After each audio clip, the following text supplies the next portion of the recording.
The ground where I'm standing seems stationary and flat. But that wasn't what I was taught at school and that. I've always considered myself to be reasonably clever, but here I am in a psychological dilemma. It's obvious the Earth's not a globe,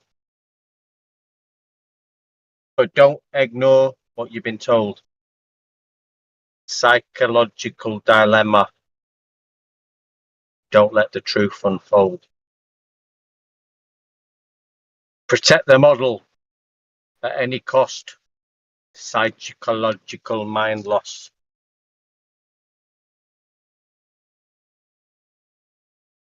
I'm in a dilemma, and my name's Clever Trevor. Protect the globe, whatever.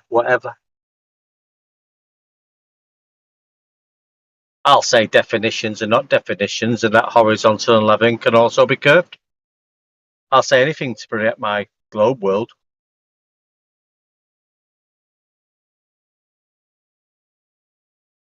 However sounding to be absurd. I'll say whatever, because my name's Trevor, and I'm in a psychological dilemma.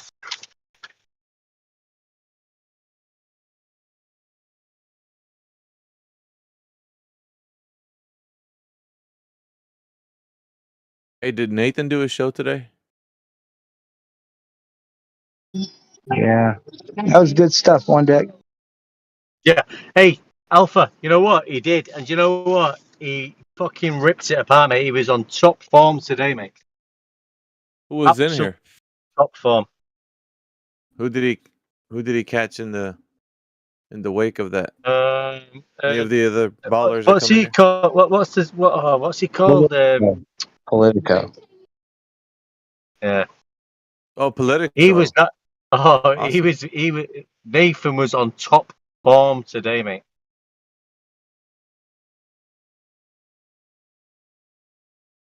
Yeah, Politico is very posh. I guess I don't know if that's a person who's actually pretending to be posh, but sounds very posh when she's in here. But there was all. There was a few jumped in. I can't remember the names, Alpha, but there was a few jumping in, and he just destroyed every one of them. No chance of talking about globe. No chance of reasoning about the globe. It's measured flat, and that's that. And that's the way it's being attacked. I like that. Because that's all it comes down to.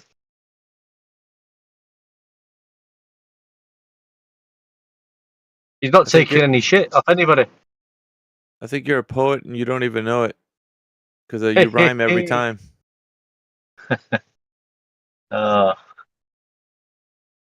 one deck and I came to get down. I'm not internationally known, but I'm known to rock the flight earth microphone.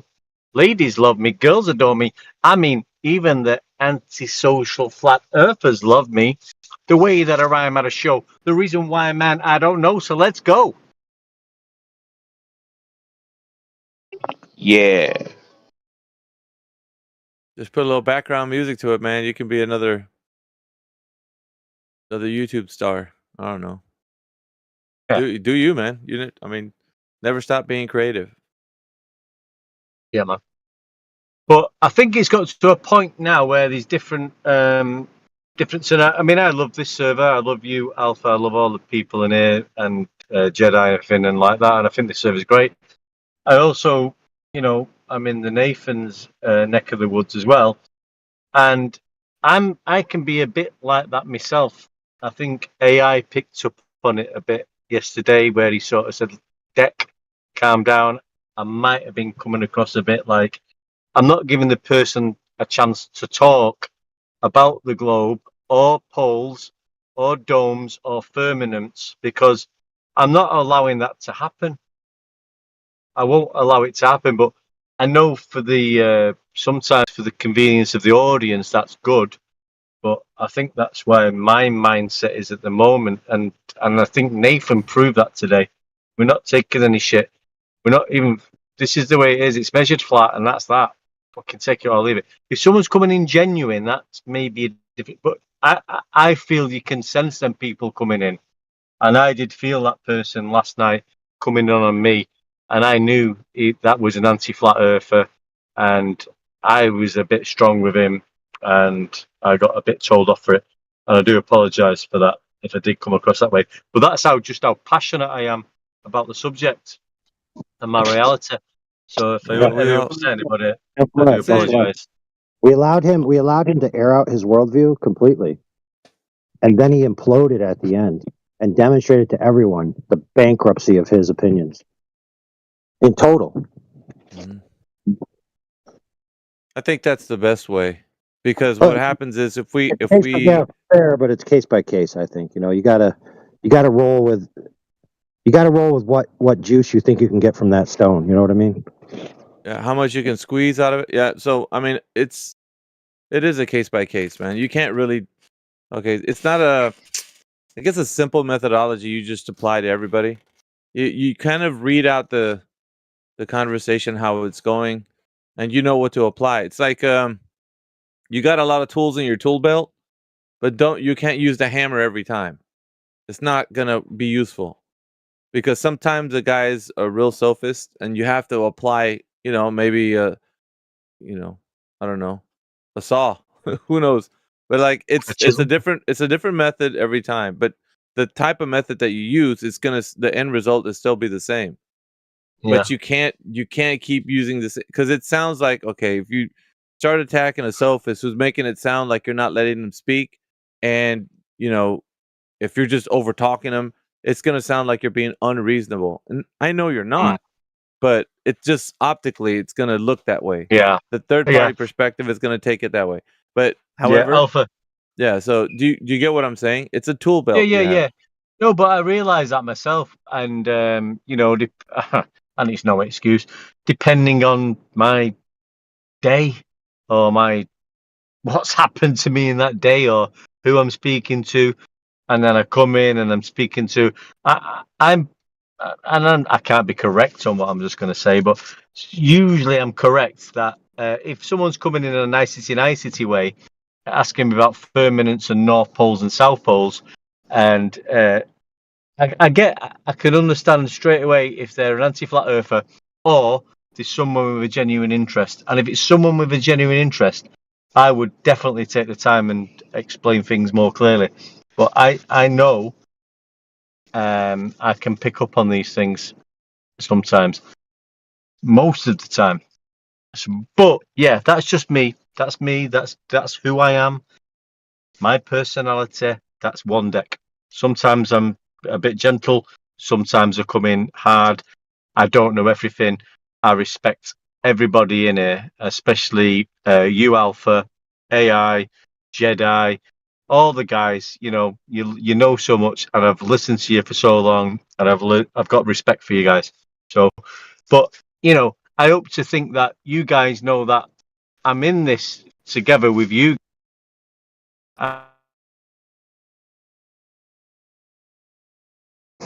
Exactly. Listen, friend. I'm going to quote 2 quotes. Faithful are the wounds of a friend, yet a righteous man falls 7 times, yet rises again.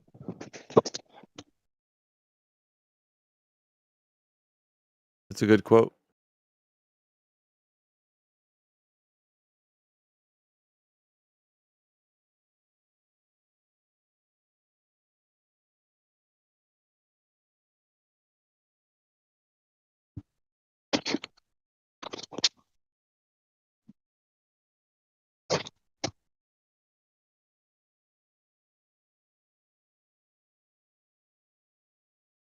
My bloody phone went off then, mate.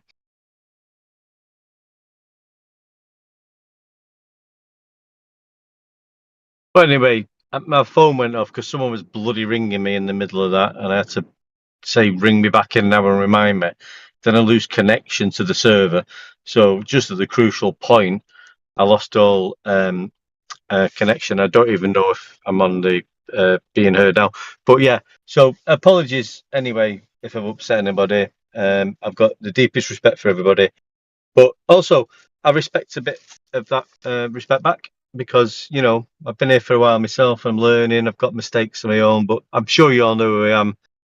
I write a few poems, and I'm trying to fight the truth. And sometimes I might get my attitude wrong. I'm just trying and learning. It's just a life experience. Yeah. We okay, so you have the group that's actually kind of kept 24/7 in the sense that we've curated a platform here within the context of this room and 24/7. And then you got those who are coming into their own. But the problem is, at times, people that want to use a platform such as this, because they think that they're gonna, be a part of it, and then, once they feel like they're doing something on their own, and then we are like, well, that's it's a bit not like how we're doing things here. And so when you get kind of corrected on that, you could get upset about it and then feel like you've been slighted, and it's not the case. It's just that the platform here has a particular way that we do things. Whether or not you can understand our perspective on that or not, that's the kind of thing that we want people to understand when they come in here.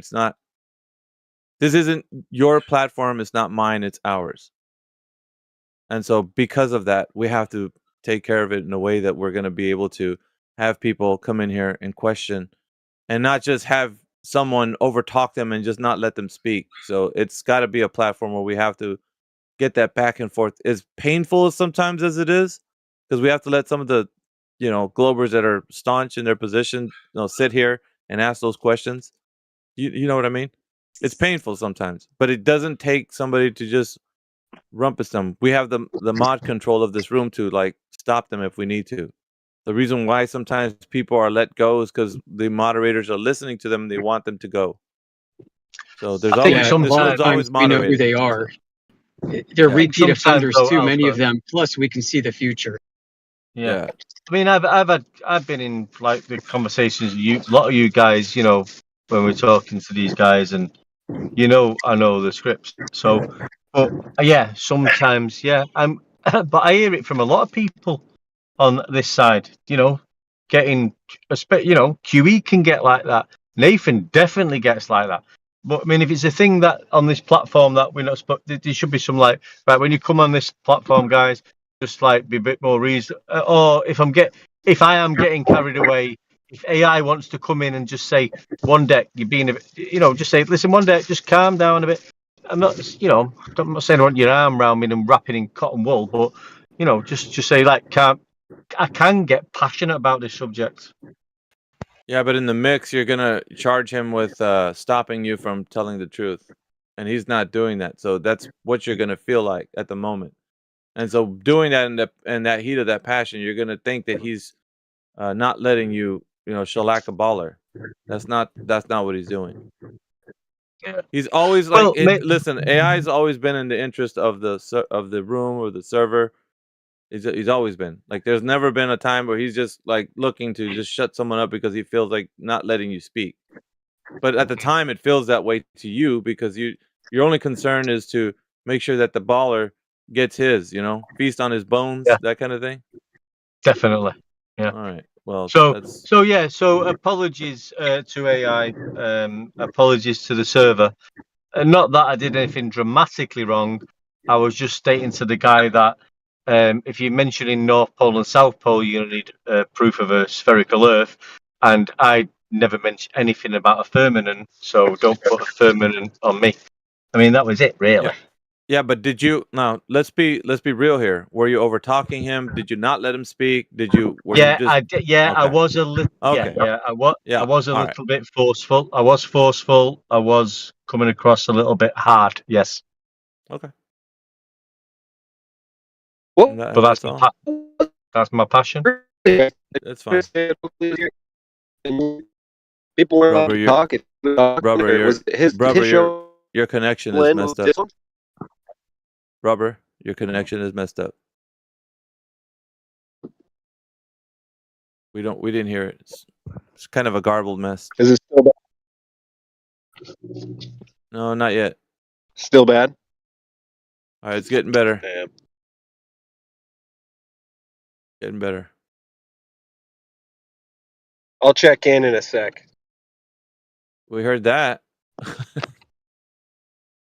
Was that Nathan Oakley's show that took over, or was that still this show?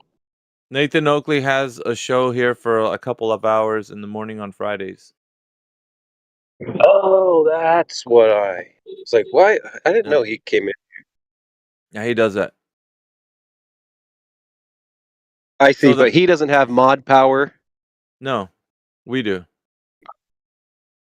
Good, because he was like, mute this person. Every time I was like, whoa, okay, I didn't know it was Yeah, like that. it's his show, so we let him run it the way he's gonna run it, because he's got an audience I to feel like- tend to. Good to know now.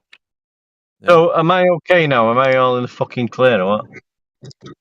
You've never were not. It's just the problem is, in this platform, when, like I said, when things are curated to be a specific way, the mods are always listening. So if somebody's I like know. continuing, yeah, it's just you have to understand the culture. One deck. That's what it is. I Just know. I know. understand I the know. culture. So it's not a you problem. It's just a culture problem. You don't like, once you understand the culture, then you'll be like, oh, I know what this is. I know what time it is. When I come in here, I know what time it is.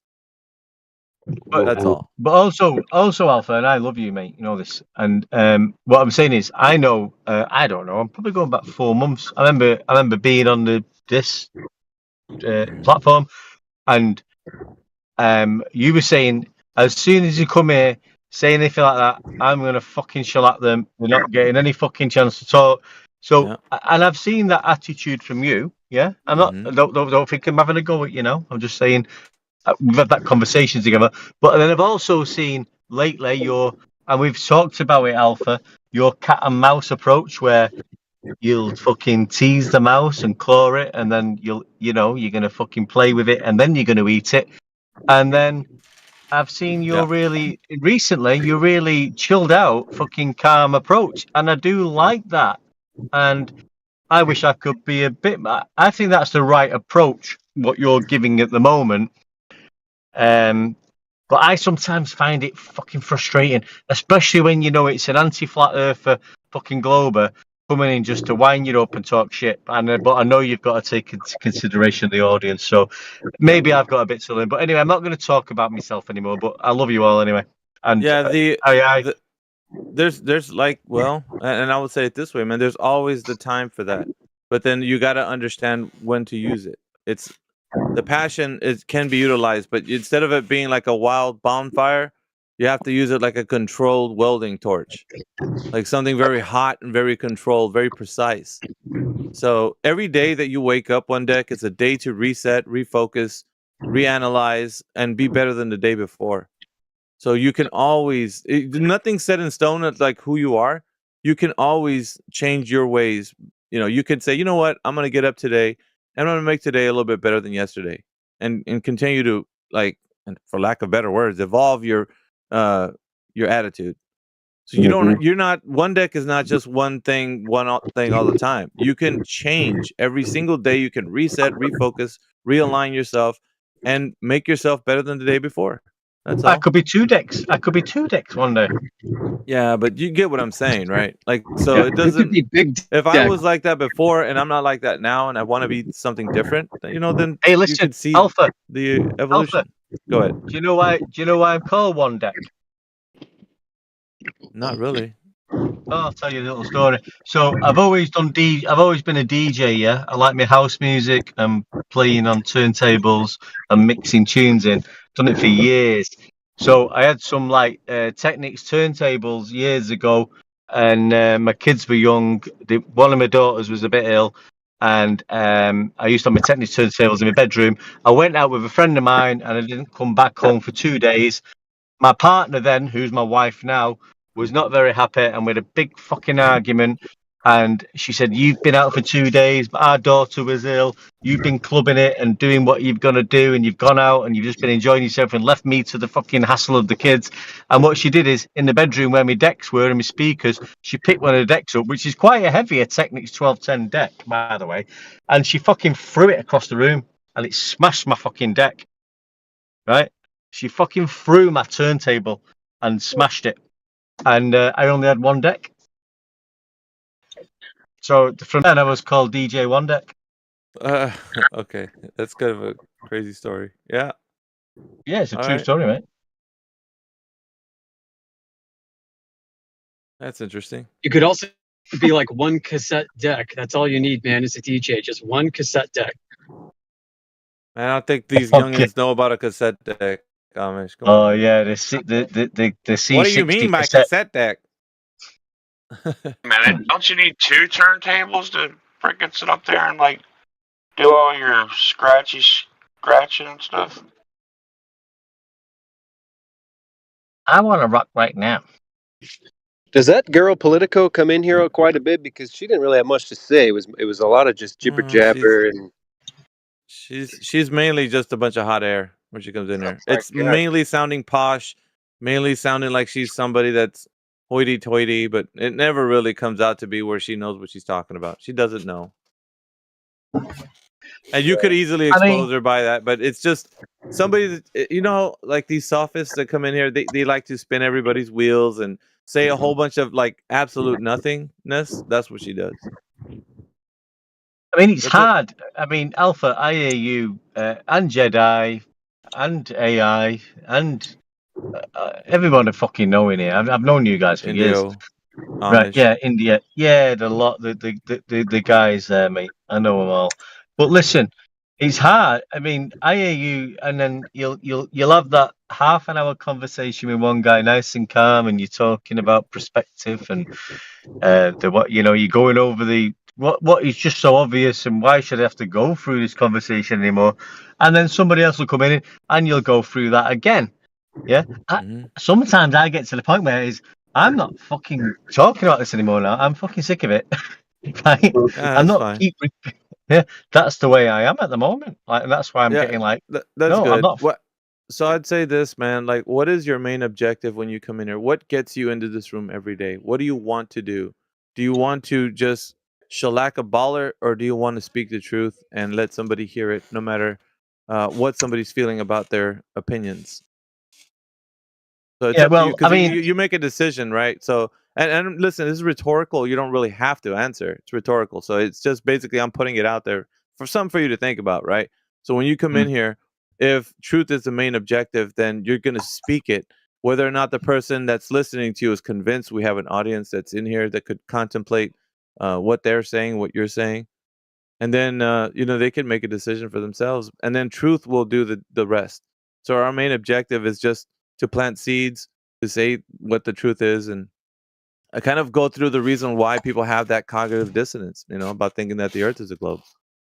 And you just, that's the main it should be the main objective why you come in here every single day, because they don't have Yep. that. When they come in here, their objective is to prove us wrong. That's what they want. They're not in here to speak truth, because ultimately when you start saying things like they for example, they had a image of Dave Farina's argument. It's a straw man argument. I'll put it in the text chat for you guys. Yeah, they had this argument right here. Watch this. I'm gonna drop this in the text. All right, do you see that image that I just put in there? Now, according to Dave Farina's video, he made a straw man argument about like flat Earth, that we couldn't see, everyone that's on the Earth couldn't see the same face of the moon, and they were on this subject for 2 days. I didn't really understand why he was making this argument the way he was, the way he framed it, but then towards the end, I kind of like figured out, like, what do you mean? Are you meaning to say that some people on the earth are not seeing the face of the moon, according to like what this argument looks like, right? The little stick figures. And yeah, that was the argument. Said if the earth was flat, some people would see the backside of the moon. It would have to if the earth was flat. That was the argument. It was a straw man. Like, nobody's Yeah. ever claimed that that first of all, that reification AE map, but like, they're reifying it by saying that's what we live on. And then on top of that, they're saying that if it was flat, some people would have to see the backside of the moon. That's not the case. Yeah, listen, I was there with So, that one. I was there with that one, and the yeah. is it tidally fucking connected and all that. But see, when I get that with somebody, I will just be going straight back down to Earth measurements. Yeah, you could deconstruct the argument from its illogical perspective, one deck. That's what I'm saying. If you can do that. I'm not saying you can't do that. Take them to the ground, but the argument itself is fallacious. And if you identify all the markers of how it's unreasonable to have it, then you can actually deconstruct it from the point that they're making, so that Yeah. you could turn it into a non-point. So really what you're doing essentially is exposing that the argument is fallacious on its face, so that the next Yeah. time they fix their mouth to say that, they're going to think twice. They're going to be like, wait a minute, if I do go this route, I'm going to get called out on it being fallacious. Yeah. So you Yeah. essentially instead of diverting and taking them back down to the ground, which is a good tactic too, but you actually show that what they're doing right now to the audience is not reasonable. No one can ever see the backside of the moon in that perspective. We all observe the face of the moon at every point. So we're all looking at the face, maybe in a different orientation, right? But we still all see the face. So And you're that's got showing the world that. yeah. So you're And that's not. got nothing to do with it. That's got nothing to do with the shape of the Earth. It's just what we're seeing in the sky. Yeah, All of us are seeing yeah, the same shape of the Earth at any yeah. given But time. do you understand the argument that was being made? That's fallacious. Yeah. So what, in your perspective, from the image that I just showed you, and me going over it, do you understand the reasoning behind it? Why they would create that straw man? You kind of have to enter into like the perspective of why they would even say that's the case. You have to Yeah. identify Well, I mean, what's wrong with the argument. they're giving Yeah. you the moon. They're giving you the moon as a it's locked tidally to a globe in Yeah. that example, but showing you a flat plane. Yeah, but what's And what they're saying is that you'll never see we should be able to see the other side of the moon, but nobody's ever seen the other side of the moon.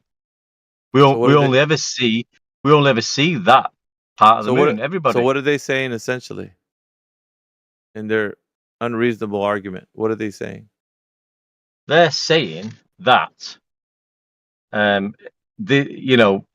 if this can't work on a flat Earth, Yeah, so therefore what? Keep so going with therefore the that. Earth's a globe. Yeah. And it's not what?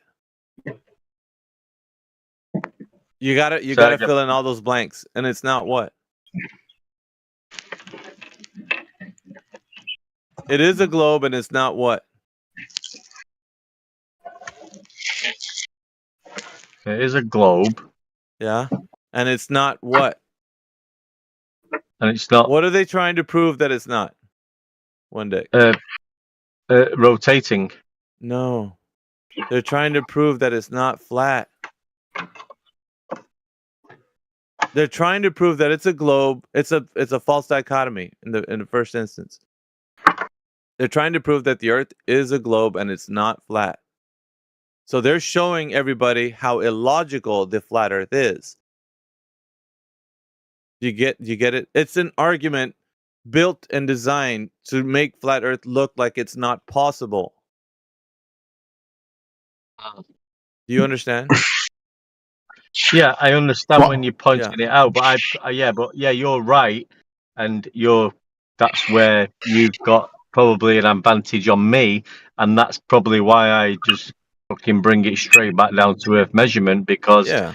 I'm probably not as advanced as you Well, on noticing that and having that debate. yeah, so they're also okay. Listen, when we're having the argument with them, we're deconstructing the argument.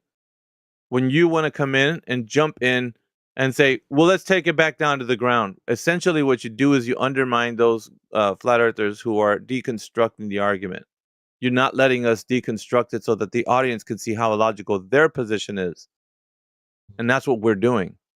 We've Yeah. always tried to go to a perspective where anything you bring to us, we're going to take it apart piece by piece. We're going to dismantle it. So you can say, away with your argument, take it to the ground. And what you essentially done to the audience is not give them the chance to kind of consider what possibility could be or not. So basically you're saying, I'm not going to listen to your funny argument because it's funny. because I don't want to talk about it. It sounds like optically when somebody's listening to you, that's what you're saying. I don't want to talk about it. And you're being very obtuse. You're not allowing the conversation to progress. Whether or not it has a logical conclusion or not, the audience member doesn't know that. You just made it that way to them. I don't want to talk about your silly argument. Go to the ground. And so they're not understanding why you said that. They're only hearing you say that you don't want to talk about it. So to them, it sounds like you're ignoring their proof. Yeah. Get it? Yep. To them. And it's not, listen, logically, it doesn't, I know you're not trying to do that, but optically, it does look that way. So what we do I is can take that on board, yeah. So what we learned is that, go ahead, bring whatever it is you think is an argument or a case. I even say it. What is your best evidence for the Earth being a globe? And if they bring this argument in, I will deconstruct it from its point, like from its, premise of like what they think's going on. And then I will get everybody to understand, okay, from all observation, like, if I'm standing next to you outside, what do I see? What do you see? Will I agree with you? Will I disagree with you? And if we're all seeing the same thing and the Earth still doesn't measure any curvature, what does that mean? It's not fucking curved, mate. Yeah. So we are deconstructing every argument from its premise. And that's what we want to do. So if somebody rumpuses us from the flat Earth side and says, no, we want to talk about not that, but this. And then it's like, well, you're stopping this, deconstruction from happening. So that's the reason why when I say, when you jump in here as a brand new flat earther, or you've been in here, but you want to prove your only points and you don't want to let what's happening in the conversation happen, then you're stifling what we do here. And that becomes kind of like what 24/7 is not about. 24/7 is about, like, we want to handle each conversation case by case, but at the same time, we want to make sure that we do the due diligence to deconstruct every single argument at its foundation. Anyway, that's just kind of getting you to see the reason why we do the I things appreciate that, that, mate. Appreciate that, and thank you very much for your time out there. Really do appreciate it. Thank you, Alpha. Yeah, that's the reason. Like, and it's irritating sometimes to the listener. I don't deny that. It's frustrating, dude, because sometimes you have to say it 3 or 4 times. Like, is this an experiment? Yes, it's an experiment. Well, okay, tell me the 3 constituent parts of a scientific experiment. You just look at stuff and then you make things like, no, that's not it. So we try for the audience to understand, if we're going to do something and it's logically consistent, it has to follow certain methodologies, right? And we have to allow the people to actually contemplate these things while we're going through them. I mean, there's some other times where people speak absolute nonsense. You could smack that stuff down, like if they say, well, how do you, what if the Earth is a toilet or something, stuff like that. We're not going to entertain stuff like, so it's really a case by case. You have to identify what's being put forward. But if it sounds something that's constructed and, formed into some type of argument, then the deconstruction has to happen. You can't just smack it down on its face. You have to actually show them how it's not even logically possible for what they're presenting. Anyway, I'm going through it a bit more thoroughly with you because it's the culture, man. We've curated this type of culture. Thank you. Yeah. Appreciate it. So, I was taking it on board. Yeah, and so, like, when people have their show, like Nathan, he comes in there, he's had that time frame. So now he's just coming in there for that one, he's basically saying, okay, prove the Earth is a globe right now or not. It's going to, anything that you say against it will get smacked down. Fine. You can have that approach too. But what we're doing though, is that we have 24/7 has more time. We don't have a show. It's an ongoing 24/7 live stream. So if we were to do that and somebody says Earth is a globe, okay, SmackDown next. Earth is a globe, SmackDown next. Like, you wouldn't get any. There's no, you know what I'm saying? No conversations are happening. Yeah. No, that's good. Good realization. A little bit of time to think inwardly and maybe improve on my knowledge and communication skills. So Thank you again, Alpha. Sure. Appreciate it, mate. Thank you very much. Yeah, like I said, dude, every day you wake up, just reset, refocus. You can be better than the next day before. And I'm not saying that you need to be. I'm just saying you can reflect on yourself and say, what can I do to change things, to make things different tomorrow or whatever, or today.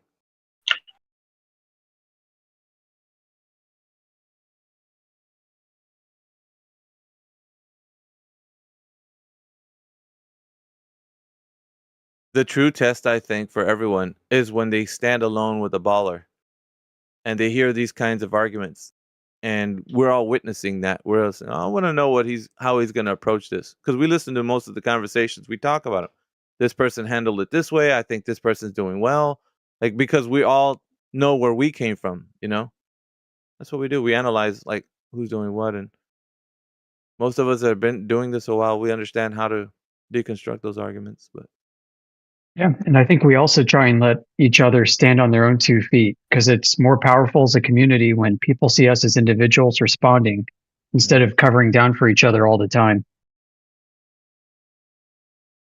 So, like, I know about you guys too. I don't like other people speaking for me. I like to speak for myself.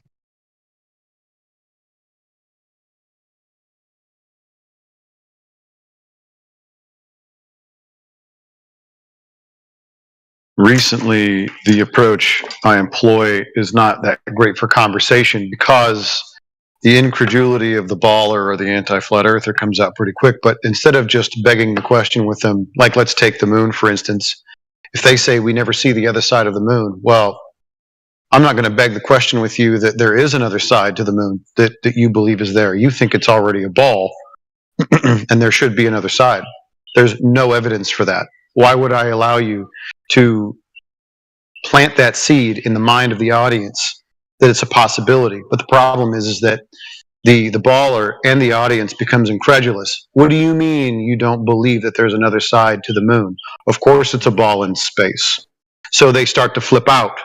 And then once you've challenged that, the conversation kind of devolves, because now they're no longer wanting to have a reasonable conversation. They just can't believe that you don't believe the same paradigm that they do, and they don't like it that you won't beg the question with them so they can construct their straw man and make up all the bullshit. So it's not great for conversation, but it is good to help people think about why they believe what they believe, where the idea came from, and if it's even plausible. yeah, I think the foundation of that conversation, from like whether the moon's a sphere or not, at its roots, has to be understood to like, how did they contemplate that to then assert it as it's so, as it is that's just the way it is. Earth is a sphere. What do you mean? You saying, oh, excuse me, the moon's a sphere. What do you mean? Like, are you saying the moon's not a sphere? Can we all see that it's a sphere, guys? What's going on here? What is this flat earther saying? Why does he say the moon's not a sphere? Keep saying Earth. You know what I mean? Like, so they're gonna draw it out to make it sound like you're being unreasonable for not speaking of it. So I think that's the tough part for me, is when somebody's listening to, well, I call them a sophist, but you can call them whatever you want. They're trying to. It's kind of like if you can imagine like a court case. You're having a court case, and they throw shade on what you're saying to make it sound like you don't want to talk about the moon being a sphere. It's because you're saying that we don't need to talk about it. You know what I mean? Like that's all they're doing. You don't want to talk about it. You just expose them. How do you know that it is? Let's go through it. What primary experience do you have of the moon being a sphere? Give me the evidence. Show me how you know. And it's always coming back to a shady inference. Well, it looks like one. We got craters. We got shadows. Yeah. How much of the moon's surface can you see? 50%. All right. What about the other 50? You know what I'm saying? And when you get through it, you're gonna realize that the person was making an inference that the Earth. Keep seeing the freaking Earth. The moon's a sphere. So it always turns out that it's an inference, right? Because at the best they could see 50% of the moon. Even with libration, I think libration gives a little bit more. What is it? Maybe 60%. I'm not really sure on the actual percentage. It's a little bit above 50, I think, because of libration. That still Yeah, leaves and the us question there is, was that Go ahead. always visible in the first place? And is that image just being distorted around? Exactly. So the moon, let's say, that libration and the supposed curvature that we can see kind of around the edge. You could think of the moon like a cookie as much as you could anything else, right? So you've got an apparently circular object, if it is an object, with a curve around the edge. Well, cookies have the same thing. So I could make an inference or even describe the moon as a cookie probably better than anybody could describe it as a sphere. But they're not going to accept would that. create a curve around the edge. What model? What do you mean by model? Why would there be a model that creates things? Of physics, right? So supposedly this cookie is floating in the sky, right? And supposedly has like rounded edges. Like how do those edges become round? I guess we're going to have to go to the ontological primitive. Are you saying that nature Ontological would some? Yeah. See, don't flip out yet, bro. We just started this conversation. You all right? Stupid. You're gonna just see. There it is. Perfect. This is the great way to there prove. It is. Perfect. Not terminating cliche. Man, look at that.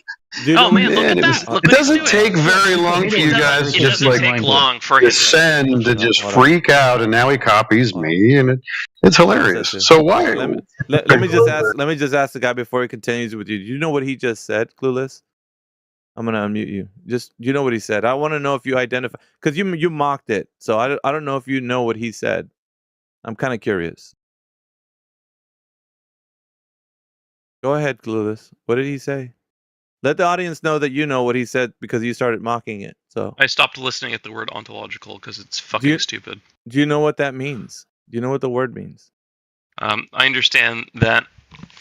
I do not know what the word means, but Okay. I can outright say that. Okay, so let him tell you.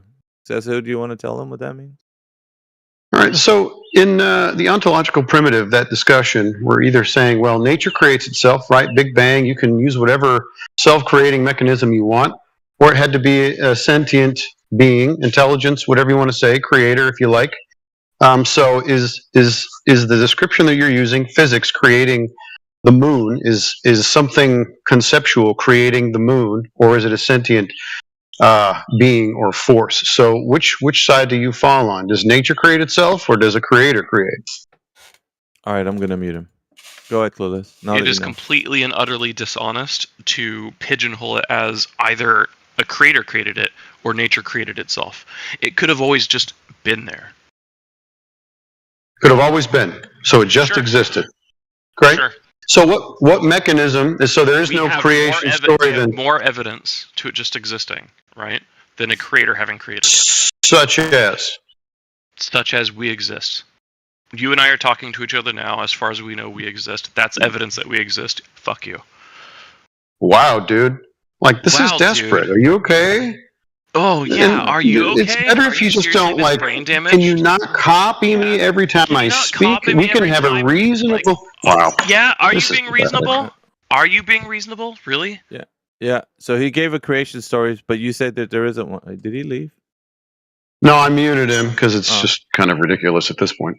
All right, let me. It's going to go to the brain in the jar, guaranteed. Yeah, I think Clueless is that guy. Let me see if I can have a conversation with him. Clueless, if you're there. This is a dumb fuck. I'll have a conversation with you though. Go ahead. So you said that creation always existed. What creation? Nature. I'm not saying that it always existed. I'm saying it could have always existed, and that he was being dishonest by simply saying it had to be one thing or the other when it could have been other things. Obviously. So other things it could have always existed. You gave a third way possibility. Okay. So let's go back to the reason why you think the moon is a sphere. Is that because that's what it could have spawned out of nothing. That doesn't involve self-creation. Right. We're talking about what the moon is. Four right? options. Currently, it doesn't. Yeah. So you can add in as much as you like, but we're trying to figure out why people think that the moon is a sphere. That's what we're talking about. Because we can see it literally shifting, and we can measure its curvature. Because we've been to the back of the moon, we've traveled around the moon, right? And again, measured its curvature. We've left mirrors on the moon that we can reflect lasers off of, right? And measure the distance to the moon, Like, take your pick, dude. All right, my pick is it your primary experience that you've measured the moon to be a sphere? Primarily. Yes. What do you mean primary experience? What the fuck have you validated the moon to be a sphere as you so say it is? Yes, I have photographed. Okay. Yes. You see, go ahead. The moon like tilts basically, right? Libration. And if you go out every night and take pictures of the moon, you will see it basically tilting, right? And you can see it doing this in a pattern. And if you track this pattern, you can develop formulas that describe its movement or its behavior. Yeah, yeah, so how much of the moon's surface is seen during a libration cycle? I don't know exactly off the top of my head. Is it 100%? Is it 100%? Okay, so if it were like 90%, would you be arguing that like it's really just a cone on the other side and there's a hole? Like care less at this point, dude. For example, let's say you have allegedly, if you were to extrapolate a sphere, let's say you have 60%. That same exact could be done by something that's not a sphere, right? The answer is yes. No. Oh, yes. The answer is yes. Because its behavior would be erratic. No. You need to have a somewhat balanced like object in order to behave as it does. Right? Okay, you understand that if you like spin a top and it's unbalanced, right? It wiggles to a much larger degree, right? It becomes unbalanced. It falls over, right? Yeah, if you lean too far over in your chair, you fall over, right? So like it's not like 90% missing on the other side, right? Like yes, the right. The moon, so like, hold on. So the moon effectively tilts, and we can see that, right? But if it were as unbalanced as you claim it to be, we would see more of it, obviously. Why you literally can't compose yourself? Why? What's the problem? Sorry, what? Yeah, what's the problem with you, dude? That you can't shut your mouth for more than 3 seconds? I was finishing like my point. No, you weren't, dude. You were steamrolling through my point. That's what was actually happening. And I was yielding the floor so there wasn't audio chaos. Are you gonna waste my time?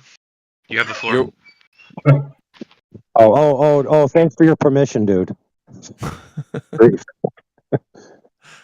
No, right. like, So here's the correct answer to the question is no. It's not the whole thing. So you do have to do extrapolations. That is true. Now you might say my extrapolations are reasonable based on these reasons. That could be fair. Don't get me wrong, but it's not the case that it's a necessary conclusion just from that information alone. You need additional information, which you would then say I do have in the form of other forms of pieces of information you'd like to add to that pile. But that information alone is not sufficient. Right. Care to prove that? Yeah, you just did. You said that you had to use some other type of extrapolations in order to confirm that the idea that the Earth is a sphere. Moon, sorry. Moon. I'm sorry, what? Yeah, the moon. You said that you couldn't tell me it's your primary experience that the moon is a sphere. You had to do some other extrapolations to figure out that it is a sphere according to some math formulas. That's what you said. This is a no true Scotsman like fallacy. No, it's like, it's not technically 99.99999. Like, it's not technically 100%. Like, it's basically semantics, right? Semantics. Like, we have evidence as to. We have a shit ton of evidence actually as to like the moon being a sphere, right? And you're just rejecting it all, refusing to accept it. That doesn't make what I say. I said that the libration cycle and the assumption of continuing the curve around could be an informed assumption, but it nonetheless remains an assumption, and therefore doesn't carry the conclusion of a necessity. So you need additional information. Sorry, like what's your like standard of evidence that you go up in a rocket ship personally and go around the moon? Like, is that what you personally need in order to believe this? If you had a complete rotation from your vantage point, that would be sufficient. But you don't. You have a libration cycle, as you said. So you need an additional piece of evidence, dude. It's not that hard to comprehend. The moon is tidally locked, which is actually further evidence of a sphere. You can tidal locking in the context of spherical like bodies. You understand that, right? Okay, so if you assume your paradigm and then say that the only mechanisms that are possible are the ones within my paradigm, then yes, I would agree that your paradigm is self-circular serving. It's invent a paradigm like for this. Like we. Yeah, you just advocate for it, Clueless. You didn't make it up. You just advocate for it. Years was created before it was confirmed through any tangible means of what they were or where they were, even allegedly. Oh, again, It was all based on inferences, extrapolation, and mathematics, dude. That's what it was all based on. Okay, so you see a rock on the ground, and you're like, that rock looks to be about 3 inches in diameter, right? So I'm gonna walk up to it, and you're like, oh, it's actually 2 inches in diameter. Oh, that's right? a bad analogy. But I was pretty good about its size, right? That's a bad analogy, though, Clueless. It's not a bad analogy. Because you can have primary experience with that rock to investigate all of its surface. You can have primary experience with the moon. So no, you can't do that with the moon. Yeah, when did you walk up to the moon? Yeah, you just said that you can only think about the moon, the rest of it being complete as a sphere. But you can't actually validate that. You could do that with a rock. It's a bad analogy. You can do that with a rock, but you can't do that with the moon. You can send a probe around the moon and track its radio signal. Yeah, but you didn't Clueless, you didn't do anything, and you can't validate that. So I have seen plenty of evidence that other people have done it. As in also, inference. you can actually shine a laser at the moon and measure its reflectance. Yeah. So what does it have to do with the entire surface of the moon, Clueless? It's irrelevant. In order to have landed, in order to bounce a laser off of the moon, you would have to have been on the moon to place a reflector. You understand that? Wrong. You're wrong, dude. Listen, I'm going to be very clear. They were bouncing signals off the moon and lasers off the moon. I'm not talking about radar. I'm talking about lasers. Dude, I'm telling you, they did that before the reflector was allegedly placed. Secondarily, 1961, yeah. They did it with the radar, not lasers. The problem is, dude. Okay, have you ever seen with the return signal they get back? I've not specifically looked at the radar return signal now. Yeah, so that's one thing you should look into. Secondarily, what you should look into is the Earth and the Moon. Why should I look into it? What am I looking for? The Earth and the Moon allegedly displace themselves in free space, right? Every second, correct? I don't know what you mean by displace themselves in free space, but they're moving from the point they used to be to a different location, right? Yes. Okay, so it'd be very interesting if you look up where the Earth will be in relationship to the Moon after the amount of time it allegedly takes for the return signal to come back.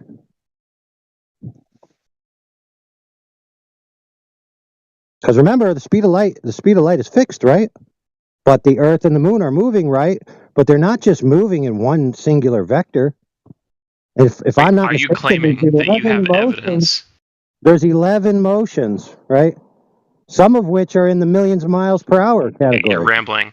Do you have evidence of this moon bounce taking a different amount of time than it should, according to the models that we understand? Nobody critiqued the time, dude. You did. You literally referred to the moon bounce in relation to where the Earth would somehow be incorrect in some way. I'm asking, what is your evidence that it would be incorrect according to our models? All right, dude. You want to play that game with me? Let's play. You want to play this game with me? Yes, you said that. Wager that your appraisal of what I said is wrong. What are you willing to wager? Because I have a recording. I can just go back to the recording and play it for everyone to hear. You're going to play a recording from our conversation? Or are you going to provide... Okay, instead of playing meta, why don't you provide evidence about the moon bounce that you're talking about? You're not paying attention because you're too busy talking through everyone. This isn't about what... Okay, the conversation isn't about what, the semantics of what was said in the conversation. The conversation is about, you're talking about a moon bounce in reference to...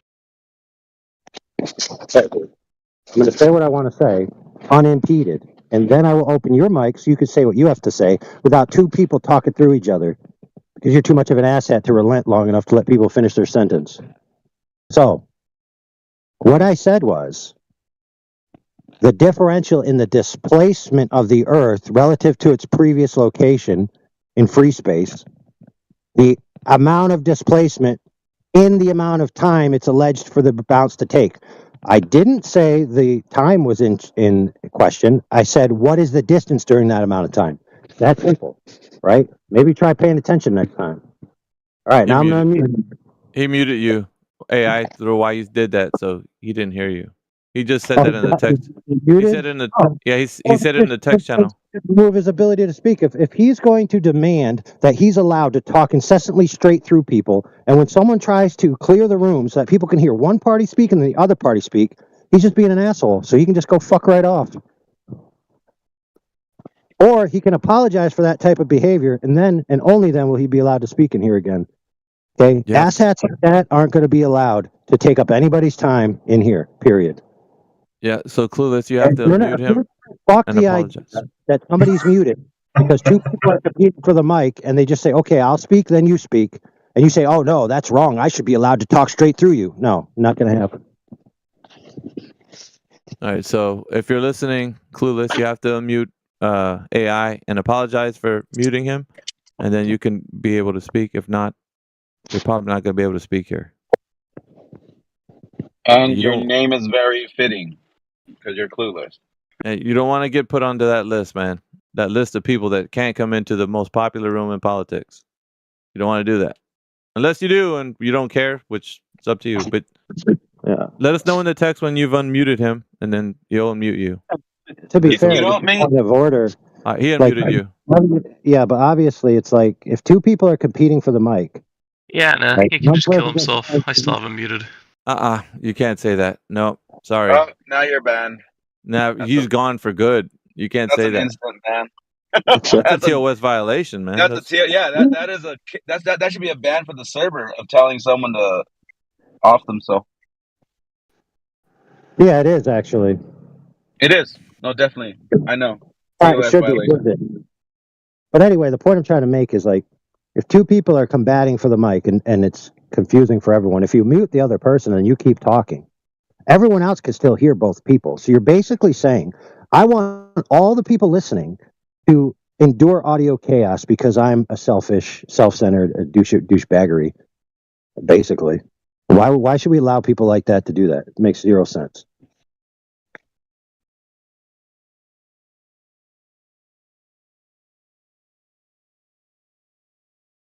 I will say this too, like when he talked, I hate, well, it's difficult listening to people say, well, we know the earth is a sphere, right? I hate when they say that when they're not right. Because like, no, you don't know. You can say that it is, but you don't know that it's that. I hate when they do that. It makes sense like when it is right? But not when you're just assuming. I like when they think they know when they're like, when they put the reflectors on the moon, they have no idea that they, claim to have done it without the reflectors. And they don't look into it. They just, hey, they got signals back, so hey, clearly had to it's definitely there. They're so sure of themselves. All right, what's the Glovers? Hello? So, yeah, which of the Glovers can tell me the displacement in free space from its previous location in miles that the Earth will be in the time it allegedly takes to return ping from the laser reflector? Anyone? Anyone give me that answer? I'll be happy. Until then, you have no business talking about whether or not you believe, or sorry, no, you could talk about all day long whether you believe they do this. But until you know that, you can't really scrutinize whether it's even possible to be done.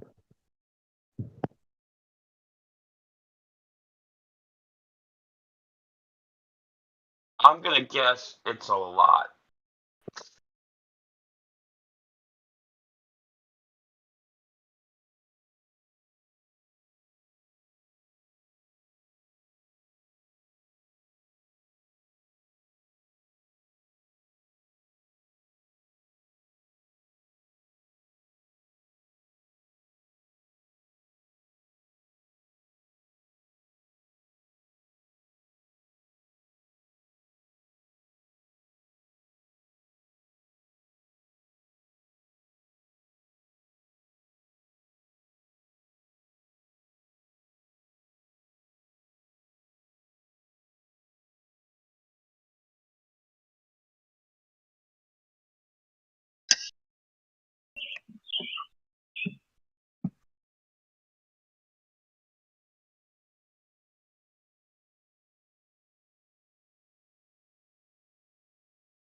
Oh man. I'd also like a Glober to write me an essay of why anybody in their right mind would think that muting the panel they're presently engaged with so that the other parties can hear nothing but audio chaos is advantageous to them making their argument. They may be unimpeded by the audio feedback of me talking through them, but everyone else just hears audio chaos. So why do they think that's an effective tactic? To what end? Like, what is it? Purpose does it serve? I'd love to hear that essay. That'd be great.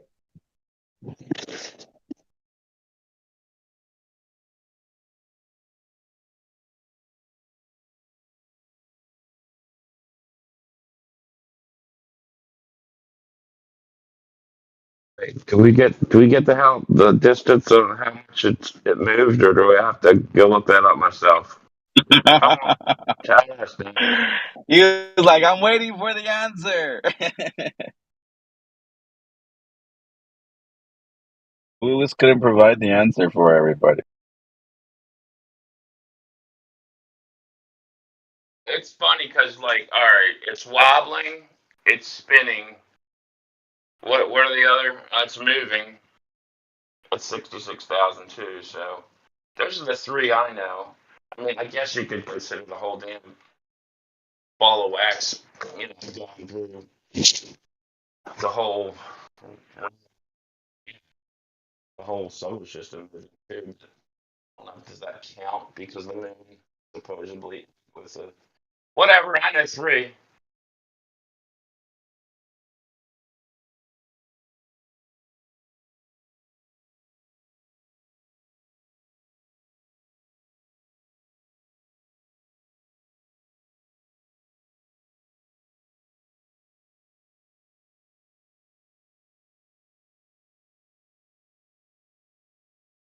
Hey guys, I've got a question. I've got a message from BVS2. I think he thought I was Adam Meakin, but I'm not. So I have a question.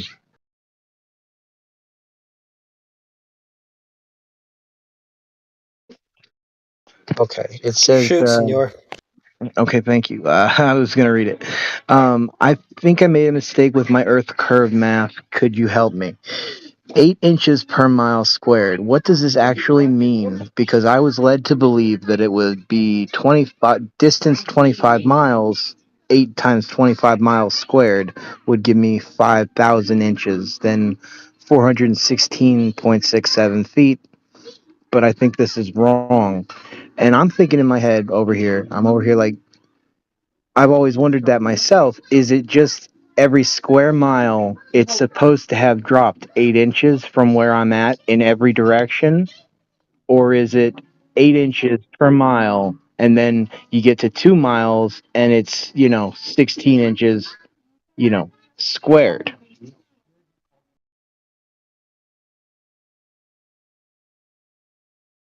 As far as I know, it's the It's going to be 8 distance. times 2 times 2. You're squaring the mile. Right. There you go. So 32 inches. 8 times 3 times 3, etc.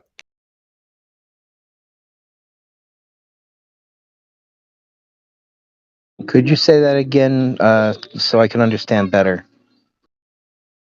Just squaring the mile. Whatever that number is, 8 times 2. Square the 2. Squared, so 2 times 2. So it's always 2 times 2, though. It's not the 8 squared. No, not that. So like, let's say 10 miles, 8 times 10 times 10. So 8 times 100, basically. So 800 inches. So 8 times 10 squared would be 8 times 10 times 10. I got you. Okay. Yeah. I think people screw up and they do the 8 squared, but it's just the 8 stays the same, and then it's the distance times itself.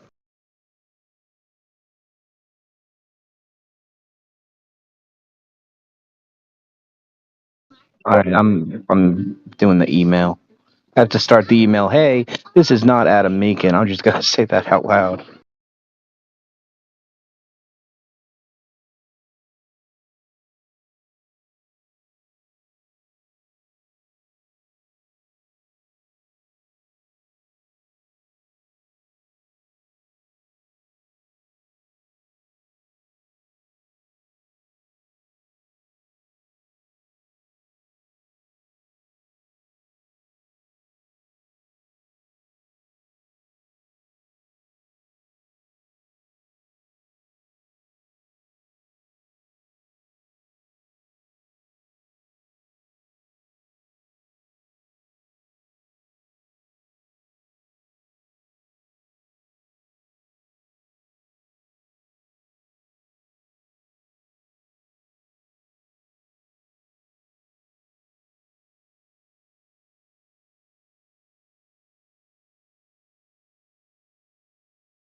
Hello. What's up, guys? So can we do something new today and not talk about flat Earth? Can we just start like a debate or a discussion about anything else? No. No. It doesn't have to be about flat Earth, bro. We can talk about anything. No.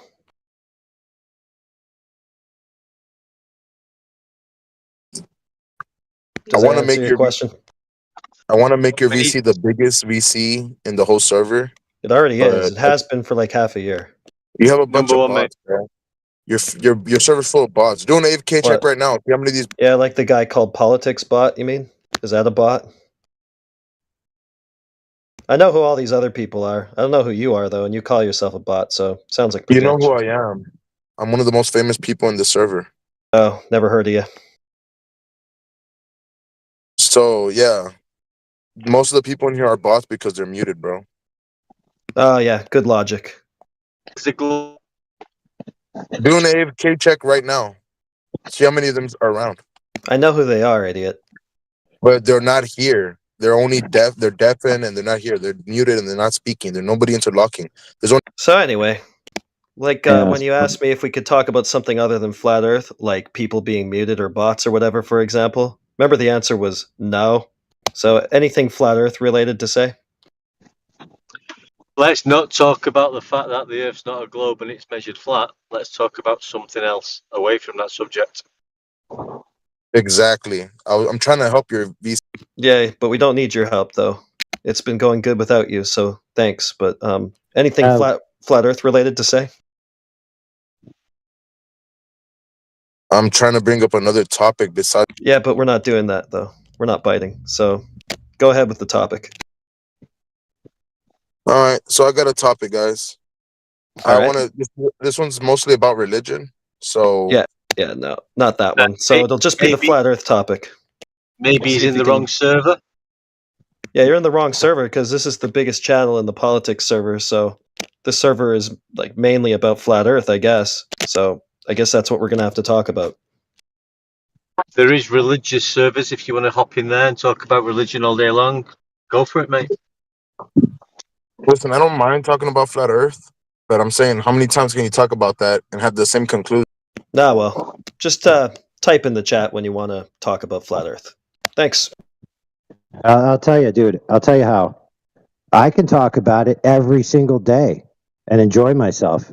And you, guess what? You don't have to. No one's obliging you to. You're free to get the fuck out.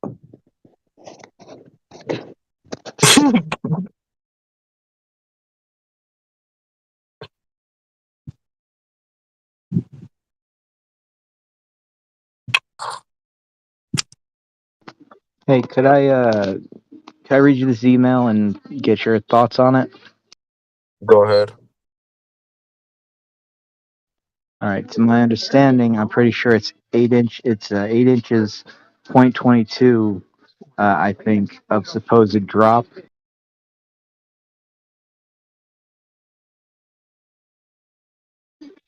Per square mile per mile squared. So it's 1 times 8.22 inches squared.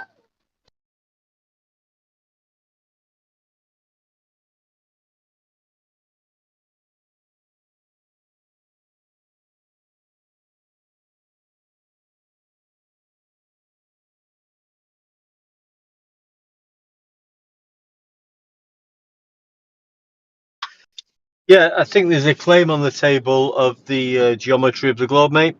It has got a circumference, diameter, and a radial value, and there's mathematical implications to that.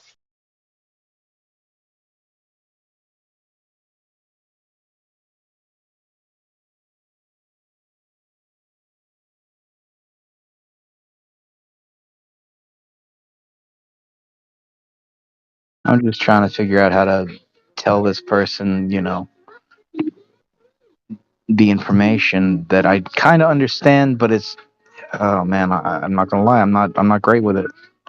Well, I mean, just to help you out a little bit, and that's all I want to do is help you.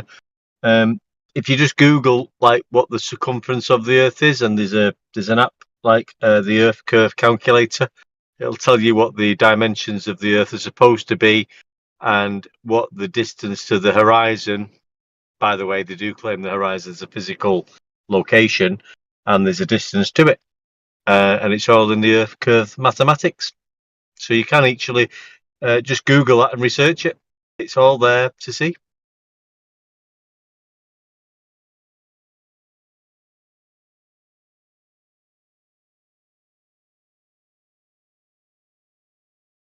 It's not difficult to find. The globe Earth claim is not difficult to find.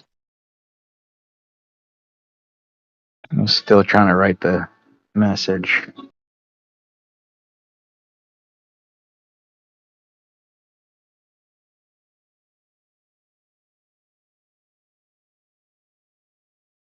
Oh, I'm just going to order a pizza. Just fancy a pizza tonight for some reason. I might get a flat Earth pizza.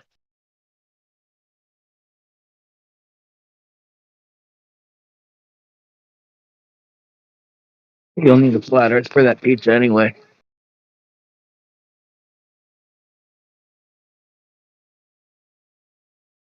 I do actually wind the guy up near me. I'm just pulled up now. It's called Jack's in Prestwich, where I live in Manchester.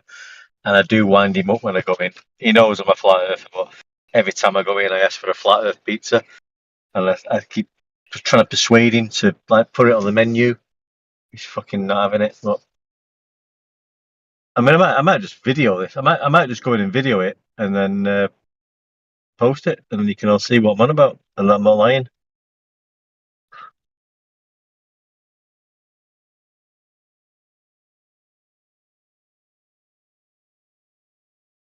Eight inches per mile square pizza.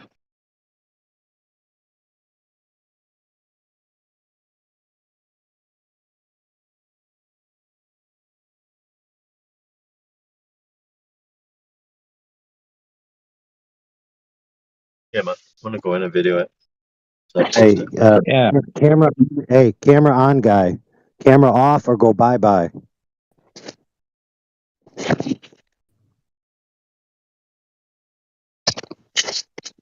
Thank you.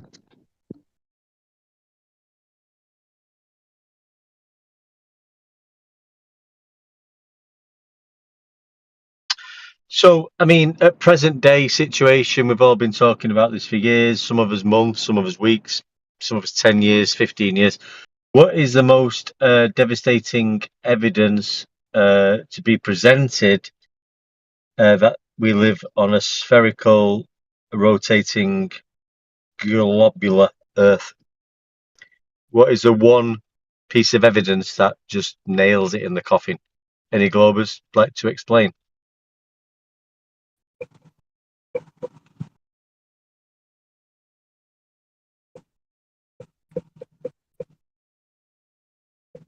Okie dokie.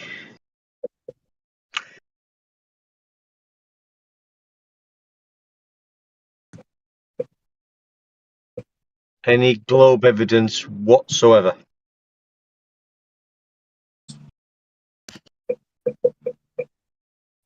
Anybody? It's not looking good. No. Calling all Globers. Calling all Globers. Any globe proof whatsoever, up to date, that is. When was the last time Earth curvature was measured? Calling all Globers.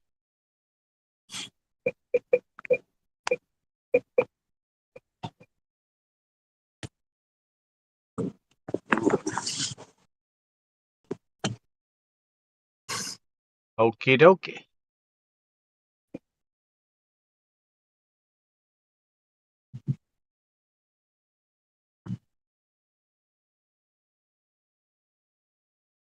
I mean, you are feeling that there's a shift.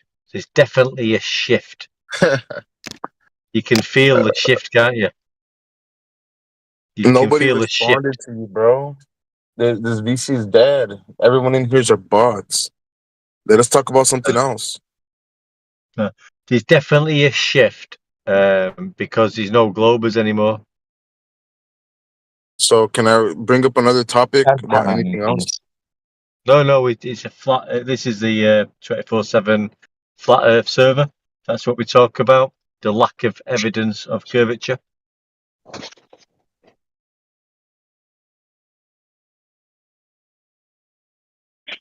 Fair enough, but listen, the topic does diverge every now and then. But see, the problem is you have to invest the time in engaging with the people to where you can steer the topic naturally towards the thing you want to talk about and incorporate it into the topic of the channel, rather than just say, "Hey, you want to talk about not the topic?" Because a lot of people are just gonna say no. So maybe be more shrewd in your tactic, and you might get what you want. Yeah, I can see that. AI just sort of gradually, bring it in as a sort of blag situation. Make your point sort of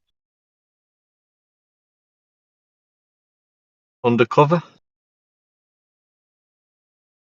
You've obviously got something on your mind that you need to say.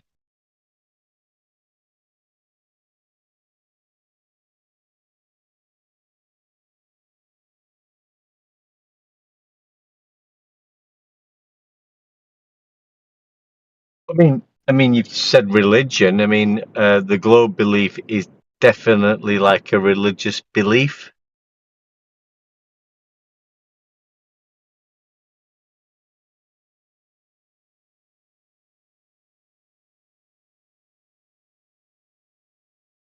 So, I mean, if you want to talk about globe religion, go for it.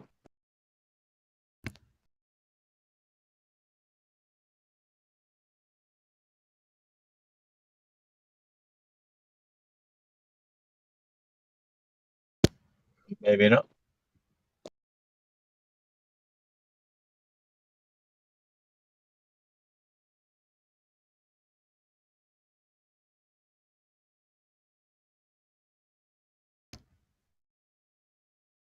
Anyway, don't like talking about the weather, but fucking the weather has perked up over here.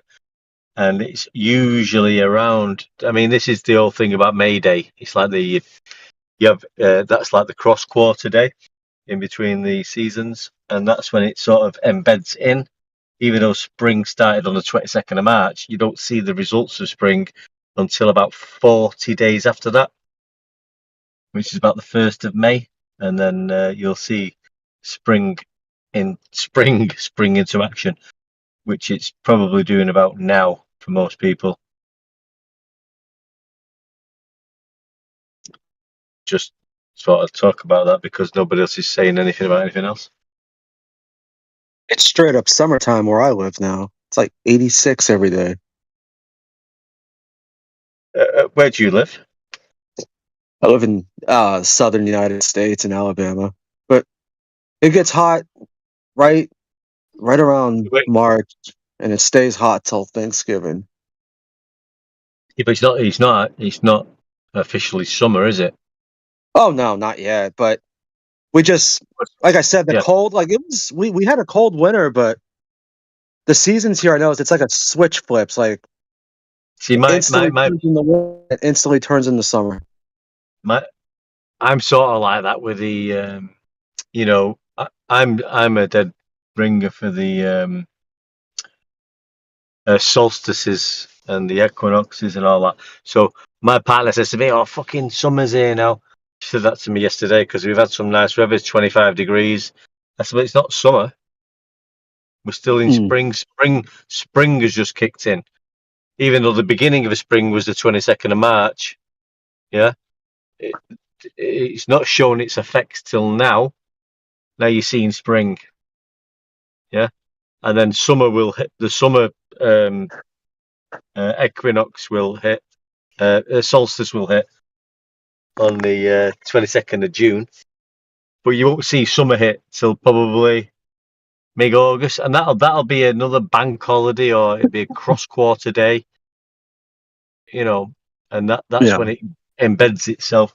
So it's just a way. It's just a natural cycle. But yeah, spring is in the air. Oh yeah. And it makes you feel make you feel great. Sun's out, bit shiny, warmer. Everybody's like mooching about. Yeah, it's nice seeing all the new life being born and stuff. All the little leaves coming out. Yeah, man. But it's been like all that for me since the end of February. Really, it started getting a little warmer, and now Yeah, did it? February, man.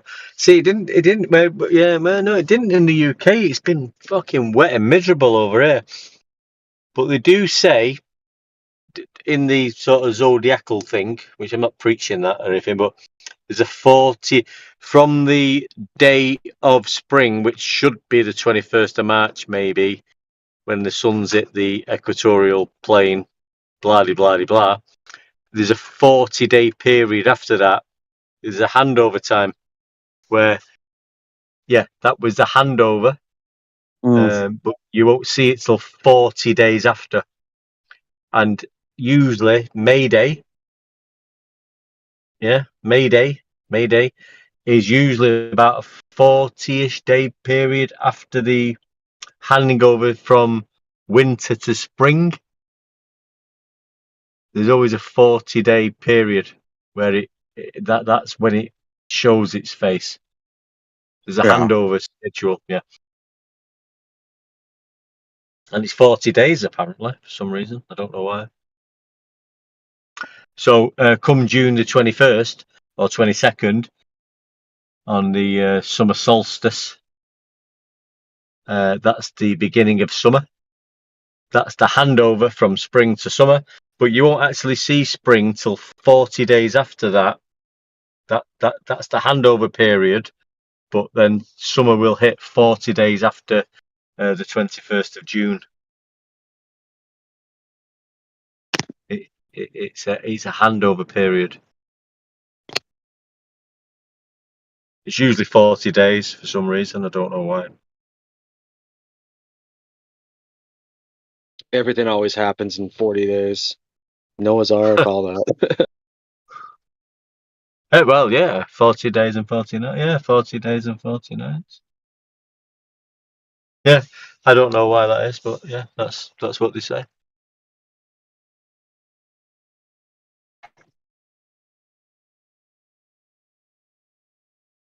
Anyway.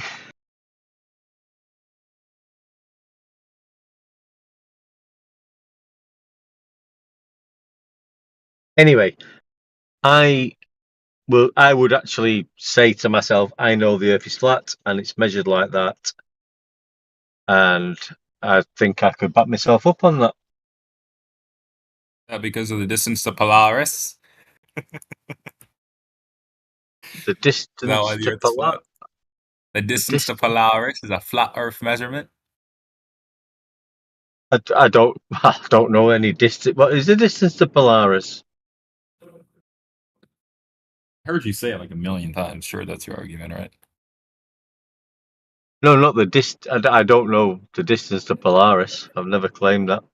Oh, what is it then again? I forgot. Something about the It's like Polaris. Yeah. Well, I mean, that's not my claim. It's that's how the latitude. Flat Earth measurement. Yeah. Well, that's the how latitude to Polaris is a flat Earth measurement, right? Well, that's it. Yeah, that's it. Yeah, that's it. Can any flat earther figure out the volume of the container?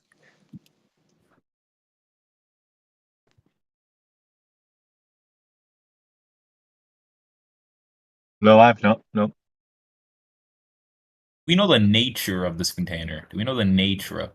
Nature. We know what it's like. We know how strong it is. How much it can endure. You know. I mean, why would you need to, bro? Why would you need to know the volume? I mean, what difference would the volume make? You should be able to figure out the volume if you know the pressure, temperature, and gas constant, right? So, damn. So, what's the volume of the universe then? The universe. I'm just asking for the container, bro. If there's a container, you should be able to figure it out. We're on Earth right now, bud. We don't need the volume of the universe. We're on Earth. If you're claiming that PV equals nRT, so an ideal gas law is what keeps pressure on Earth here, then you should be able to figure out the total volume of the system, correct? What is it then? I don't claim that we live in a container, bro. So, are you claiming gas pressure doesn't need containment? I said I didn't make any claims as to what we live in. I just said I don't claim that we live in a container. Ah, right. So, have you got any claims? Do you have a claim? I'm trying to ask you a question about your claim, which is that we live in a system with a container. No. I'm saying containment. I'm saying gas pressure requires containment. All right, and then you have an ideal gas law. You should be able to figure out the volume of the container you're in, right?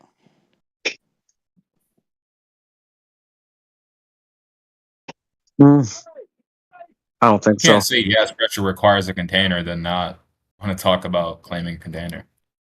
So what's the gas pressure at sea level then? 1 atmosphere, roughly. Okay, so how do you know that? Barometers. Yeah, so you've got a pressure. You're telling me you've got a pressure. How did you work it out? Using the barometric formula, I can figure out the pressure. Yeah. Okay, so what was the volume when you worked it out? The volume of what? The pressurized system. That's on you, bro. You have the burden of proof. You're claiming a container. You should be able to figure this one out. You can't claim a container and then run away when I ask you for the volume in your equation. That's kind of silly, right? Well, you've just said that you know the pressure at sea level.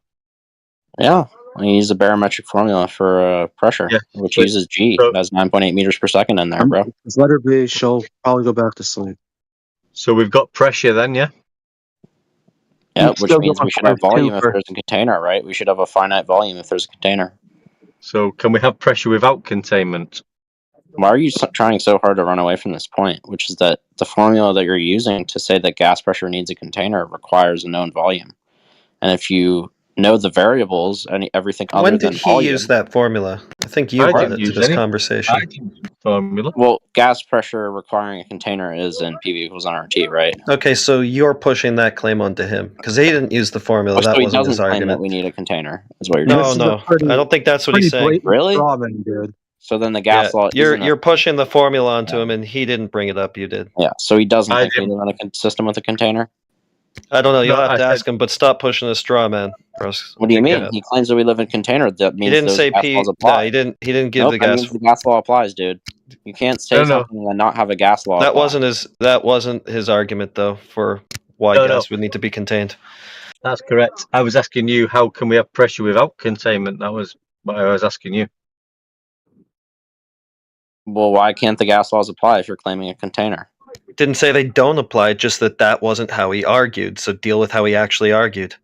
Yeah, so I'm dealing with how he argued by explaining how it's based on a false premise, which we live in a container. Yeah, based on a straw man. So the false premise being the straw man that you're trying to insert here. A heretic had to run in here to save him. Jeez. No, I'm moderating. So you are pushing a straw man. I'm telling you to desist. No, I'm not, crap. Dude. Yeah, you are. And if you're going to keep doing it, you're just going to get kicked out. So address what's actually being said. I was a straw man by saying that. Listen, little buddy. Here's how it's going to go. Address what he's saying, not what you want him to say. Otherwise, don't talk here. Want to try again? He's claiming a container. Yeah, listen.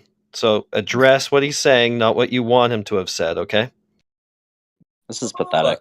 Let's just start over. Yeah, you are. It's really easy. Just deal with what he's actually saying. Don't insert claims that he didn't make and then beat those up. He's making a claim by saying that. Yeah, okay, so deal with that claim he made, okay?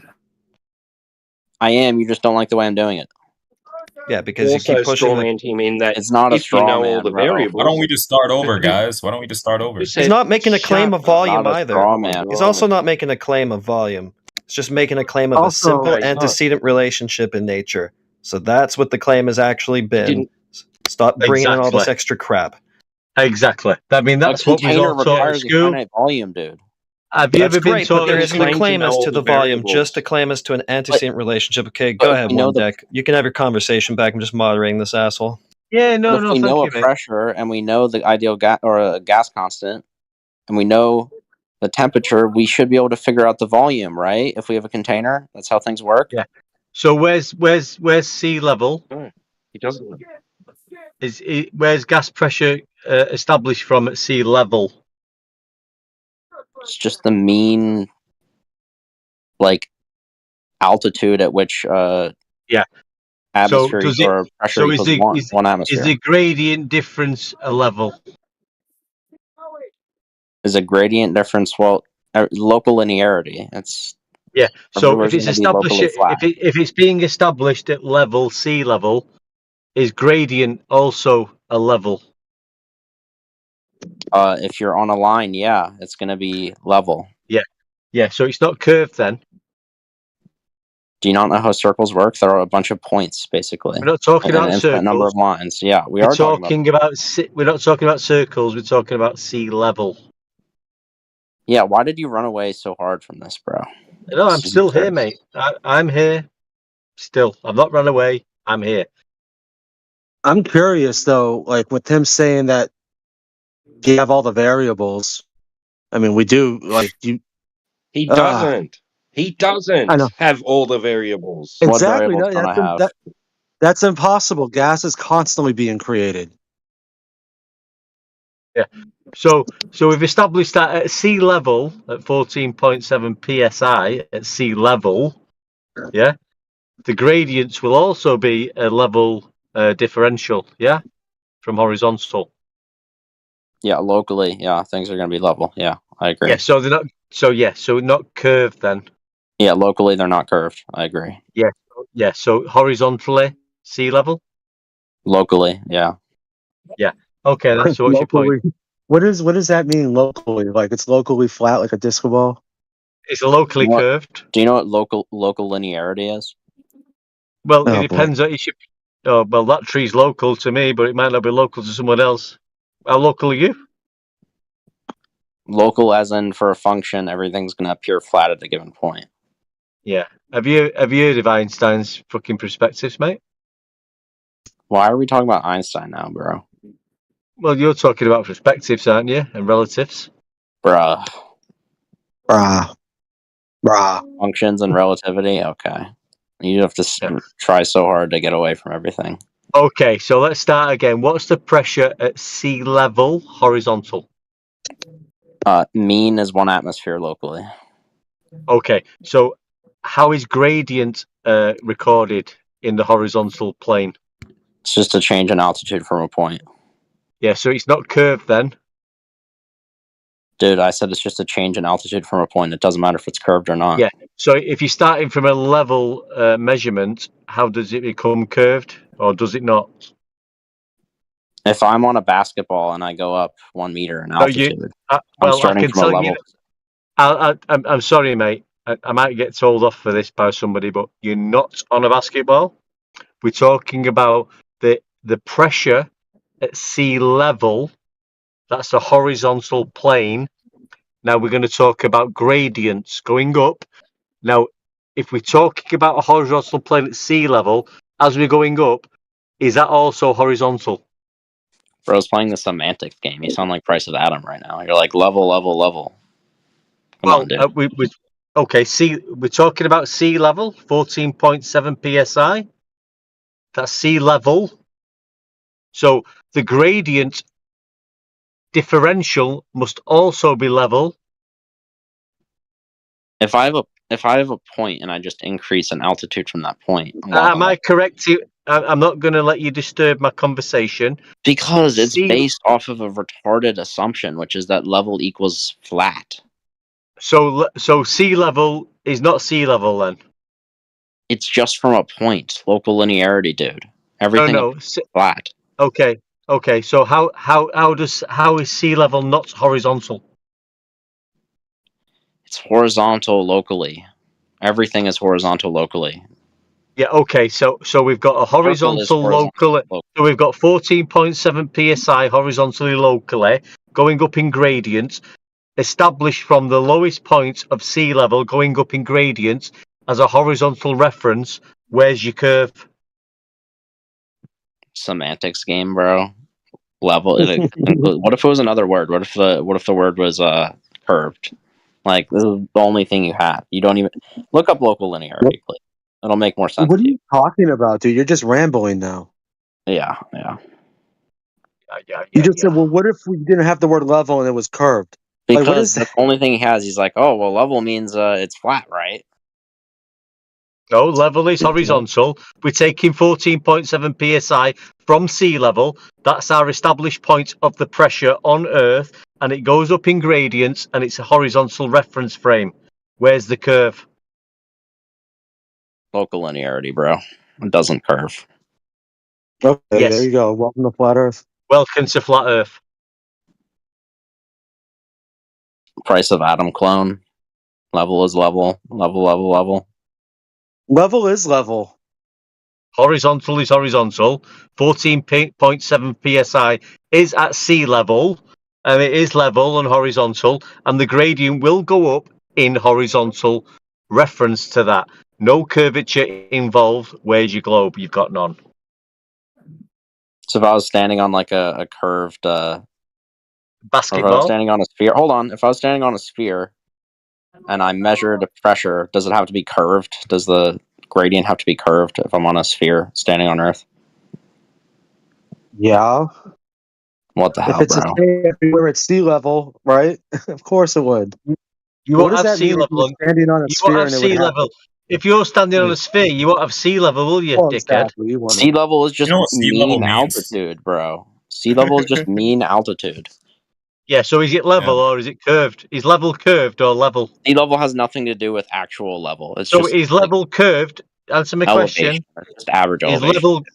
level curved or is level Sea straight? level is not curved, no, because it's just a average like So altitude. is it curved? So is level curved? No, because it has nothing to do with curvature. Exactly. Welcome to Flat Earth. Oh my god, bro. Hey, welcome to Flat Earth, yeah? No, sea level has nothing to do with the curvature or water being flat, right? Yeah, that's why it's Doesn't called know what level, mate. elevation What is, I sea guess. level means, and then tell us what it means. Yeah, we've got 14.7 psi Yeah, at we sea will. level. We've got gradients going up in horizontal lines. Mm-hmm. Yeah, there's no Why would the curvature gradients be involved going up in horizontal lines? because it's established from a level point of sea level in the first place. Oh, that accounts for the gradient? Okay. Yes. Yes. That makes total sense. It's also temperature variance, all kinds of stuff accounts Yeah, for it. Nathan Oakley wasn't able to explain to me how a gradient works. He just said it's dynamic or something. So you tell us how a gradient works on curved. Dude, it's not Why don't on you me. I've made no claims. I'm just asking questions on how your shit model works. The model you don't We haven't have. got. Wait, haven't got model a he doesn't model. have. Okay, you're done right there then. All right, you're asking questions about something you also understand he doesn't have. Okay, next. When you're looking from Earth to Polaris, right? That's your coordinate A to B, right?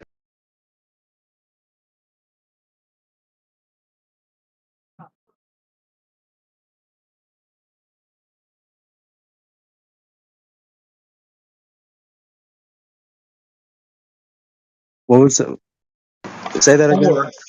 Or if we're at the shore and we're looking out at the Black Swan, right? What's behind you? Because if you're looking directly up at Polaris, 180 degrees, what's below you, right? What do you mean? What are you talking about? If we're looking at the Black Swan, what is You're behind saying, us? Like, okay. well, you said if we're standing out on the water and we're looking at the Black Swan, what's I'm behind about us? to I mean, help. I I'm don't going to know. help you. I'm going to help you. Okay. You want to say Dunkin' Donuts is behind you, I'm or going to help. I'm going to help you. Okay. okay. So in order to see the Black Swan, you had to use a piece of technology, right? No, And then not you walked necessarily, up because behind before that he even started technology, zooming in, and you could then see you the oil walked up rig. behind that technology and you viewed forward. What's behind that technology in the opposite direction at 180 degrees? I'm pretty sure there's a wall behind the guy, isn't there? It's like a beach. He walks downstairs Okay, and goes to the beach. okay. Now we're going to go back to where you got your longitude by using latitude by looking at Polaris, right? So apply it the same direction. I thought latitude came from longitude.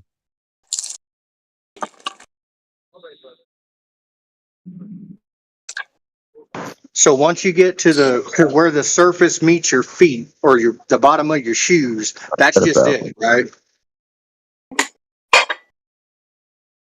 What about the what? What are you saying? Nothing. Have a good day, sir. When you look at the Anyway, Black Swan, what is behind you? What is that? I don't get what he's I trying to mean, you couldn't say. even get the Captain Crunch method, bro. I just gave it to you. Sorry, mate. I had to leave. I had to go and get me flat Earth pizza. I'm back now. Any further? What? Any,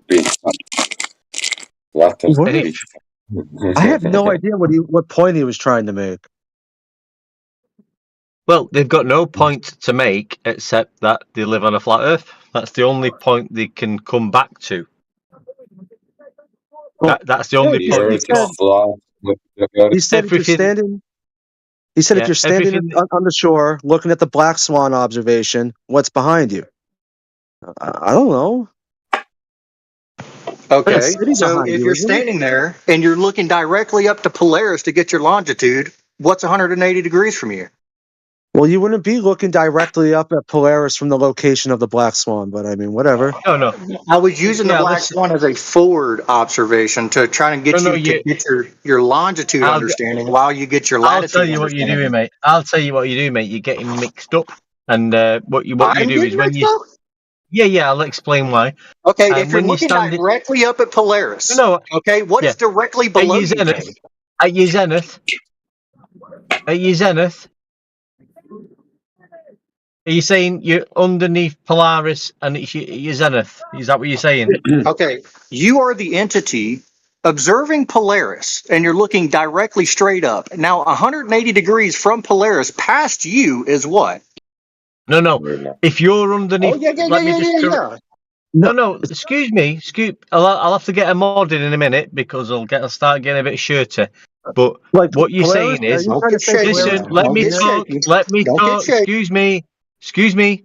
Let me talk. You've made a mistake. You guys suckity on the fluff there. Let me just talk, mate. You made a mistake and you're getting excited. So when you stood underneath Polaris, that you're at 90 degrees to Polaris. Okay, so underneath you, right? Because you're including Earth, right? Or are we not including Earth? We're just saying we exist, Polaris exists, but Earth don't.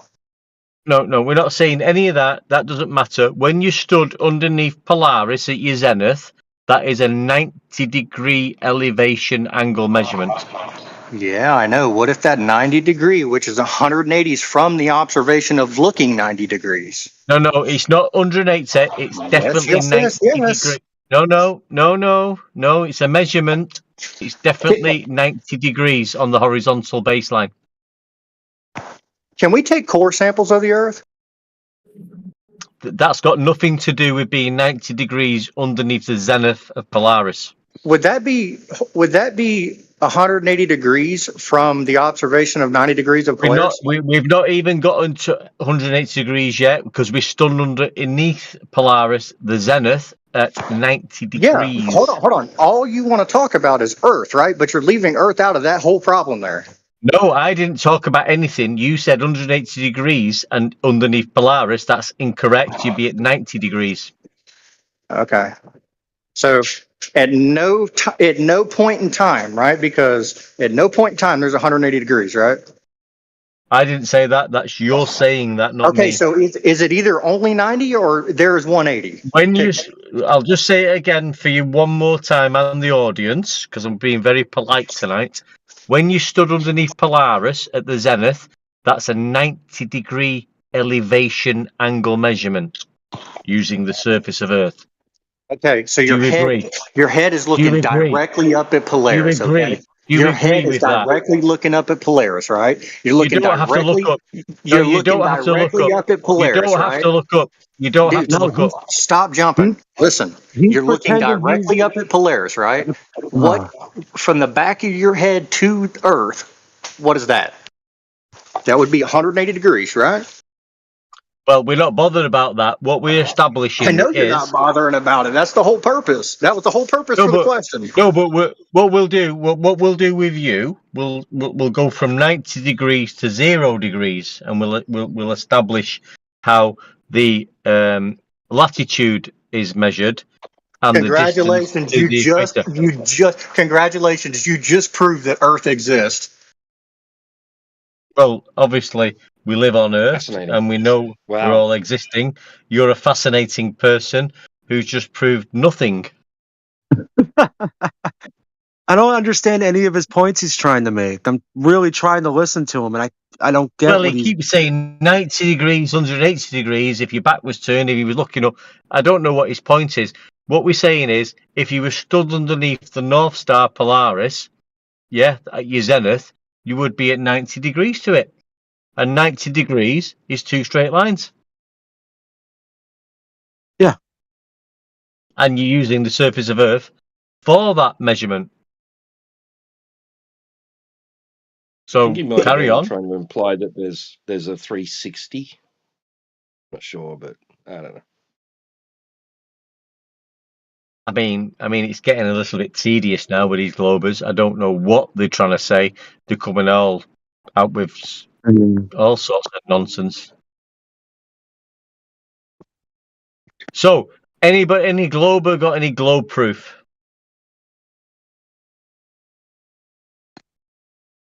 Oh, he was just trying to figure out a way to say 360 degrees. That's all he was doing. I don't know why. Like, because he was asking. Okay. Because when he was saying, if you're looking at, okay, I get what he was saying now. If you're looking at the Black Swan out at the water, what's behind you?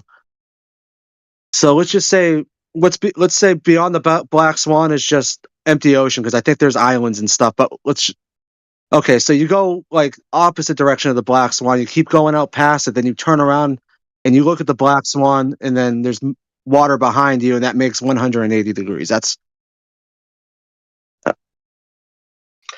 yeah. But I mean, that's what he's saying. I don't know what his point was with that, but I mean, that's not making it more curvy. I mean, that's not telling us the distance of the horizon is 1.22 times fucking square root of 0 feet, is it? Exactly. Which is the globe claim on the table, that we live on a spherical Earth with hills blocking the fucking buildings and boats. And we can debunk that all day long. Because everybody knows now that the Earth is flat, it's not a globe. And the globers are terrified, and they haven't got nothing to give us, to present us, evidence-wise, that we live on a globe. Please, if you are a globalist... How long you been a flat earther for? 2 weeks. 2 weeks? Yeah. Actually? Yeah, actually, about a month from me. You guys have been a flat earther for 2 weeks. That's interesting. Well, I say 2 weeks. It's actually 12 days. 12 days. You remember the exact day, huh? Exact day of conversion. Yeah, 2 Sundays less 2 Fridays, 12 days ago. Why? What's your point, mate? Just asking you. I don't have to have a point to ask a question, right? Okay, so do you think you live on a spinning globe, mate? I know I live on a curving Earth. How do you know that? How? The boats disappear bottom up, and you can never explain it. That's how I know. He just claimed geometric Earth curve at 1.22. You have 20 different explanations for one phenomenon. So, how do you know live on a curved Earth again? Say that again one more time. Because boats disappear bottom up. That's how I know. Do they really? Oh, right. Don't? So that what? Oh, so you see shit. Okay. Let me take this. So what's a boat got to do with Earth? Because it's going over the surface of Earth, is it not? The same water level that you claim that is level. If water is level and it's on a horizontal plane of reference like you claim, it should not be disappearing bottom up. That's perspective for you. Yeah, so it does. Well, water level is not so level, apparently, so, right? Do you agree sea level is level or curved? Well, that's not what sea level is. What is sea level then? Sea level has to do with altitude. I don't know how you still don't know that. Do you just not like to educate yourself, or you like to lie to yourself? Which one is it? Well, I like to lie to myself, and I like to educate myself. Now, you explain to me. Yeah. So you explain to me the difference between level and curved. You already know the difference between level and curved. If you don't know the difference, I'm not going to explain it to you. It's pretty simple. So is curve level or is level curved? But we don't need to say level, because you saying level, we already know what level means when we're talking about sea level. So let's just talk about the horizontal plane of reference, because that's what the flat Earth is, right? No, we don't deal with horizontal on globes, mate. Oh, we wait, deal no, I'm with talking curvature. about the flat Earth. On a flat Earth, it's a horizontal plane of reference, right? We won't curve it. No. We want curvature, On a mate. flat Where's Earth, the curvature? the Earth would be horizontal, No, right? we don't. You don't live on a flat Earth, No, it's do you? not. It's not horizontal? Not in your world, no. I'm talking about the world we live in, the flat Earth, right? No, you live on a curved Earth, don't you, mate? Are we not living on the same Earth? No, you live on a curved Earth. I don't. I sense the fear in you, buddy. I sense the fear. Yeah. Extreme fear. So let's talk. Okay. So what's the horizon? What's the horizon? Horizon's an apparent effect of what? The curvature of the Earth, surface of the Earth, eating the sky. That's what the horizon is. Yeah. So can somebody put a definition of the horizon up so we can all go through it? Anybody? Go ahead. Put the definition if you want. Yeah. So the horizon is the apparent location where the Earth's surface and the sky appear to meet. Yes, indeed. So it's referencing. I still haven't got my question answered, by the way. With the hang on a minute. You asked me. It's referencing the Earth's surface, is it not? Sure it can. Okay, so when you've got a sextant out in sea, yeah, with the horizon mirror, and you're establishing horizontal, what are you going to use to establish horizontal? Horizontal. What are you going to say? Level? You need level for it? You don't need level for it. No. So how do you establish your horizontal with the Mariner's sextant? Using the horizon mirror. Well, yeah, I was seeing if. Yeah, of course. Yeah. Exactly. So how do you? Are you going to explain to me how? Are you going to explain to me how? No. You're going to answer us, mate. How do you establish horizontal? I asked the first question that wasn't ever answered to me yet. So you don't know what horizontal? You're admitting you don't know what horizontal is, then? Oh, I don't know what a horizontal plane of reference is that you claim the flat Earth is? That's interesting. I'm pretty sure that's pretty simple to understand. Are you saying that a sextant on a globe would require a curved surface? Would need a curved surface? Is that your Can you use a horizon to establish curve? The sextant wouldn't exist if Earth was a globe. Really? I mean, the horizon's only like if you're at sea level. How can you use this curved sea level? Yeah, so if you're so this guy's such an obfuscator. Curved sea level. This guy doesn't even know what sea level is. What the fuck are you talking about? If you're on a boat, stop saying level, mate. Your sea level's curved, mate. If you're on a boat and you're 1 foot observer height, and you look out at the horizon's gonna be like what, 1 point something miles away from you. No, not at all. The horizon could be 100 miles away.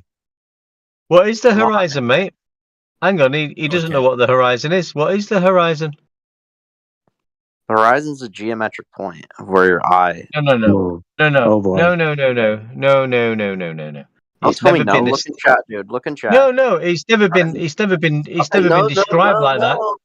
Put your fingers in your ears. Start screaming. Look in chat, dude. So you're claiming he's claiming geometric Earth curve at 1.22 times square root of observer's height in feet. That's not you guys' claim anymore. It's all optical now.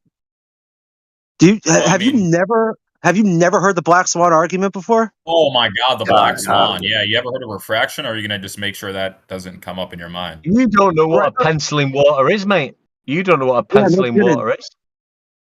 You don't know what penciling water is. The first thing you keep doing in here is you keep like misrepresenting terms. When we say sea level, we're not talking about the horizontal water.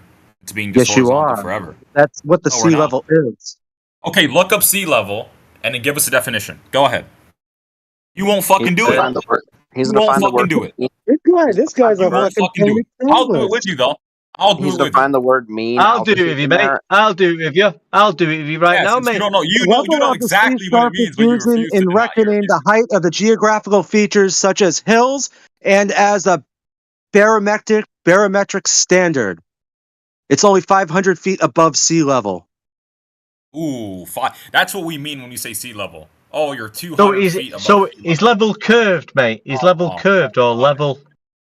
Is sea level curved or level? Oh, sea level is clearly curved. Yeah, for sure it is. So so you're saying and level is curved? Do you know why I know sea level is curved? Because you're a retard? No, because boats are not on the same level that I am at. That's how I know sea level is curved. Yeah. So can you demonstrate? Can you demonstrate a curved level? Can you show us a level? Why do you keep running away from my points? I'm here, mate. I'm here, mate. I'm here, level with you. No, you're not. I'm curving here, with you're you. somewhere else. I'm curving. I'm curving with you. I'm curving with you. Nah, you're really shaky, man. Okay, give us your. Since you've been a flat earther, I'm sure that you've got your questions answered to you by the flat earthers. Why do boats disappear bottom up? Go ahead. They don't disappear bottom up. They don't? Oh, so we just see shit then. They don't disappear, mate. It's not geometric earth curve causing blockage. It is not. Oh, wait. So boats don't disappear bottom up. They do or they don't? No. So this is a blind faith religion for you then? Yeah, denial of reality. Crazy. Then how come if they disappear?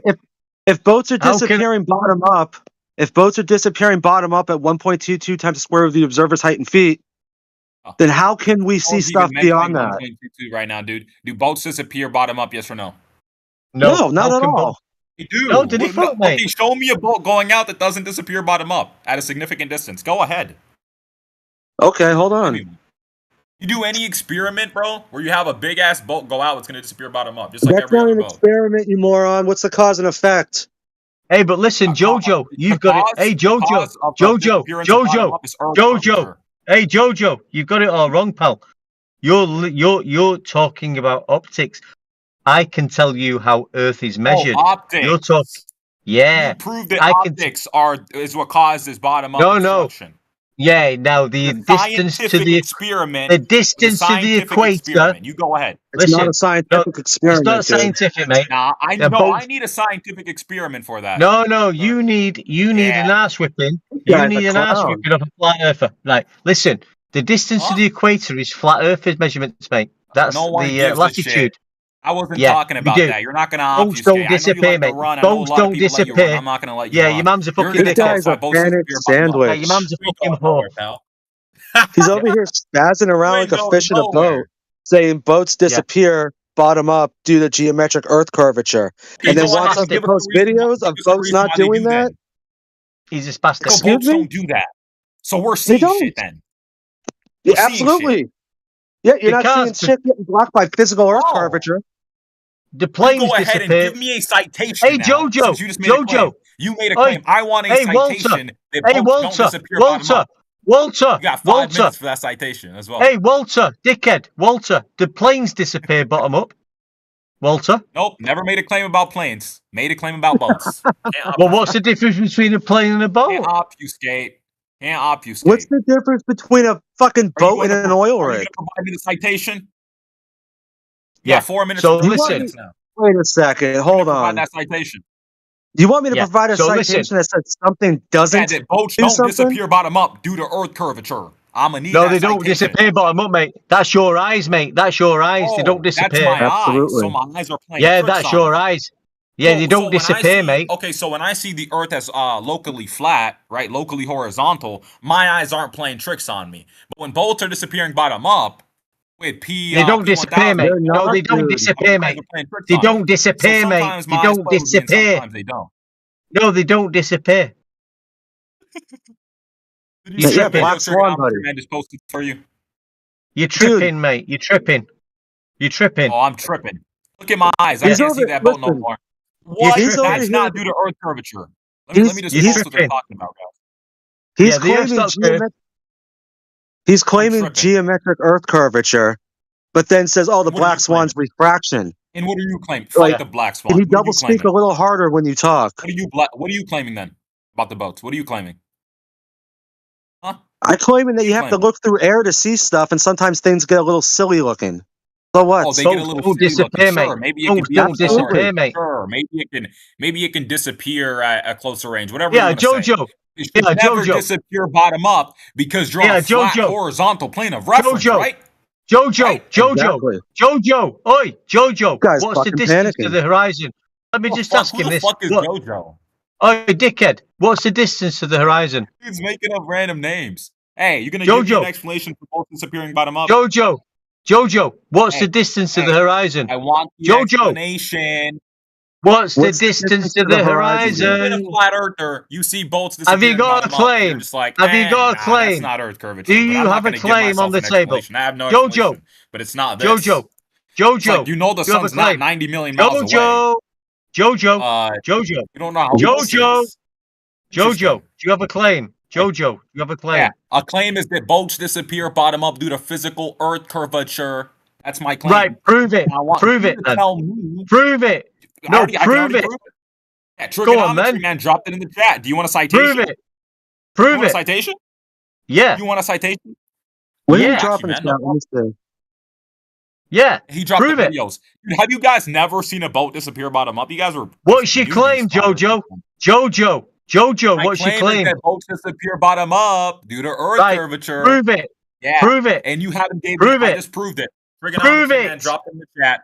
Dropped Prove in the it. chat. You can scream all you want to, Prove buddy. it. It was dropped in the chat. Prove it. It's in the chat. Prove it. Prove it. Look at him. Prove Look it. at him going Bro, crazy. he's Look at him going broken. mad.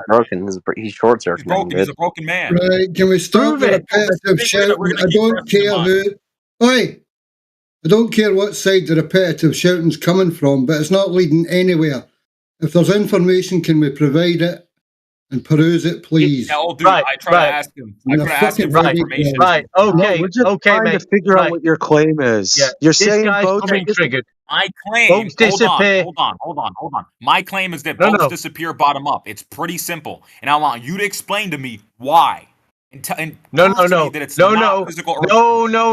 Jojo. No, let me take this. Jojo, Oh, look at no. him. He's got to obfuscate. Yo, old dude, you want to mute him for that? Are we gonna mute him for obfuscation? He just obfuscated for my point. Can I have a word, Jojo? Jojo. Look at him. Jojo. Look at that little rattlesnake trying to slither himself out. Jojo. Can someone stop this moron, please? Little rattlesnake. Jojo. Your claim Who the fuck is JoJo? you are Who the Jojo. fuck is JoJo? You Jojo. Your claim is I know that this is the boats problem. You like to talk about the He distance won't to let me Polaris talk. and all this Monitors. other Yo, shit. guys, this is terrible to listen You're a to. runner. Like, can you listen to Oh, what for old fuck's dude said? sake. Please, For listen to fuck's old sake, dude. Jojo. Thank you. I just respected Jojo. what old dude said, and that's why I asked Deck. Jojo. Yo, Deck, Right, give me an Jojo. explanation Joe, for this. listen. Jojo, fucking listen. Shut the fuck. Nah, I'm not listening to you till you give me my explanation. Thank you for muting him, by the way, old dude. Thank you. Yeah, Thank you. bro, Thank you. my JoJo counter's broken. Go and stop. Yeah, I don't know understand. who JoJo is. What's the claim exactly? Yeah, so I want an explanation. It's very simple. I'll make this very clear. I want an explanation for why boats disappear bottom up. Because one deck's claim is that sea level is level in the sense that it is horizontal, right? And goes on forever, and there's no earth curvature that's obstructing boats. So I want him to prove that is indeed the Expand case. on your claim a little bit. It's not What do due you to mean earth they curvature. disappear? So you're claiming boats are disappearing bottom up Yes. at one. They do all Right. the time. At what Did you learn that distance? today? At what distance and what rate? Well, that depends on refraction sometimes. 1.225 times the observer's. Wait. Okay, so you're trying to claim unfalsifiable Earth curvature. No, it's false. What do you mean? It happens every day. It doesn't matter. It's going to happen every day. I mean, it might happen at a different distance due to refraction, but it's going to happen regardless. There you go. So it's just ever moving wherever a cutoff point to seeing something is. That's your Earth curve, even if it's 60 miles away from 1 foot above sea level. Yeah, show me where it's 50 miles away. Show me where it's 50 miles away. Well, you were poo-pooing the Black Swan earlier. We know the distance to that one. Black Swan is 9 miles away. No, it's the. I think Hill House is like 10.4 miles away, and the first 10 one's miles, 6. 9 miles, same thing, dude. It's like 6.7 and 10.4 miles. Okay. With why do you guys think the Black Swan's such a strong argument? Just refraction. It happens. You didn't see So the sometimes- iconic Chicago skyline photo? Didn't see that one? Yeah, that also kills R. That means that you know what that all that's proven is that the horizon is not geometric Earth curvature. Oh, sure. You know Well, that yeah. Oh, image actually. sure. Yeah. Yeah. Are you gonna let You're me talk, or are we you're gonna interrupt talking each about the other? We skyline. can just be disrespectful and You're interrupt each other. talking I'm trying to about have the a conversation. skyline in Chicago. You're Okay. talking about a Yeah, the skyline skyline in of Chicago proved that the Earth yeah, is which curving. is You know that, right? You know it's that. Do you know that picture proved that the Earth is curving? you shouldn't be able to see any part of the skyline ever if Earth was curving at 1.22. Have you ever heard of refraction? Okay, you know what? Let's just make sure you have a decent Right. knowledge of See. refraction. Okay. What is See. refraction? You're saying What is refraction? if something's refracted, What is is it still refraction? geometric? What is refraction?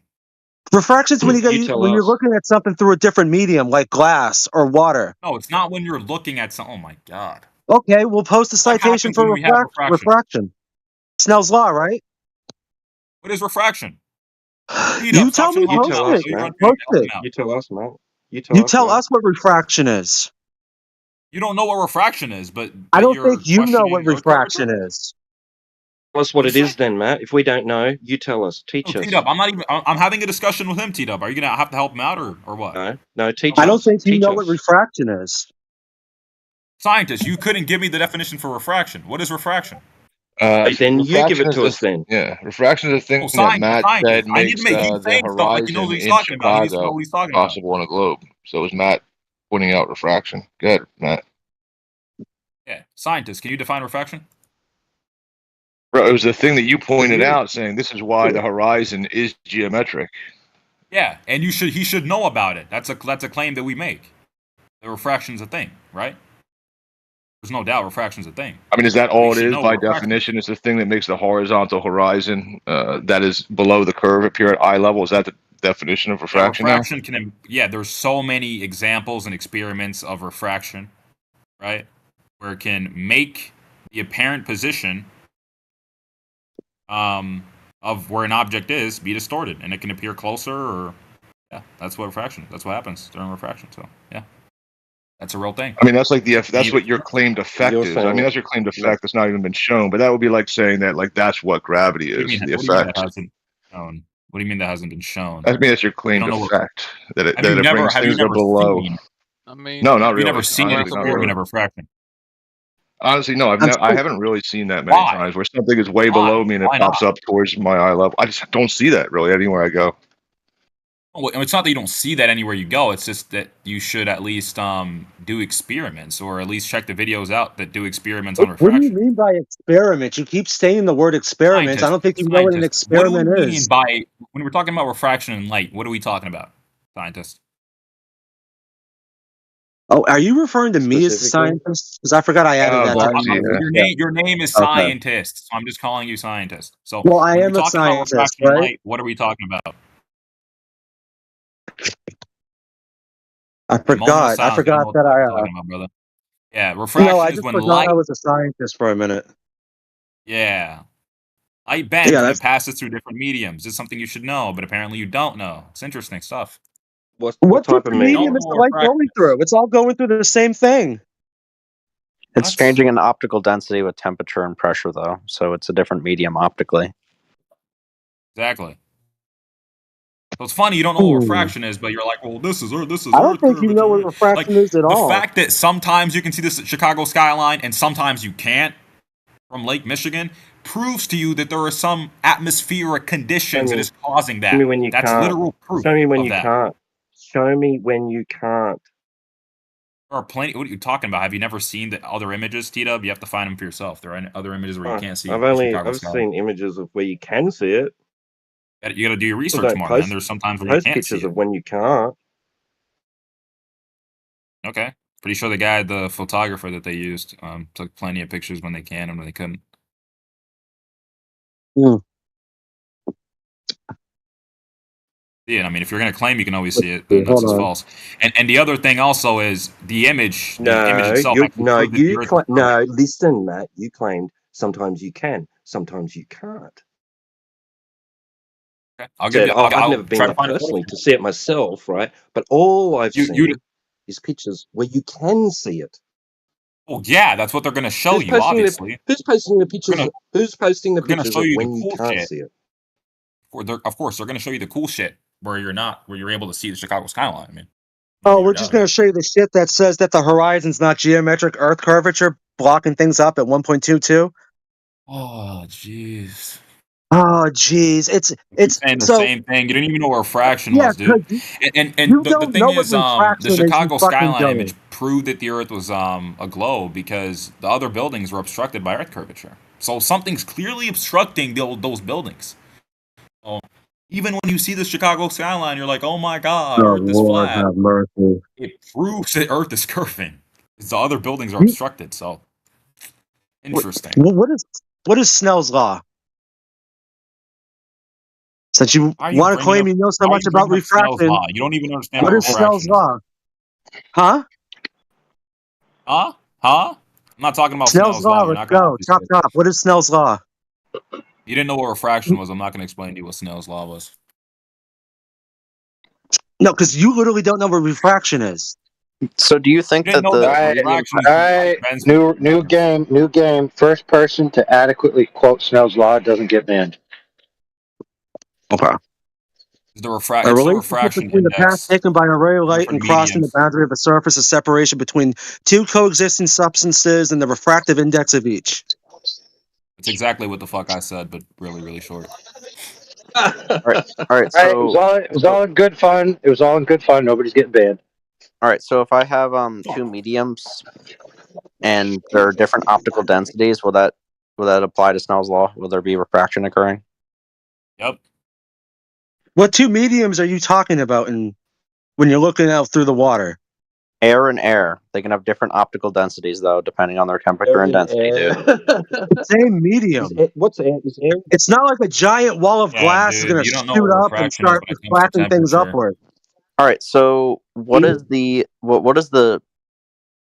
like unit used to quantify a medium in Snell's law? Like what is the Ask a quantity? question.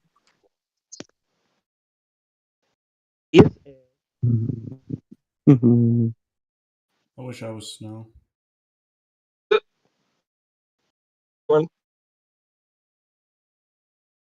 It's just talking about crossing the boundary between. Yeah, it doesn't matter if Yeah. there's the differing they don't have to be completely different mediums. Like it doesn't have to be air and water. It can just be something with a different optical density. Oh, it does have to be different mediums. Yeah, different medium and optical density, not different medium in terms of like water and air or Why would it be optical density and not different mediums? you can Yeah, change optical optical density by density, temperature sure, and whatever, but it's you still can all the change same medium. No, it's not, man. you Holy can shit. change optical density by changing It's all temperature made and up of pressure. literally the exact same thing. Yeah, and are you saying that optical density of air doesn't change with temperature and pressure? It does, but it's still not a. It's It not does. like Okay, you so then it looking through a applies to piece of Snell's law. glass or Thank looking you. through the surface of Yep. water. It's literally So it what does. Yep. Snell's law He is, just admitted dude. it. He just It's admitted. still it's Concede different now. mediums in Snell's It's law. literally how light behaves when it passes through different He just mediums. conceded. It's insane. Matt, Dude. he just conceded. He said optical density does change air, with temperature and pressure, so he concedes. Yeah, but the medium's staying the same, but the optical density in that medium can be different. Yeah, that's the It only doesn't thing you matter care though. about in Snell's law. So, right. So what you're saying is sometimes it's geometric and sometimes it's not geometric. All right, I want you to concede and say that I was right. Okay, I No, want to hear. when you're Always looking at the Black geometric. The light Swan, just manipulates how. it's never geometric Earth curvature ever. If it was geometric, it would always be there. It wouldn't just warp with the weather.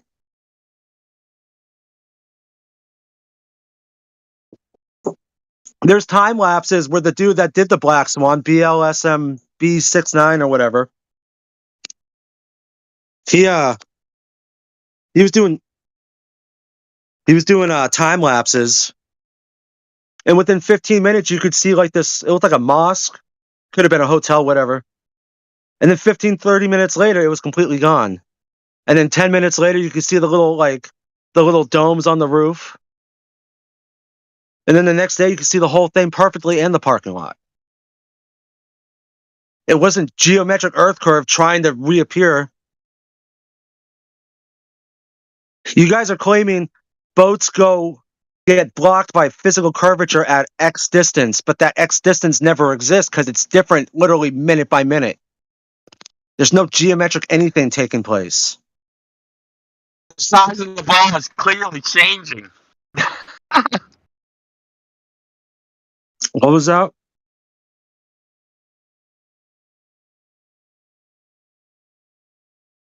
Yeah, it sounds like a cope, Vaxi. I mean, it's like I said the size of the ball is, excuse me, the size of the ball is clearly changing. If you see it, you see it on some days, but then the next day you don't. If you think it's the freaking geometry, then your ball is changing size. Like, it's nonsense. It's obviously optical. If the Earth curve was geometric in the Black Swan observation, Earth would be 4 times bigger than what Jupiter is. The radius comes out to like 260,000 miles. You betcha. Fuck them and their geometric anything. They don't have nothing. Well, it'd be 4 times the size Jupiter isn't, but you know, whatever. Yeah. Six times the size they claim it is. Based off their cartoons, Jupiter has was Wait, 46,000 miles. Isn't it the gas giant? Are they measuring the width of gas? Was that one gas? I forget which one's gas. Oh no, you know what? In fact, Matt Nuclear, I think last week tried saying that Jupiter is an example of gas particle without a container. Good Lord. Yeah, of course. I think he's also the guy that raged out and tried to make me name all the regions in Ukraine at one point too. He's just a spastic weirdo. Yeah, so can I get your concession, since you did admit that you can have changing, or you can have refraction with a different or a same medium as long as it has a different optical density, since you said that? Oh, I'm sorry. We just literally wiped our ass with your geometric claim of Earth curvature at 1.22. Yeah, and I just want to hear you say it, I just want to say that boats go over the horizon, and the horizon's physical, but it changes every day, and sometimes it's not there when it should be, but it's physical. You shut up. Shut the fuck up. Is the horizon at 1.225 miles times the square root of your height in feet? Yep. No, it is not, you fucking retard. You dumb piece of shit. There's not one. I bet you there's never. I bet you there's not one. Why is everybody jumping in? Just ask him to show that. Yeah, I bet you there's not one day where it ever is that. I bet you literally you'll see boats disappearing at 10, 20, 30, 70. It changes all the time. If you just pause the video, you'll get 1.225. You know, probably. Damn, you scored. Okay, so why don't you guys just ask him to prove it? Dude, I watch RC boats disappear over a lake that's 900 feet. Vax, do you have me muted or something? Like, why don't you guys ask him to prove it? I can hear you just fine. Oh, sorry. Yeah, I don't have anybody muted. Ask him to prove what? His geometric Earth curvature? He can't. He says that it's physically at 1.2. Yeah. So why are we spoon feeding him all this stuff? Why are we giving him all this rope? Why don't you just ask him to prove it? He can't prove anything. There's nothing for him to try to even. He can't even make a claim. He's making the point. It's a very good point. Yeah. Well, you should at least let him hang himself instead of you being the one to say that. Let him demonstrate that he can't prove it instead of you dictate to the room that he can. That would be more effective. Oh, well. Floundering around. It's less effective, I agree. And what are they going to do? They're going to show that blue and white little charter boat disappear over Earth curve, and then we show them Black Swan, and then it goes on for 3. So it's never going to get resolved regardless. No. He needs to demonstrate the distance that boat is at, and that it comports to the claim that the horizon is the thing that is obstructing your view at 1.225 miles times the square root of his observer height. Can somebody send the Black Swan image in here real quick so I can do a quick comparison?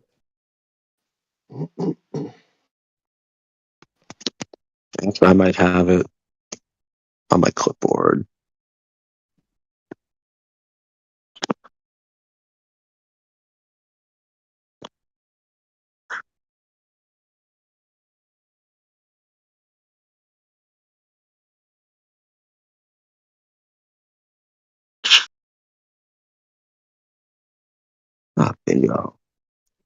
I The helicopter there, I think, in that video gets it at 1.22.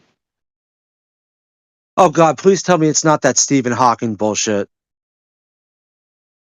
I'm just saying you can get the horizon right where you want it, with a little Hollywood magic.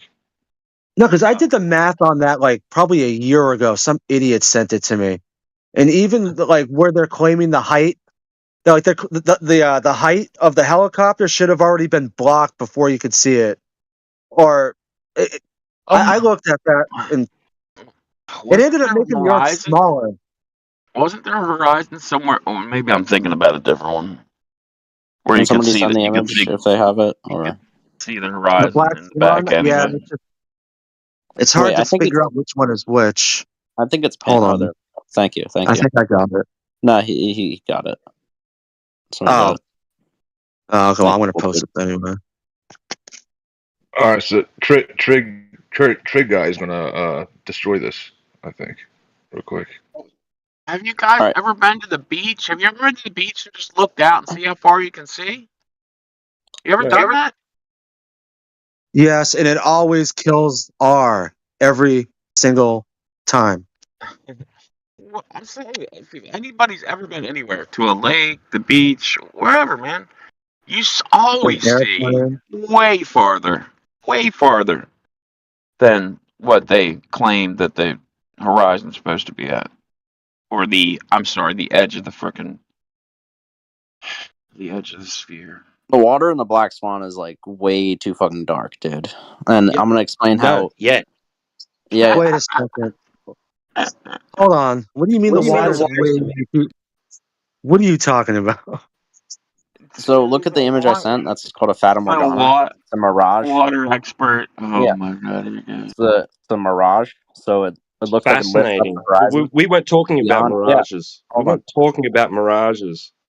Yeah, and I'm explaining how this can make the same effect. No. We're talking about the horizon. So you need to explain how the horizon in the Black Swan. Shut up. No.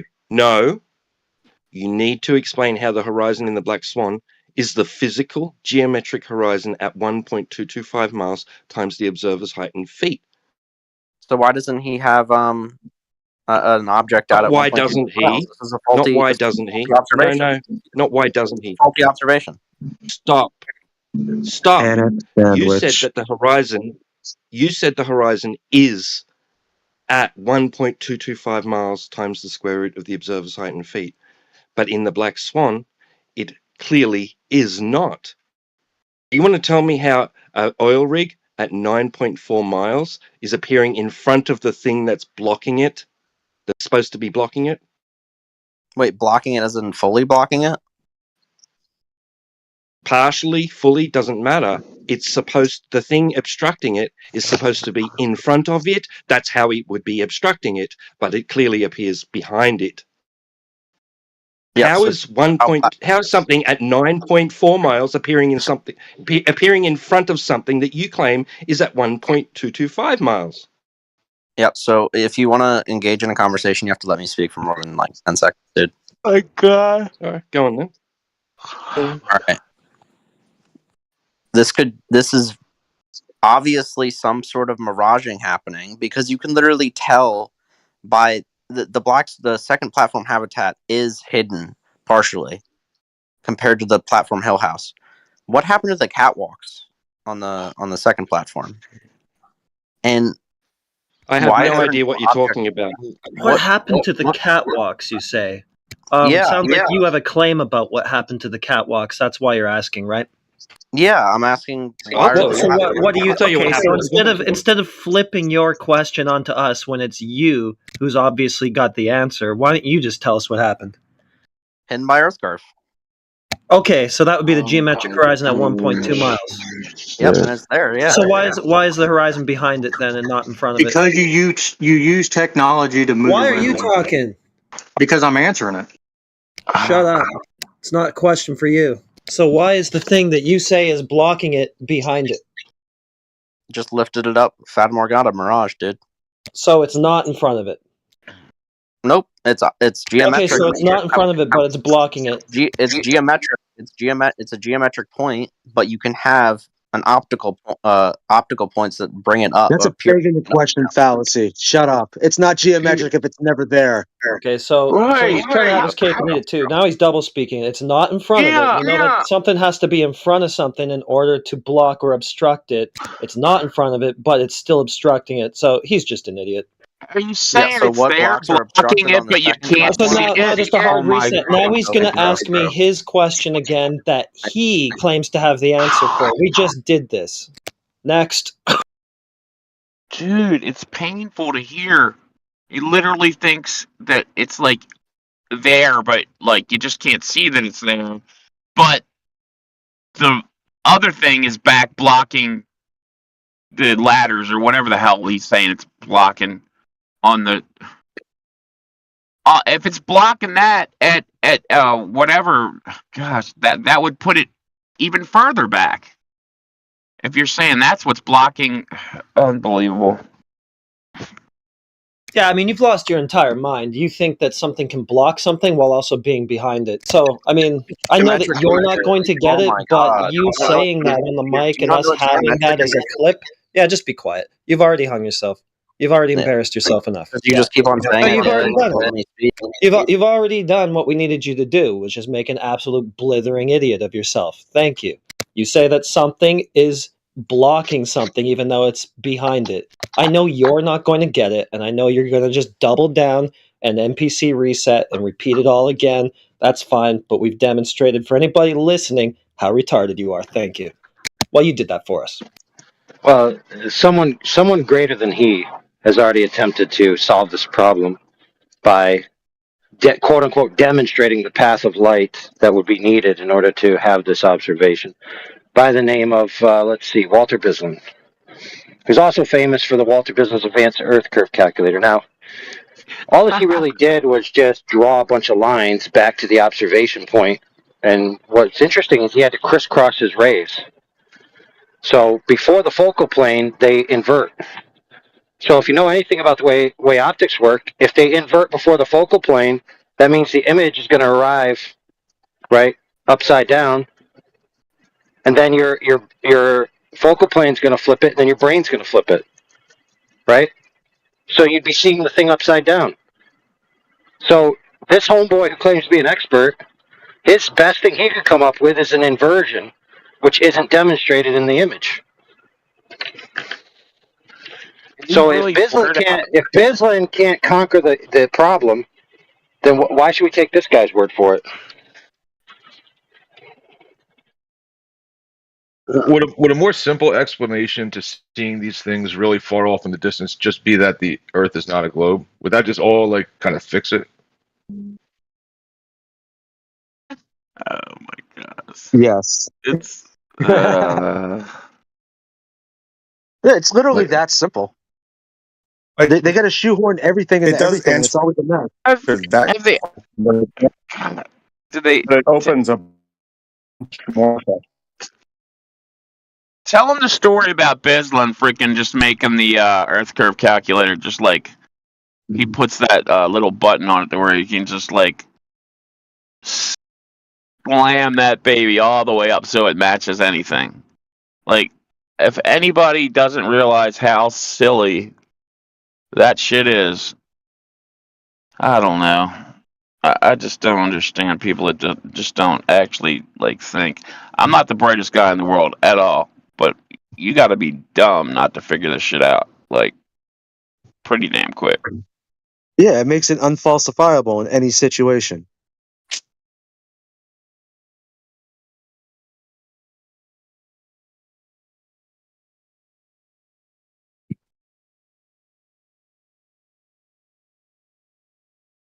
Mm.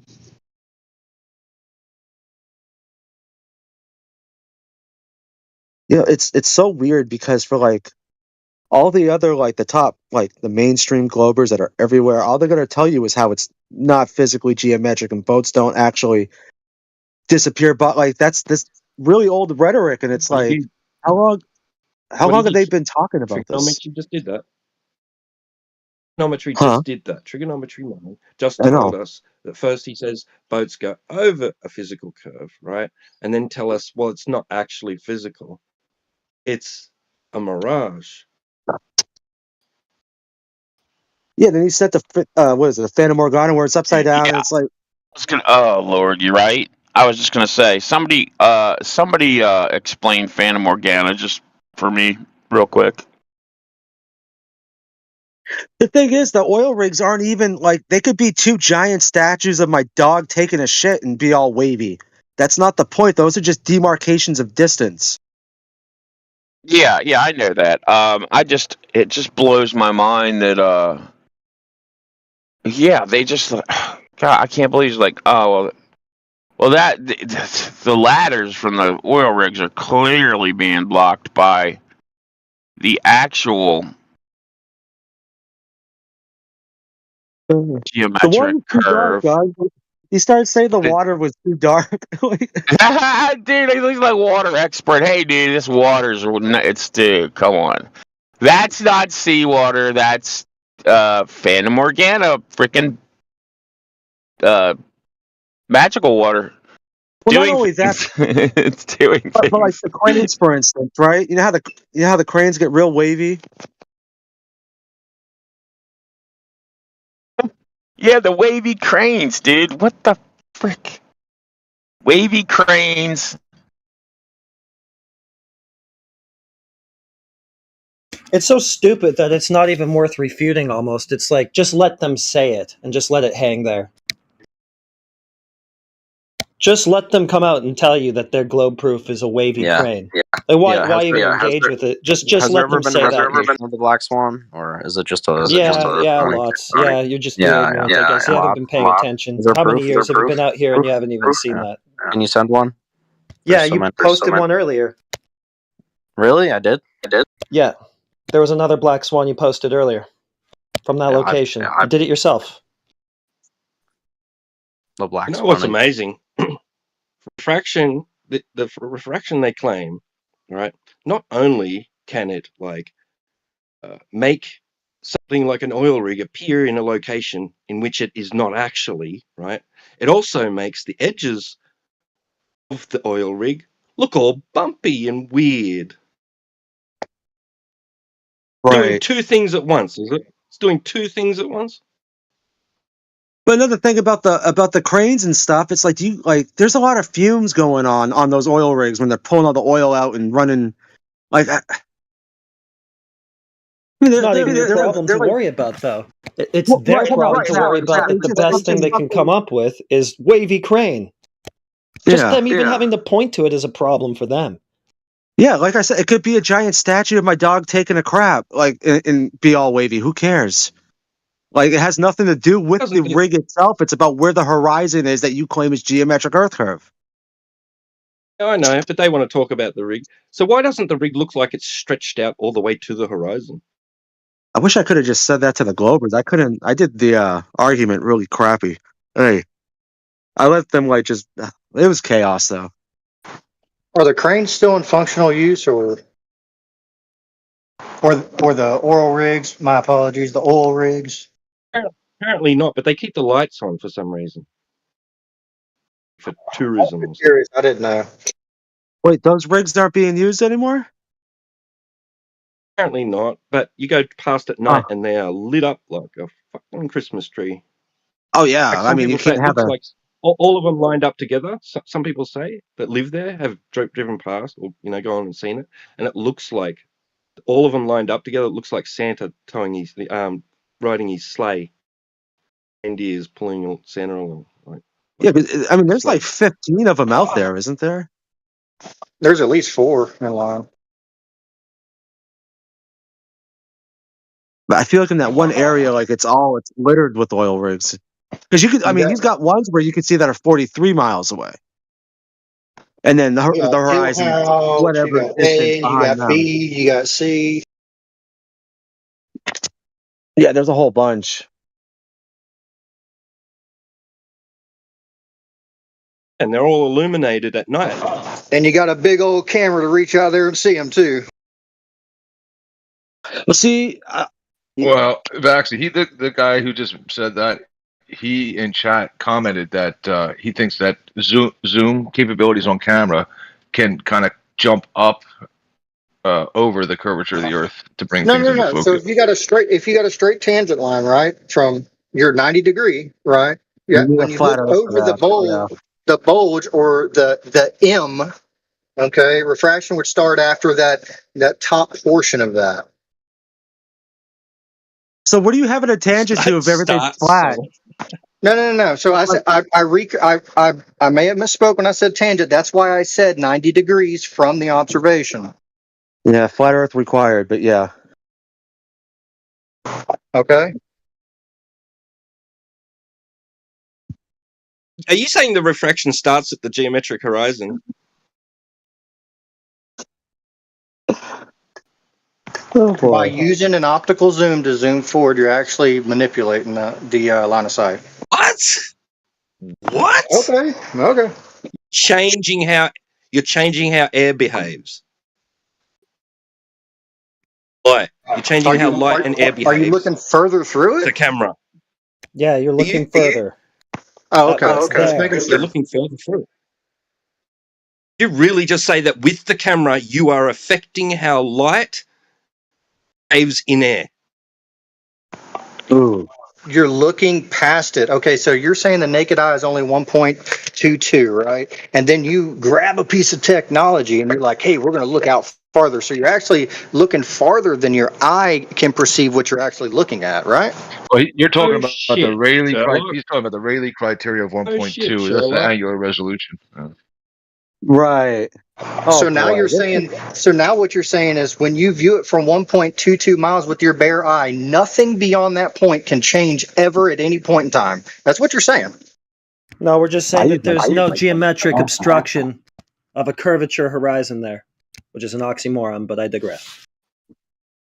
He's literally if I'm looking at the top of a hill, if I'm looking at the top of the hill and there's somebody or a house even on the other side that I can't see because it's obstructed by the hill itself, right?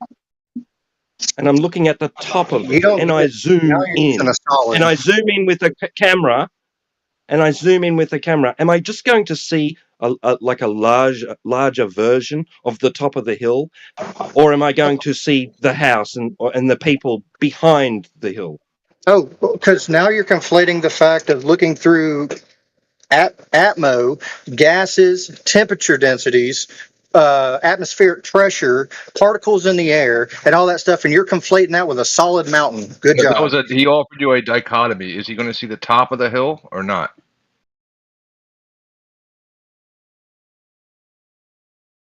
What do you think geometric Earth curve is? It's a physical landmass getting in the way of your view. It's the Earth physically curving and blocking things on the other side of it. Yeah, that's what the claim is, right? But this guy says that you would perceive that. You would perceive that. Hold on.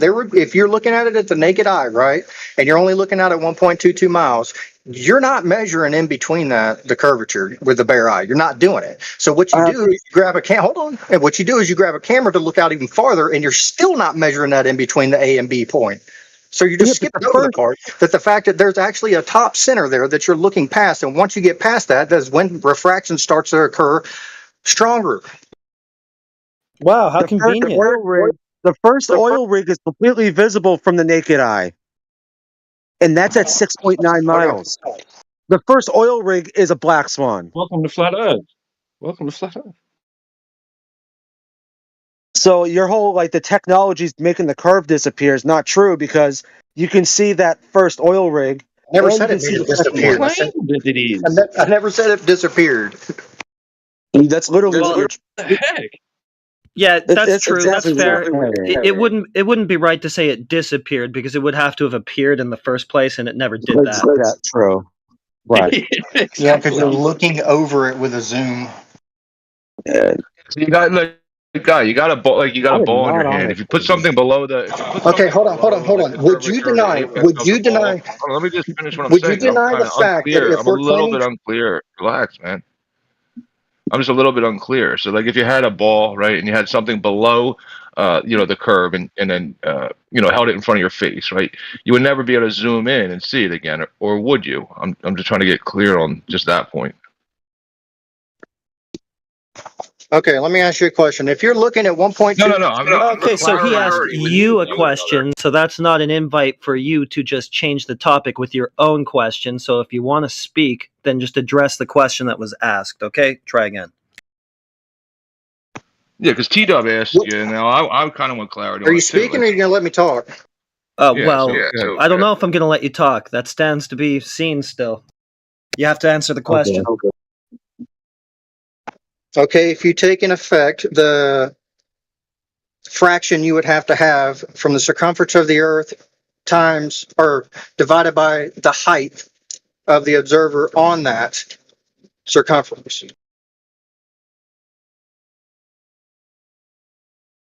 How was that for an answer? No tanks. Any good? That was terrible. I asked him about Yeah, I thought so. What would the circumference of the That Earth was be the if it worst was a ball? answer I've ever heard. That was bad. What's the circumference of the ball Earth that's being put No, forth? I'm talking about you got a basketball in your hand. Oh, you don't got a skip little over you it. got Come a on, GI you got a don't GI skip. Joe behind you got a GI Joe behind the basketball. Can you zoom in through the basketball, just standing there, never changing your height? So you want a 6-foot person to stand on? No, bro. I'm just saying, hold something in front of something else. Like I don't know how much more basic I can get. Like I got a Dorito behind the refrigerator. Can you zoom in through the refrigerator? What are you doing? What are you saying?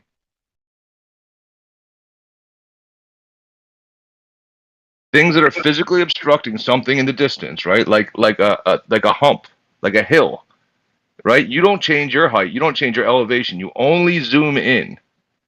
It will not bring that thing up and over the hill, will it? Will it? Just touching the zoom button. Will it bring it up over the hill, the GI Joe or whatever it is behind the hill?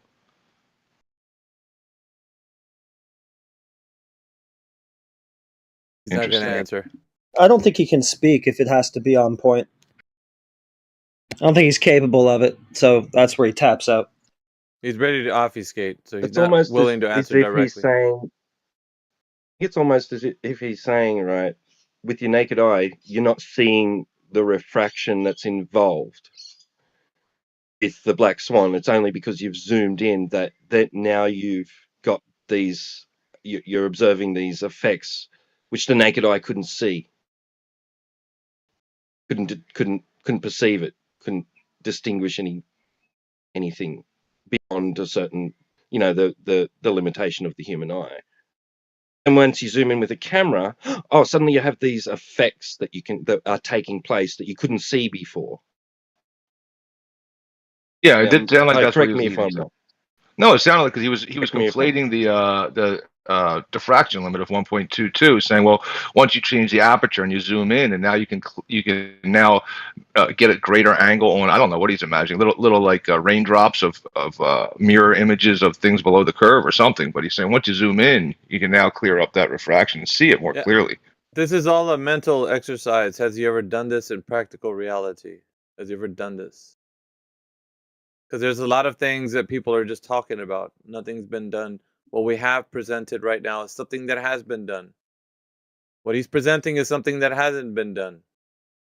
So the demonstration needs to be put forth as something to validate his claim.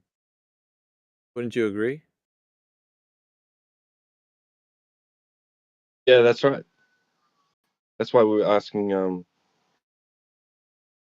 Geometry Man to demonstrate it. Yeah, they got all the mental contortions in the world.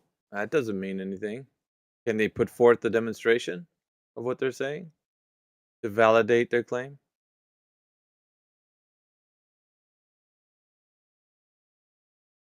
I don't think so. Haven't seen it yet. So he doesn't want to talk unless he's allowed to obfuscate, so I guess we'll just have to find another Glober. Yeah, chasing. I'm not trying to beat you up on it, right? It's just like we're all humans. We're all like it's like everyday common sense stuff. Like you would have to then you'd have to do something other than just zoom in to see something that's physically obstructed by a physical object in front of it. You'd have to do something else. You'd have to raise in height or something else to see the object behind it. Zoom wouldn't cut it. And it's just something you should be able to admit to without an issue that, yeah, obviously I can't see through stuff with my zoom button. Well, you're wrong.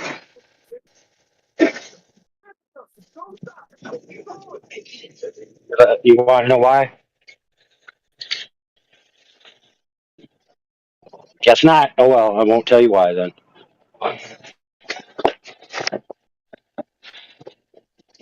Anybody else want to know Go on, why? man. No, don't be long. That was your chance. Tell us why. I want to know why. Tell me. Okay, how does a camera zoom in on something? Increases the diameter of Sorry. the What? aperture where the light passes through. No. Oh, sorry. Yeah, that's Right. He's The distance between two right. lenses. there. You go. You Magnifying. move the one lens further from the other. Now, when you do that, you've changed the available propagation angles, right? So, in other words, you've gotten closer to the object in question. Now, in principle, now don't get me wrong, this isn't going to necessarily work at long ranges comparatively, but in principle, when the lens is further away from the object, the direct line of sight to the available propagation angles that can enter the lens could be blocked by a physical object. And then when you move the lens closer, the angles change, and now you have a direct line of sight from that portion of the lens to the object, and that would allow you to see over an obstruction. So at least in principle, it is theoretically possible for zooming in to allow you to see over an obstruction. Obviously, we're talking about the angles of the lens here relative to the object, so it would be small objects at close ranges. You know, I don't think it would apply for long ranges, but you could at least see that you can't make the ubiquitous claim that zooming in will never allow you to see over an obstacle, because it's just wrong. Oh, for real? Okay. Shit.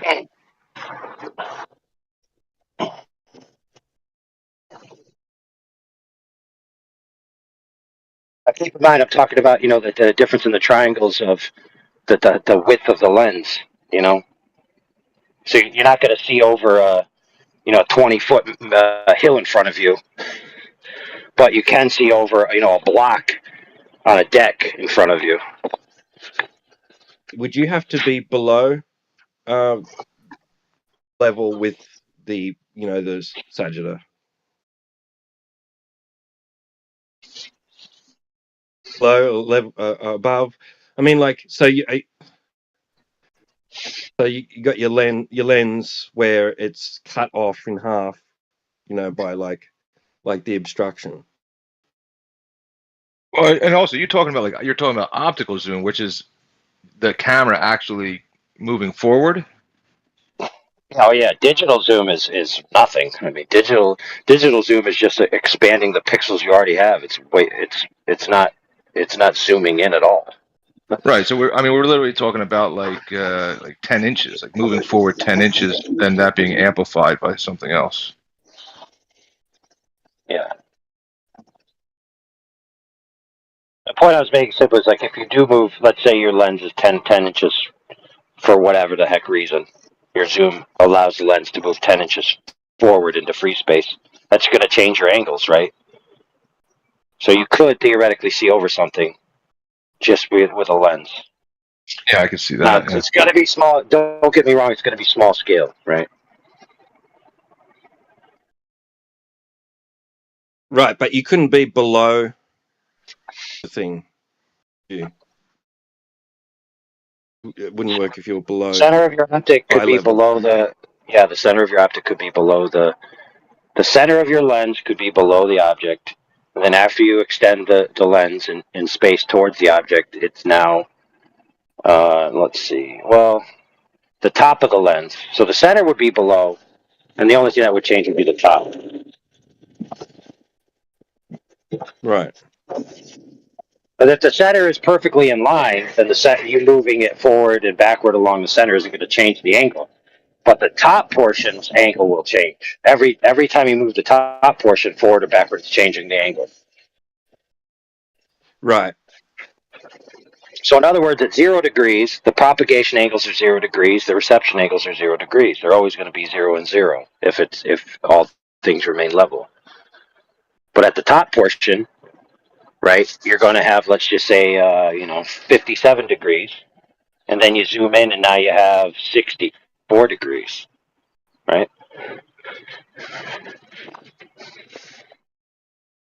Yeah. No, I mean, you're. Right. It's like a pedantic point, but it's true, and it's just kind of like speaks to the lengths that you had to go through dealing with Globers, like 10 inches, does kind of get you over that 0. Yes, it's 4 inches the same as 6 inches, and it's 6 inches the same as 10 inches. I tell all the girls the same. So is this to do with angular resolution? No, angular girth. No, it has to do with Because I'm just propagation. thinking It has to do with angles of propagation. So in one instance, with the camera lenses, when you're further away from something, right? With the further away you get from a fence, you can't see as much over it, right? You're 6 feet tall. Most fences are 6 feet, right? I'm 6'3". I can see over the fence when I'm there, standing right on it. But when I move away, I can no longer see the things I used to be able to see. Why? Because my available propagation angles have changed, right?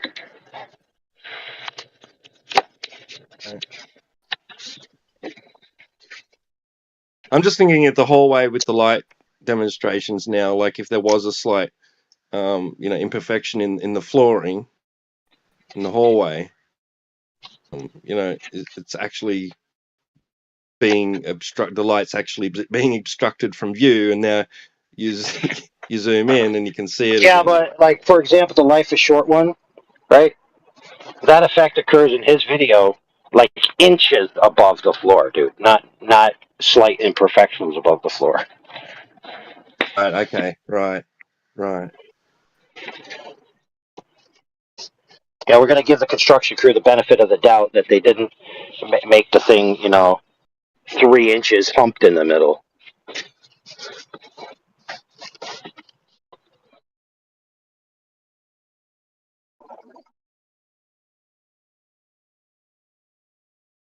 That'd be some bad flooring. Yeah, some bad building there.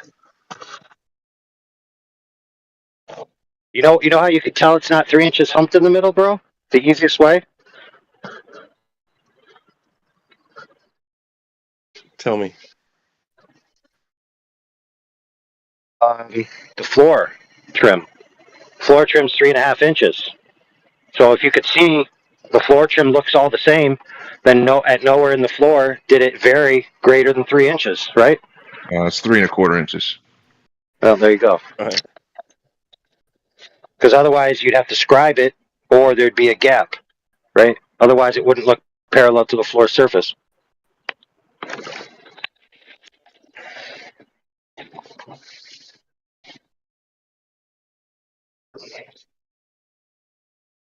Also, can you pass me a shim?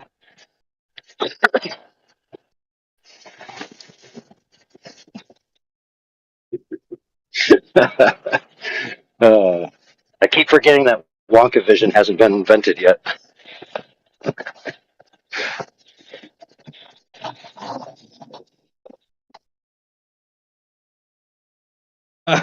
Yes, scratch and sniff the TV. That'd be cool.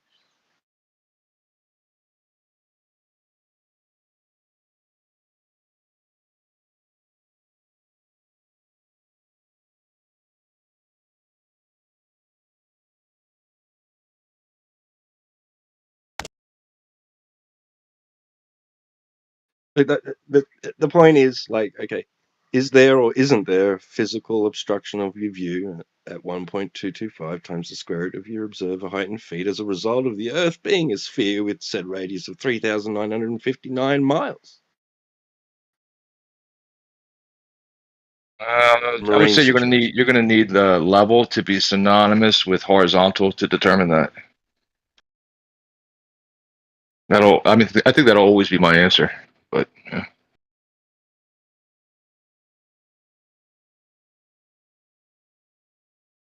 if there is, there either is or there isn't. Like if these globers want to say there is, okay, then they're saying that that's appearing in front of something that's supposed to be a further distance than it. It's the other way around. What we're seeing is the opposite of what they're saying we should be seeing in reality.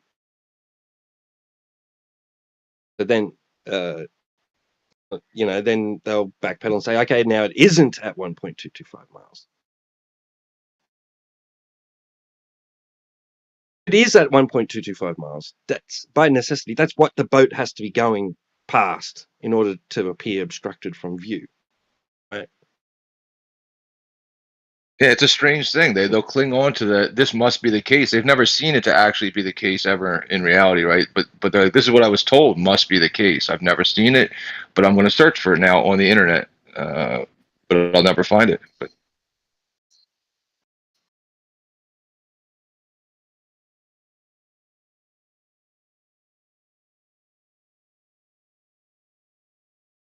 Don't even come in with examples of, okay, this boat is not being obstructed from view at 1.225 miles, blah, blah, blah.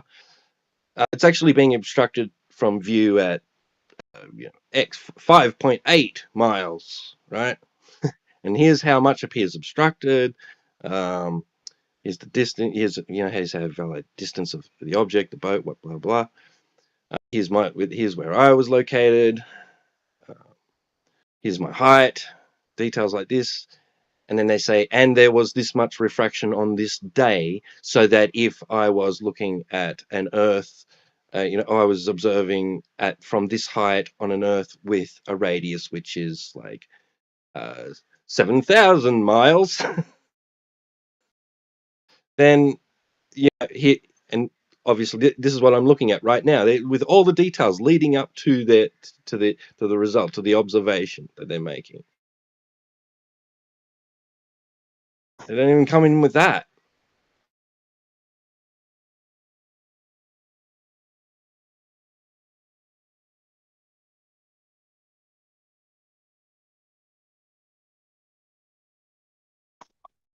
I think I may have had a change of heart, so I just have a question.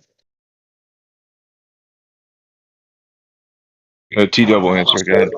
So if we're not using a piece of technology, right, and we are just standing, let's say we're laying down on the beach at a 1 foot observer height, right? No piece of technology or nothing. We're just looking out, right, and watching this boat just sail away from us, right?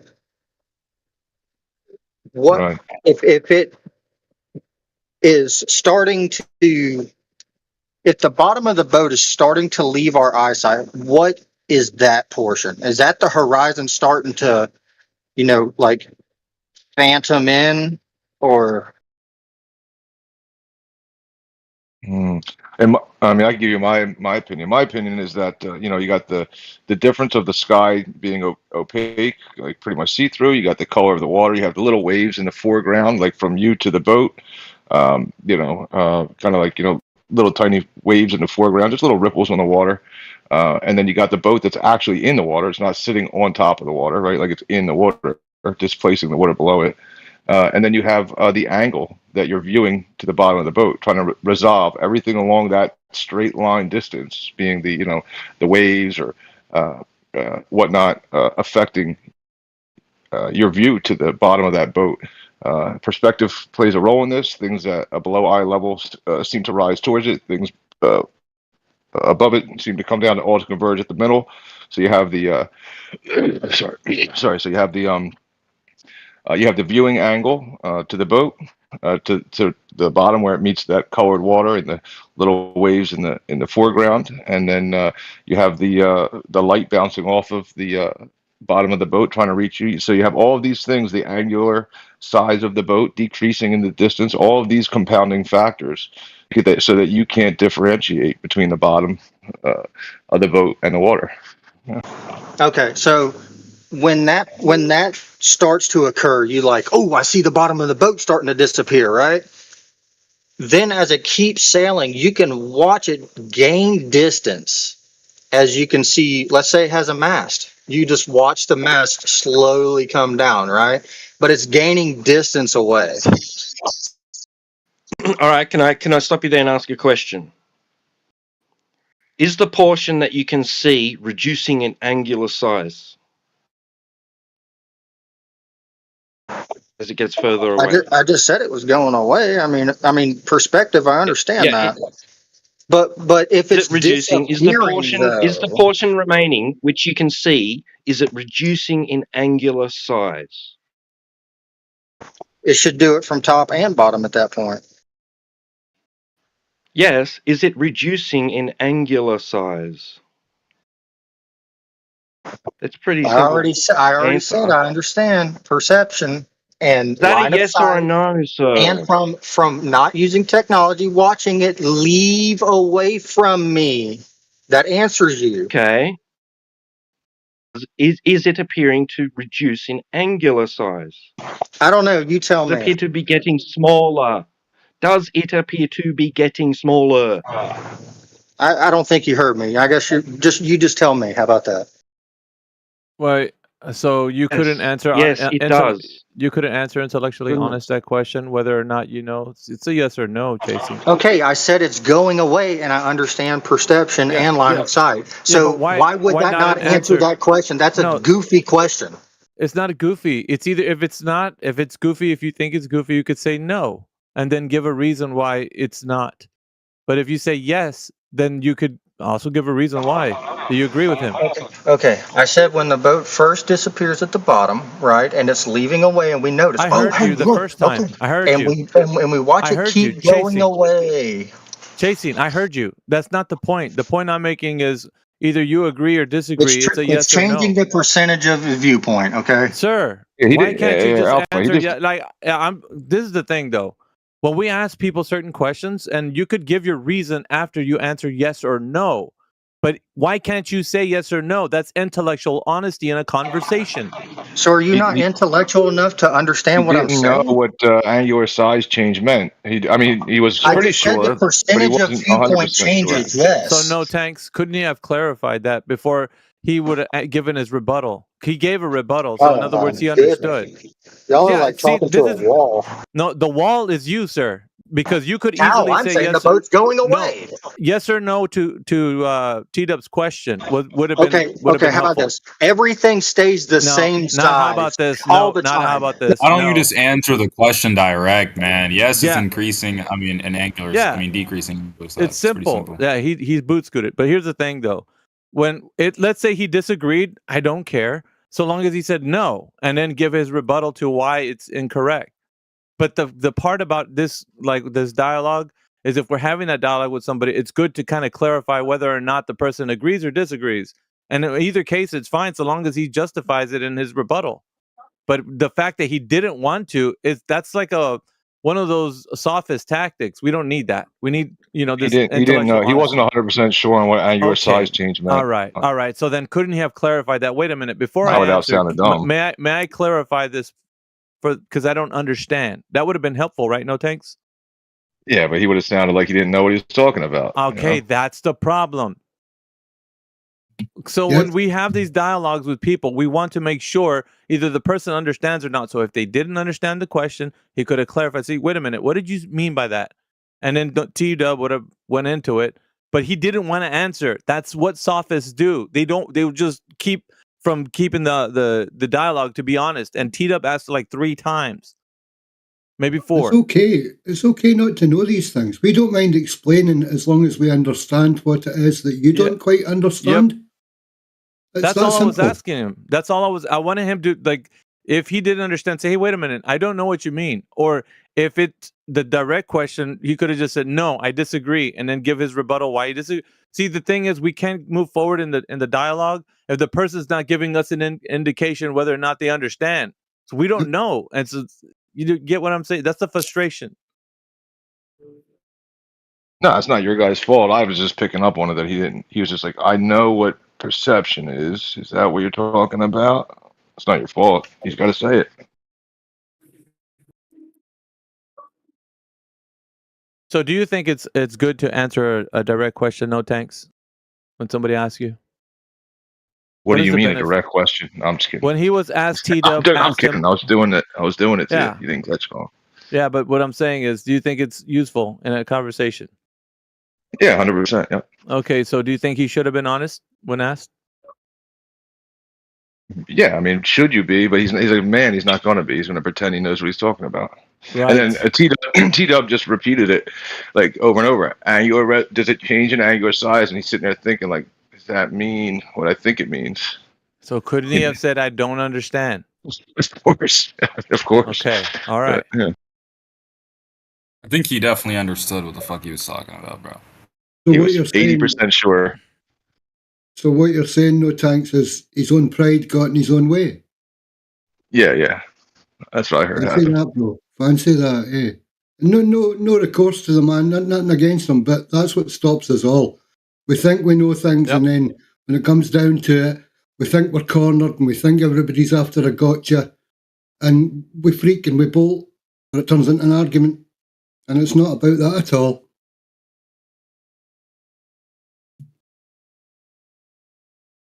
In this room, it's essential for us to progress the dialogue. We can't progress if we don't know what's going on. And he didn't give us an indication. He didn't understand. He didn't want to answer the question directly, which meant that he didn't want to be honest in answering the question. Like saying yes or no to that, like indicating he didn't know. So that's, I don't know. It's just important, man. With the discussion with anyone, it's a bit frustrating when you're listening and T-Dub has to answer it 3 times. He doesn't want to say yes or no. Exactly. And specifically in this case, it's to do with him attributing what he's seeing to one singular cause, ignoring all other factors that could be involved. Right. And that's when they do Not could this, be they involved. leave, Definitely like involved. I was reiterating earlier, they leave out the refraction part. Just want it to be about the curvature at that point, right? And then when they show us in an orthographic view, all the other factors are left out as well. So they want what they think they're going to see orthographically to apply in reality when they're looking out in front of them. Yeah, just I would say only it this way. considering the one factor involved and not any other factors that could be involved in what you're seeing. I would say it this way: the orthographic perspective. I think Indio pointed that out a long time ago. That it's not a perspective that anyone has. We don't see an orthographic view.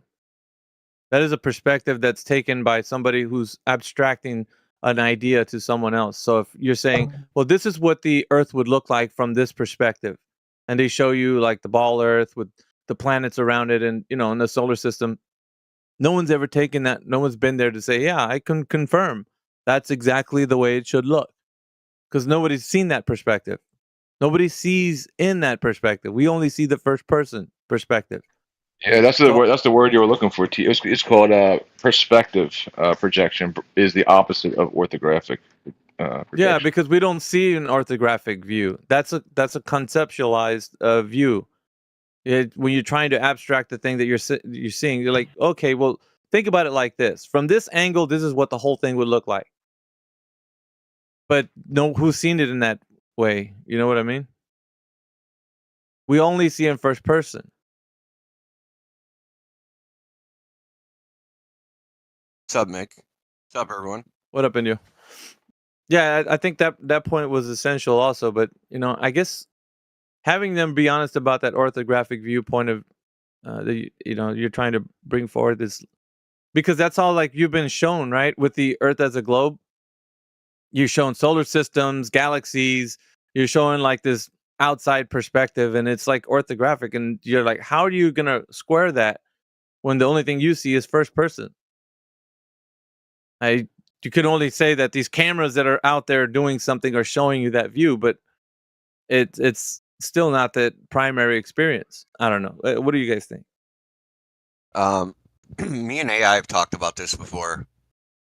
Like an orthographic view isn't even a perspective view. It's not even a side view. It's even different than that. Because even if you could slice the world and slice it sideways and look at it, it would still be in perspective. The only way you can make something look like an orthographic view, like I said, me and AI talk is with something called a telecentric lens. Your lens needs to be as large as whatever it is you're looking at, right? So that all the angles are the Yes. same. Right. So they make lenses to do this in manufacturing because they want to be able to measure exactly, right, with no perspective distortion. They want to be able to measure the parts and pieces by just taking a picture of it. And if the lens is the size of the part, they can do that. But if it's not, then they can't do that. Muppet vision, as Nathan calls it. So you have missing information, and then you abstract it to conceptualize it. Oh, this is what we think it would look like, and then you just got people waffling on about how solar systems look like, and Yeah, but if nobody they're can really really saying tell if you. my eye was the size of the solar system, this is what the solar system would look like. I mean, okay. Exactly. They can't get it to scale. Exactly. Yeah, that's a problem too. I don't think that haven't touched up on that. I don't think at all. Scale. I think what is that that program, that space program that people like using, these space cadets like using? Kerbal? Is that Kerbal? I'm thinking the right one. Yeah, Kerbal. And they don't even have it to scale on Kerbal. I don't know. I can view something with my Nikon, right? And I'll be at the beach, right? And I'll tap the zoom button like twice, and I'll get the whole the whole boat, to come back. So that's like 4 miles, right? So just tapping it twice is 4 miles. Now I look at the moon with the same camera and I tap it twice. Is that now 400 miles? Like, because now I got the whole. I'm like really getting in on these craters. Like, how do we quantify these zoom taps? Like I traveled to the boat by just tapping the zoom. I'm like, boom, I'm like right there with the boat. I'm on board with the boat. It's only like 4 or 5 miles away. I do that with the moon. I'm like right on the moon. How do we So quantify this? magnification. Now this is obviously a rule of thumb, not exact, because so when you magnify something, it's supposed to so I magnify something. I got 1 times versus 2 times zoom. So it would be like being half the distance, right? Because of perspective, linear perspective, right? So if you go half the distance, now the thing's gonna be twice the size. So 2 times zoom is like being half the distance. You understand? You get that? It's like getting closer. Yep. Distance But between you and that thing you're there's seeing. one caveat to that, because the resolving power of the camera doesn't change. You are gonna still be blowing up it. You're gonna be like, it's gonna be closer, but you seeming to get more resolution because you're closer, but you're not actually getting more resolution. Hey, It's can I just like So if it looks if think it looks about it like blurry this. before you zoom in, it's going to look blurry when you've zoomed in. Yeah, exactly. Yeah, so Can you like say find you out took a the? picture, right, and you had it 2 feet away from your face, and then you brought it 1 foot closer to your face, that would be like 2 times zoom. And then if you brought it like another halfway, right, another half a foot, that would be like 4 times zoom. Can you use it? I mean, I can use this to find out the size of something or the distance. Yeah, as long as you have some sort of reference or something. Yeah. So what can I Doesn't it do with it actually with the work the moon? other way around with the little digits that make up a picture, right? And then you come back and you can resolve what the image is, but you get closer and it's like, what the fuck is this? Well, yeah, Well, there I was a mean, problem. it's not like one thing turns off and one thing turns on, right? It's a Yeah. combination of the optics, right? So it's like, So, Indio, remember you had a conversation with this Glober about what type of atmospheric refraction model do you have to put forward?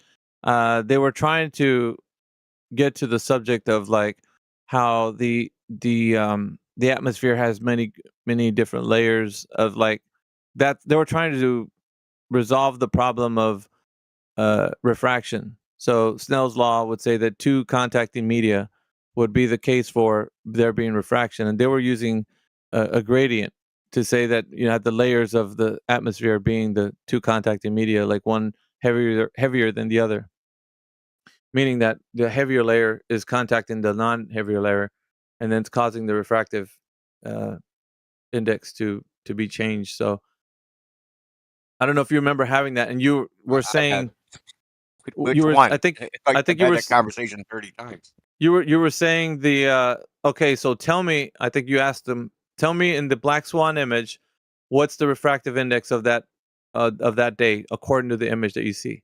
Like you asked them point Oh blank. yeah. Remember that?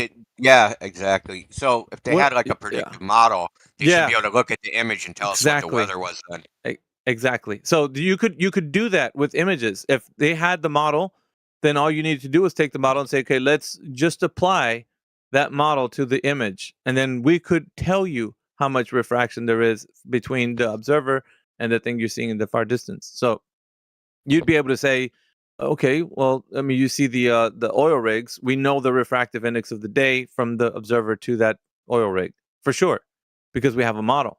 And I think you were questioning them on that because they were using refraction as an argument. But you said if we were able to know, we would able to have some type of model and put that forward. I think what a lot of people in here don't understand is that there isn't that specific gold standard model that you could. I don't know. A lot of people might think so on the flat Earth side and the globe Earth, but there isn't any standard like model that you could use that's for the you could have some type of ideal model like 7/6R that's trying to account for things, but there's no one that you could apply to all scenarios because of the air between you and the thing you're trying to see is in fluctuation constantly. So there's nothing you can say, okay, from this hour to the next, I'm going to tell you exactly what we should see as It's also predicted by not this just model. like ideally layered, right? It's not just a little layer sandwich. Yeah. Like, you know what I mean?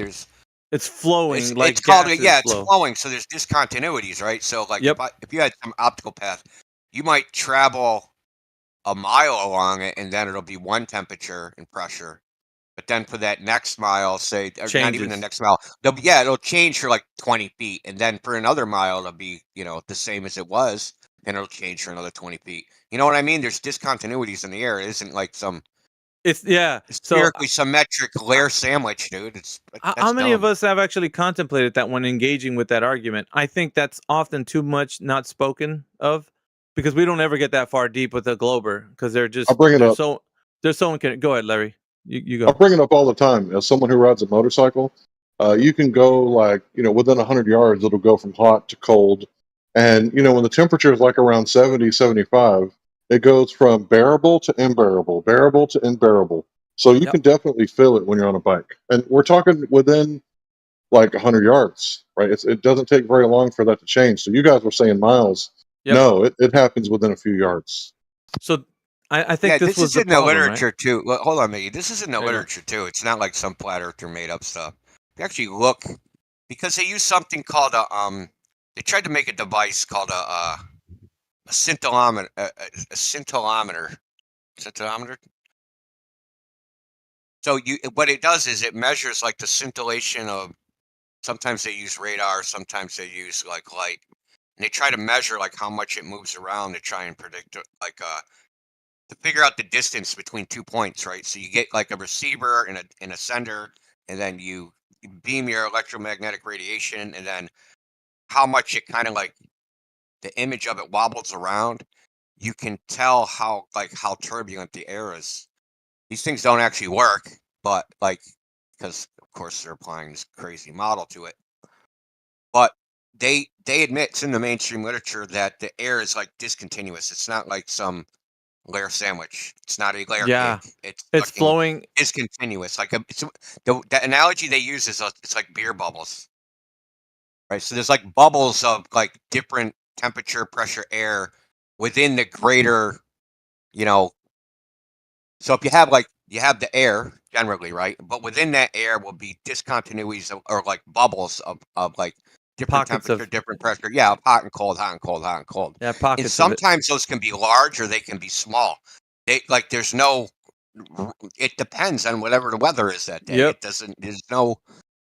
It's It's the weather. It's not predictable. Yeah. So this is the problem that I was saying that happens within the engagement of this topic. it's not often gotten into because we don't. Okay, we try to put things more ideally so that it can make things simpler for us to have the conversation. Because if we were to actually draw it out and drill down to like where the constituent parts of the conversation are like, so you have to parse everything out. It's not a one and done. Well, we got refraction. There you have it. We can see the thing. Wait a minute. Did you account for all these things that we're talking about now? No, it's like nobody talks about it in depth. Like, because if let's, for example, right, the Skunk Bay time lapse footage kind of exemplifies what we're talking about right now. So it goes from the time lapse footage from throughout the whole day, and you can see how everything is moving. It's like fluctuating. So from the observer to the peninsula, when they're viewing that, it's wavy. It looks like it's going up higher past the viewer's eye line, and then lower past it. It's just so much inconsistency there. So how could you possibly, with an image, tell me what is happening at that current specific moment in time with all that inconsistency from the observer all the way to what he's seeing in the distance? Do you see the problem? It's like there's no refractive model in the world that you could. I mean, what are you going to have? Some kind of supercomputer that's computing every single pocket of air between you and the thing you're seeing? Like, that is good luck. Like, I don't know what you're going to design in that occasion, but it's never been done. It's not possible. There's so much inconsistency. You can give a generalization because your weatherman's going to tell you, well, you could see like 15 miles today. And then you go out there, you're like, well, I only see like 11. That's weird. Or the next hour you see like 5. It's like that. Do you know what I mean? Yeah, Like, you're gonna have to. Yeah. You're gonna I have to posted chip I into posted an image in the chat that it's a diagram from a published paper. Shows I'm saving that. basically what I was kind of describing. That it's almost like a beer foam the way the air actually is in reality. I'm going to keep saying it, right? I wear corrective glasses, right? Corrective lenses, because anything that's about, more than 15 feet away from me starts to Nerd. get blurry, right? Starts to get blurry. I can't resolve it properly. I can't read shit. I can't read road signs and shit from, like 50 yards away, stuff like that. So I need these corrective lenses for driving, right? Never, ever is the air conditions just right that I don't need to wear my lenses. It never replaces them, ever. And my lenses are using refraction to correct my eyesight. Right? The air never corrects my eyesight, ever.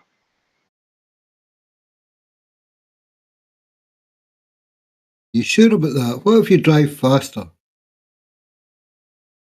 Change the speed.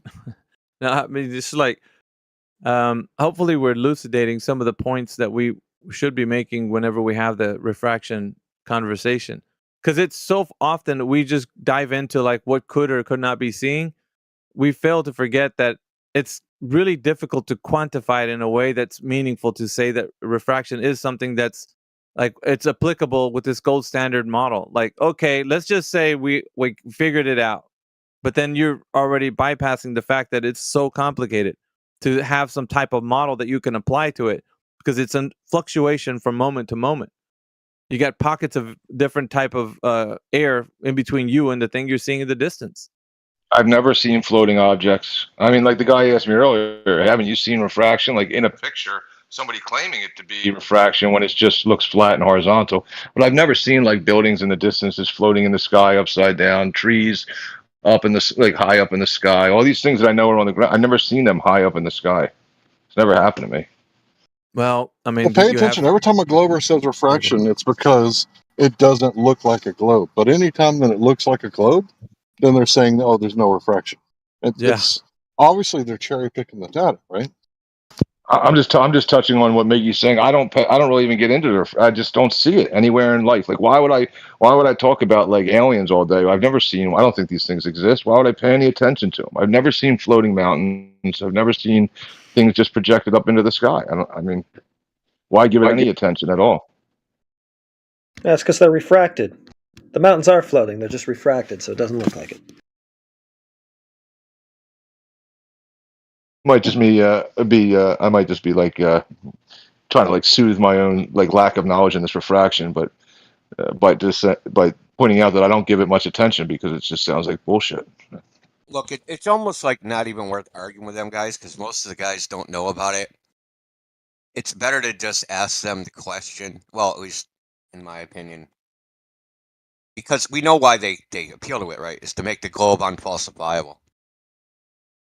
So you just like, I don't know if Scott's in here, but I had to ask him, like, is there any observation that you could make of a distance that would falsify the globe? And they'll be like, no.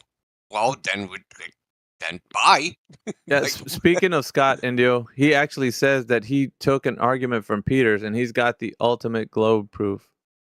He said he's waiting to unveil it to everybody. I don't know if he's still preparing it or not, but he has it in the hopper. He's I'll waiting hold my to breath reveal it. until then, right? Yeah, and he said it's better than Peter because Peter's a buffoon. He kind of threw Peter under the bus. Hey but man, he's got. I got one in the hopper. I got one in the hopper, and it's a turd. Maybe it's the same thing, dude. I ask him, what's a shorter distance? A straight line, a level line, or a line of sight?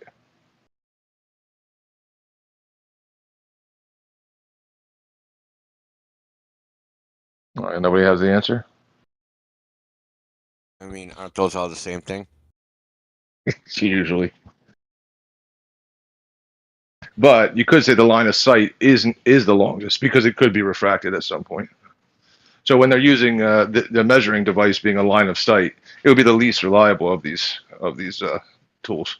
Well, they also say level is curved, so then you got that problem. Right. So which proof are they going to throw away? They're going to say, well, line of sight is not reliable, level is not reliable. So then what do you got left? Just a measurement of a straight line. Yeah, when we talk about refraction, I would always bring up, like, you know, that image that old dude put it at like 12 minutes after the hour. Yeah, it's a skunk bay. But like, if you were to take a still of a moment in time of that, a little screenshot of it, and say, look, this is what we're looking at, and have the Glober dissect what's happening, then you could unpause the video and then let it move a little further and take another still and then tell them, okay, now what's happening here? Like, there would be so much inconsistencies in them trying to chase their own tail. Like, they wouldn't be able to know if it's what they're claiming it is or not. Like that. That's why it's like, because of the fluctuations, you can't say it's some standard refractive model. Like, there's no way. And you'd be knowing what's happening at any given moment. That hasn't been done.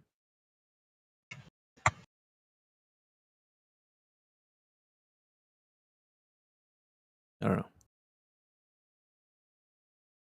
Well, they say that the light is bending towards the colder medium, right? That's what they usually say.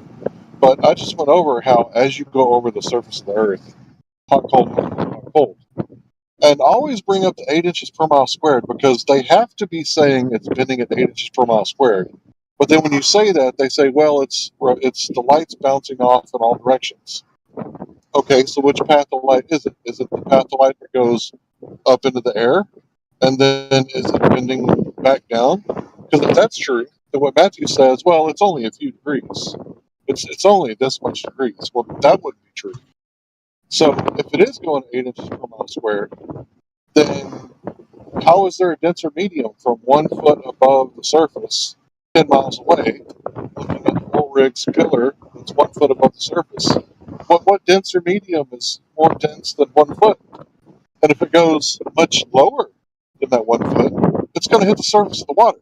Because when I was at the ocean, all I could see was about a foot above.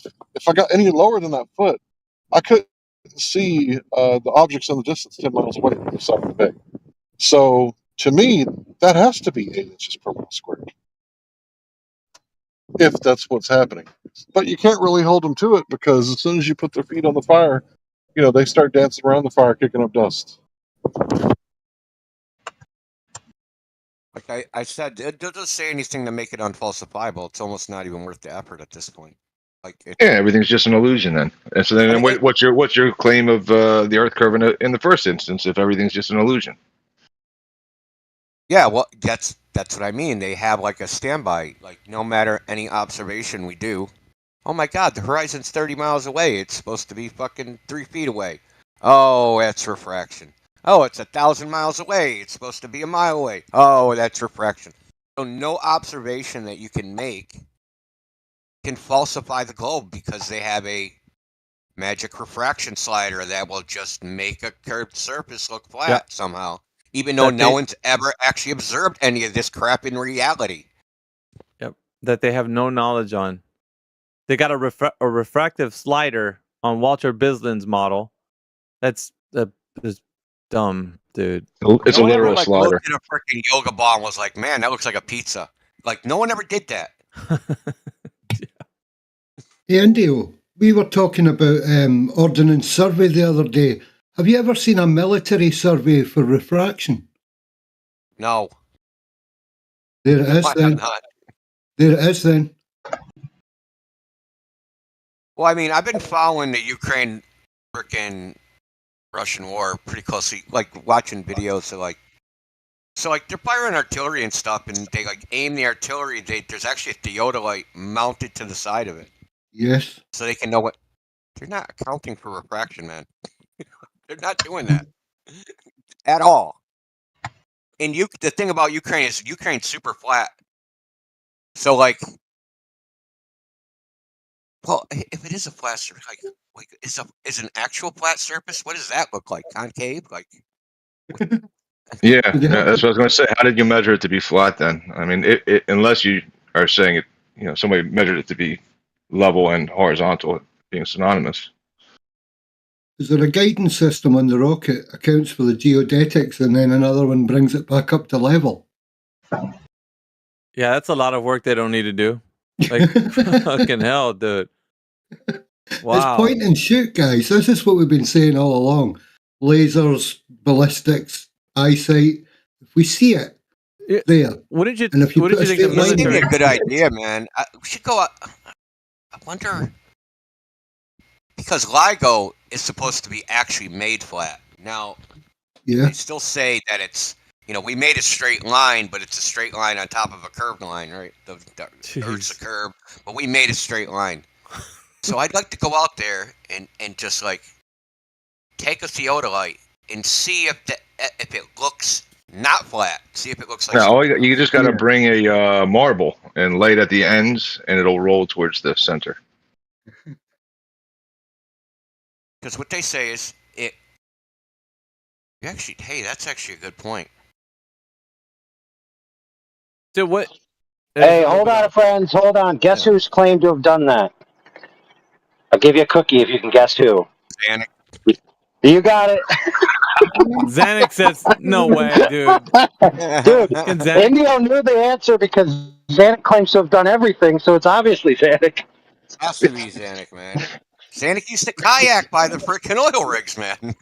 Oh my god, dude. They demonstrated a selenilian eclipse in ninth grade. That is possible. Xanax is actually in the Black Swan. Listen, Xanax is actually in the Black Swan image, but he claims that the Earth hump is hiding him.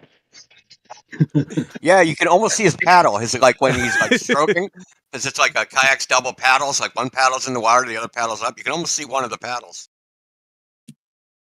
Jeez, man.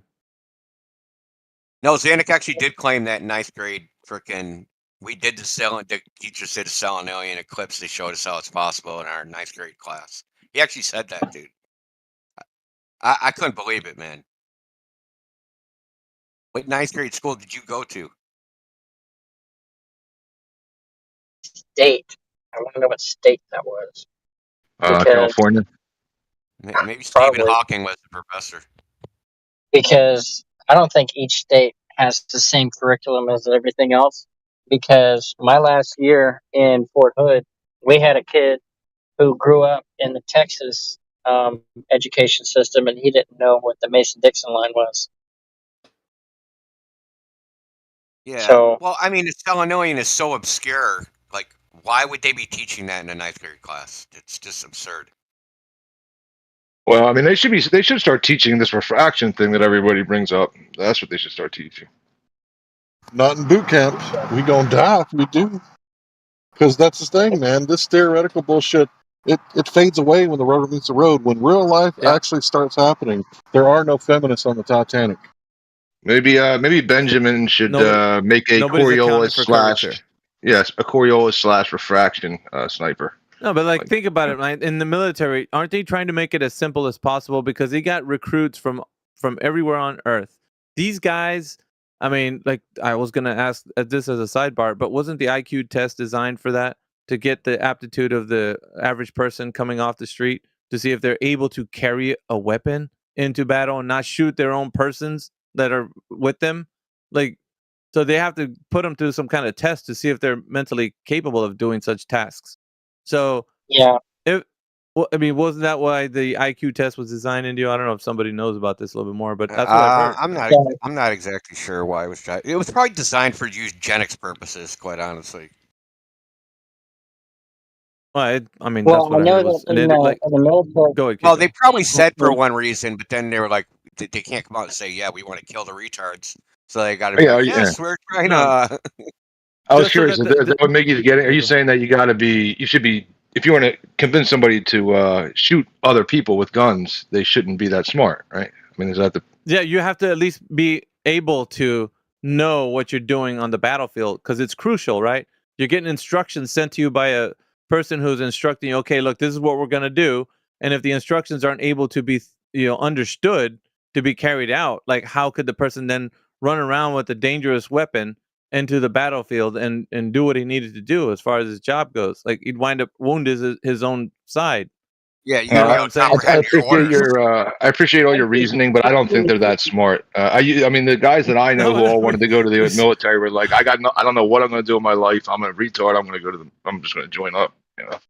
No, but I mean, It's not just to be the weapon. It's about what they can be assigned to. Okay, when they Yes. take the IQ test, it's actually categorizing the individual, and based on their scores for each category, they can be assigned to a specific MOS. Right? You're not going to put somebody who's not mechanically inclined into a mechanics field if they don't know how to gear systems work. It's not going to be beneficial for them to put them in a mechanics position.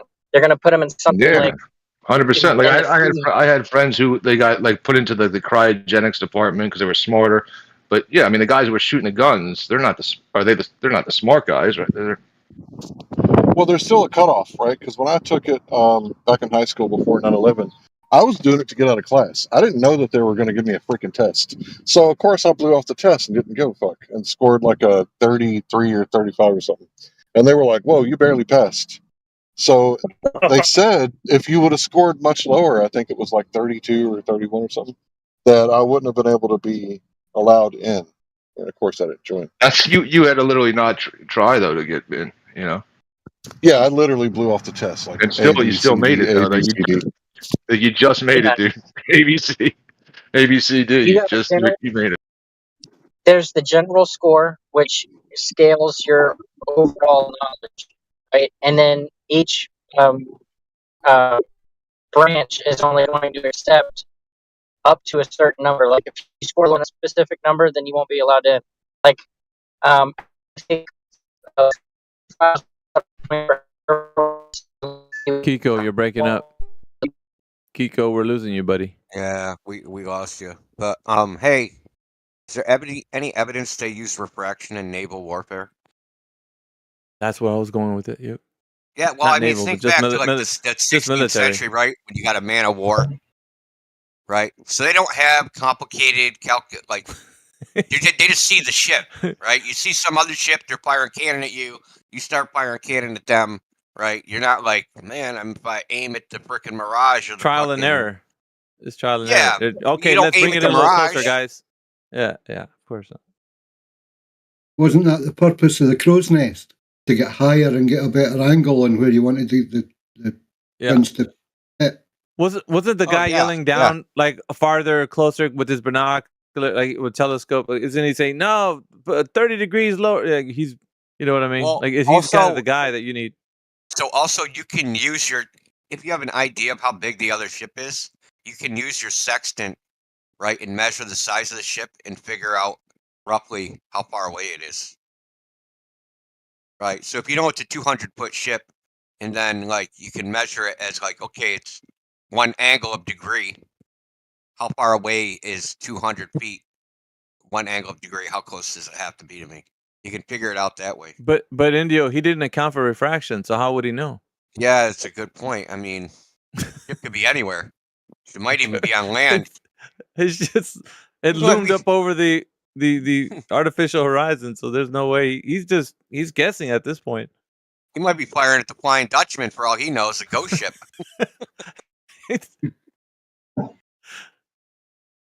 I'm telling you, man, the Globers overcomplicate shit, dude. Because what the reasoning behind the military is like they need to be accurate. They need to know where their target is. They need to, make sure that they're not wasting the rounds that they are to, whatever.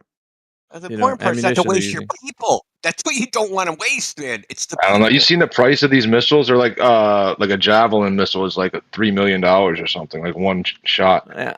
No, Yeah, Javelins that's are. The because Javelins are like 70K. there's no competition. Something crazy. It's one of those. I can't remember which one it is. Maybe it's a Stinger. One of those is like millions. Yeah. Really? The expensive part of the Yep, it's Javelin all is good company. the optic, not the missile. Sorry. You get. Yeah, let's not You talk got about one of military those. funding. That's a fucking rabbit hole of shit right there. Well, It says right here, but I'm saying, like, $120,000, $160,000 per shot. Well, right. So if they're spending that kind of dough on getting these ammunition rounds off, like why would they then not be sure of like things like accounting for refraction in firing? Like, wouldn't that be the firing solution would be accounted for? Like all this stuff would have been already known. Like, yeah, we got the refraction. We know exactly that. Like, there would be a gold Only standard one way to test by which this. they follow. There's only one way to test this. You get two groups of men that have both been equally trained. One group's going to count for refraction. The other one isn't. And we're going to see which group is left standing at the end. Yeah, I said that to Walking on Eggshells or whatever his name is, and he was accusing me of threatening his life. I was like, bro, Oh my god! I'm not gonna shoot you. That I was shows you how talking much confidence he has in hypothetically. his model, though, Hank. That shows you how much he felt that he was in danger if he counted for refraction. Listen, we'll go to war. They can account for their missiles getting blocked by Earth curve, and they'll lose. I mean, they'll just turn He lose. really said this shit, Hank? I gotta make Yeah, fun of he him was now. like, "You're threatening me." I was like, "Bro, I am not threatening you. This is a hypothetical. I'm not actually gonna shoot at you." He was like, "You threatened to kill me." I was like, "What?" Like, I couldn't believe he said it because obviously we're talking about hypothetical, philosophical reasoning, not actually like, "Hey, come to Texas. I want to shoot at you." It's crazy. Well, he shouldn't even be afraid, man, because if you don't account for refraction, you're gonna be missing all day. Right? I mean, isn't that what he believes? Yeah, that's what he was saying. And then when I put the rubber to the road, he got all scared, acting like I was threatening him. Let's not conflate what anti-flat earthers argue for versus what they believe. They know that the Earth's not a globe, but they argue for it.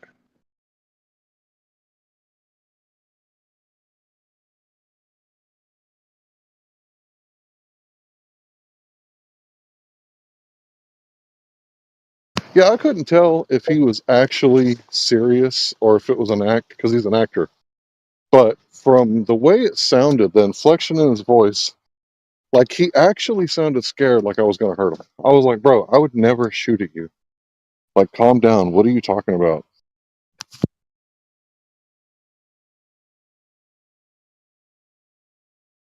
You said it was riding with eggshells? On eggshells? Or dogs Yeah, and gods? eggshells. No, eggshells. Oh, he's a little kooky. Which one of those Aussie pieces of shit was it? Yeah, eggshells is Aussie, but he's also like a Bollywood actor or something. I don't know. I hear he's pretty handsome. Hold it against me.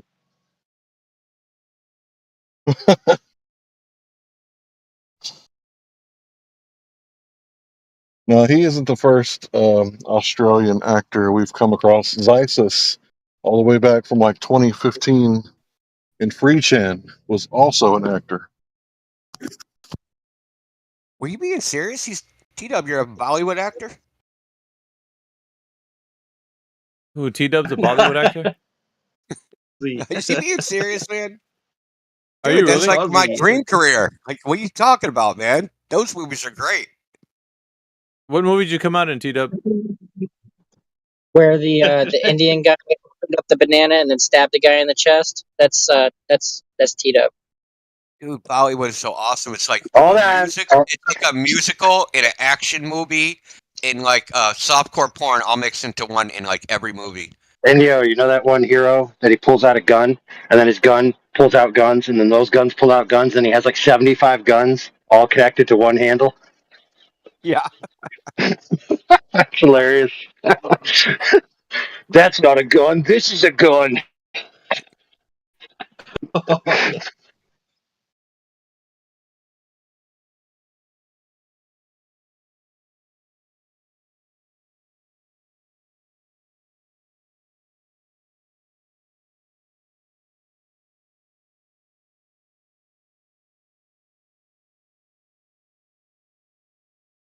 So if any guys are on X, tonight is Splatter Fridays, and then tomorrow morning Stationary Saturdays. So it's a Twitter Spaces that runs from like 8 p.m. Eastern to like sometime in the morning. So if you got some fresh meat. Are you hosting it? No, I don't host it. I show up sometimes, but I don't host it. Witsit shows up. Dave Weiss has showed up. Jaronism has showed up. Who else? There was another person. Stationary Saturdays. That's funny. Is that where? Oh, I got a bone. I got a bone to pick with those three guys. Good. Well, now you know where they are. Yeah. So supposedly them suckers, and now I'm just saying supposedly because some schmuck told me this, and I'm not 100% sure if it's true, that they agree with the quote-unquote final experiment, that if you could see a 24-hour sun circle in Antarctica, that would mean the Earth's necessarily a globe. Oh God. Hell Yeah. no. Well, I've heard Jaron say that several times, but I thought the same thing. Like, how would that prove that level is curved, right? And it doesn't make any sense to me. But I've heard Jaron say that a bunch on his Didn't shows. China create an artificial sun? So how hard would it be for them to use some sort of blue beam technology and create like an artificial sun? That's stupid. Yeah, I was thinking more like the coffee It doesn't cup logically or. follow from the premise anyway. So, Jaron is a nice guy and all that, dude, but he's not the sharpest tack in the fucking drawer, bro. I've never heard the other one say it. All I can say is I've heard Jaron say on his show, well, if there was a 24-hour, because he goes through all the videos of how he shows they're faking it, the shadows changing and a whole missing section of time. And he says, well, I would concede that if there was a 24-hour sun, that would be a big problem for the flat Earth. That's what he says. Ah, really? Jaronism also lost a debate on flat Earth to Aaron Raw. So I mean, come on. Whose evidence was, trust me, bro. Or rocks create waterfalls? Just saying.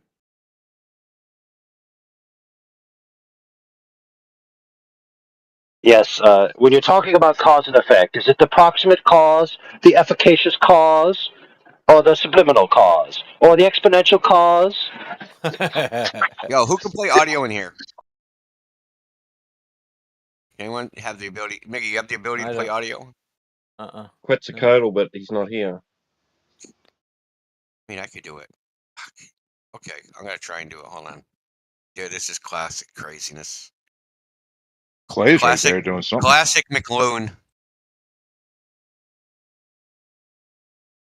What's he saying these days? Oh, you'll find out. Just give me a second. It's pretty brief. Jedi's like, what did I walk into? What's up, Jedi?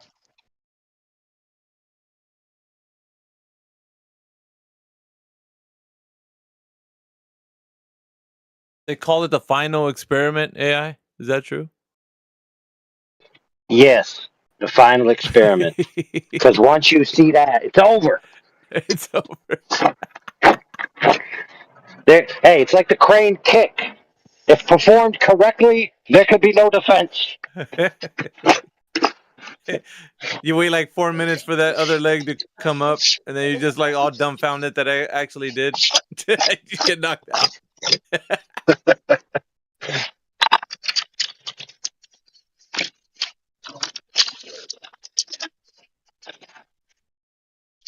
I don't know, Claim dude. is that the observation of a 24-hour sun in Antarctica would be an experiment, and it would be the final one. Yes. Yeah. The coup de grace. The death blow. The fait accompli. The party's Well, that'll over. be The fat lady sung. All that good stuff. Turn out the lights.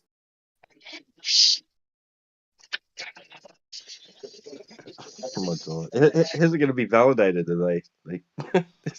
Well, observational science. Duh. All you need, bro. Observational science. Point and declare. Right. Yep.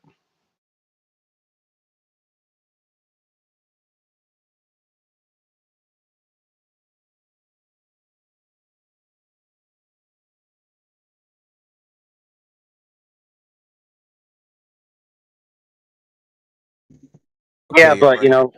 yeah. Go ahead. Yeah, you're ready for this? I don't know how this is going to come out because I have to play my phone through my headset. So let's see. One sec. It's not okay. As the science deniers that start yapping about it are science deniers. This whole independent the way to Closer, Indio. Dog shit. Did you hear that? Dog shit. No, I didn't No, hear it. you got to get closer with the audio. Are you fucking serious? Shit. Or maybe Yeah. further and louder so it doesn't over frequency. Oh, was it? Hold on, let me. I don't know, whichever one. Bear with me 1 second. Jeez, might be a better way to do this actually.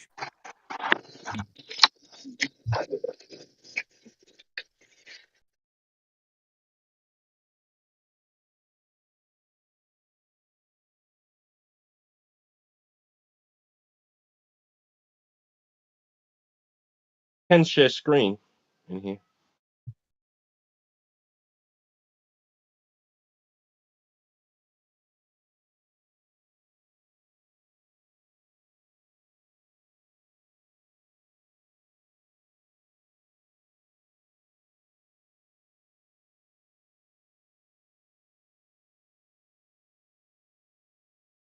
So YouTube won't hear it.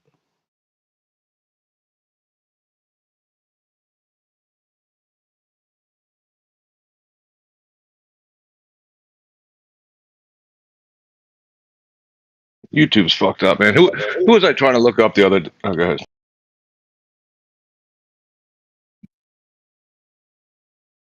No, I was trying to look up the other. You guys aren't playing anything, right? Yeah, I was trying to look up taboo conspiracies, and all I found was like McToon and Fight the Flat Earth. I was just trying to find one taboo conspiracy video.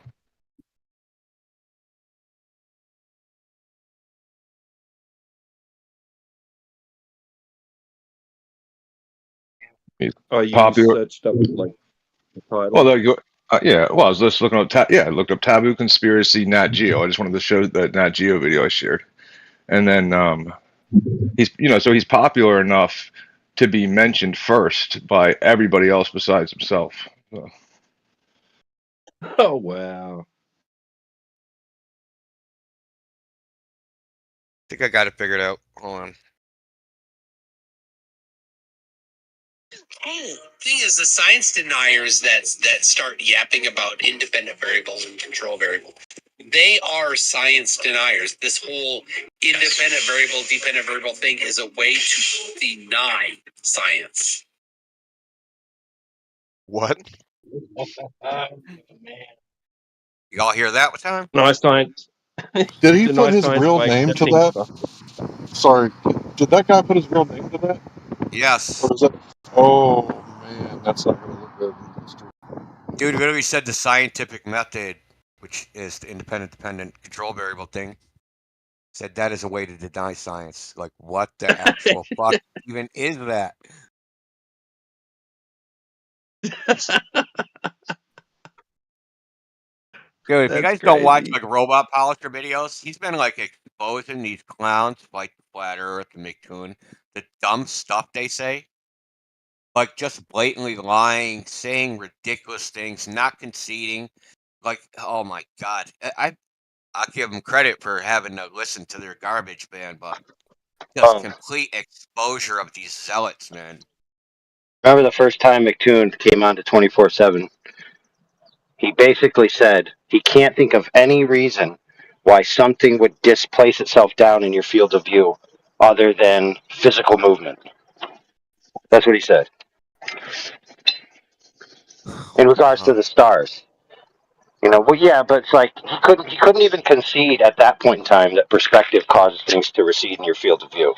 It's like, good grief, dude. Such an easy concession. He won't concede anything. Yeah, he wanted to stay in that idea where the only way the stars can change their position in your field of view is physically, not optically. It's impossible for anything to be optically displaced, was basically his retarded position. Hey, who was the one that was looking up the taboo conspiracy video? Who was that? Who was talking about it? It was me talking about it. Hey, Tanks, just to let you know, like, here's like a tip for YouTube. Like, because they have a fucked up algorithm, you just go to your filter, like type in taboo conspiracy, Nat Geo, but then when you hit search, all the bullshit's gonna come up. But then go to filter and change it from relevant to upload date. And I shit you not, if you change it to upload date, all the fucking videos that you've been looking for are gonna come up. Like, try it for everything, bro. Everything that's hidden, it's because they take it off of relevance in the algorithm. But if you change it to upload date, you will find that video. Probably be first one, bro. Trust me. Check it out. Yeah, maybe I'll do. Yeah, that's a good tip. Yeah, I'm pretty good on the computer at finding stuff. You just do the plus minus. So if I'll do like I'll do plus taboo, plus conspiracy, minus McToon. But I got to filter it a few times. I was just doing on my phone, like thinking I'll be able to find it real quick. But I was like, fuck this shit on my phone. I'd have to do a whole bunch of stuff. Yeah. Yeah, no, you just change the filter to upload. The name of the channel. Huh? Yeah. Taboo conspiracy channel. Got like this never-ending fucking conditional string. Yeah, that's about right.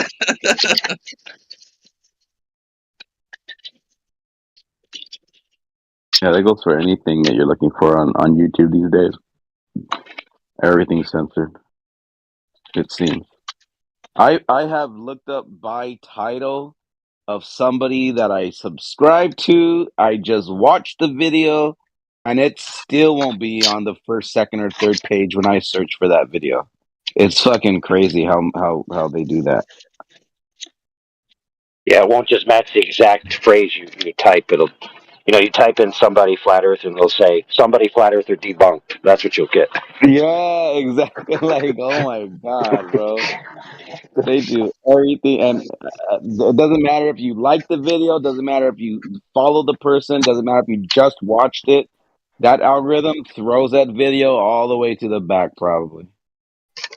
They don't like that, man. But if you That's how you know they're scared. Go ahead. I was just saying that's how you know they're scared, right? Because the government asks for that. Right. You know what's scary, dude? Is that there wasn't a massive uproar when they were having those congressional meetings. Right? Like, where was the outcry? Wait a minute, bro. Why are you stifling people's free speech? Where was that outcry? People are like, free speech? What's that mean? Man, that means I get to say whatever I want when I'm on Discord. It has nothing to do with the government, right? There was a few advocates, even up there in the House, but not enough. They literally let them say this isn't right, and then say, "Okay, let's vote now," and everyone passed it. So it was like it was pointless to even let them talk about it to try to speak against it. They already knew that they were going to change it. There was no point in even voting on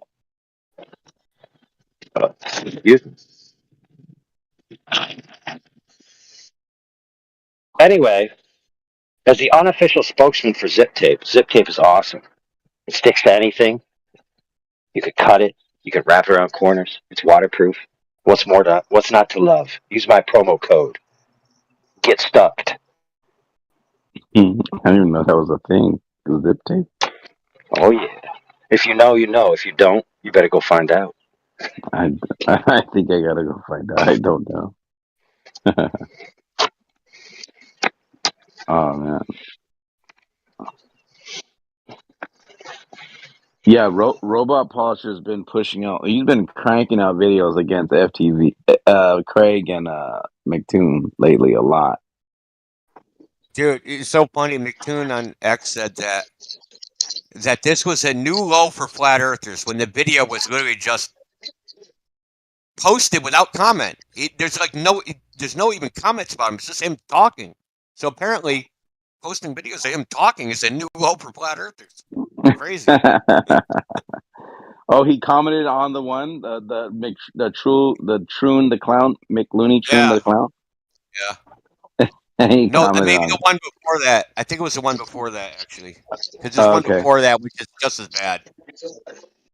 Oh, the one with Craig. Yeah, when It's Craig called got. "I See You," McToon. I'll post that in the chat. It's pretty bad too, man. Oh, dude, the one when Craig was talking about relativity and literally says, "I don't know about it, but I know I'm right." Like what? Like what the fuck? McToon. That's the thing is he got both of them doing the same basic thing. Like I just Yeah. posted it. They're talking about relativity, and he's basically McToon is saying you're wrong, and I don't know anything about it simultaneously. Same as fight the flat Earth, man. Like that Yeah. shows you what these people are about, right? I have Right. no knowledge of any of this, but I'm not wrong. You are. That's crazy. You know, I used to like if you don't know something, how do you even evaluate whether someone else is wrong about it or not? And how do you sit there like? Because they told us on Witsit all the time. You don't know what you're talking about. You don't understand any of the words you're saying. Oh, do you? No.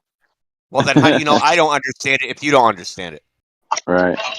Like Oh that's not man, crazy, man. the best part is when Craig literally reads the definition and he debunks himself. That shit was hilarious, bro. When he was talking about orbit doesn't mean to rotate, and then he reads the definition and it literally says to rotate or revolve. Yeah, it's well, I mean, I realized this a few weeks ago is that these guys are in it to prove the globe. They're trying to create a perception. It's like a perception management type deal where they're trying to Right. create a perception about flat earthers that these guys are dumb, they're stupid, they're liars. They're because I don't know if you're on X or not. They use slogans. They'll like MC Toon created something called the fucking 4 laws of Plurf and like all this bullcrap, right? So, but there's no substance, right? It's just these stupid gimmicks and nonsense. But like, if we're retarded, right, and we're stupid as they're trying to make everyone believe, they can't ever concede, ever, right? Yeah. Because then they'd have to like, if they conceded, they have to say yes, he knows something about this, but they have to try and create the perception that we don't know anything about anything ever, no matter what it is. I call it Right. hijacking the narrative. Like, pay attention when Dogs Are Gods is in here. He'll say something, make a little stupid argument or whatever, then he'll do a personal attack. Say something, personal attack. Say something, personal attack. So the other day, he called me a Satanist. And anybody who knows, like, my religious view, I'm kind of like the opposite of that. But he has to get it in there because it's part of his narrative. So he's always trying to hijack the narrative and contain our narrative. Right. Yeah, that's for sure. That's what they do is it's almost like they're that's what happened earlier when Nathan Nosley was in here. All political try to do is discredit him, but wouldn't face the questions that he was asking. They wouldn't touch the topic. She switched to like just attacking his personal life. But that's a tactic that they use to try to discredit people, so that way their followers, they could be like, "Don't go listen to that person. See how stupid they are." And then but they just don't want you to. They just don't want their followers to come listen to people. I've heard McToon say, "Please don't go to 24/7. It's a cesspool of people." I've heard McToon say that in his stream. That's like he just says that because he knows that people are going to come here and hear the truth, and they don't want. He doesn't want that.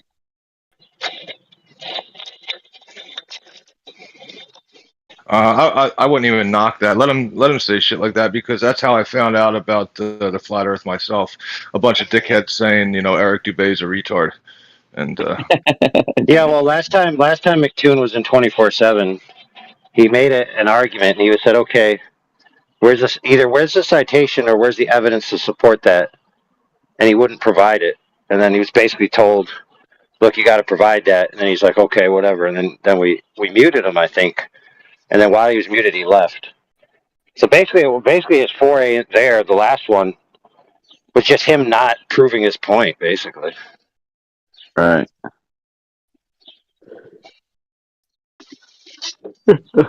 Yeah. Like, he was all cool until it was time to, actually back it up.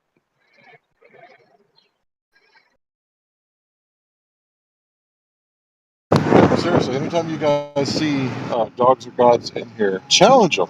See if he's doing a personal attack, because I don't think he can. Like, that's his whole MO. His personal attacks with thinly veiled arguments in between.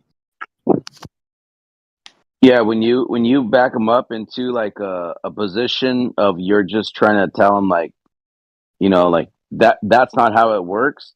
Immediately he'll be like, "Well, what's your credentials? How do you who are you?" Like he'll immediately attack you like personally, and then like he won't focus on the topic though.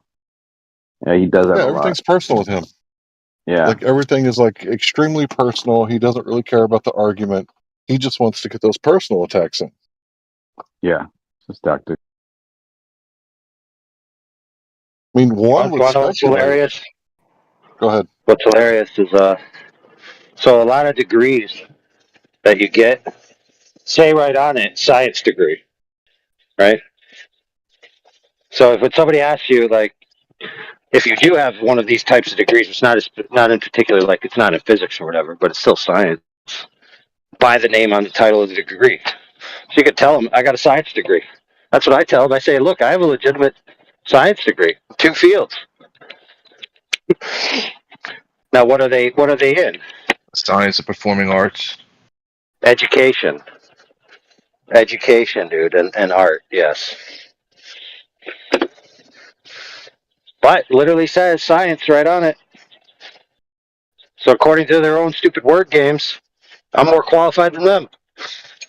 They don't have a science degree.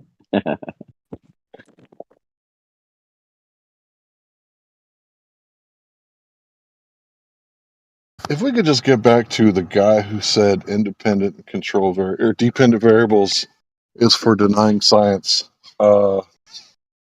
Like how could you say that and put your real name to it? Did he say that when you use those a dependent independent variable, you're denying science, or did he say watch out for those people who will ask you what was the dependent independent variable, because they will soon be the guys who will deny the very thing they're claiming? Was he saying watch out for those flat earthers who will ask you for the dependent and independent variable? No, I think he said straight out that the people that do that, they are science deniers. That's what he says. The people Those are flat earthers who will ask you for the actual manipulation of the experiment. Yeah, he says that's their way of denying science. Like what? Well, Yeah, science being the inductive and deductive McToon, reasoning. Mike did. McToon said it. Mike. Yeah, but his claim to science is just inductive reasoning or deductive reasoning. That's science to him. Yeah, they That's have not, to go to that. That's how their pseudoscience prevails. Is only through that style. yeah, And if the moon is a sphere and the sun is a sphere, why can't the Earth be a sphere? Science. yeah, he is infamous for saying we're not in seventh grade science class anymore. When you say what's the variable and invariable, we're not in seventh grade science. We're smarter than that now. We learned. That's what he says. Like he mocks it. He literally mocks the process to actual science, and he says that's for low IQ, but for the smarter people, they understand it more, and it's more than just the variable. He's a fucking retard. That's what it comes down to. Yeah, I mean, listen, I don't want to be like, yeah, he's a dick. He's being stupid on that front for sure. But yeah, I mean, I'm all for like his way of sciencing, like just make up something. I'm not even being facetious. I'm being serious. Make up something and then try on error it and be like, all right, that's not it. But you're going to need both parts. You're going to still need the deductive hypothesis and the independent and dependent variable. I'm okay with guessing as long as you can then try something out.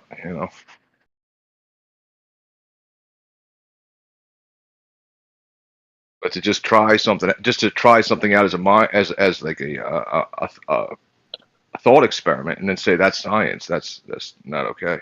Well, the reason why he has to take that position though is because in that whole paradigm there are things that you cannot have those elements to your process. You don't. How do you control? What's your like invariable to like an Earth and like how you can't do that. That there's no way to present that or to even I don't know. I'm even lost for words. It's so fucking fallacious. But he has to sit on that though. He has to be on that side because if you take that away from him, then all of the shit he believes to be true is no longer science.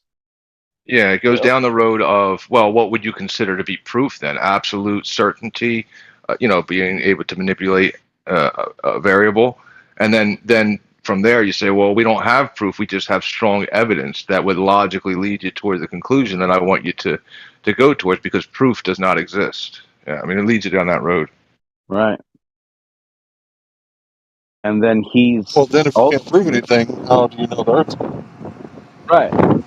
We don't know. We just conclude that that's the most logical point that all the accumulative Occam's evidence razor. would. Yeah. Occam's razor. So the Globers are in there talking about shit they don't know. Pretty much. He's once you have to give up that position of what true science is, then you're immediately in the default pseudoscience. And he believes that anyone that doesn't believe in the globe model is on the side of pseudoscience. Anything Yeah. having to do with flat earth is pseudoscience. Even more, denying science. Go ahead. You understand, Apocryphon, though, that's what this entire globe invention was. I mean, and what it is, it's literally like the original, like Plato, Aristotle questions is how can you prove anything, right? And then Right. somebody just went down this road into the whole world and showed them like how do you really, what is knowledge? How do you have knowledge? How can you attain certain knowledge? And can you prove that you exist? This whole globe thing is philosophy wrapped into not being able to prove anything. So now when they push the globe onto everybody, you're left at this place. Well, how do I know anything? And you're going right back to the original question of of the old original philosophers of, how is knowledge attainable? What it boils Right. down to is if you listen to these people, they're just making excuses. Well, it has to be refraction. Well, it has to be Photoshop. Well, it has to be dark matter. Well, it has to be dark energy. They're just making excuses as to why their model can't be directly observed. Well, it just has to be this. It has to be that. All they're doing is just ad hoc excuses. Yeah, their model for what though? Their model for reality. Like so, like their model for reality is an illusion. And an illusion is just a consensus of how many people agree to this illusion and how much it how much you can use it to your advantage, but it may not be real at all. But that's what reality is. It's a whole mind warp.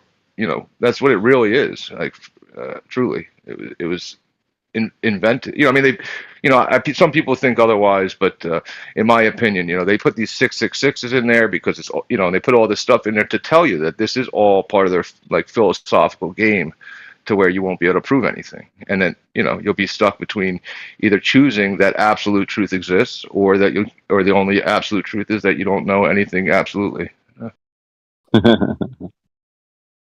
Good point. They would say they have theoretical evidence, not empirical evidence. It's theoretical evidence in an apparent position. Mm-hmm.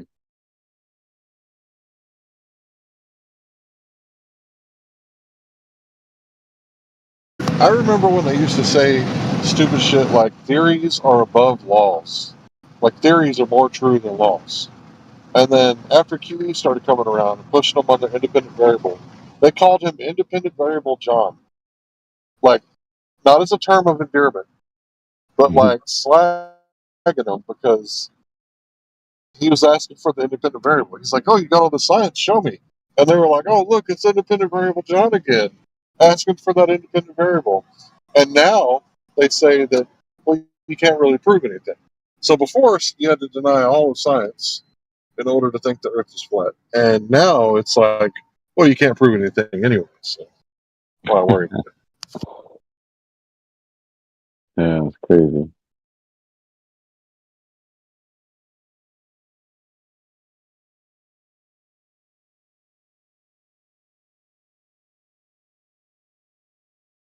Yeah, I don't ever talk to Fight the Flat Earth, but if anybody were to ever ask him, about that thing, because if he literally said that about independent variables, like, why would you count for variables? Like, if you brought your car to a mechanic, why would you want him to use deductive logic? He could just replace the engine, the transmission, the drive shaft, the battery, the alternator, and then one of those things probably fixed it. And then, when you're like $10,000 in the hole, you don't know what part it was that actually fixed it, but now that you've replaced the drivetrain and all sorts of other things, hey, now your car works. And I bet in real life he wouldn't actually pay that mechanic.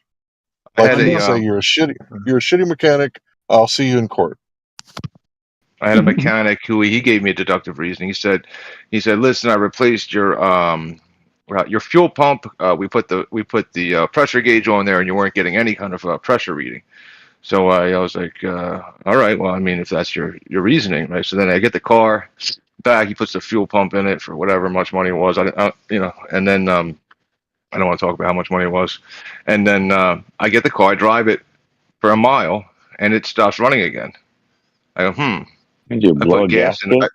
I had no gas in the car. The fuel gauge was broken. Oh wow. So when you get no pressure, from the fuel pump, it's because there's no gas in there. Oh wow. Fucking asshole. So yeah, he charged me for a fuel pump when all I needed was gas. Wow. But he used his reasoning to say, no. You got no pressure. Like, I got no pressure because I had no gas, dude. Like, you owe me money. Like, I'm not paying you for that. Oh, that's the sling blade deductive reasoning. It ain't got no gas in it. I was like, didn't you notice when you reached in there and grabbed the fucking fuel pump, bro, that there was no fuel like in there? He says, so. That's crazy.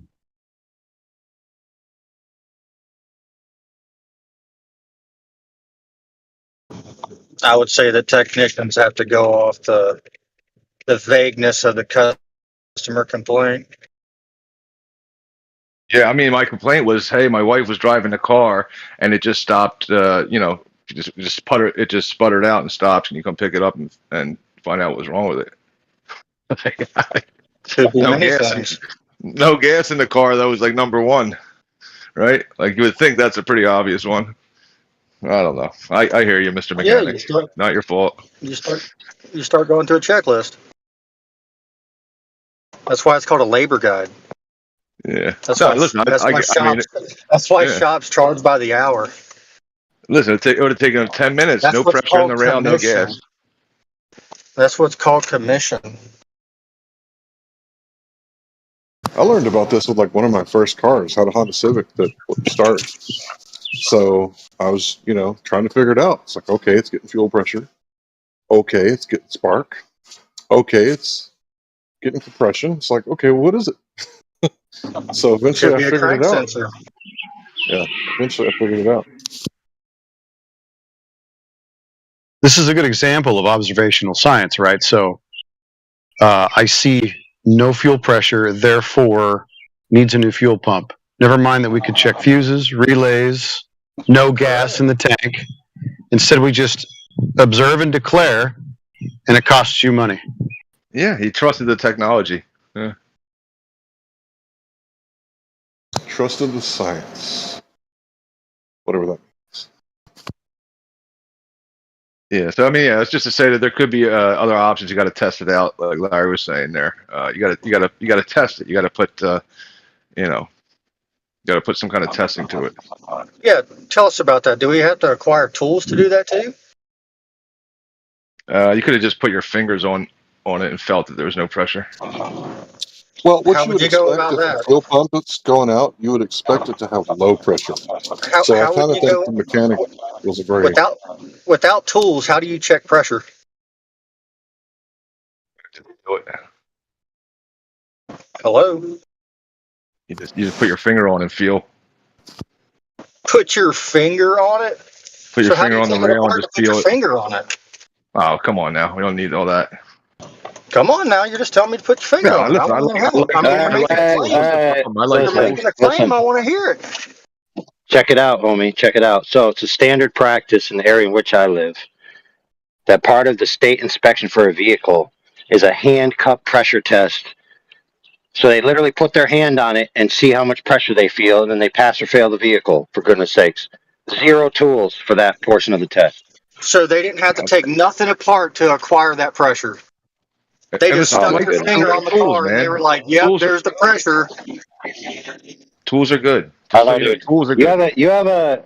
have a very hard time paying attention or something. I'd suggest maybe check a developmental coach or something. Yeah, I must because I just got done putting my tools up, so I'm curious. You can even check and see if you have a cylinder misfire by sticking your hand near the exhaust. Yeah, but you risk yourself getting burned, so why not use a squirter with water to see if it dissipates faster or not? I didn't say anything about touching the fucking pipe, bro. Well, how are you going to know that it's? I mean, you got to have a tool to measure that or not. No? Yeah, tools are good. What tools do we have to measure the curvature of the Earth? I got a good Well, question. I mean, from my understanding, a P1000 is all the flat Earth needs. Yeah. That is funny though. That is funny though. Yeah, but what tool did you use to measure the infinite array of refractive conditions to excuse all the flat Earth observations that supersede globe geometry? What tool did you use for that?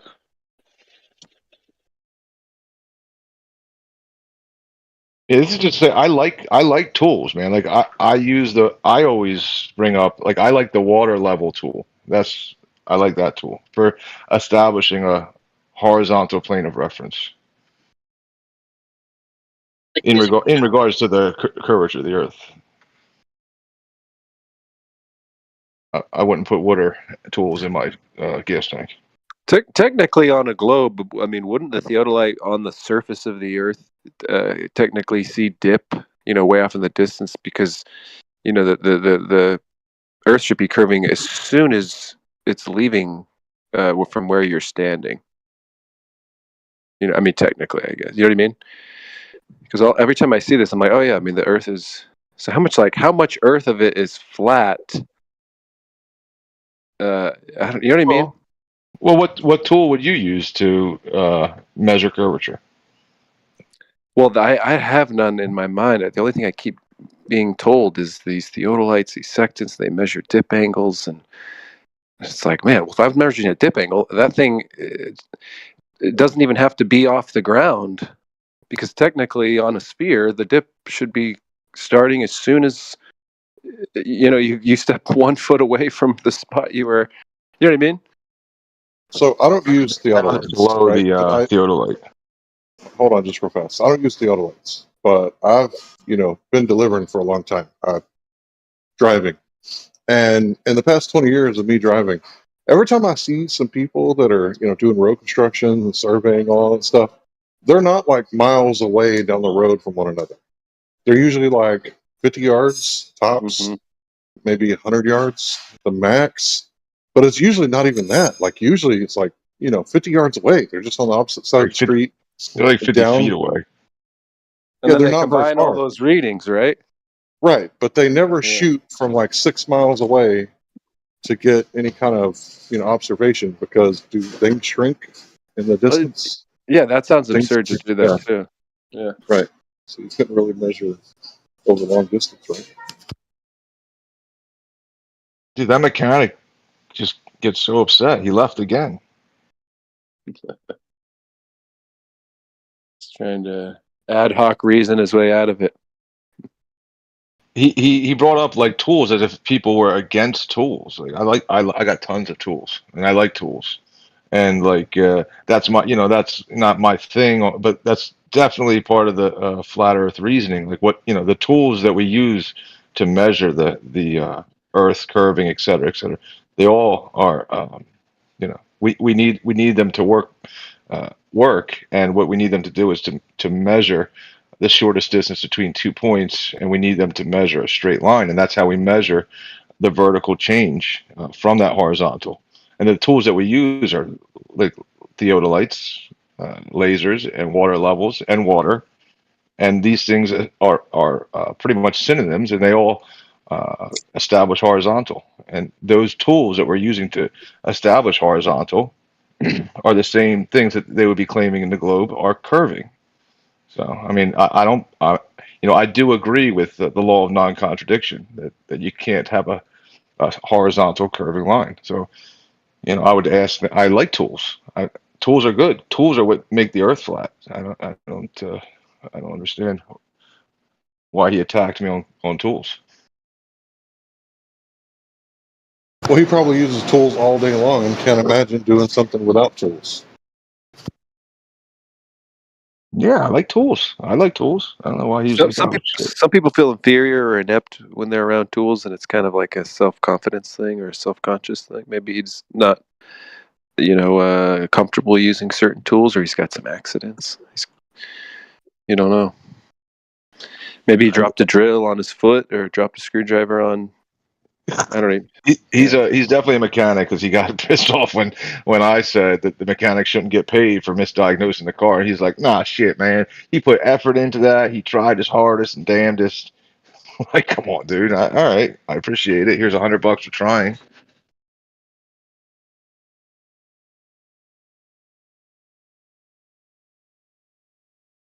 Well, he knows that putting in a fuel pump in modern vehicles where the fuel pump is inside the tank is a really expensive job, and if he didn't get paid for putting it in because he got it wrong, he would not want to go to court. Yeah, so for sure. he automatically got defensive because he can identify with that. So, but Yeah, I like correct. to bring up He took his side.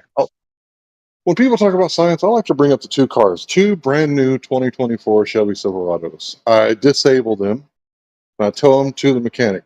Two mechanics, two trucks, both of them won't Oh, listen, start. let's back this up. A Silverado is not going to need to go to the mechanic.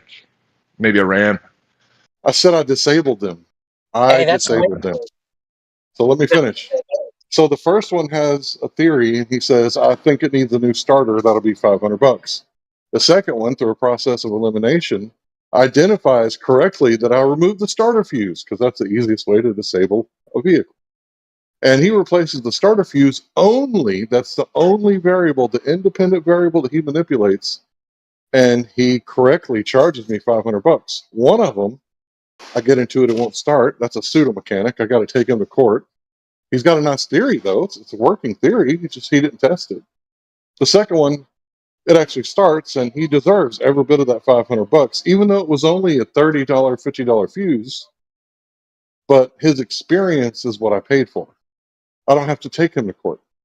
The second one is a real mechanic. The first one's a pseudo mechanic. They're both real mechanics. One's just better. No, the first one's absolutely not a mechanic. He's a theoretician. Ah. I think it's the starter. I'm not going to test that out, but I think if you replace the starter, that'll be $500. It is generally how mechanics though test. You started the fuses and you started the fuses and relays like you said. Well, you start by hooking the OBD tool up and running the scan on any modern car, but Start by trying to replicate the problem. no, you start by hooking it up to the computer if it's made before 2010. I can't hear you, buddy. I'm sorry, you're awfully robot-y. Yeah, dude, you're roboting. For me, if it won't start, first thing I'm gonna do is try to start it, like he said. So he was right, even though he's roboting. And if I can't hear that clickety clickety click or any kind of starting or turning over or anything, first thing I'm gonna do is I'm gonna get a little pin light and I'm gonna trace it from the battery to the starter and make sure that the starter is getting charge. If Yeah, that fuse, that's good, but in real life, what you do is hook it up to the computer and see if the fuse is going to throw a code or not, and that'll tell you where. No. What? No, there's only certain codes that are thrown by the OBD system, and then you have to diagnose from there. Yeah, you don't get confused codes. Basic OBD Jeez. system, but then if you have like a Ford truck and you take it to a Ford shop, they have the Ford software to hook up to it. It gives you It way doesn't more tell you about information. your fuses. Yeah. It will tell you if there's a break in a circuit though, and a fuse can be. So will the pin light. Yeah, it can, but I mean, this OBD, you can check all of the fuses at once. You can check all the wiring at once. A lot of times, obviously, you're not going to catch every problem, but it gives you a good place to start. All right, so now you got. Now it says there's no power going to your starter, which could be what your ignition, your starter, your battery, yeah, a whole bunch of stuff. Your sparks, your distributors. It could be all these things. Now you got to narrow it down. So now, like you said, now you just get past the computer thing.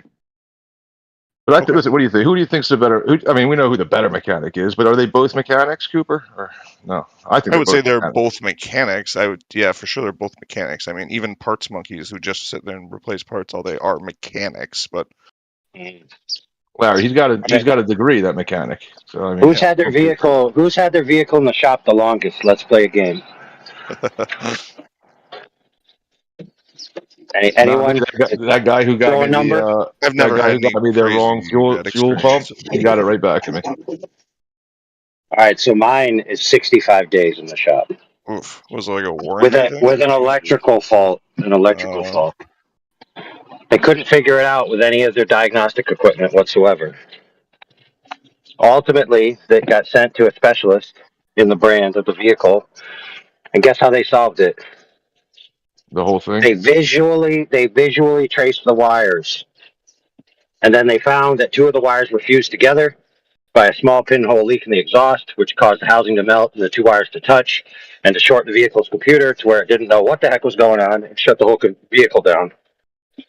Yeah. No, the electrical stuff, that's what is awful. You got to trace it all down. Now listen, friend. Hold on, dude. There's a moral to this story, bro.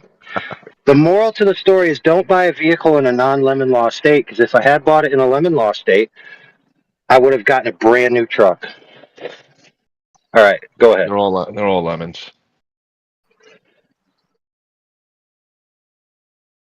Well, I think we're just talking about, the ability to trace down the problem rather than just say that it has to be this. That'll be $500. Because any village idiot, homeless guy on the street corner can say, "Oh, your truck won't start? Here, let me see. Click, click, click. Oh, it's not starting. Must be the starter." And that's why observational science doesn't work. You can't just look at a truck and go, "Well, I know your livelihood depends on this, and you got like college payments and rent and mortgage, but I'm just going to go ahead and give you like a random theory. It must be the starter." And the more information, for sure. The more information you get, I've never been to a mechanic that operates like that. Usually they fix the problem and then ask for payment, but really, they got you where they want you. That's how estimates work, right? Yeah, well, estimates come first. You said they fixed the problem, then they ask for payment. Yeah, but I mean, you take your car to the shop and you're like, "It's not starting. Fix it." They're gonna they're just going to fix it and then Yeah, you throw talk if to you Bill throw them your about it textbook and afterwards. you're like, just fix it, sure, man. Yeah, I don't know.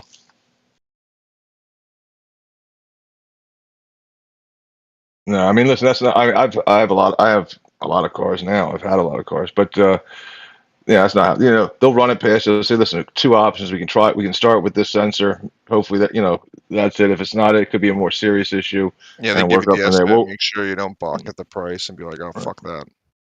yeah. So even when even when it's they got it narrowed down to two, you can't always you can say go ahead and do both. I have an open checkbook, but.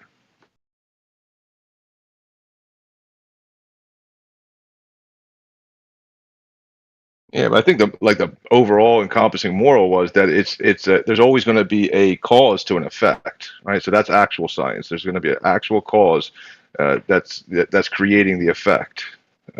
It's not going to just be a theory. It's going to be something that you can test. You can test the cause and get the repeated effect, and that's like what a mechanic would try to run through the cycles. And of course, you want to plug in the computer. That's what you want to plug in this. The code reader. That's what it's there for. But yeah, could be a sensor, could be your cat. I mean, who knows? But I have different codes. But yeah, but if it's just a sensor, the car's driving okay. If it's the cat and you're dragging, then it's probably not the sensor. It's probably the actual cat because your exhaust is all clogged up. So there's different effects that you'll get in actual science. It's trial and error. Not trial and error, but cause and effects. Pretty closely related. So the problem is with these Globers thinking patterns is they're so stuck in la la land. When you bring in the mechanic scenario that I just brought in, you force them to ground themselves in reality because they know that if they can't work, they can't eat, and they can't pay their bills, and they don't want their family to be homeless on the street. So once you ground them in reality, because that's what they're begging you to do. That's why they're always talking about the sun, the moon, the stars, the eclipses, anything else but the actual Earth. You have to put the feet back on the ground in reality and make them address reality because Now they I want feel to like address the shots are being fired philosophical. at me. All right, okay, Larry. I don't even know who you are, bro. I know. I don't think we've ever talked. That's usually What's your name? I'm Cooper. That's usually the go-to argument I go to is the stars. Oh yeah, you got to ground yourself in reality, bro. The stars are real. Right, but what are they? What are the stars? Lights in the sky. Okay, I'll give you that. That's correct. But what are they made of? You ever did a biopsy on one? I can't say I have. So, other than lights in the sky and Well, my argument constellations, my argument doesn't really require knowing what they are. It really just requires knowing where they are or their apparent positions in the sky. okay. Well, I thought if we were arguing flat Earth or globe Earth, curvature or not, that we would be talking about the surface of the Earth or the water. Well, the stars relate in relationship to the surface that you were standing on. Yeah. They relate. Go ahead and go through that argument if you don't mind. Okay. So when you look at the stars in the northern hemisphere, you see them rotate counterclockwise. When you are south of the equator, you see them rotate the opposite direction. I would say this is impossible on a flat plane and requires a 180 flip of perspective. Can I ask you a clarify if you want to go? Go right ahead. This guy's Yeah, resetting. you go ahead, bro. I just Not wanted to ask, resetting. so if I'm facing north, I'm watching the stars rotate counterclockwise. I'm at the equator. I'm just at it. Well, Now if you're at the equator, you just see them go east to west straight over your head. okay. So now I'm still staring up at the sky, and I take 3 steps backwards. They still go in that same direction? Yeah. All right. Now 10 steps, same direction. Yeah. 100,000. So I understand what you're getting at. I don't Okay. know the degree shift per mile. I know someone can tell. Someone probably knows it, but I don't know how the celestial sphere is apparent position is changing per mile or anything. I don't know that number. All right. I just wanted to clarify on the claim. So we're in the north and they're rotating one way, but when we're in the south, they're rotating another way. But I was on the equator with you just now, looking north. And no matter how far we stepped away, they didn't just start spinning the other direction, or did they? Well, they're not. That's the point I'm making. Is they're always Okay. spinning the same direction. It's just they. All right. They're always, the stars are never like they're never changing the direction they spin. It's only our perspective that is changing. Okay. So it's just an effect of perspective caused by one singular rotational direction. Okay. Thank you. All right, so I guess I'm going to address it now. Let's say you're in a long corridor hallway, and you're able to levitate like a Zen master or something in the middle of the hallway. But the hallway is a long tubular hallway with lights, and there basically is no surface you're setting on, but the lights in the hallway represent the stars. Okay. So So I'm traveling through a tube forward. you're not with the light. traveling. No, I'm just You're standing not still. traveling. You're just lotus levitating. Okay. Right. So now some crazy animal starts spinning the hallway. Right. So you're inside the cylinder that is a hallway, and it's spinning. And you look forward, and you see what appears to be, a center point, right? And then you look behind you, and you see that center point too. What does that have to do with the nothingness that you're floating on? Well, the fact that I can see both ends of this nothingness at the same time is a pretty big difference from what I've experienced in real life. So that's I think the analogy kind of falls apart there. But yeah, what I would say is why you can't see like the same stars in the northern hemisphere, in the southern hemisphere, is because the Earth is in the way. Okay, so then the original claim is not that they changed direction of rotation, like that, because I thought that was the original No, claim. their apparent direction. So they're always going east to west. But when what I'm saying is, so like the reason I'm saying that I don't think the Earth could possibly be flat is because that shift in perspective the only way you're going to get that if the stars are continuing to carry on in the same direction is if your perspective is flipped 180 degrees on your z-axis. So your feet are now where you're now hanging upside down. Yeah, so I mean, all I was at the point with you where we're on the equator. The stars were facing north, and whatever star we're tracking goes over my left shoulder and then exits over my right shoulder. And then I turn around, and the star is now entering over my right shoulder and exiting my left shoulder. But the only thing that Yeah, changed was me turning around. it's still going east to west. It's still going clockwise or Right. counterclockwise. Right. Okay. And now the stars moving in one direction overhead, mappably, and I guess provably, I guess we could say, right? That can't work for you with the ground, being flat. Even though it's not, right? We know the ground's not flat; it goes up and down. Mm-hmm. But you're saying that doesn't work for you with the stars moving overhead in one single direction, no matter how far away you get from them. It's still just in one direction. Yep. So they're always moving them in one direction, but they appear to switch their clockwise, counterclockwise rotation depending on where you are on the planet.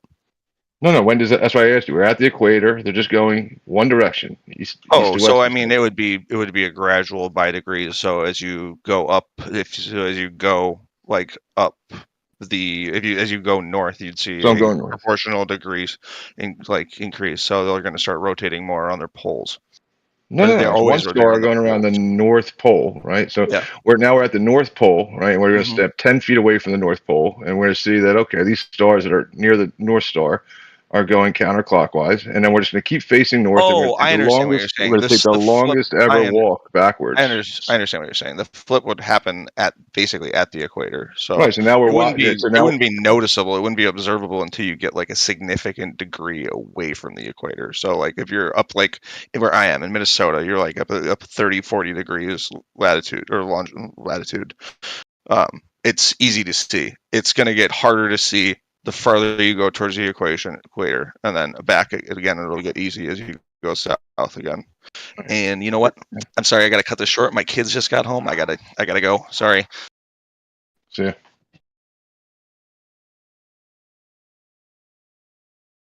Didn't sound like a solid,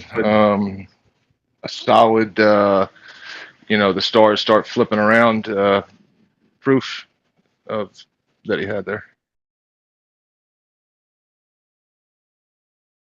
He's been in to be wrong about that same thing day after day.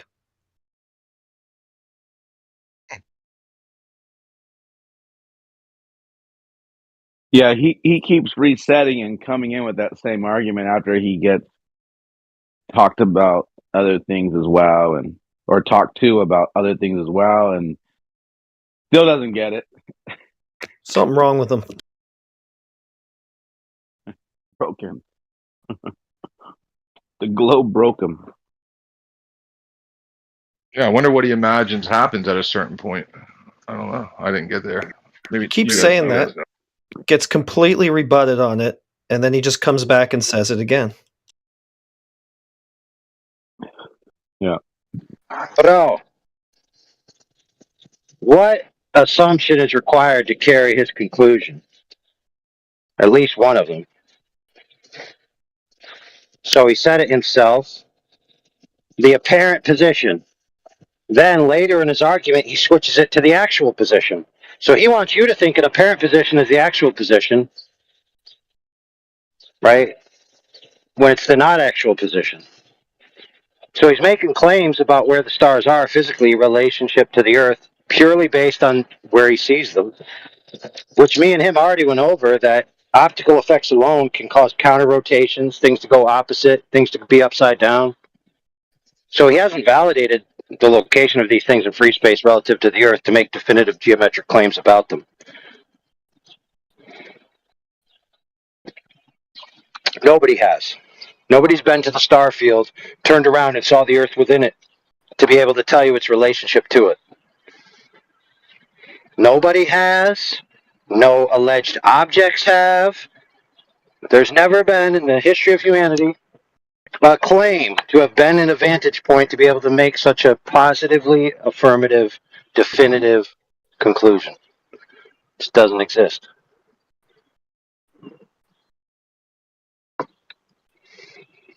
Yeah, but Star Trek makes them think that they've experienced it. When they say, we sent astronauts to the moon, we went to the moon, you know, they identify as these people who have done these things. And it's just one more of these, you know, heads in the clouds. Put your feet on the ground. Dude, that's not even a drop in the bucket towards the vantage point of being able to determine where the Earth is compared to the stars. From the moon, you still have the same problem. Agreed, but oh, hold on, no, we got a worse problem. We got a worse problem, bro. The astronauts can't even decide whether they saw stars or not. So how are they going to even begin to solve the problem? But did you hear him feeling guilty? Like, whoa, I think you're talking about me, Larry. It's like, I don't know. Who are you? Like, like, then he went right into it. You know, the star trails. It's like, oh, you're one of those people that's heads in the clouds.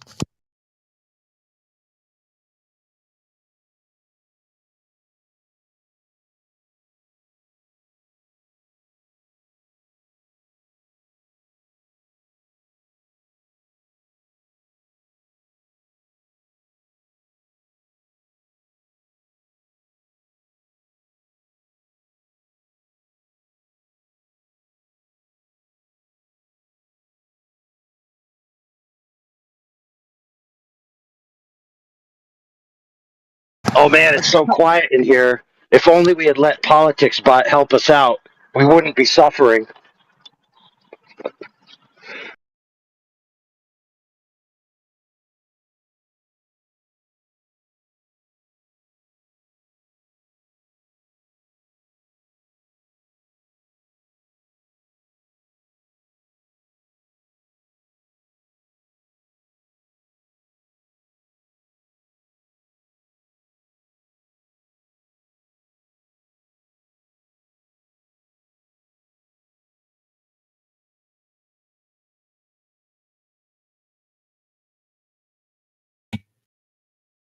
I miss the conversation, but I don't miss the bloody racket.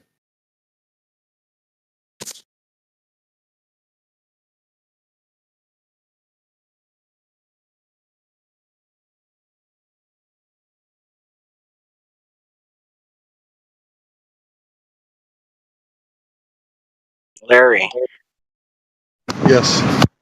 what's the crisis in cosmology? Look it up. Search for it.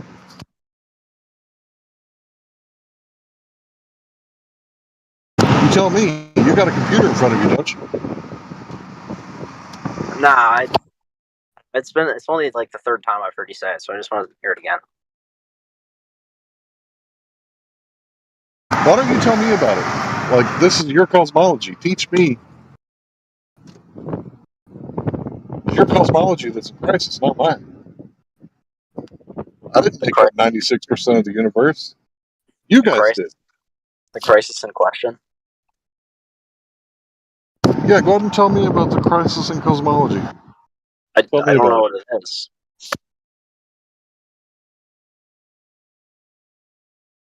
So you've been hearing me talk about it for the past 3 times, and you haven't done any of your own research? It says a lot about you, bro. I did. It didn't really seem like there was a crisis or anything. Didn't seem like it. Then why do they say crisis in cosmology? Why do they say that?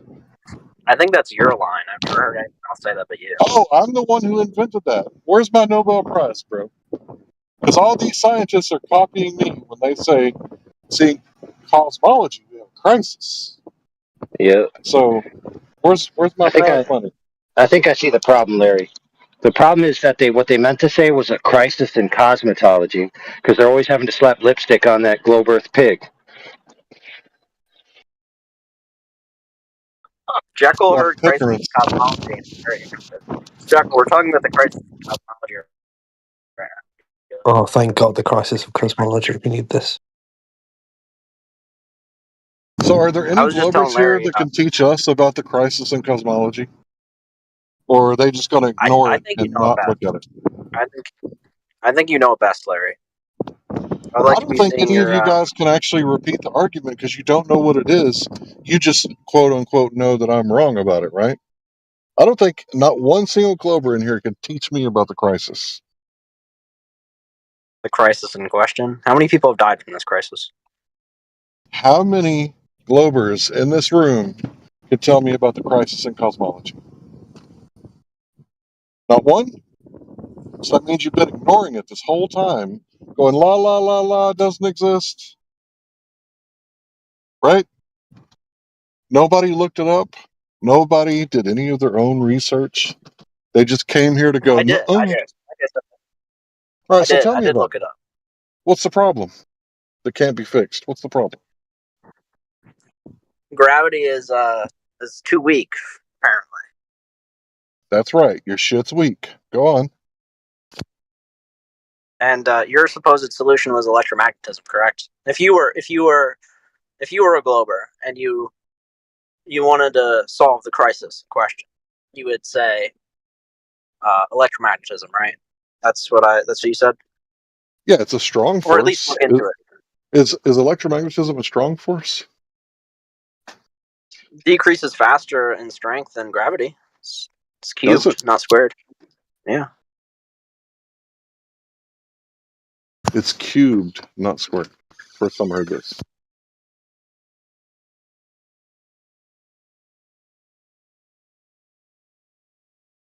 Wait, what do you mean it's not right? I said that's the first time I've heard this. Thank you.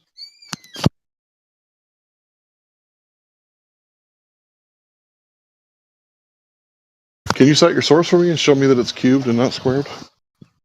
I'm not saying you're wrong. I'm just saying that I've never heard that before.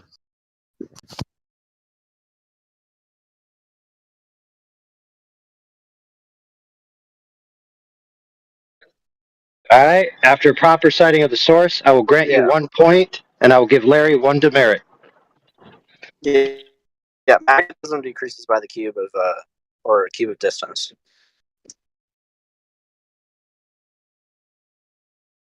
All right, I'll get my source for you.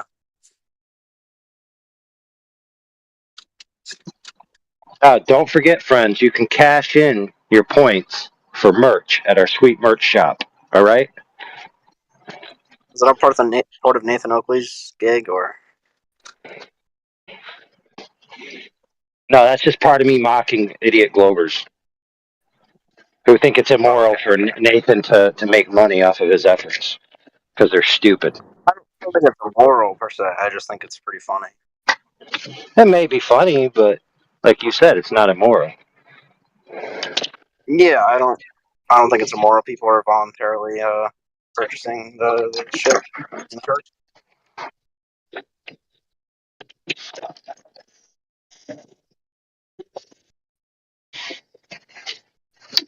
So electromagnetism is cubed, right?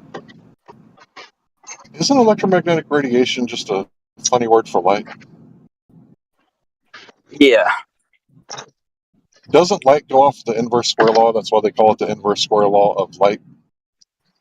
Yeah, but dipole fields. You were saying like electromagnetism, magnetism. I don't think things are being held together by light. Well, light is the force mediator, so I guess if you want to be technical about it, but for dipoles, it's 1r cubed.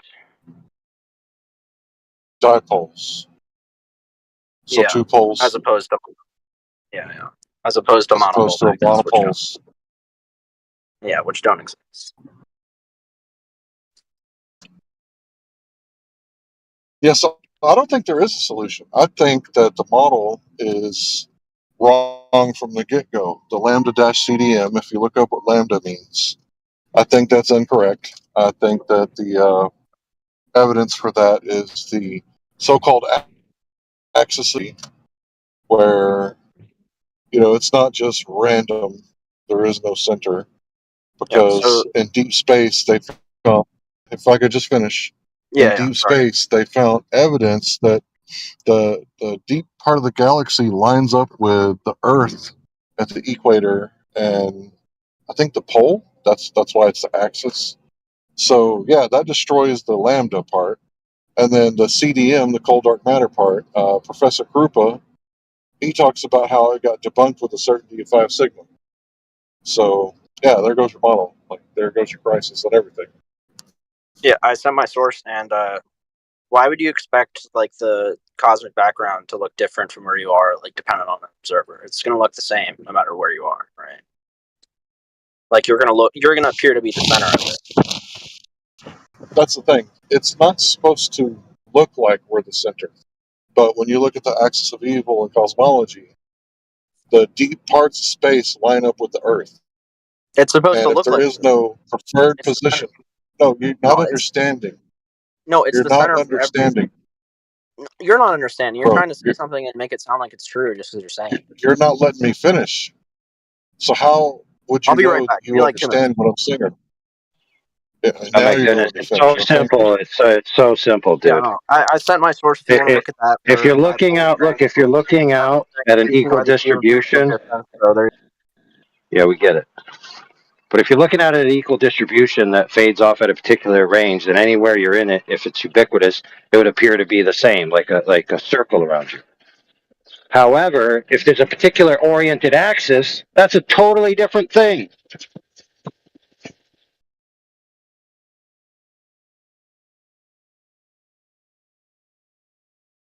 Well, at least he was distracted enough to let you get it out before he said that we're wrong again. Yeah, they didn't call it the appearance that I'm at a central point of evil. No, it's the axis of evil. It's completely two separate things.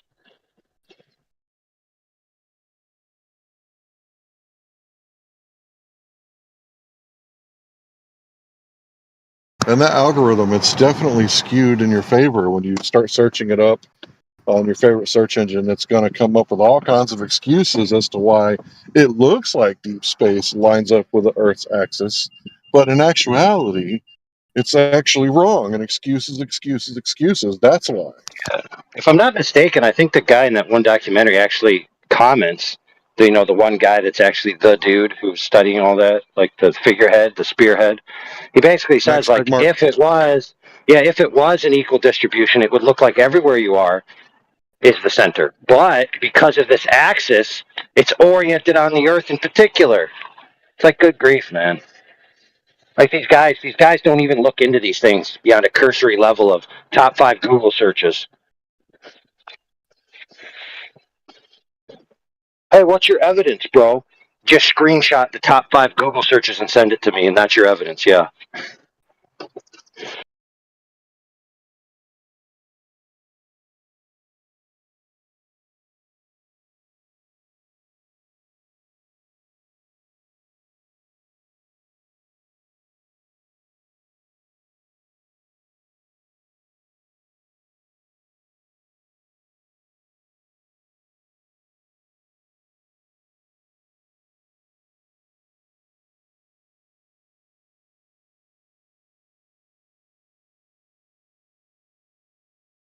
Yeah, where'd that guy go? He said he would be back in like 2 weeks, so I guess we're waiting.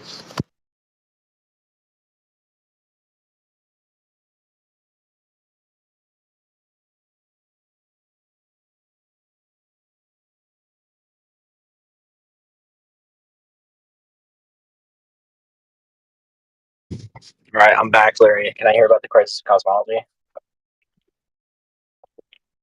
Yeah, give me a second. All right.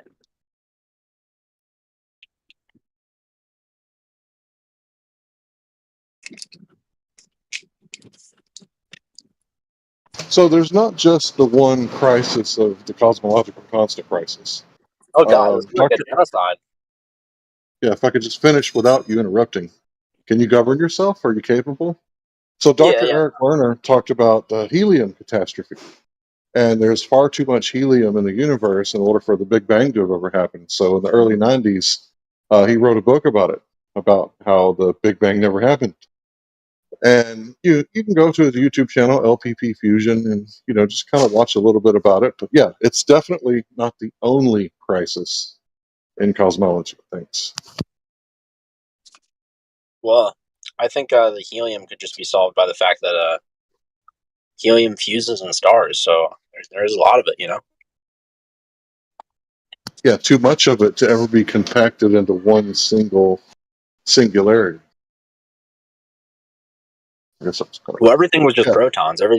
Yeah. So it's just the protons fused to make all the helium.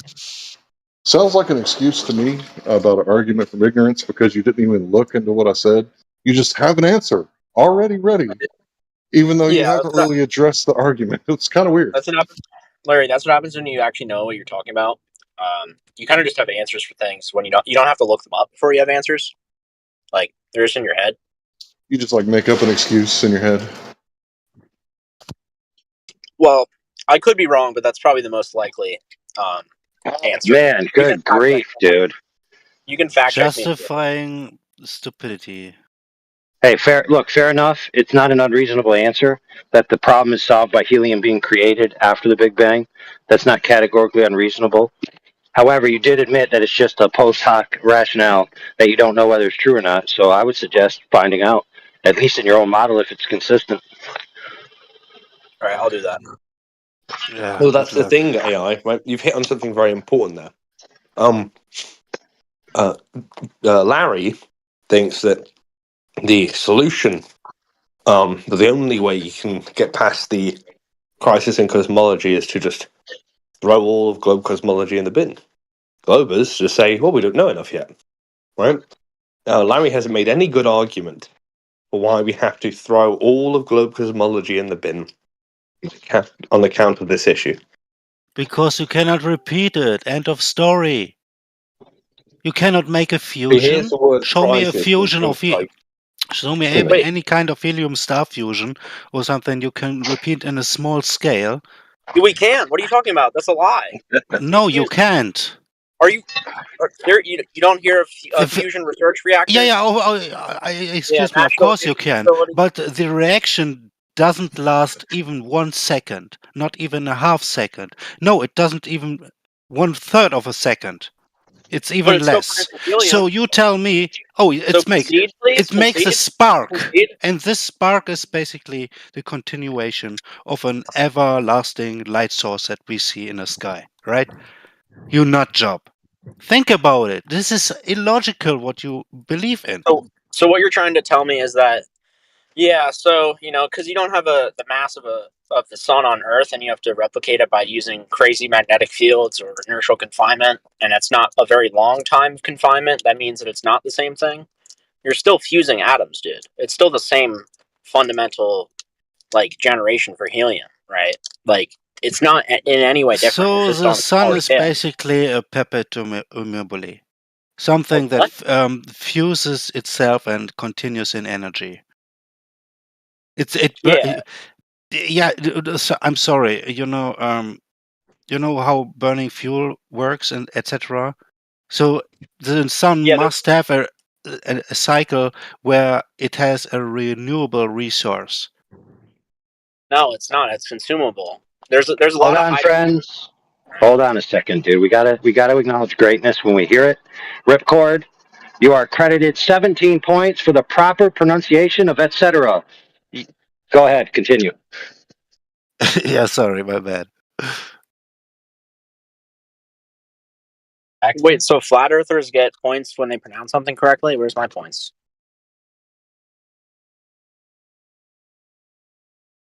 I mean, No, it has to be something that most people wouldn't pronounce correctly.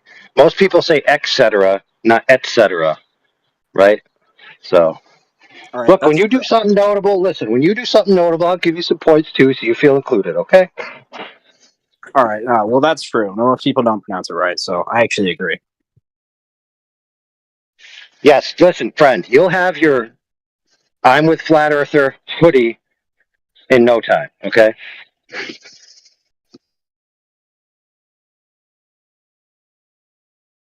That's great.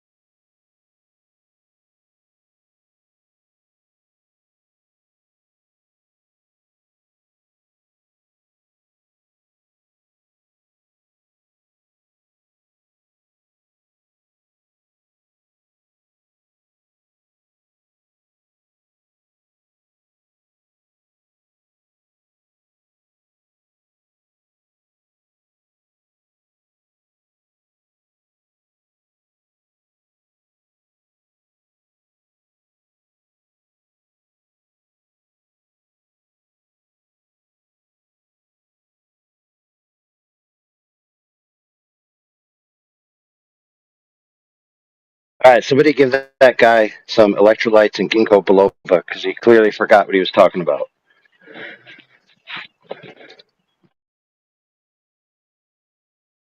I think they were talking about the spontaneous generation of matter after the Big Bang.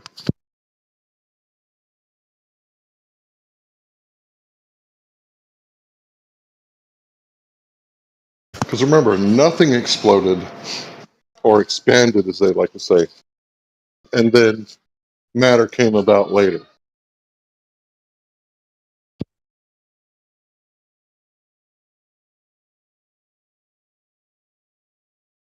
not to mention the information of elements and matter itself. You know, the information has to come somewhere.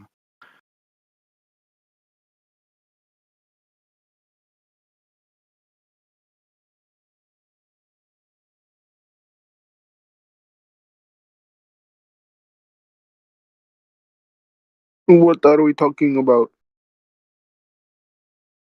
The Globers were going to teach us about the cosmological constant crisis.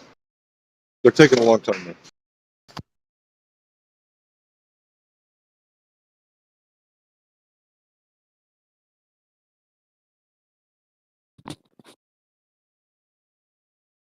You know, it turns out that they don't like talking bad about their own model. So up until now, they've just kind of, not talked about it. Until It's somebody not that we brings it don't up. talk about it. It's just that it's a non-issue. It's like there's two reasons it's a non-issue. Larry, the first one is that what you will conclude from it is not what we conclude from it. So we just say, oh, it's some area of investigation. I mean, if you're interested in, I don't know, being on the front lines of science, go and be interested in it. The second thing is, let's say in 20 years it gets resolved, right? Possibly, right? All right, you're not going to care, right? You're just going to find something else to fixate on, right? It's not like an actual issue for you, so it's not an actual issue for me. So let me get this straight.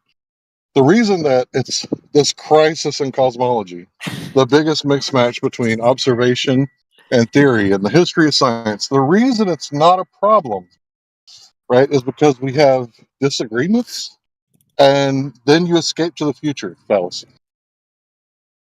that right? No, Larry, that's not an escape to the future fallacy. I'm not saying, oh, don't worry, it'll be resolved later. I said, let's say it's resolved later, in which case you will just move on to something else because it actually doesn't matter to you because you don't even believe there's space, right? Like, it is not an issue for you at all. So don't misuse fallacies, Larry. You do this a lot, so just don't do it in the future. I wasn't saying that it will be resolved in the future, so it's fine.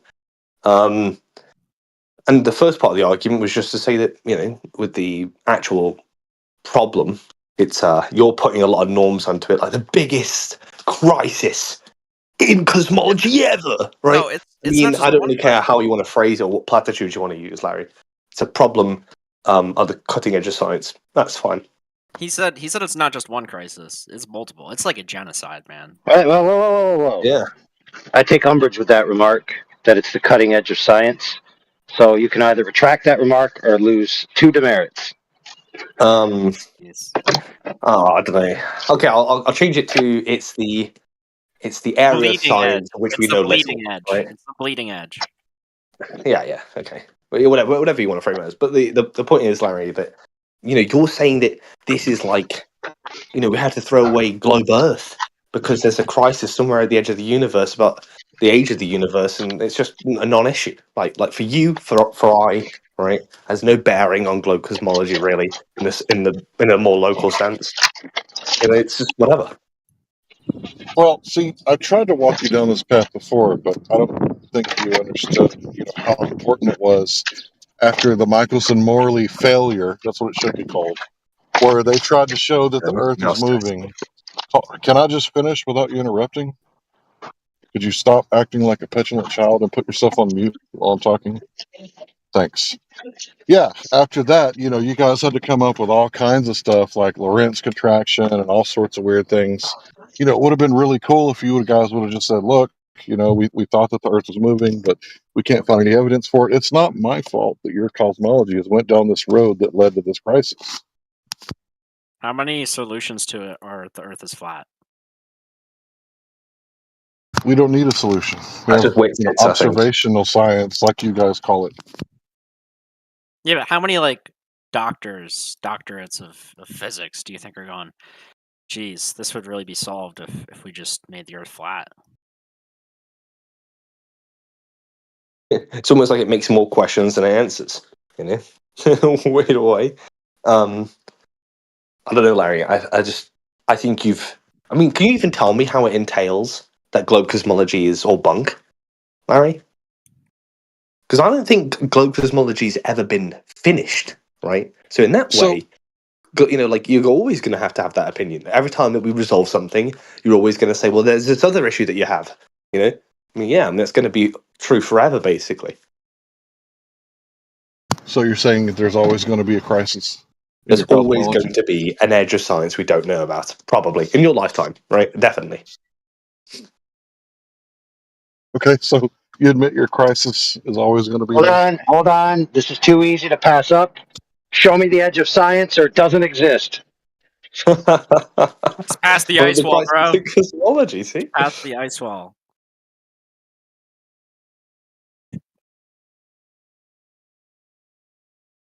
So you guys say that this is like the cutting edge of science. I think this is the cutting edge of your model. Like this is where it falls off, right? So where's your edge? That's a very good question, AI. Very astute. Where's the edge of your model? Well, the real question is, are you able to have a conversation about it and know you're talking about it? Or are you just instantly just resort to saying a bunch of buzzwords and then retreating? You're the one dropping cutting edge of science and then accusing me of buzzwords. No, you're like Lambda CDM, crisis in cosmology. That's literally the name of your model, and I'm quoting many scientists talking about. I am actually curious as to how you think it entails all of globe cosmology needs to go in the bin. I'm really curious about that, Larry. It's the name of your model. The lambda-CDM is the current model in cosmology. Okay, so let's say for instance we have a model which is almost virtually like the same with a few changes. A solid globe, solar system still works as it does. Gravity still exists basically as it did. Change something about how we measure supernovas, right? Something like that, because that's one of the possible solutions according to people who work on this problem. And then that's you change the name now to globe cosmology view -6, right? Now, we've got a whole new cosmology. Is that correct? Or do you think we basically just went back to the drawing board, looked at some of the problems, and just changed the model a little bit? I think there's over 40 different cosmologies that you and I would agree that don't work. And I just disagree that one more cosmology doesn't work. You still think that one... Bro, can you let me fucking finish? Are you a child? Hold on. Larry gets 10 points for throwing the old atheist, I just believe in one less than you, back in his face. Go ahead. I heard. Also, I want to ask, like, because this guy is like, well, everything is pretty much the same. Sure, there's some minor differences here and there. Larry, could you give us two fundamental differences between one and another? I didn't catch what you said. You're a little bit muffled for me. Sorry. Two fundamental differences between one cosmology and the other. He's in the car right now. So yeah, fine. So the electric universe cosmology, they take into consideration gravity. They can understand that maybe there is this thing called dark matter. They just don't understand that it's actually plasma, which makes up most of the universe anyway.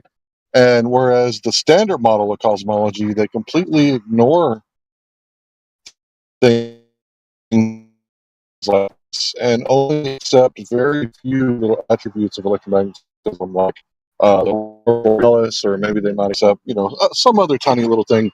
But for the most part, they completely ignore it at the galactic level. And yeah, I think that would be two key differences.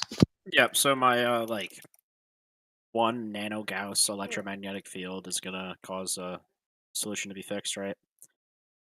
Magnetic field.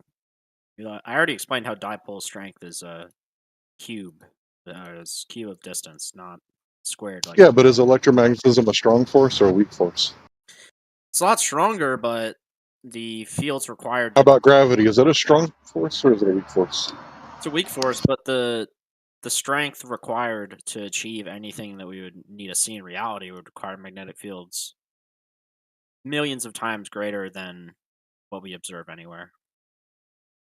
Well, maybe if you took into consideration gravity and electromagnetism, maybe your shit wouldn't be so weak that your model was in crisis. Larry, if that's such a good idea, I think you should publish some work on it. So you say a million times stronger than him. So how is it that we can still lift metals, conductive metals? Well, yeah. So the magnets that you're using to lift stuff on Earth, there are millions. We don't use magnets to lift stuff. We use either our hands or other. Oh, you're talking about devices pulling stuff against gravity, right? No, I'm just talking about using Yeah, the so elements that are in front of us. For example, when I lift a spoon, a metal spoon, an iron spoon, or whatever, then it's no different than anything else. Larry, can I ask, are you inserting electromagnetism because you're trying to save globe cosmology, or are you doing it because you think electromagnetism leads somewhere else? I'm just showing you how blind you are to this electromagnetism because you've been chasing your tail with the equals MC squared. But you're saying for it the can be past resolved 100 by years. electromagnetism, right? Dude, You're trying to shut the fuck up. Shut the fuck up. What is wrong with you, you pansy? Stop talking over me. Don't be afraid and so yellow-bellied of a coward that you have to mute me every time I talk. Do I mute you every time you talk? Yes or no? No. Right, because that would be very pansy-like, right? Yes.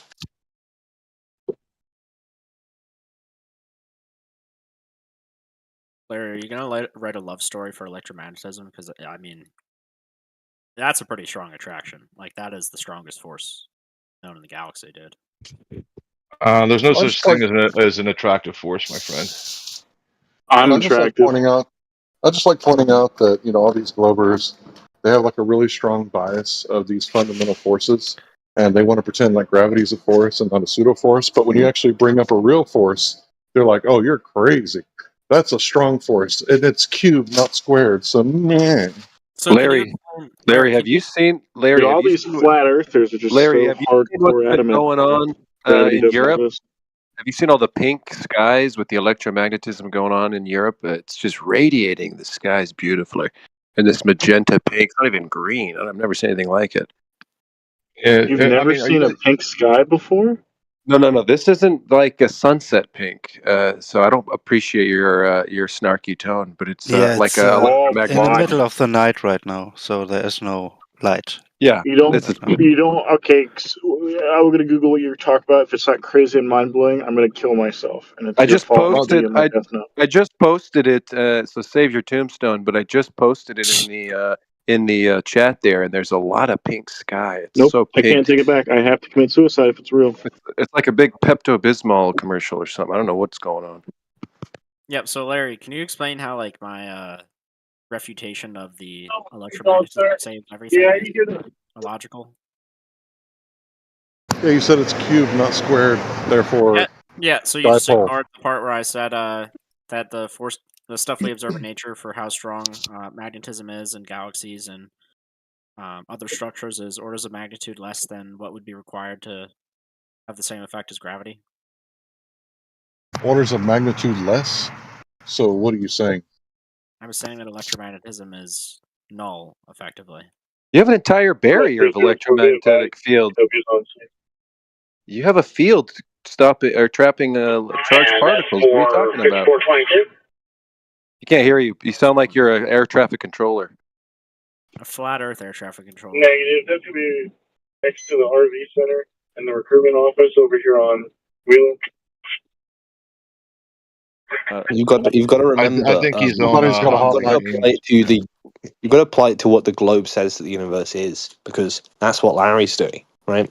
You can't talk about the fact we have a barrier electromagnetic field around the Earth, because we're talking about a different scale here. We're talking about Yeah, but what about the gradation and like the medium barrier of the medium gradation pressure? The what? I don't know. That's some shit that he likes to quote. Who? Who likes to quote that? The Supreme Genius. How far does your magnetic sphere go out? I mean, that's a pretty big field that you're saying, right? I mean, it's a pretty strong field keeping out all that Big as radiation. shit. What do you mean? What do you mean? It's weak. It's keeping out all that radiation. Yeah, your fridge magnet is orders of magnitude more powerful. Is that a very strong magnet to you?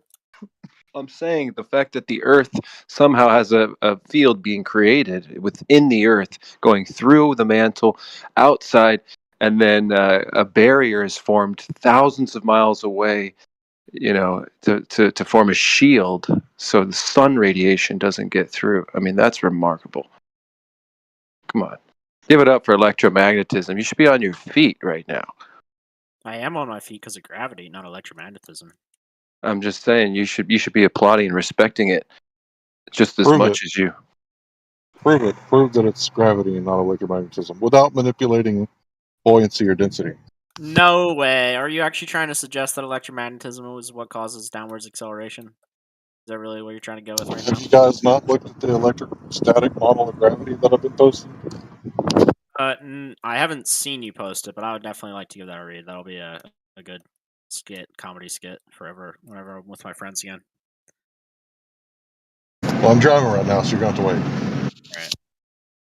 Remind me in like 4 You minutes. better hope the wheels don't generate too much friction, or else you'll start to stick down to the ground too much because of the electrostatic forces, right? I'm already sticking down to the ground. Yeah, but if you generate too much friction with those wheels, man, you're gonna go really on the ground. Well, if I travel through too much space time, I might, get younger while everyone else gets older, right? Yeah, do you have atomic clocks? And that's literally what you believe, right? Yeah, time is relative, man. Atomic clocks, and then you Yeah, say it's all ether. relative, man. And then you say ether. It's all relative. Maybe we're just electrons bound to a nucleus. Really? I don't know, somehow.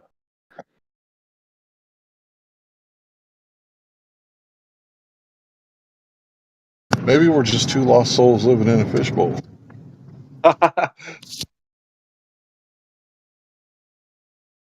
The youngsters are in here Googling that shit. Pink Floyd, Dark Side of the Moon. Larry believes in the globe. Wish you were here.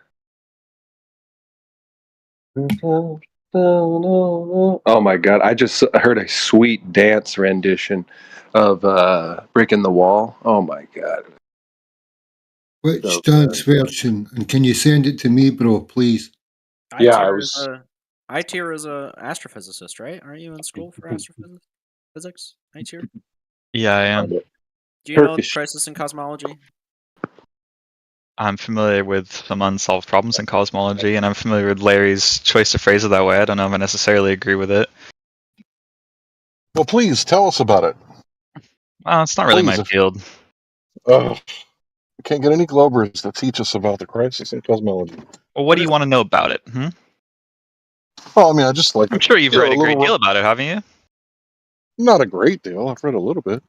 Oh, come on. Don't be humble. I've read a little bit. A little bit. All right. Do you have a specific question? Well, if over 300 solutions have been published trying to fix this problem, do you think it'll ever be fixed? I don't have a crystal ball, but I don't think it's impossible, no. Well, Larry here thinks electromagnetism is a good candidate. I was just explaining how that doesn't make sense. I'm just glad it's being talked about as much. I'm still looking for that song, but I'm just glad electromagnetism's finally getting a bigger light. Why do you say that? Do you think it's kind of, taboo to talk about electromagnetism when it comes to cosmology? No, I would say electromagnetism has. Not you. Not you. Okay. I didn't know. I think it's kind of been pushed to the side a bit. I mean, they kind of focus on gravity more in schools and and in the system of trying to teach us. They kind of they talk about electromagnetism, but not on the same level. I would actually say that, at least in the education that I had, I took significantly more course time was spent on electromagnetism than on gravity. Were these extra classes or advanced classes? Because in the Common Core. No, I'm talking about my degree in physics. Oh yeah. I think once you get into that, yes, they do start explaining it. But as a child, they don't really. They kind of tell you about magnetism, but I feel like gravity's pushed a little bit more. And I'm just considering how strong Much easier to electromagnetism. understand. I know, but maybe. Oh, go ahead. I can guarantee, like, when people come out of public school, right, 12th grade, that like 99% of them know about Einstein, and maybe 1% of them know about Carl Proteus Steinmetz.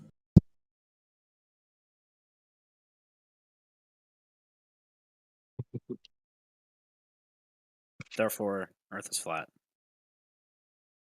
No, it's just we got to. Please don't make my arguments for me. I'll make my own arguments. So, Larry, don't did be you have an sensitive actual, about it. specific question about cosmology?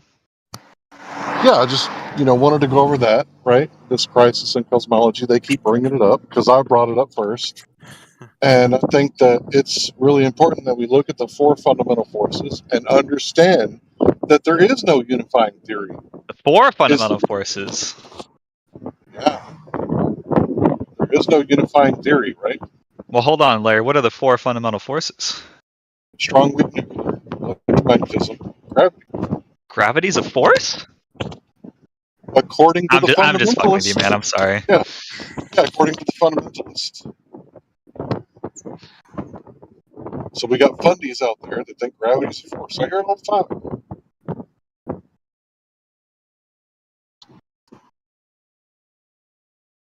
Is that correct? Are there people that still say in these? Sorry, you were kind of cutting out. I didn't catch what you said. I said the Are you in like a fundamentalists. really windy area or something? Yeah, I'll roll up my window. It's hot outside, but I'll do it for you. Okay, I rolled up my window. I'm just saying. No, it's cool. I get it. These fundamentalists believe that gravity is a force. They come in here and say it all the time, do they not? Yeah. No, I was just pulling your leg, man, because it's such a talking point, right? Yeah. I mean, it is essentially a force, but Is it now? According to Einstein? Well, I mean, it manifests as a force. It's very, very accurate to call it a force in a lot of situations. I don't think anyone really stresses over whether or not it's a force in practical usage, right? Manifest, like a Hindu goddess or something? What do you mean by that? Wow, Like a ray of heavenly sunshine. Well, what I'm saying, as I'm sure you're aware, is that Einstein's field equations reduce to Newtonian in low energy environments. Right, but Einstein's 4 space and Newtonian is 3 space, right? Yes. Right. So there are differences and there are similarities, but similarities doesn't mean it's the same, right? Well, you can drop to a 3 vector from a 4 vector, right? If you can approximate the energy, so the metric tensor changes.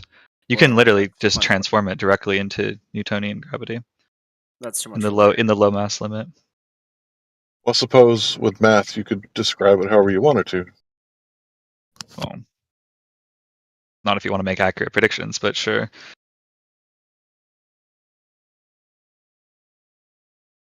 Yeah, Larry's head just exploded. Yeah, my head is just buff and tops. So yeah, I would agree with you on that. I'm not going to disagree with you. You get into all the math stuff, you kind of lose me a little bit. Yeah, it's fine. You lose me a Definitely lot. in the weeds. To be It's honest. fine. I don't mind it. Yeah. So I'm not going to pretend that I'm some sort of math genius. I'm pretty ignorant when it comes to any of that math stuff. But my point was that for the fundamentalist, there is no unifying theory, is there? You're correct. Thanks.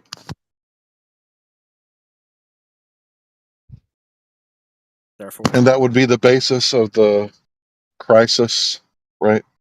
No, that's not the basis of the crisis. The basis of the, and I'm using your word here. I'm not sure if that's what I would call it, but using your wording, crisis. The basis of the crisis is observations, right? The theory has nothing to do with it, really.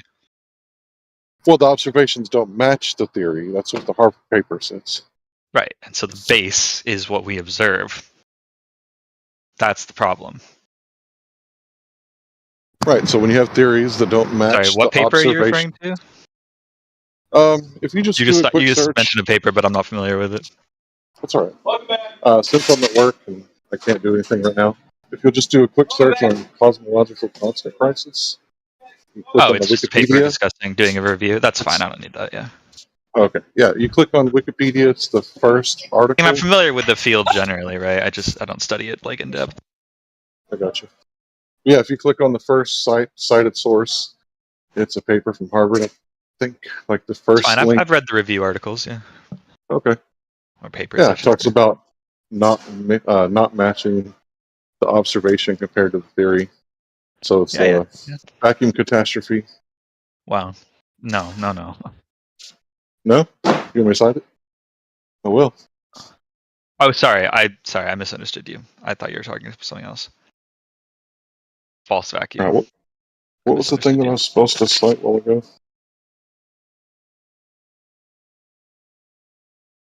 Supposed to cite something. I don't remember what it was. Sorry? I was supposed to cite something a while ago, but I forgot what it was. I think it was the electrostatic model of gravity. If it's the same thing that you sent to me, I posted it in the side chat. Oh, thanks very much, Chad. Yep. Nice. How civilized. This is a Word document? What year is it? It was this was formulated in the year that electrostatic gravity was accepted into common knowledge, so quite new. What, 2025? Yeah. This is before Larry got his Nobel Prize after realizing that electromagnetism solved the crisis. Just before, one imagines. Yeah. There it is. It got rescinded though. You got it taken away. Tragic, man. You got any other Is that- predictions? That European guy in here? He wanted the Pink Floyd Proper Education dance. It's there. I put it in chat if you're still here. Yeah, bro, and we've devolved from Europe. How very dare you call me European anymore? I'm sorry. Ex-European. Sorry about that, The artist formerly known as Europe. Cheers, man. Thank you. Yeah, I'll mind my manners next time.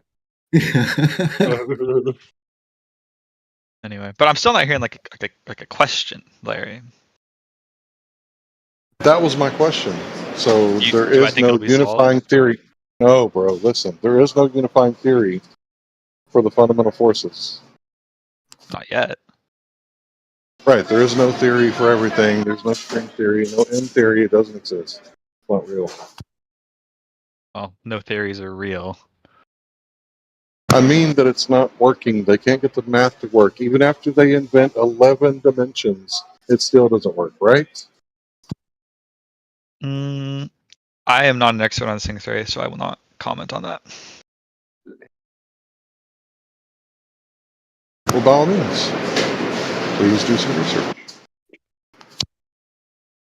But I would agree with you. I mean, my current understanding is that yes, there is no unification at the moment. But I don't think that that in itself is the crisis. The crisis is the observations. They're very interesting. Well, I mean, if you have these fundamental forces and gravity's not fitting in the puzzle.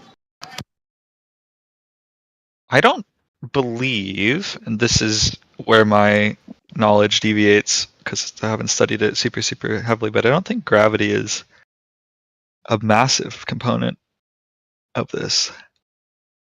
But it's weak, Really? right? Really? Weak.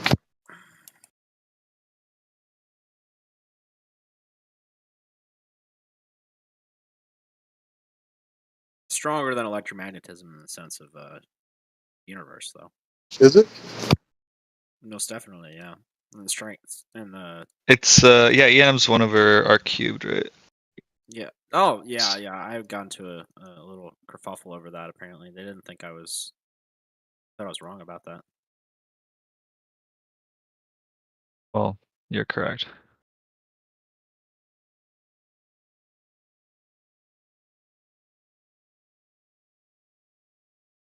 That's I mean, that's the attenuation of electromagnetism is significantly stronger than the attenuation of gravity. The thing is, we don't observe magnetic fields strong enough to in nature at all, or like in the structures in the universe, for it to be a large force compared to gravity. Well, we observe very strong magnetic fields, but they just, by nature, are quite local because they fall off so rapidly. Yeah, that's what I mean, as opposed to gravity. Yeah, that's true. So if the magnetic fields are quite local because you measure them local, then it would make sense that if there were these magnetic fields in deep space or the galaxy, you couldn't really measure them because they're local to that region? No. Magnetar. Larry wants a magnetar galaxy or something. I mean, magnetic fields do things, right? And they do things that are observable. Or I should say they make other things do things, right?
I figured you would be in here more. It's your. Why'd you figure that? I don't know, because you're obviously you have to be a pretty smart glober to be an astrophysicist or be in school for astrophysics, physics, right? It depends on who you talk to. I'm in here relatively often. I just can't be in here all the time. I got work to do and such. I think it's interesting conversations, though, for sure. Well, I wish I wasn't at work so I could get into a deeper conversation with you. Well, I'll be here again, man. We can get into it another time. Have no fear. Save your questions. Yeah, I'd much rather talk to you because you haven't attacked me personally. So I really appreciate that. I would never attack you personally, Larry. Yeah. Did I attack you personally, Larry? I'm not talking about you guys. Are you feeling guilty? Are you feeling guilty guilty? consciences in here, huh? Yeah, we got men's free everywhere over here, man. You got the guilty mind all up in this bitch. Yeah. No, I'm very happy to be polite to someone who's been polite to me. Yeah, I think it's. I mean, obviously, quite a civil thing to do. There are a lot of rude people in here, though. Because you're honorable, maybe. I guess you That could might use have that something to word. do with it. Yeah, honorable people don't usually attack people; they attack arguments. It's weird, right? What a concept, huh? Yeah. You What a could you concept. could teach some of the other flat earthers about that idea. Hey. Yeah, I can't control people. No, you cannot. Yeah, me But yeah, flat earther, goes me both stupid. Larry, teach goes. me. It goes both ways. Oh, I'll of be honest. course. Oh, I know. I've seen a lot of idiots in this channel from both sides. No doubt about that. Biggest offender on the globe is obviously Jekyll. Let's be honest. The biggest what? Biggest offender is obviously Jekyll. Yeah, well, I always said, I said to what's his name, Kennedy or something, that my goal, right, isn't to be correct because I know that my knowledge of physics is limited, right? What my goal is to destroy flat Earth. You know? Yeah, Steelman the flat. I mean, that's really neat too. Like, the best way to go about doing it is just Steelman. You don't even have to make an argument about the globe. My goal is Yeah, to come in here and give such an we're all incredible argument that I change everyone's time. mind, just like that. It'll be like magic. We're all stupid on all sides. Like the flat earthers are dumb, the globers are dumb, the anti-flat. It's just about how Or just some dumb do guys you on the internet, right? So like all of us. Everybody's equally dumb, but like how dumb do you have to be to believe that while you're standing still, you're spinning, and then when you measure water to be flat, that it's actually curved? Like how dumb are you? We're all dumb, but like who's the dumbest? well, I mean, like I would, yeah, like for instance, how dumb would you have to be to pay Nathan Oakley to tell you how to think, right? I mean, that's pretty dumb, right? How much did you spend on college, Jekyll? What did you say? Sorry. How much have you spent on college so far? Well, I don't know, a few hundred. Because in the UK we have $100. Well, in the UK we have a system where well, hundreds, I suppose, maybe up to 1,000, aren't they? But it's like we have a system where you take out a loan and pay it back over your lifetime, right? And it gets forgiven at 30 years. Oh, that's interesting. He's in defaulting on his America, loan. He's one of the smarties. in America, that's an unforgivable loan. Yeah. So some people might pay Nathan for information, while as other people take out loans that they could never repay. Well, to be fair, my loan was and my master's was in international relations. It wasn't in physics, right? So I'm not paying for this. You're naughty. Nobody pays Nathan. Listen, nobody pays Nathan for information. Okay, everything he offers is free. Period. End of story. Thank you. Yeah, I was gonna get right on that. I was gonna say, he's not charging you for information. This is American, even though he's in the UK, but he's running on the principle that you're paying to support somebody you agree with, right? So it's just buying power. It's not that you're paying for the Yeah, information. yeah. I don't think you're compelled to. I just think it's like how do I think about it? Right, like the Ghanaian, the Nigerian prince really needs that money, right? It's like one of those scenarios. Well, I pay people that I agree with too, right? Like I don't buy any meat whatsoever from Walmart. I only buy it at like the local butcher because I agree with the way that they process their meat. Or Good man. So, yeah, but you have to pay for that meat, right? So, no, you're not going to go to the butcher and he's going to just go right on the house. Yeah, I don't expect people to produce goods and services for free. Yeah, well, Nathan Oakley does, but yet you still pay it. You still pay him. That's weird. Can you tell me the last time I watched a Nathan Oakley show? Oh, right, you're Witsit, sorry. You're Witsit. I'm assuming you pay Witsit, right? How much money have I paid Witsit so far? Can you tell? I don't know how much have you paid Witsit. It doesn't even his services for free, Larry. That's kind of It doesn't even matter. What are you paying? Where are you spending? Where are you spending your money? Can we know all of your money? Yeah, don't let him. You want to see my bank statement? Don't let him demonize guys. You got supporting somebody, one of your fellow men that you that you believe has a just cause and could put that money to good use, because it's just money, it's just temporary. And if one of those people can do something that aligns with your views, then great. Don't let this guy demonize Well, I'm not value, is what demonizing it. money represents. I just think Nathan Oakley comes up with some of the stupidest arguments for the flat Earth. Right? I mean, I'd actually be happier if you paid Witsit. Right? Happier if you paid Witsit. Good. Good. Why you don't pay me? Because you can't speak in complete sentences. That's probably why. Really? You know the car Mitsubishi, I told you. Bolivia, yeah. Whatever you say. I told you that car Mitsubishi, you know?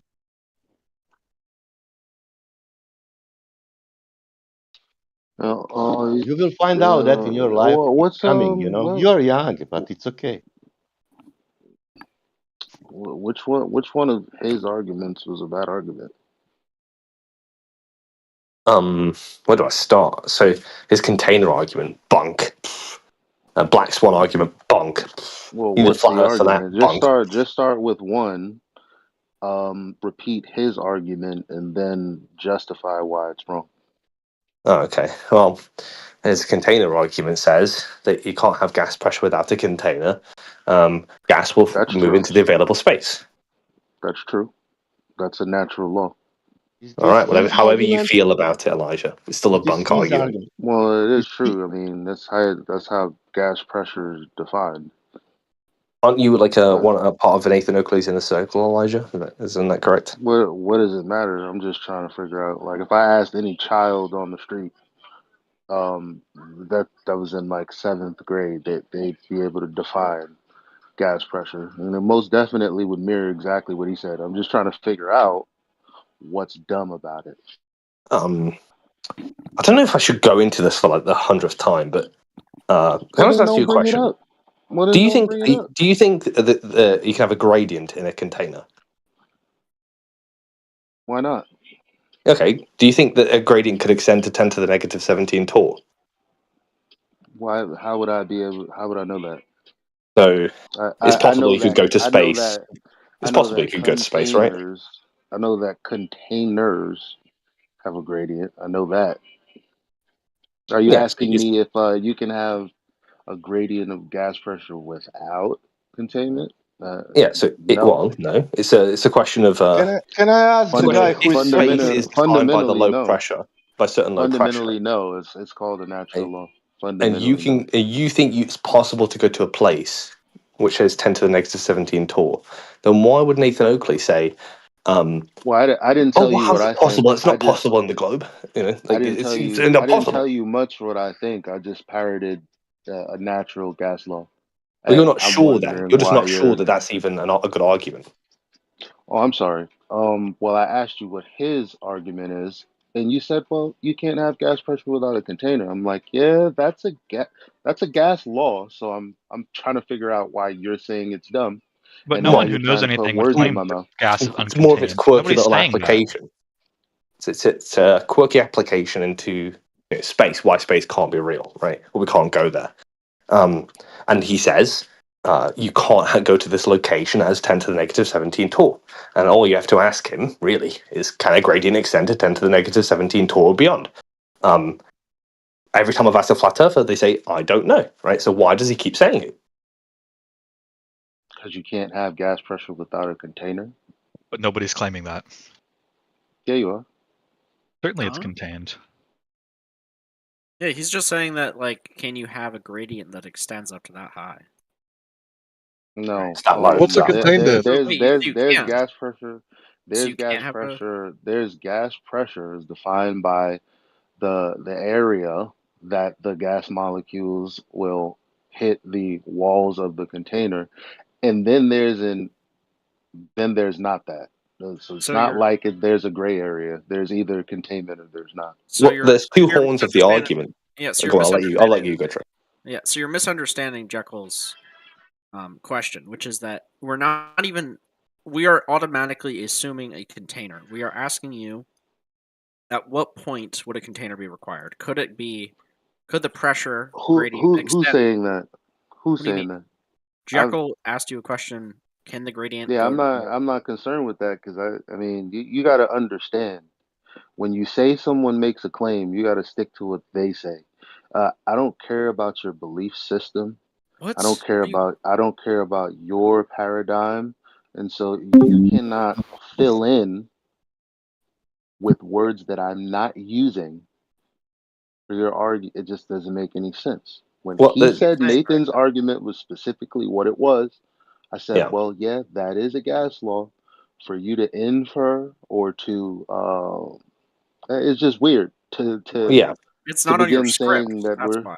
It's not on your well. script I'm because you don't know how well. to It's respond to the not. question because it has nothing to What do you? do. What do you? We're It's like automatically somebody asking me to we're automatically respond to a giving you a question about container. Narnia. No, we're It's like automatically asking giving me you a to. It's like container, asking me dude. to ask for answer a question about Narnia, and then when I say, Dude, well, I don't make any he's claims about breaking that or down. He doesn't know fantasy, what and we're you go, asking him. well, you don't Yeah, he know needs to to go back to answer the Nathan question. Oakley and ask him for answers. He's not ready for Yeah. this. There's four Okay. horns of the argument, really. Well, One, that's interesting. I just wanted to ask you what you thought was dumb about his argument, but you didn't really say it was dumb. All he's saying to you is that well, gas pressure requires containment, And we're giving and you a container. it seems like you agree because the other guy said, well, isn't it contained? Yeah, it is, and that's what he said. That's what he said. It's not what I said. But the only thing I'm agreeing with is the gas law or the gas laws, and the fact that someone claiming that you can have gas pressure without a container would be a second law of thermodynamics violation. okay, right. So there's four horns to my argument, really. There's four parts to it. The What are one you I asked saying? you is like, What does not your argument have to do with Elijah. Can you you just? saying here's Nathan's argument and it's incorrect? That's dumb. That's what I was going to say. Like, there's four horns to my argument for why his argument's dumb, right? If you Well, could just give me his a moment, argument is Elijah, that to his respond to argument you. is very simple. It's gas pressure without a container. So go on ahead. You're not debunking that. You're not saying that that's dumb, but that's kind of how you that's what you want people to come away with. But that's all he's saying is no. Yeah. Okay. Gas pressure requires containment. I'm not hearing you say that's not true. I'm Well, hearing you want people to. I'm hearing you leading us down another road that has nothing to do with that. it's malapplication to the atmosphere and saying like you can't have the vacuum of space without a container. The gas will fill the available space. Whatever you do on the No, surface of the earth, I'll grant it to I you, don't. right, as an How do you inductive claim. validate? How do you validate that there's gas pressure without a container at that level? Like that's you. If you're Well, making the claim, you're not debunking him saying that you need containment for gas pressure. there's a couple of horns to the argument. You just need to go ahead and just make a case for why you I would believe love what to you if you believe. stop speaking. Really, All right, well, don't put Nathan's name in it then. I will because he's the progenitor Well, of if this you are, then you would argument. have to just deal with what he said. But you're telling me that I'm kind of confining you or pigeon. It's like, okay, well then don't say my name, don't say his name, don't say FED's name. Just make an argument for what you believe, because it's going to be completely non sequitur to what he's talking about. Okay, so what his goal is to say that you can't No, go to space, right? I just told you. I just told you. All right, Elijah. If you Coax have see an them more. They argument, attract your boy. Your master. Sorry. well, I mean, it's kind of weird because if you say, well, I have an argument, I'm expecting you to know something. And I'm expecting you Yeah, to I'd be expect able to you to be stand on silent so I your could give you the argument. argument. Well, the first thing you started with was the first thing you started with is it was pertaining to him. So, I Yeah, it's mean, one of four horns of the you can argument. say I'm like, oh, defending this or that, but ultimately, when I hear someone say, "Here's my case," I'm not expecting them to talk about someone else. Yeah, it's one of the four horns of the argument. If you So there's one of the evidence of four that. horns There's, of there's your several horns argument to this, is right? to Because one of the oh four my horns of god, your you're argument absolutely is to impossible. deal with. Yes, Jalal. You just haven't asked your master yet. I don't think you're ready to defend Nathan's claims. I already did, buddy. No, you didn't. You just rambled and tried to stop me from giving you an argument. I Because you're mean, scared. You're not ready for it. no, actually, you're. I mean, you're as insignificant as anything. I'm wondering now why I'm still talking to you. But go ahead and carry on. Okay, so there's four horns to the argument. The first one is that we have to make sure we are understanding it's an inductive claim. You're basing the fact that you need, and I'll grant you, a container on the surface of the Earth when you're playing with gas, right? That's fine, yeah, whatever. But if you observe something different going on in altitude, then you're not going to be able to appeal to what's going on, like physical mechanisms going on in altitude. You're not going to be able to appeal to what's going on the surface of the Earth. So we have to understand that's inductive. Two, the what's going on in altitude is going to lend credence to evidence of absence of a physical container, other than something like a wall, right? And three, if you want, I can grant you, based on the account of people saying like this sort of unfalsifiable claim that, well, you can have a gradient in a container. The question would be, how far can a gradient extend? Can it extend it into the negative 17 tour? If you say yes, it could, possibly, then you're granting me space. And good game, well played, because that's what you're trying to deny. And then four is that globers don't have a problem, right, with saying that there's containing. They just don't think that there's a container, right? So it's not really a problem for us, right?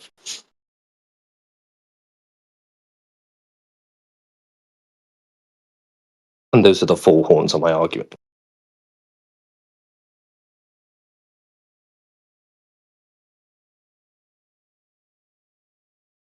Oh yeah, I was strong as hell. Yeah, and each one of them is something Nathan Oakley couldn't answer. It just says these things like platitudes, meaningless platitudes.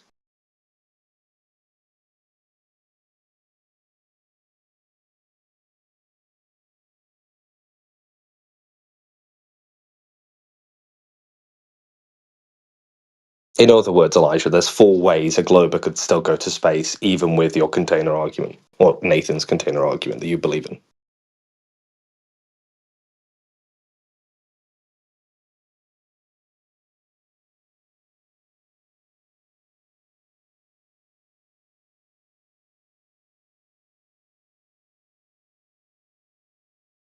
You know, this guy still thinks we can go to space. Don't you, Jekyll? Yeah, we could go to a place called space that is defined as certain low pressure, yeah. Should we make like an appointment where you and I can go? Should we do what for it? Can we make a date? Like set a date when you and I can go? I don't know if there's a rocket powerful enough to carry your body. Oh, so is this like escape to a powerful rocket fallacy? It was a joke. So we're definitely going to need some Area's added 10 points for asking Jekyll on a date. All right. Yeah, I would like to go to space. If there's a place called space, you know, that we can go to, and we can like walk on Hallelujah Mountains of the sky or whatever the fuck you Yeah, heck yeah, bro. What happens in space stays in space. Oh yeah. Exactly. That's how it works. I can't believe everything happens in space. I can't believe you just got out for a date, Jekyll. I think this is your time. Well, it's not that we don't believe in space like X, Y, and Z, right? We're talking about this place called deep space or outer space, right? This place where this vacuum 10 to the 17 negative torr is, right? That's what we're talking about, right? So I'm not talking about like the space between Texas and the UK, right? We're talking about deep space. Well, where are people getting this idea of this outer space vacuum and planets and stuff in the universe? Where are people getting this idea? TV. On TV? Just TV? Yeah, television. Yeah. We heard about this place where these astronauts went to the moon. We saw it on TV. Has to be real, right? But I see real football games on TV. I see real things on TV all the time. You think football's real? Football games. Yes, I think football. I think all the new anything that's real on the TV, like live video. Well, there you go. You just answered it. That's how you real get it. pictures. Yeah, you saw real football on TV, therefore you saw real outer space on TV. You just answered it. Okay. Yeah. The idea of space was originated as a religious and philosophical proposition, long before the advent of any kind of, quote unquote, science community of the modern day.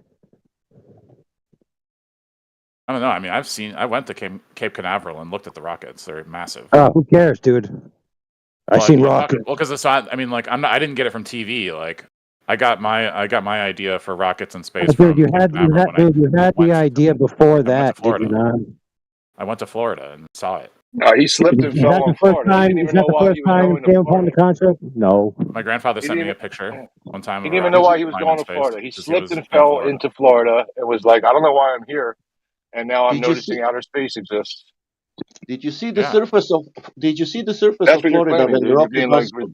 ridiculous about it. Did you see? Well, I mean, we're Did in you see? space now. Why would Did you? that not exist further up? You can fly. Once Yeah, again, we're You can not have I agree with talking airplanes. about us. X, I Y, agree and with Z So, in like, us. how The come thing we is space. that exist in? you Well, don't how come agree we with Hold us. on, exist in hold space? on. I've said something. You're not listening. We're not talking about the space between you and I. We're not saying that doesn't exist. We're talking about deep space. So please stop Okay. reaffirming and reificating your space by saying we're in space right now. Can't you tell this is deep Okay. space? So, like, you believe in rockets, right? Like, you do know rockets exist. Yeah, I've seen missiles and stuff like that, but I've never seen them go into deep space where there's 10 to the 17 negative torr. But you do accept the existence of rockets, like actual human propelled or rockets that propel human sized capsules and Like rocket Chitty ships, Chitty Bang Bang is a like car. shuttles, I don't know if it can rocket. fly, dude. Like, we get what you're Yeah, I hear saying. they're really What about space dangerous. shuttles? But What yeah, about I don't space? believe everything. Listen, I understand that there's a thing called shuttles. I don't know if everything Okay. they say about them is true, right? Like they say the shuttle has no engines, but on the videos where I've seen the shuttles land, sure does sound like jet engines to me. So I'm not sure that they're telling the truth about these things called shuttles. Oh well, jets are different from rockets. A rocket is a rocket, and a jet is a No, you different don't thing. understand. They said that the shuttle has no engines, Yeah, I sort and of it's not. despise. Right. I It's a sort of shuttle, despise, like, these liars because they're all the same. but they do have rockets. In I'm my like a, business too. There's literally, you know what? Shuttle definitely has We engines, by the called way. a company, right, for a client, to basically point out all the flaws in her product that there were. And we wanted her company to say it, and the company most definitely said, "Yeah, yeah, this is the case. This is the case. This is the case. Yeah, yes, that's true. Yeah." She was very pissed, right? So that was posted on TikTok. Okay, the conversation was very clear about what the product can do and what it can't do. Okay, in the comment section, because there's a whole industry that's out to scam and lie to people. You got these people in the comments that are like, "That's not true." What's not true? The conversation you just heard between the client and their company? Like, these motherfuckers will lie and waste your time and waste your energy. I don't even fuck with y'all like that right now. Like, at all. Like, I'm not about to sit here and play games and talk about fantasy world. Like, no, if there's nobody in here that's actually needs what we're talking about, I'm not about to sit, because these guys are I wonder if lying. this is They're theft, playing a Elijah, game. They're because you wasting just your blabbering life on, dude. energy, Hank. This is They're so bad. wasting your life energy. Well, they're not wasting my life energy. The truth is, I forgot my charger for my headphones today, so I went to work with only one earbud. And I just happen to have these gamer headsets that are wired. So that's the only reason I'm here today. So they're entertaining, at least. And at least I'm not just in my own head. At least I get to hear the stupidity of others rather than listen to the stupidity of myself.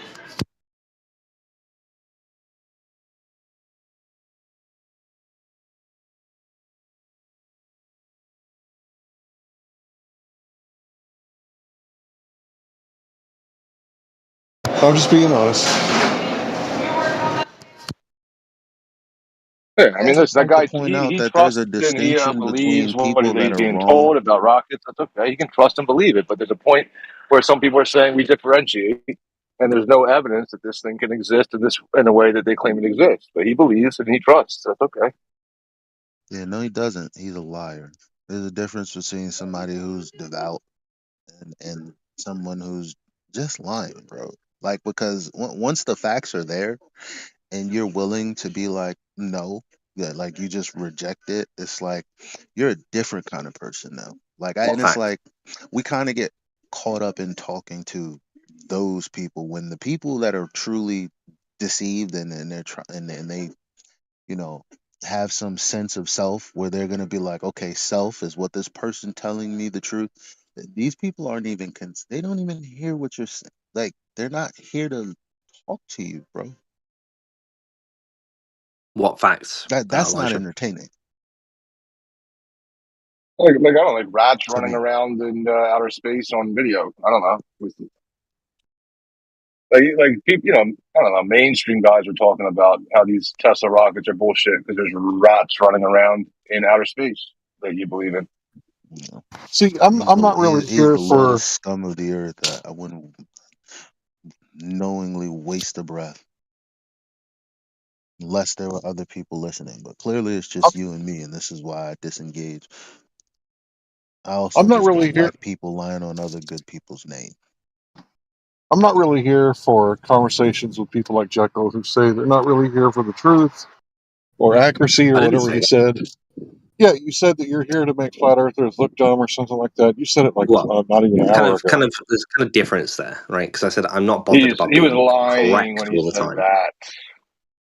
And being Okay, correct all anyway. the time just means that with the physics, I'm probably not going to be correct all the time with how the globe physics works, right?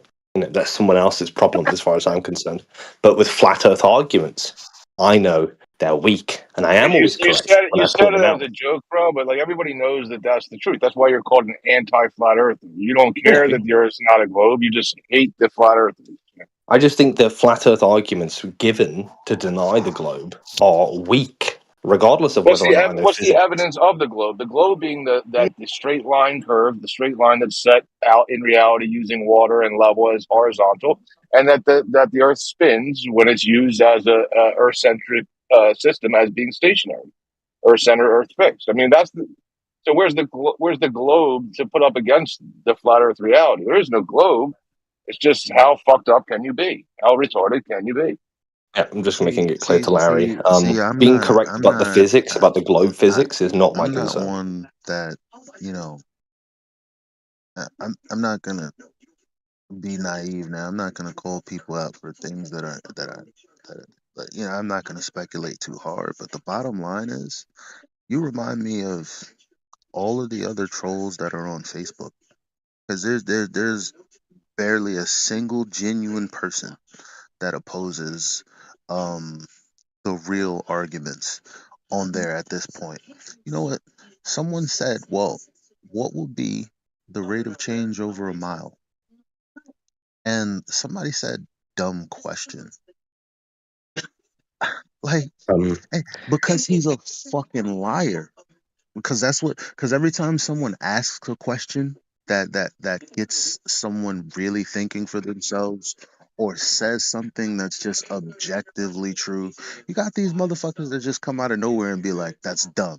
Oh, how is it dumb? Please explain to me how rate of change Calling it is dumb. objectively true doesn't make it so, right?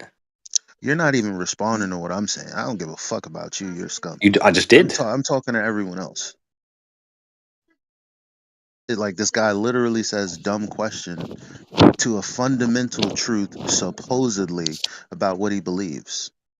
Dumb question. At that point, Right. I'm like, oh, okay, so you're just a pretender clown at that point, right?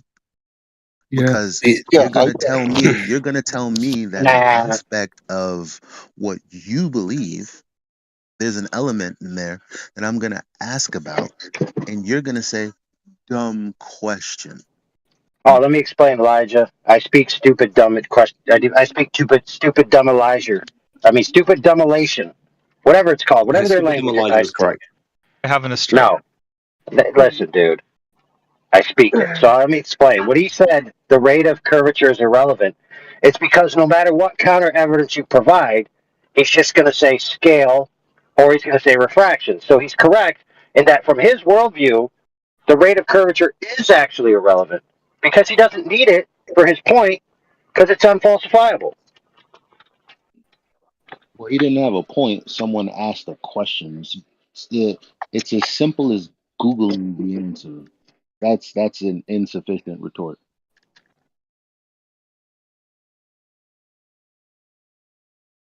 All they've got left, Eli, is nefarious play.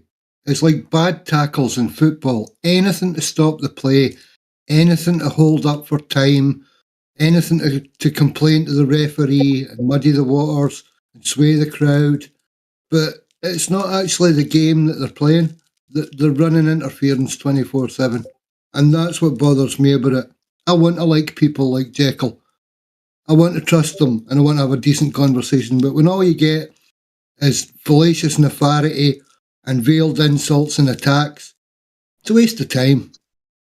Well, like I said, I'm not. I mean, with finding the truth, it's not like I'm trying to obfuscate or obscure or like run interference. It's just that when I said not being correct, it was just an application to, if you ask me, how does the globe account for, explain gravity or prove gravity? Like, it's not my concern, right? Because I don't think we're there yet where a flat Earth argument has felt me compelled to actually bring up anything about the globe, right? That's what I'm saying. Well, you're welcome to feel that, bro, and you're welcome to carry on your journey elsewhere in life. Like, this place isn't purely for you. But if you don't understand the actual gravitas of the direct lack of curvature over the distances that we're talking about, you're a bloody fool, son. You need to go and sit down and learn this properly. Maybe What about the guy? What about the guy that was here? What about the guy that was here like not even 5 minutes ago, saying, "Well, we're in space right now," right? Was that like a legitimate argument? Who said that? I don't know who said it, but it was a Glober, right? Talon, yeah, So, Talon. yeah. Well, is that a legitimate argument, Jekyll? No, let me tell you why. Let me tell you why, friend. Jekyll, your opinion is irrelevant. Anyway, so what he said was, if there's space here and you move over there and you continue through space, why would space itself stop at any given point? Not realizing that also impugns his own worldview. That's an assumption in any worldview that fundamental free space that's available to move into is indefinite, right? In other words, it's philosophy. I feel like that question would be better asked to Talon about what he meant by that, because it's not an argument; it's more like just a statement, right? No, it was a question. It's like, why wouldn't space just continue forever? So, for example, I'm in my vehicle and I'm facing a particular direction, right? And I'm at a particular attitude. Okay, let's just say that I trace a vector indefinitely straight in front of me and imagine it as an ideal ray extending in free space. Now, could I travel along that ray forever? Can't even do it for 5 minutes, mate. There's topography. Yeah, but let's just say I could. In order to make a point about that claim, you must categorically move into the realm of philosophy. Everything you say about I could just continue forever and ever and ever and never stop, there'll always be free space for me to occupy and keep traveling along this ideal ray, is pure philosophy. That's all it could ever be.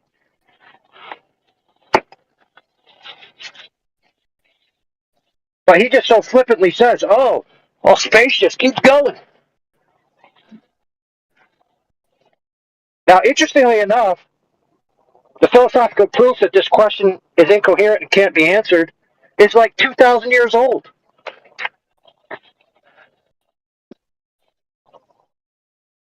Yet Glovers think they're so profound when they come in here. If the earth is flat, it must end somewhere, or it can't exist. Good grief, man. Freaking lightweights. That's why I've been saying that these Globers are the pot calling the kettle black lately, with their shady inferences like we could just go forever in one direction, or we're in space right now, therefore deep space exists.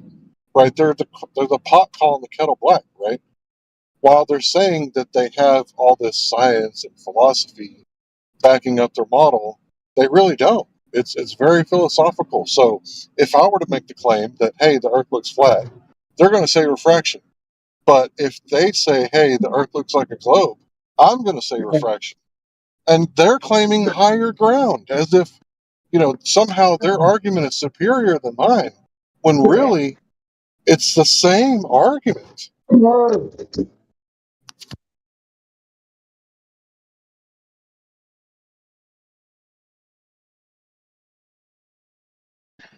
And yeah, Well, maybe I some of don't you think. flatties can make better arguments than I can.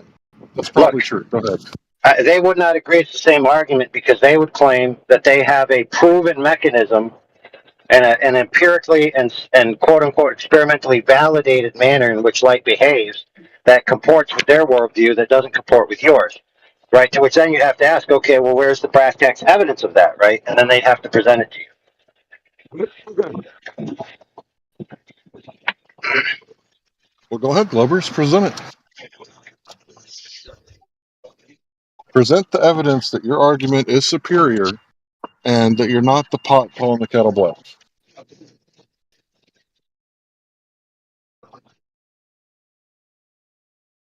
Or are we going to stay in this? Do you even refraction, bro? Do you even refraction, bro? I just Are we gonna sneezed so stay? hard my headset fell off. Thought you guys should know that. Thanks. I appreciate that. Oh, yeah. All Yeah, right. you should learn about headset physics. Go ahead. I've laughed myself off the couch many a time in here. Yeah, where's the predictive model of refraction that can tell you the conditions of an observation based on the alleged geometry and known locations of objects in free space relative from the observation point? Where's that model? Oh, yeah, it doesn't exist. Forgot. I know the model that does exist. The model that does exist is supersedery observation, put it through a refraction slider in an Earth curve calculator and say, voila, I did science, bro. If you launch a rocket from Florida, suddenly Florida's not flat anymore. It's curved.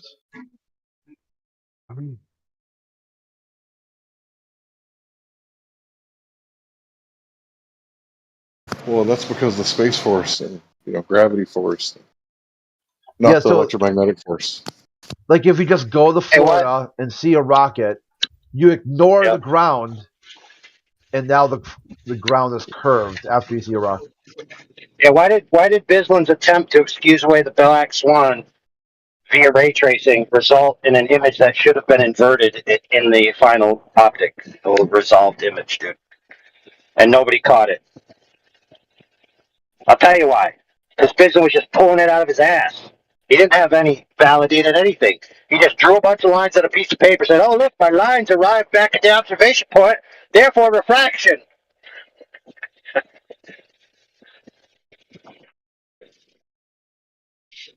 Why does refraction never allow you to see the bottom of images at extreme distances? That's weird. Why does refraction never make the horizon higher in your field of view than it otherwise would be? That's weird. Why doesn't refraction move things around on a horizon as the sun comes up overhead during the course of a day? Why is it only at set times of the day that it wobbles stuff out in the distance? Yeah.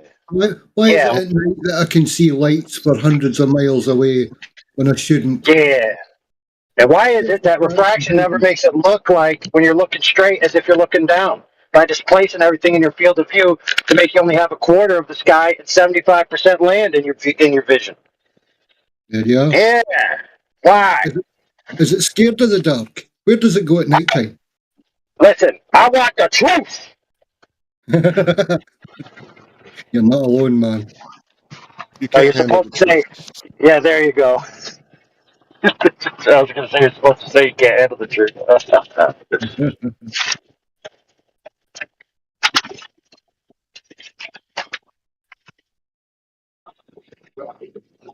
I had that debate with Kosho years ago when he's attempting to mitigate the extreme supersedery observation of mountains hundreds upon hundreds of miles away, right? In world records. And he would say refraction. And then I would say, well, what about this, this, and this? He'd say, well, I still can't see the bottom of the mountain, therefore it's still a globe. And I'm like, dude, how come your magic refraction can show me everything else except the bottom, and then if you can't see the bottom, you think that means it's a globe? What sense does that make? Yeah. I think I remember that conversation. There was a lot of good conversations lost when Helio lost his YouTube. People like Kosho and Zanuck and all of these. Yeah, there were quite a few that were ripped to people's hard drives, but nobody ripped, the years worth of recordings. Yeah. Because what we used to do, friends, is we would go into our backlog of chat history, right, and we'd be able to search it for the topic. Then we'd be able to cross-reference that to the timestamp of the day, pull up the YouTube video, and then recall a conversation, and then demonstrate to the Glober their nonsense that they used to say and how they've evolved since then. And yeah, we kind of lost that when we lost that one server, which sucks, but whatever. Moral of that story is, if you really are interested in something, buy a big ass hard drive and rip everything. Yeah, it's like doesn't matter. They're always changing their answers when they're like they think they know it, and then they tell you like, "Hey, that's wrong. Look, here's the citation."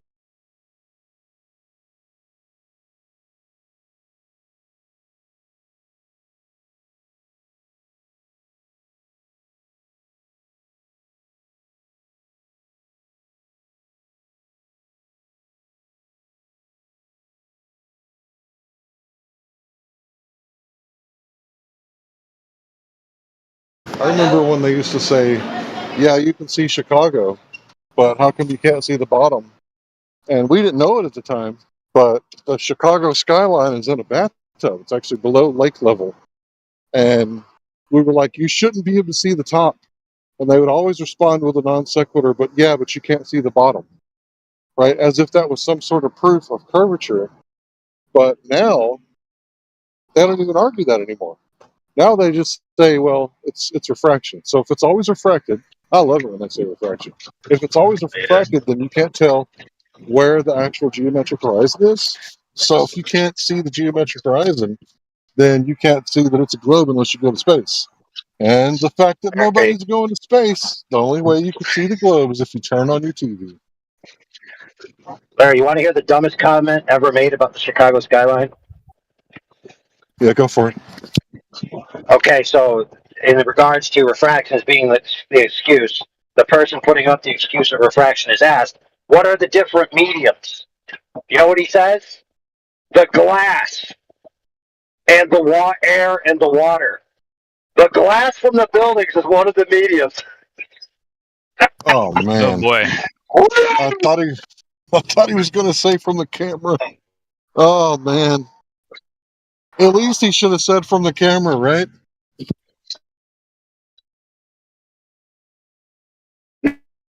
Now,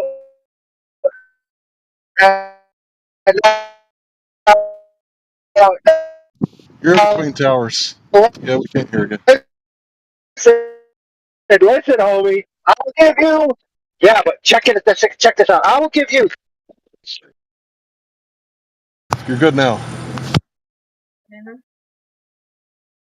All right, Larry, I will give you 37 merchandise store points if you could tell me who said what I just told you.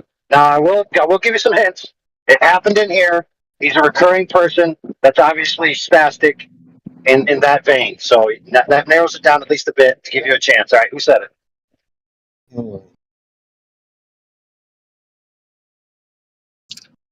What's that little Hindu guy that lives in Texas, has the troll as his avatar? Branch. Branch. Yeah, Branch, right? Although Branch is that stupid, but I'm thinking not more of stupidity, but more of obnoxiousness. So that should narrow it down to only 3 candidates.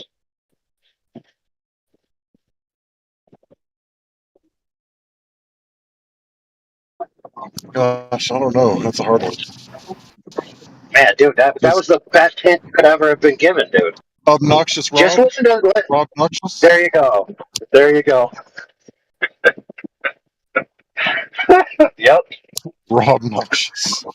All right, since it took you 3 tries, your points are divided by 3, and Okay, two of the divisions are donated to charity. All right, there you go. Rob Obnoxious. The glass from the windows. Listen, yes, exactly. But listen, friends, somewhere in Africa, there's a starving kid who doesn't have sweet flat Earth merch, but now he's going to, thanks to you.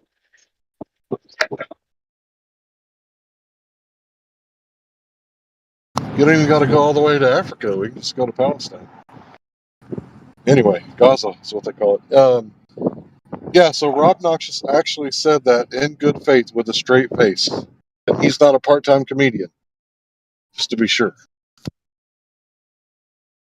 Well, to be fair, his mouth works faster than his own brain can comprehend, so we got to give him at least a mulligan there. Yeah, try again. Try again, Rob. Damn. Well, see, you know, we laugh at that stuff, but there's people out there showing like sugar-filled fish tank water, you know, and trying to pretend and pawn it off as if it's somehow analogous to the atmosphere and some sort of proof of concept. And these are the brighter globe earthers, anti-flat earthers, should I say. These are the brighter ones.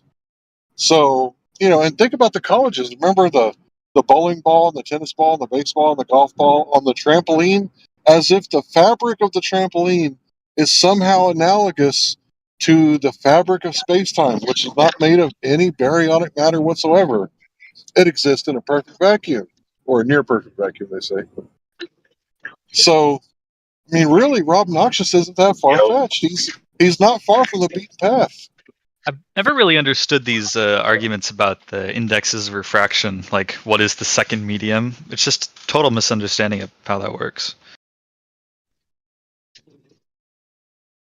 Wait a minute, are you saying Snell's law is incorrect? I'm not saying Snell's law is incorrect. What are you saying with the second medium? What'd you say? Well, the way I've heard it's, I'm not trying to put words in anyone's mouth, so you feel free to correct me if I'm wrong here, but the complaint I've heard people say here is that, you know, if you have light traveling through air, how does it refract? Because there's only one medium. Right, because you need like different layers of density and a boundary between two mediums according to Snell's law, right? Oh, well, yes, but a particular type of density, right? Not just density generally, right? Right. Yeah, there has to be a change in temperature or density, and temperature is what changes the density. So, No. right. So hot air is not. No, those are irrelevant. Those are incidental. Okay, go ahead. Correct. The correct answer is a change in optical density. The change in optical density is what he said. Yeah, I almost heard that. But anyway, I mean, yeah. Electromagnetic permittivity, collaborative right here. Permissivity of free space is a constant, actually. Yeah, what up now? I got. No, not. It's not about free space. It's about the substance, whatever the substance is.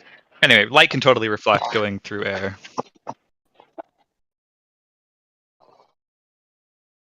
But all it has to do is pass through something that has a different optical density than what it was previously in, right? Different index of refraction, yeah.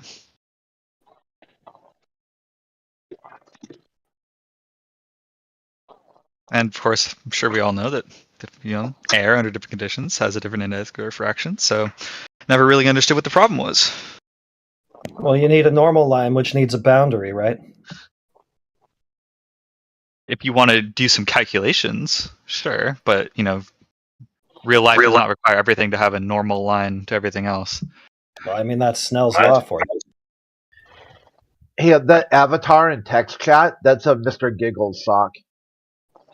Yeah, but look, there can't be a normal line without a discrete boundary that's defined, right? Otherwise, it's just an infinite variability. It does vary, yes.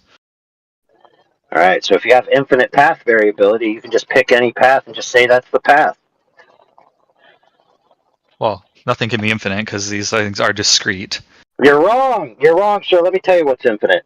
What's infinite is the ex post hoc rationale excuse of no matter what observation I see, I will just put it through a refraction slider until I get a favorable result that shows up on my stupid computer screen that says the Earth's still a globe. I can sleep good at night.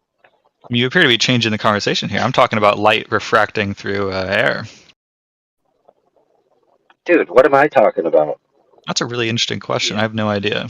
I've won over the dude, clearly not what what I I'm was talking about. Yeah, cool. But what I'm talking about, apropos to the topic of the room, is the Glober's excuse for every observation that's ever been given to them in the history of mankind.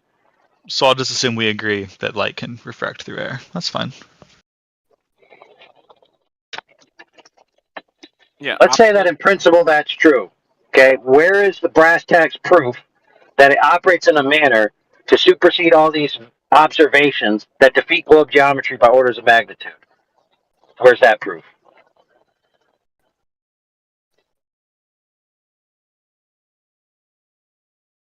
Transversely, where's the predictive model of refraction that can be used to tell me what were the conditions based on an observation? Transversely, where's the model that can be used to shoot a tri-band laser 120 kilometers and determine where it's going to hit for targeting purposes? Yeah, where's any of those three things? That'd be cool. Well, it's just an excuse, bro. I mean, they're not actually going to make a model for it. Yes, because if we can accurately model, and we know how refraction works according to the quote-unquote globe method, then that means that we can shoot a laser, right, known, use the model, known, and come up with a laser transit methodology to measure the curvature of the Earth directly, right? But whenever that's done, Globers just claim refraction, wobbly, wobbly, goopily goop. I don't know what's going on. So it's like one day we know how refraction works, and the next day it's just up in the air. I'm just glad we can agree that how light works. That was my only question. I just didn't understand the contention. But it seems we're on the same page. Light refracts through air continuously, so no worries. But does it do it at 8 inches per mile squared? Well, Larry, if it did, then it'd be impossible for the military's experiment at the Hawaii Islands to hit the 4-meter telescope target that they shot a tri-band laser rig at, because different frequencies refract at different rates, and if their model was correct, it'd be impossible for the 3 beams to hit the 4-meter telescope at that range. Yet it did.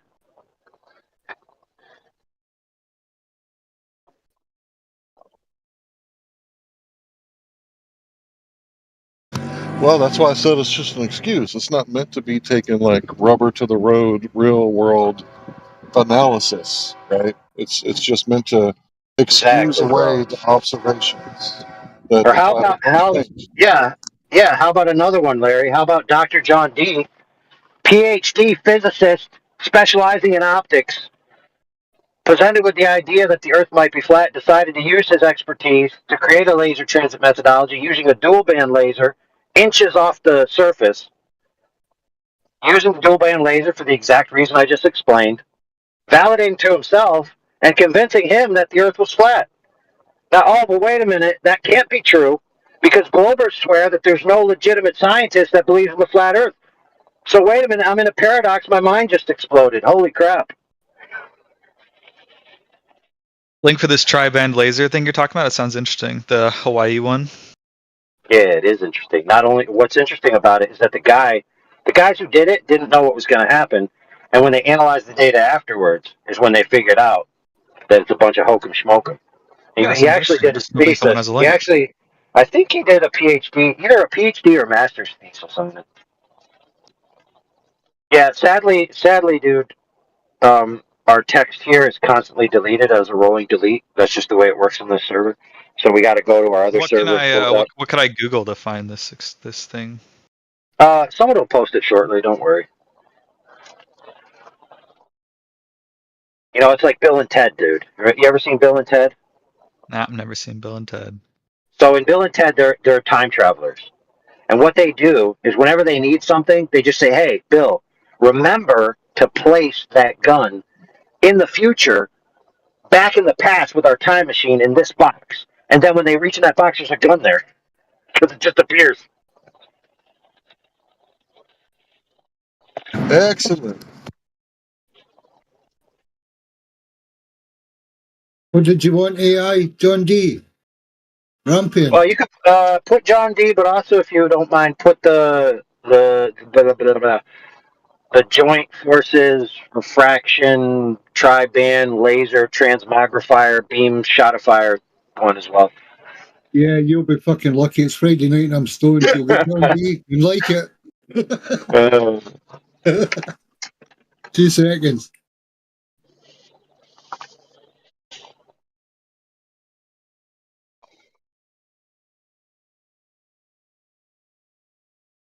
Yeah, but I heard just earlier, not even 2 hours ago, that there are no Dr. Flat Earthers. No Flat Earthers with a doctorate. So, I mean, that's got to be true, right? I mean, There's what all work kinds was of that? flat earthers. There's all kinds of flat earthers that hold professional degrees and professional jobs. I mean, this idea that it's just flat earthers are the absolute drag retards of society, and none of them have any standing in any particular field whatsoever. It's just a global wet dream, so they can pat themselves on the back and be like, "I'm in the cool club." I really hate that appeal to education thing, especially after learning about that NASA study from the 60s where they showed that all the genius except for 2% is wiped out with public education. Like all the geniuses. Yeah, man, I hear you. But look, I can rest. I can rest good at night because my degree says science degree right on it. A piece of paper that I was given by an institution that says you have a science degree now. So I win. Winner, winner, chicken dinner. It's funny because I know that you work with your hands.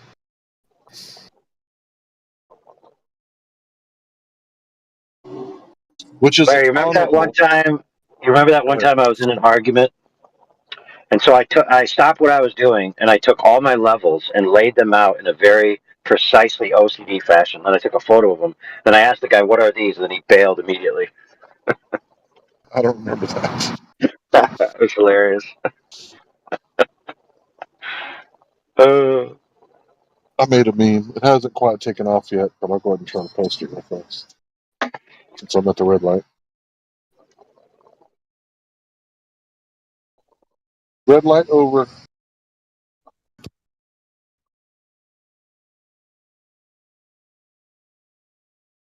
Search for it right now, Holmes, because it's gonna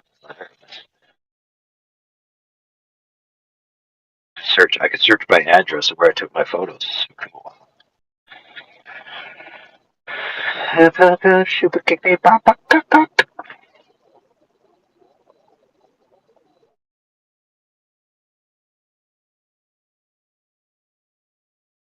Here's the photo. Doesn't have the comment on it though. Alright, I felt mine too. That one hasn't quite taken off yet. I figured that would be, stolen. Oh, dude. Yeah. I liked I the like Iron that Man gif one. I saw the other day. This cracked me up. Oh my goodness, that's not funny, dude. That's pretty funny. No, it ain't, dude. Dude, you know how many times it's been posted in this room, dude? Yeah, like 1,000. It's Maybe tried, more. it's boring, homie. Here's my meme. There's my meme, homie slice.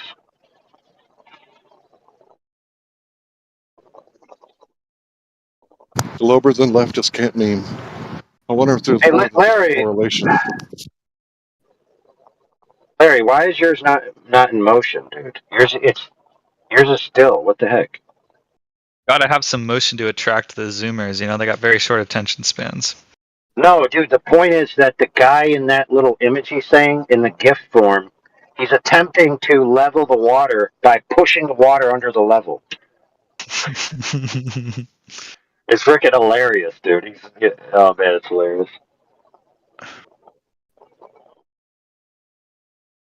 So Talon says put a level on a basketball. Holy crap! Why would I do such a retarded thing?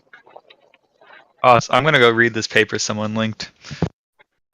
It's Was this interesting. another false analogy? What? Because that's all they got. Because it's not just their gravity that's weak; it's also their memeing skills. All right, I'll give you 47 merch store points if you can name all those levels.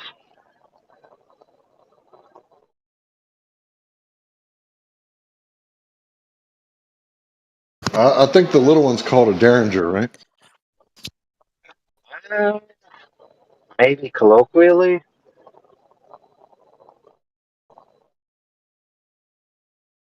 It's usually called a combination.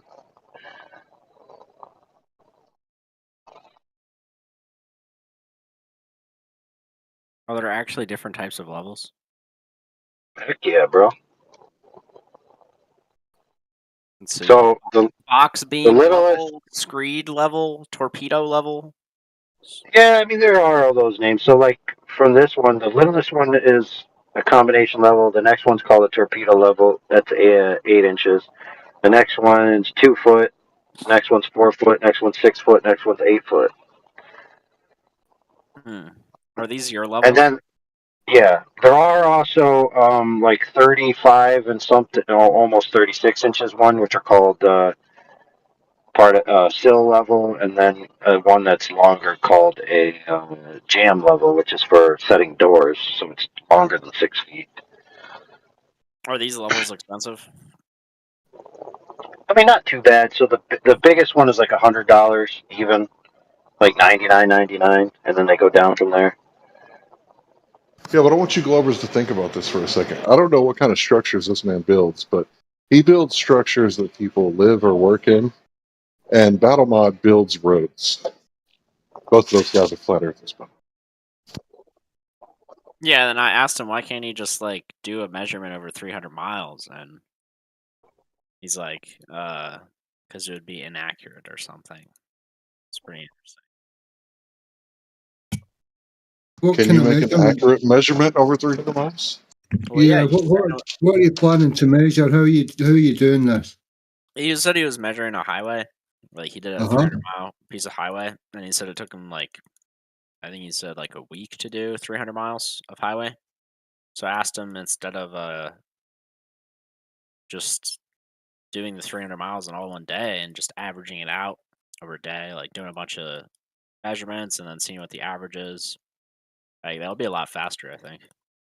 It would be, but like he said at the time, it would be rejected and he would lose his surveyor's license. There's a set pace and standard and distance that you have to survey in steps, and the process takes a certain amount of time because you have to do it in steps. So if you negate any of these steps, if you cut any of these corners, you'll lose your certificate for doing it. Yeah, I know a guy who did a highway, and the gradient, I think, I don't know, like the center of the highway wasn't high enough, so he had to redo the whole stretch of highway. So he had to do the first one for free because they didn't do it right. So yeah, they are held to strict standards. Interesting.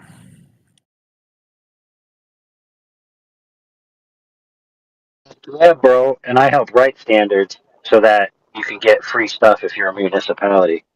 And screw the contractors. Suckers! There's actually a lot of backhanders in commerce with this. Like, a job has to take so long because of health and safety and certain standards. So there's actually downtimes when the clock's ticking, money's being earned, and nothing's getting done. The work's already done. But it has to take a certain amount of time for the laws of industry to be adhered to.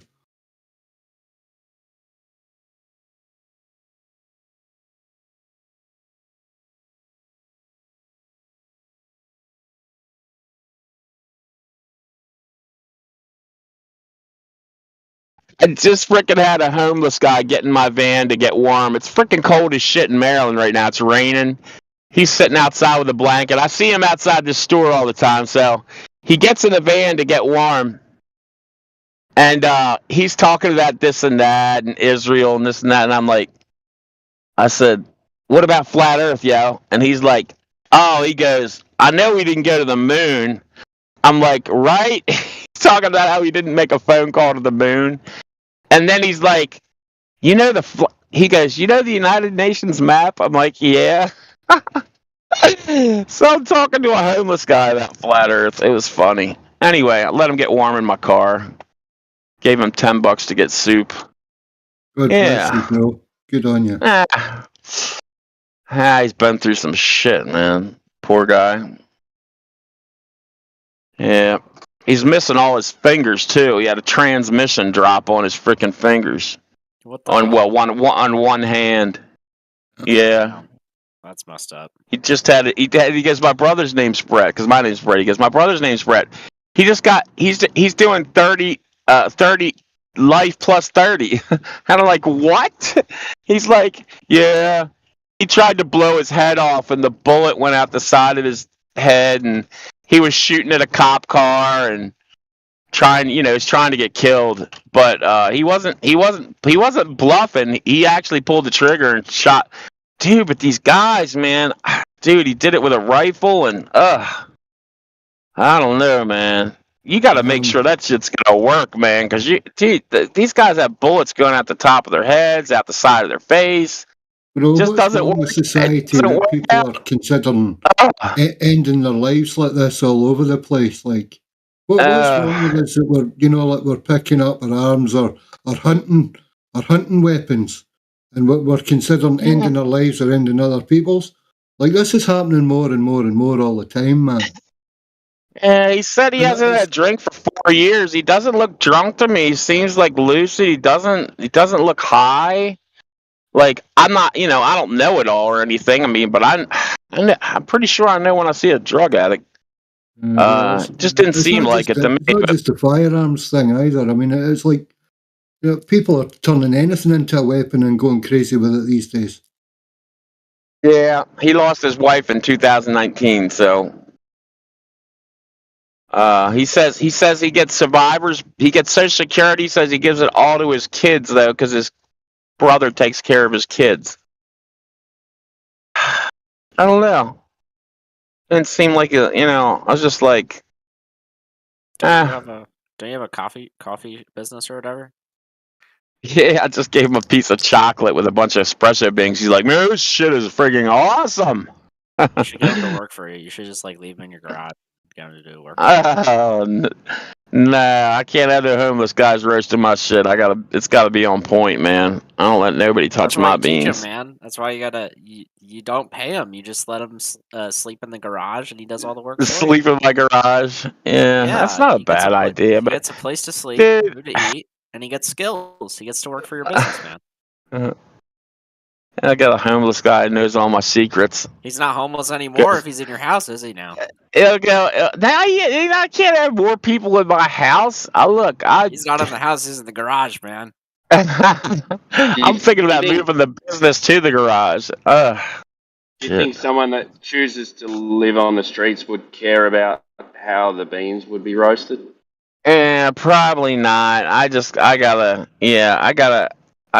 can't let anybody touch the beans. My beans are magical. Dude, my beans are more magical than the magical beans the kid traded for the cow. Way better. Oh gosh, dang! I just feel bad for him. What's funny is people are like, "Hey, look, there's a cripple guy helping the homeless guy." Like, what's he doing? There's a zillion people walking by the guy. I'm the only guy that asked him to get in my van and get him warm. It's cold as shit out, man. Whatever. I'll speak to this guy up at the supermarket, and he goes, "G'day," I say, "Hey, g'day, how are you, mate?" And I was sitting there chatting to him for about 10 minutes, and he said, "Oh, the worst thing is that people walk past and kind of ignore you." I said, "Oh yeah, I can see that. It kind of makes you feel invisible, but And I said, so now every time I walk past a homeless person, I say hello. G'day. Yeah. Yeah. Well, dude, even the homeless knows the Earth's flat. Just let that sink in. Yeah. Well, they don't spend all day looking at a TV screen. Yeah, they're outside in reality, right? Or the news. Yeah, that's what he said. He said something about his dad always telling him, "Whatever you do, don't believe what's on the TV." I'm like, That's what my dang. dad said too. Not in so many words. So I just finished skimming that Hawaii laser paper. What is it about this paper that's interesting to you guys? That you wanted to read it. That's what's interesting. Wait, is that the one where they were just doing studies and then they found out that they were like, oh, oops, that one? I have no idea what that would be referring to. There was one they were studying what was supposed to happen, and none of it matched their little ball earth frickin' what they were supposed to get. I think Miggy brings it up, and I'm pretty sure. I think AI probably knows what I'm talking about. Heretics probably heard it. I think you guys are talking about different things, though, aren't you? Probably. This was just some study done by. I want to say maybe not the military. Are you thinking about the different coloured lasers? That one? This was like one a I was linked study. has different color lasers. Yeah. Yeah. Supposed to refract at different rates. That one? Not sure. It was like they were studying it, and they were supposed to. They were expecting one thing, and then they wrote it all down in the report, and it basically none of it matched the globular nonsense. Which one is it, ITA? Are you talking about the laser experiment? I was just deafened. Is your name ITA? No, He had it legally changed last night. Yeah. Like answering, this is like sorry. talking What to was someone and then, Yeah. So this is there's a laser. There's three color lasers. Haleakala, Mauna Loa. That's fucking weird. Wow, you're so angry. Angry? I'm just pointing out that you're a fuckhead. What? I was just you were asking for something, and I asked ITA a question and you answered. No, I didn't answer it. I actually asked if you were talking about something else. Okay, is your name ITA? No, it's not. But that doesn't mean Shut I up can't then. ask. Yeah, okay. You can go ahead. Tier. I don't know what the question was. It was which one were you reading? Whatever one got linked to me in the chat. It's here. The title is Characterization of Atmospheric Turbulence Effects over 149 kilometer propagation path using multi-wavelength laser beacons. Cool. So did you read it? I skimmed it, yeah. Yeah, what does it say? They shone a laser from Mauna Loa to Haleakala. They had a turned off adaptive optics system at the destination. They took a bunch of very high speed captures in the millisecond range, and it looks like they've essentially just done a turbulence metric on it, right? And then they've compared it to simulations with Kolmogorov-Smirnov turbulence. So it looks like they're measuring turbulence primarily. Yeah. Yeah, I got a feeling you might have to get in there. I think that is the one I'm talking about, and none of it matches. Well, what? I'm not sure. You know what? Actually, no, I shouldn't even say that. What were they looking? They were looking for different lasers with different wavelengths to refract at different rates, weren't they? No. Looks to me like they're studying turbulence here. Yeah, turbulence and scintillation of the laser at the other end, phase shifts and things like that. Okay. Yeah, that's what it says. Yep, and what else? They found their model was a bit lacking in predicting the scintillation rates. Okay.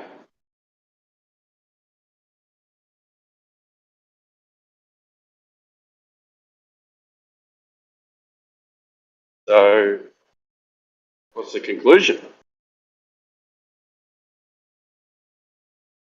Need a better model. Who does? So I think they did do some refinements, didn't they? They developed a better prediction from what they did. So they They've done changed speckle the finding, yeah. results to the predictions. They do that? They've changed the predictions. I mean, I don't know. No one changes their results. That would be bad science. Did it match the predicted outcome? No. Well, I don't see that there's a direct comparison. They're looking at the noise metric between a simulation and this one, but they're not trying to match them. I mean, it's a metric. You wouldn't want to match it anyway. Yeah, well, that's why I asked what the results were. What's it proving? Like, what is it? Not proving anything. They just measured the turbulence in the atmosphere. Cool. Right, because that's the opposite theory of the super refraction, where you guys are claiming that it's going down 8 inches per mile squared or something along those lines in order to be able to explain away these observations, like the longest photography in the Guinness Book of World Records. So turbulence is more like looking at your wife mow the yard while she's on the other side of the grill while it's in use. So she gets kind of heat wavy and there's a little bit of turbulence. What you guys are claiming is that when refraction happens, you can actually see on the other side of the fence and see your neighbor's wife mowing the yard. And perfect, like perfect, man. You can read everything. You can see her hair. You can see what color her nails are. It's like she's right in front of you, and you're actually seeing her. But obviously, that's not happening. It's all refracting up. Big bendy, freaking. So this paper is supposed to be inconsistent with the globe. No, it's actually more consistent with what we say is going on, right? Because we say that there's turbulence, because it makes sense that there's going to be heat waves and that light doesn't travel in perfectly straight collimated lines or beams, right? This whole ray tracing is a concept for video games. It's not how light actually works in reality. In reality, it works like they're describing it, Light does travel where in there's straight lines turbulence. unless it's entering a different medium and then it refracts. It'll always travel in straight lines. Okay, what's the It'll different travel medium? in straight lines until it doesn't. Yeah, it'll travel in straight lines. Wait, you unless said it's, light always travels in straight lines until it doesn't. Yep, until it goes into a different medium. That's Like retarded. it'll travel. Are you saying light does not travel in straight lines unless Light always travels in straight lines until it doesn't. All right, semantic game. This is Flat Earth 101. Yep. Well, that's true all the time, 60% of the time, right? It'll travel in straight lines unless it goes in a different medium. Yeah. If it's the same medium, it's going to travel in a straight line. I've heard But what's the India. different medium? Hold on, time out, brother. Hold on. What's the different medium in the Earth's atmosphere then? Optical density. The optical density doesn't change. It's going to travel in a straight line. And then you guys claim when things are disappearing from the bottom up, like ships, that's what we're seeing. It's changes in optical density and height over height. Yeah, I agree. Yeah. So it only does this when it doesn't look like a sphere. Except for the fact when the refractive indexes are normal, and then we see stuff that is over the horizon. We only see the vast majority of the time. We don't see stuff that is very far away, right? All right. So what does the paper say then? I just skimmed it again. Do you have any specific questions? I want to. I was asking. You've read it, I want to right? hear what Larry's got to say about it. All right. Yeah, I haven't read that paper in a few years, so I'm not real refreshed on it, but I understand the concept the paper was trying to convey about this atmospheric turbulence, right? Because if there was this kind of refraction that they're talking about, the beams would have split and all three of the beams would not have been able to hit. Sorry, the beam would have split. Sorry, let me rephrase. The beams would have diverged at the different rates and they would not have been able to hit the target. But they hit the target, right? The same distance as they left each other, each ray, each different colored ray. No worries, geez. Right. So Yeah. the beams traveled through the atmosphere and they acted like there was turbulence. So it was a bit heat wavy, but they didn't refract at different refractive indexes, causing the I don't want to say divergence, but the spread of the different target locations where it actually landed due to the different refractive indexes. I'm not really good at wording these things. Yeah. Like a spread of a column, yeah? No. So I'll draw you a picture. Okay. AI. Why are you guys wasting your time on a topic that's so Why are you convoluted, wasting right? your time No, interrupting no, people shut talking, up, having a fucking shut conversation? up, fucking shut up. All right. I'm sure I your think parents are we've got an really proud intellectual of you. here. Yeah, his parents are really, Because this paper proud. is not about this paper is not about bending of light for Wait, I want to refraction. They hear were studying AI. scintillation, Razzo, right? Go Razzo, for it, AI. Razzo, Sorry, mate. Razzo. I thought he was Yeah. doing a drawing. I didn't know it was ready yet. Oh, okay. Yeah, maybe I misunderstood. Yeah. So the phenomenon they're discussing here, Larry, is not bulk refraction, and that kind of stuff. The turbulence is kind of micro turbulence that causes the phase of the waves to change and the scattering of the laser. So, when you look at a laser beam, you get that kind of speckled pattern. That's scintillation, and it's caused by all kinds of diffraction within the beam. And they're studying If there that. were bulk refraction occurring here, it would have been normalized out because that's how they just aimed it optically. So Yeah. it wouldn't have mattered. And it's important in communications, I think, which is why they were studying it for Can you one say that side, again? optical communications. Okay, so if there were some sort of refractive effect happening here, right? Yeah. The way that they aligned this laser is they had a spotlight next to the telescope, and they looked down their telescope and they aimed their laser at the spotlight. So if the spotlight was refracted, if there's some lifting and ducting effect, then they're just aiming at it, so you wouldn't be present in the experiment. Okay, so the spotlight went 140. How many miles was it? Yes, Is that what you're 149 saying? kilometers. Yes, that's exactly what I'm saying. The spotlight did. That's what they say. And then the they're laser using a followed. telescope to see it. It's just And a then the beacon. laser followed the spotlight path, or went They on a aimed different at path? it. They aimed at it. Okay, and what are you saying? Okay, if the light was refracted anyway, If there were some sort of bulk refraction happening, right, it wouldn't be relevant. Okay, so What do you mean it wouldn't be relevant? Because they weren't measuring the refraction. They were measuring micro changes in the position of the beam and the phase of the beam and the scattering of the beam. Once they'd aimed on the target, that's all that they were worried about. High up? Well, hold on. were So they? 140 kilometers, and they didn't measure any refraction, right? They didn't attempt. No, they weren't looking for refraction like that. Yeah, they just Well, it doesn't the other matter guy if they said, were they just looking aimed for the it or not. beam. If they shined light beams 140 kilometers, they should have felt refraction whether they were looking for it or not, right? We'd have to measure it, right? If you just point a laser beam somewhere until it hits a target at the other end, you've got no idea what's happening in between. So then you guys don't know if it's refracting or not. Thanks. No, the bulk, like we said, the bulk refraction is not important in this experiment. It's not what they were studying. You said you have to be able to measure it if there's refraction or not refraction. In So that what means you can't situation? claim that there's refraction. You just said it. Might have misunderstood me. If there was refraction or not refraction. You just said if there is not refraction, then you need to be able to measure what's going on in between.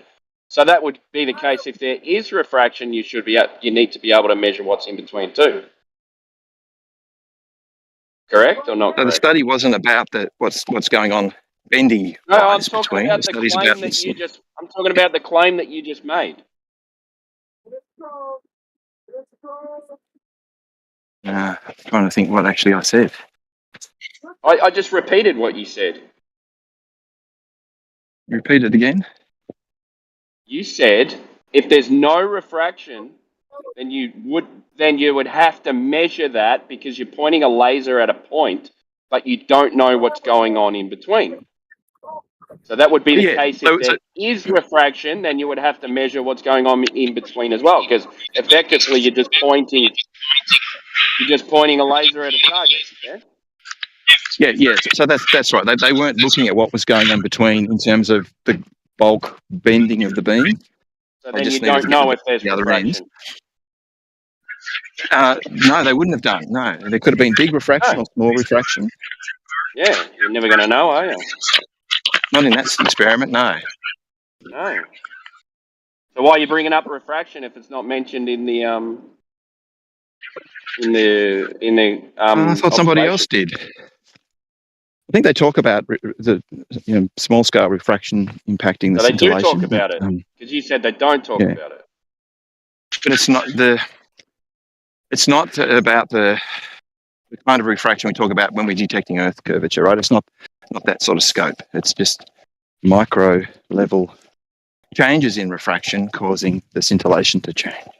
And how'd they measure that? They were measuring the scintillation, not the changes in refraction. Okay, so Their what are you model saying proposes then? the refractive changes. Yeah, so Saying that the paper has nothing to in the do model, with the shape of the Earth.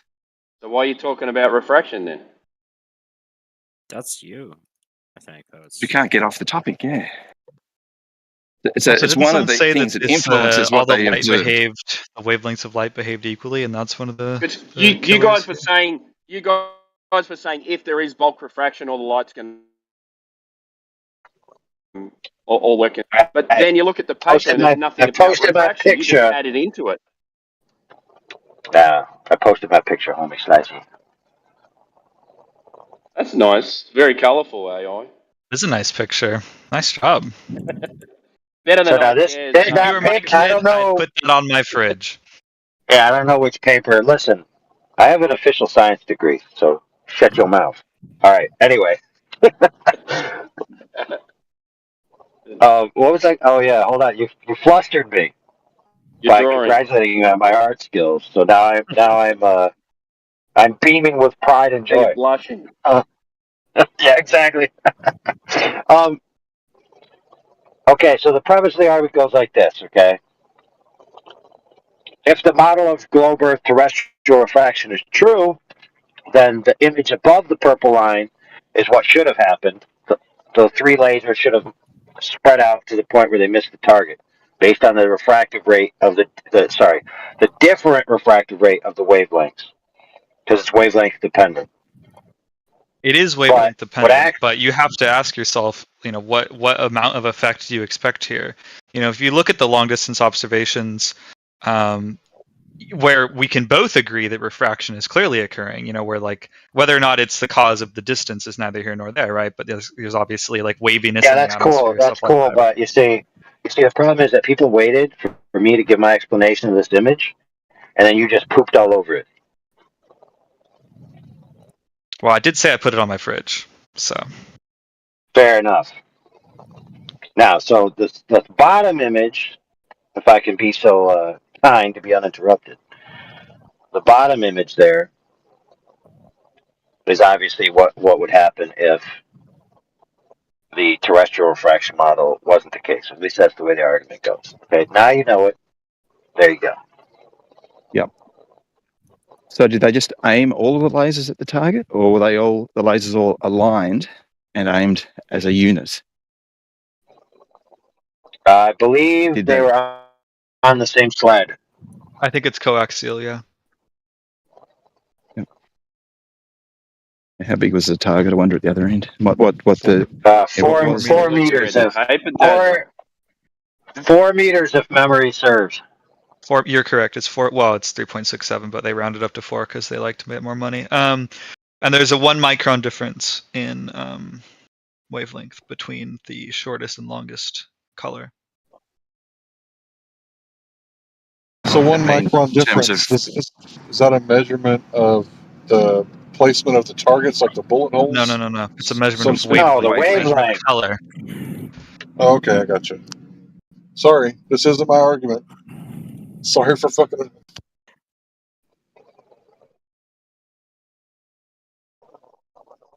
What's the expected divergence of 1 micron and 100 miles.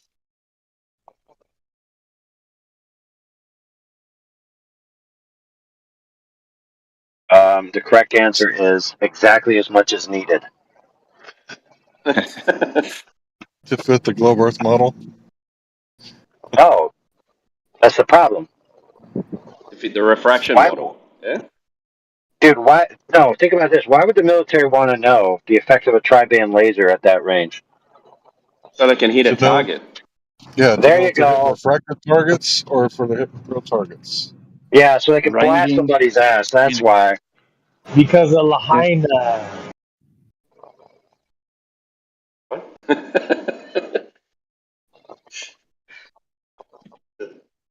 Yeah, you wouldn't want to be shooting 140 miles and missing your target. I was trying to say to AI when I very rudely interrupted him. I apologize, AI.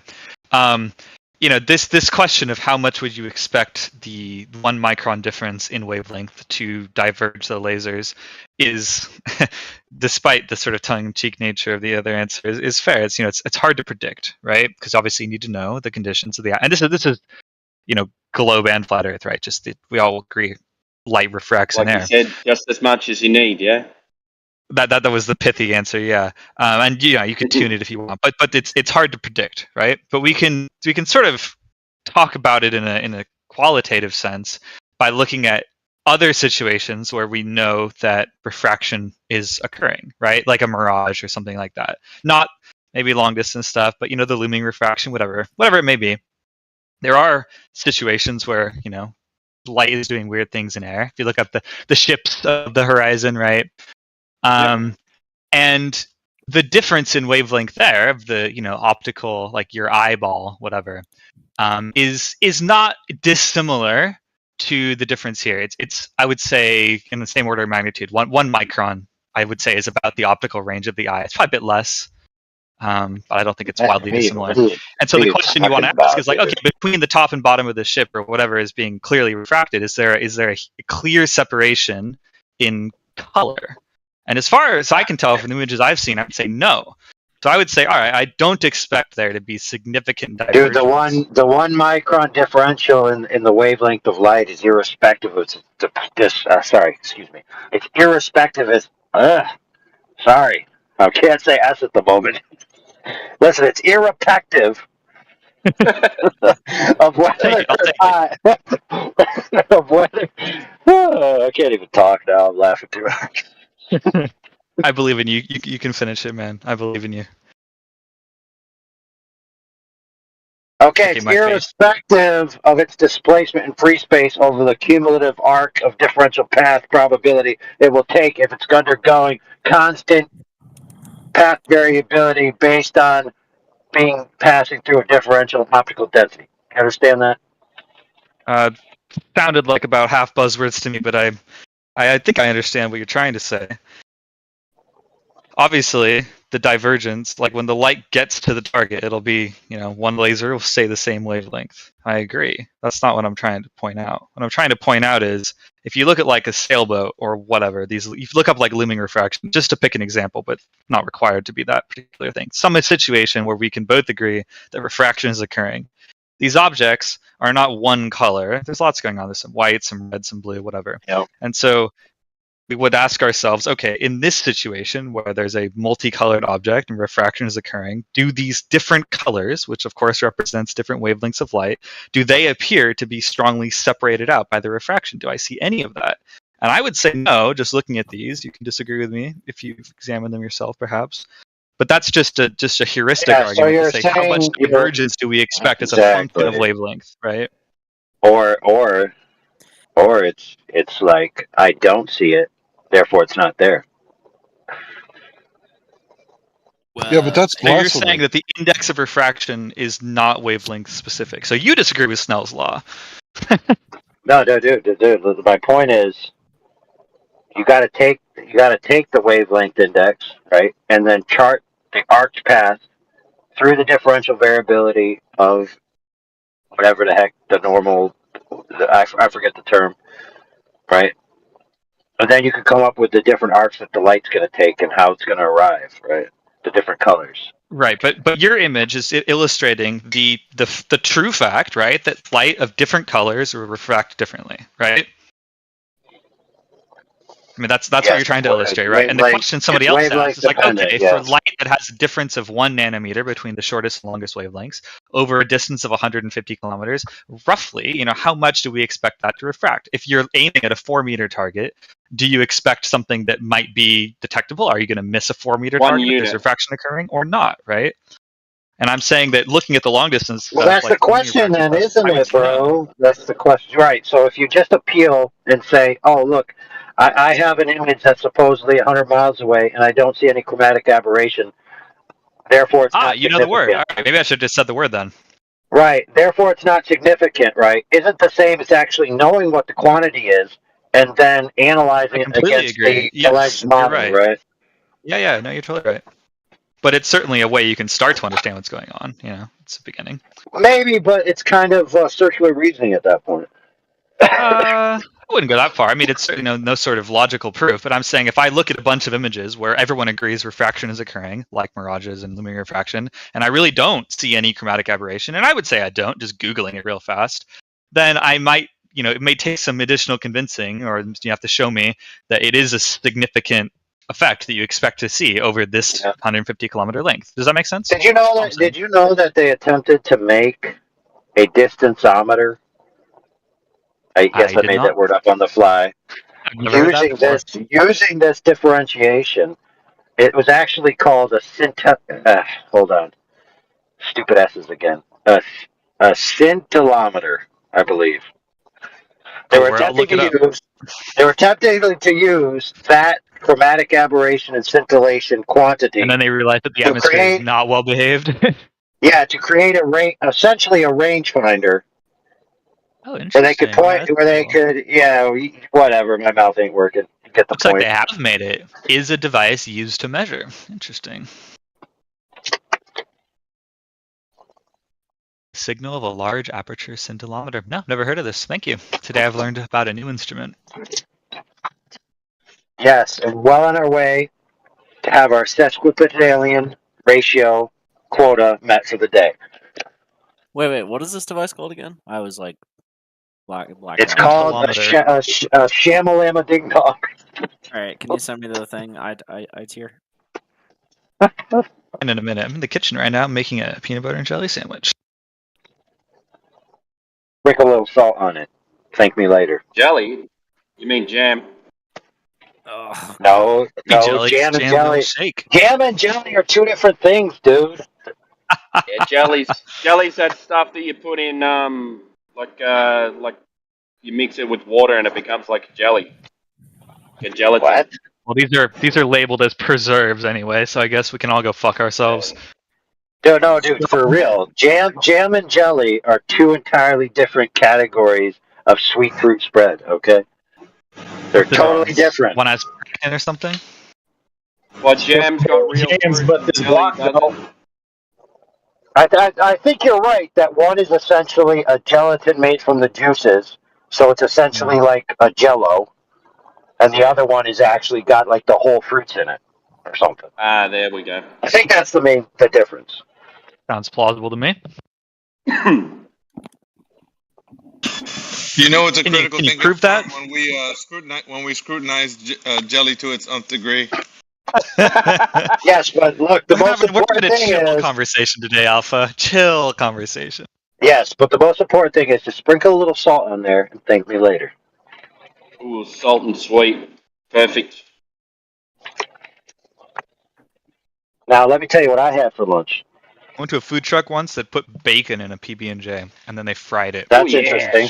Yeah, dude. That's good. You know what else is interesting? Have you ever had peanut butter soup? Have you ever had peanut butter soup? No. Nah. Yeah, it's basically Hold on a second, bro. Hold on a second. You're going off the rails here, man. No, dude, it's basically peanut butter and onions. Oh yeah, like a satay kind of flavor. Yeah. Yeah. Thai food. Very popular. It's very popular in oh man, holy crap. Malaysia? No, like some African areas. Can't remember. England. My mom learned the recipe from And my mom learned the recipe from a African missionary. You guys didn't get that joke, did you? I didn't hear it. What was it? Oh no, you said African areas, and I said England. Oh, yeah. I got you. Now, what about marmalade? Now, that hits the spot. Well, yeah, I like marmalade. That's what I had today. Artisan bread, peanut butter, marmalade, sprinkled with salt. Nice and bitter. Bitter? Would you call it bitter or sour? Bitter.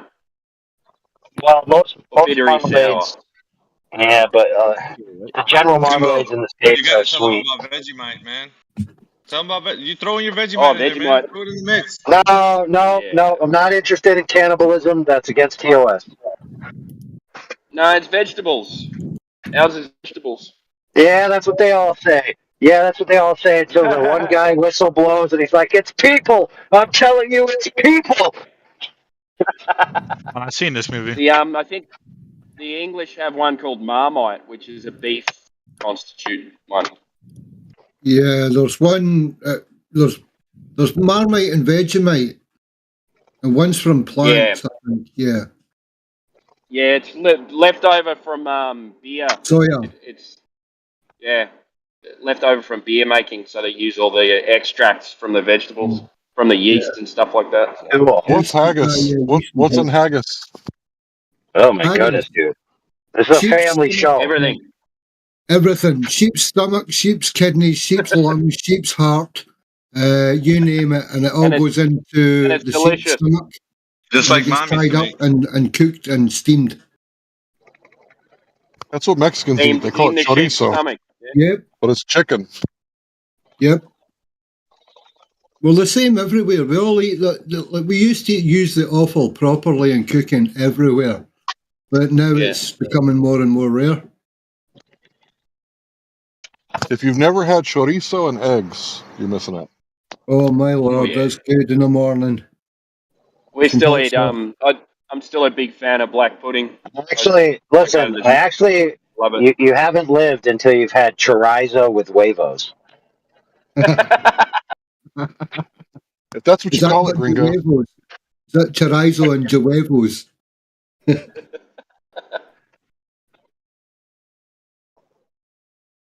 Yeah, man. Hot sauce too. And Mickey, you'd know the Mexican chilaquiles? Where's he gone? You got these. They make this tomato sauce with onions and stuff like that, and they mix the corn chips in with it, like and it goes it's all over, and then the melt cheese, like nachos, but the chips are the corn chips are soaked in the sauce. So Like good. salsa. It's like a salsa, but like with yeah. Bit more watery, like a soup. The best thing as far as Mexican food goes, hands down, it's the green salsa with avocados in it. Salsa verde con avocate. Yeah.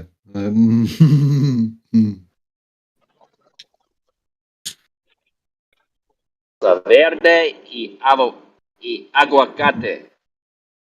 Yeah. Eres plena? It Say, sure oh, is. see. Oh, see. Sí, claro, claro que It's sí. plano.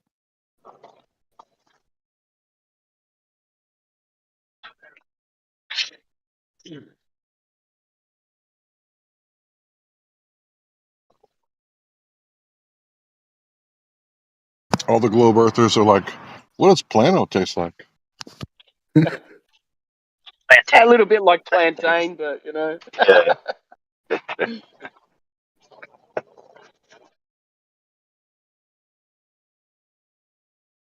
Tastes like dirt.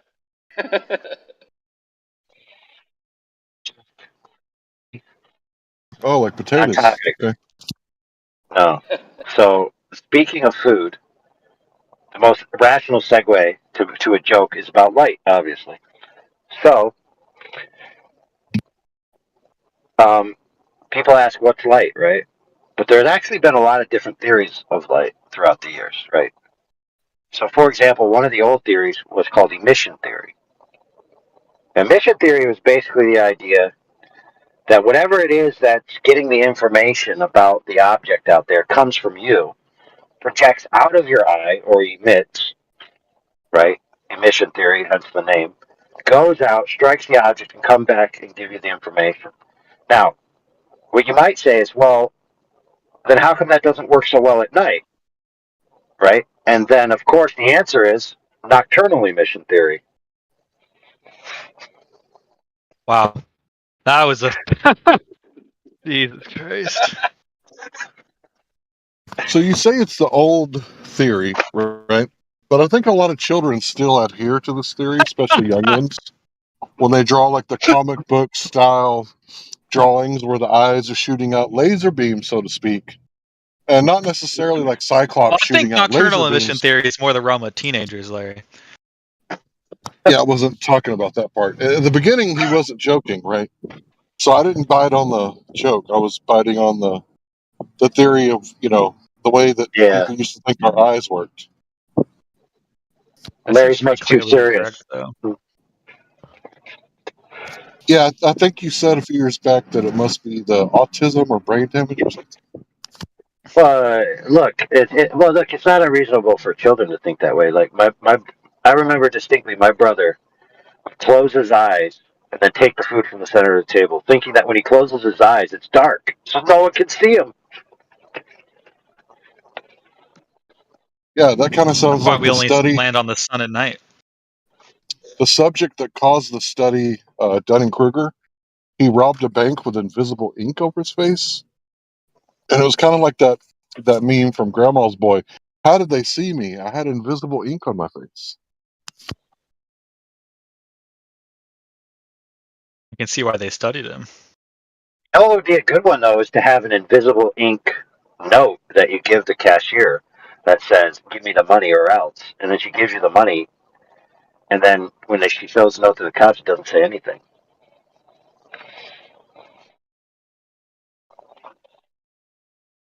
Now, you might say, well, what if they check the paper and they see the image by using a different technique? Well, you can actually hypersaturate the paper with invisible ink that's already expired, and that way they wouldn't be able to tell what was written on it.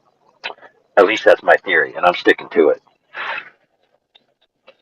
Sounds like a confession you're sticking to. Clearly a reification fallacy, burden of proof reversal fallacy, and I don't know where the other classics are. I didn't even hear any Globers talking. How'd they get that many fallacies in one sentence?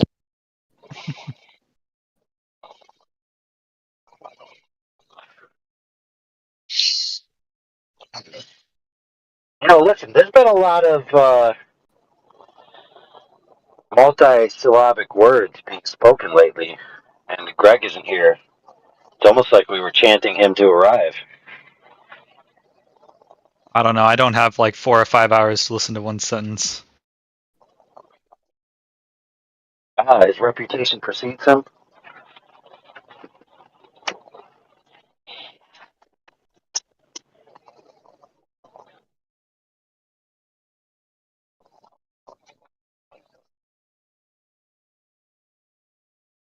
Legend has it I'm actually still listening to him from the last time he was in voice.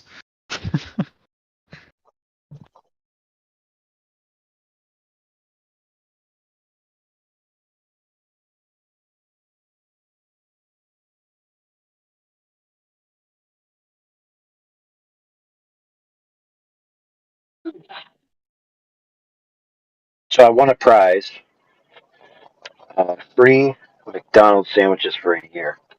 So what sandwich should I pick tonight? That's the question. To give to homeless people? Surely you're not eating that garbage.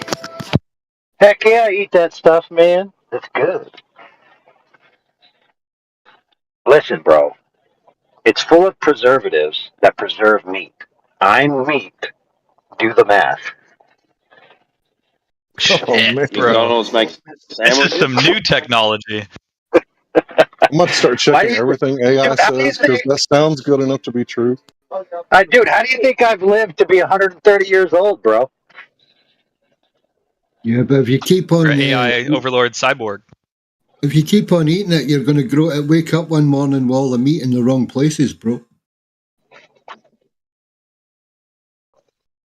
Dude, when I grow the extra meat, I shave it off with a scalpel and I put it in a little petri dish, and then it becomes a clone, and then I can send it out on missions.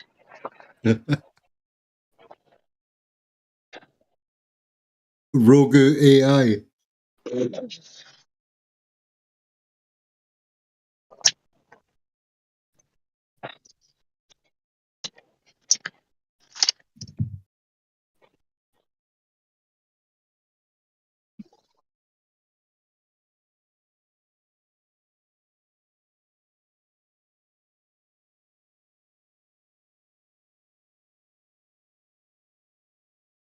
Actually, I've actually extended my lifespan by transposing myself into the light speed dimension, to which you don't age. And how I do this is I snatch them wigs off of dumbasses like Bev, thinking he knows what flat means, so fast that I actually accelerate to the point where I can extend my life by like 30 years in that nanosecond. It's quite exhilarating. Oh, speaking of which, let me post that clip, and also post the open challenge for any of those guys to debate me in the arena rule set on the main server, 24/7 Flat Earth Discord, to be duplicatedly streamed here and at his server if he wants to, so people can enjoy the carnage.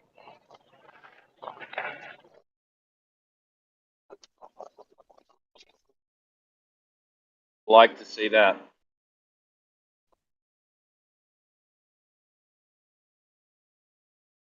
Nothing would give me more pleasure. Hey, can we play something for everyone to hear or no? See you guys. Yeah, Not sure if Indio it did it works, earlier, but but I don't know how he managed it, man.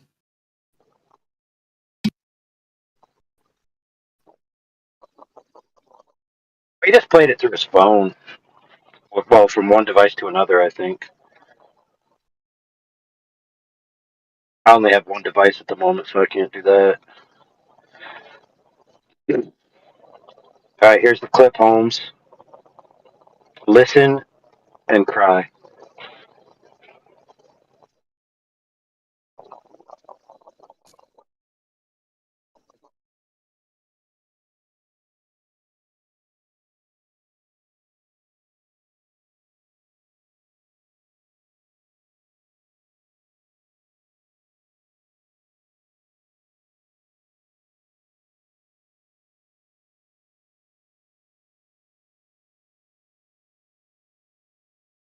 Oh, I don't want to interrupt anyone if they're listening, so I'll wait 1 minute.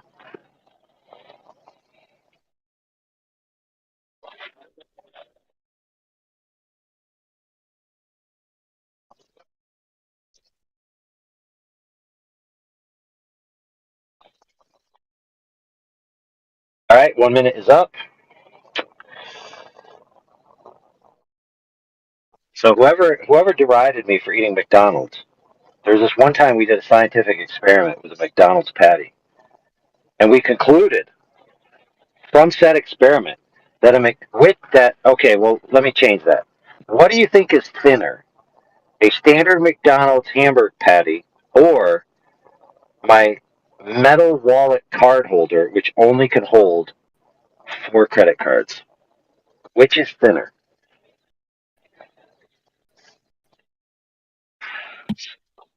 The burger.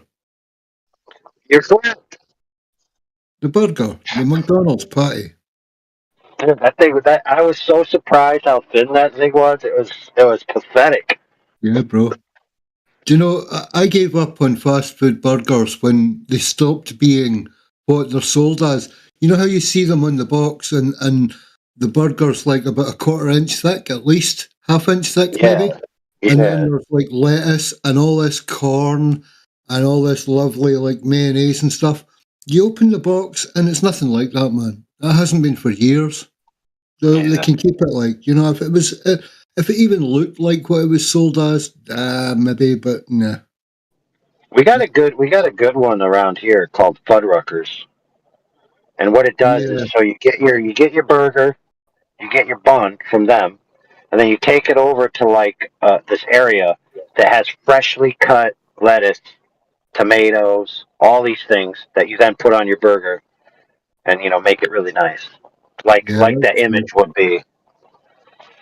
That's cool. I like that idea. You know what's interesting? You know what's interesting? If you go to McDonald's, you're gonna pay like $15 for their quote unquote premium sandwich, bologna. But if you go to a place like that Fuddruckers place, you pay $15 as well. So it's like it's a no-brainer, right? Yeah, you get a nice atmosphere, somewhere comfy to sit down, a salad bar you can go back to, dude. Fresh drinks, top ups, stuff like that. Yeah. Far better than sitting in your car outside a plastic McDonald's shack. Thank you. I just watched that clip, AI. Was it because his quality control, he'd have to throw everything out? Correct. What it means is that his definition of flat is impracticable in reality, and Yeah, therefore you'll never get there. incoherent to even apply to any categorical object that exists in tangible free space. That like my piece of paper, an engineered part for a vehicle, anything. Yeah, because when he's So in talking other about, words, yeah, go ahead. when he's talking about his measurement of flat, yeah, it's an engineering term, yeah. Correct. Now I'll give you 27.5 merch store points if you can tell me how to measure something flat in engineering. Well, you've got to get the high point and the low point over a certain distance. How much variation there is over that. That's a measure of flatness, yeah? Yes, but you left out one part, so I'm going to dock you 5 points, which is between two what? Parallel planes. Yeah. There you go. Which would be the horizontal reference plane.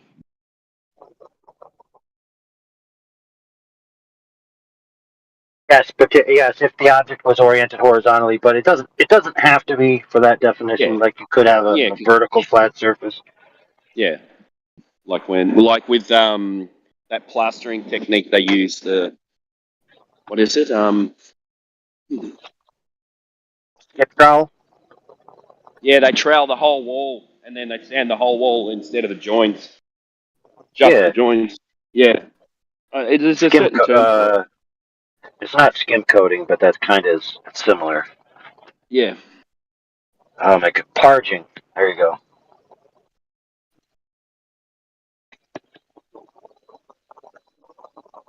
So, what we're talking about here, friends, is the definition of the definition of horizontal is parallel to the plane of the horizon.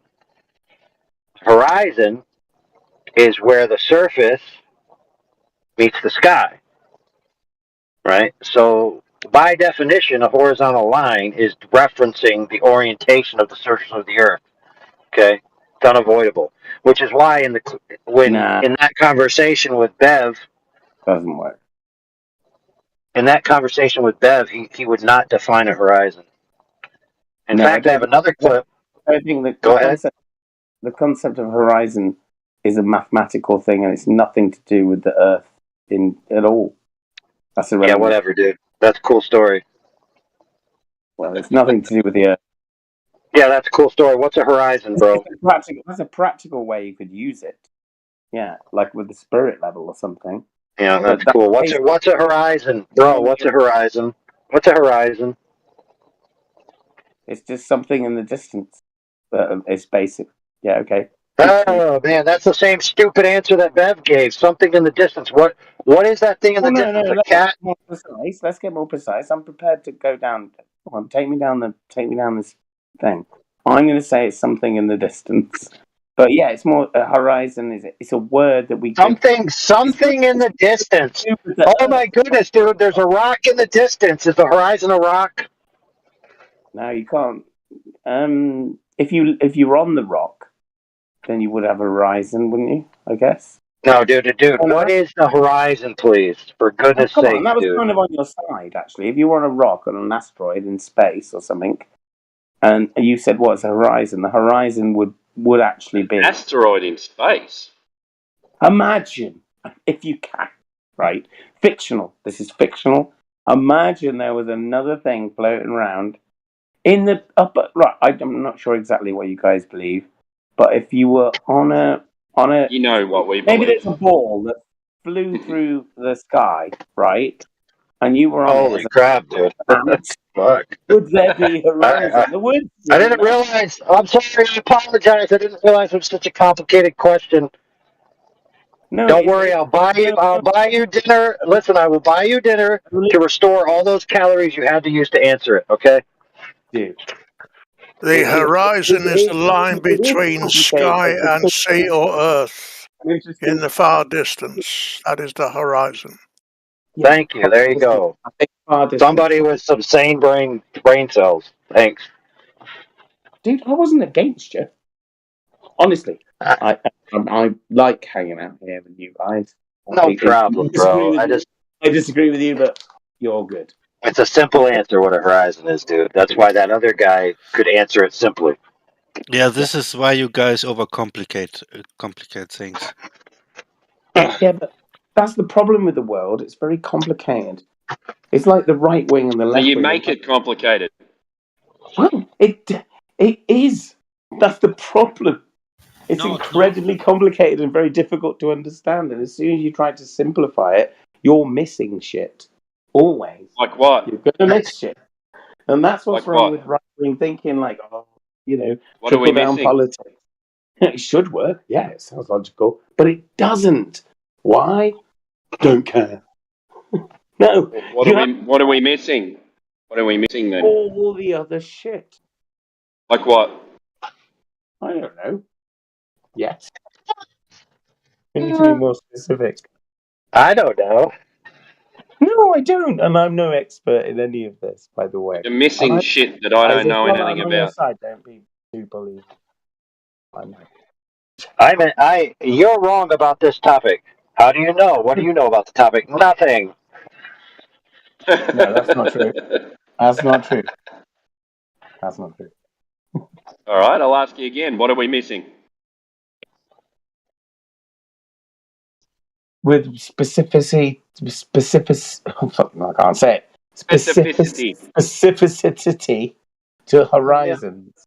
Yeah. Yeah, the horizon, dude. So we already had somebody with a rational sense of the ability to answer a question coherently. There's no give us the answer for what a horizon is. There is no Necessarily so.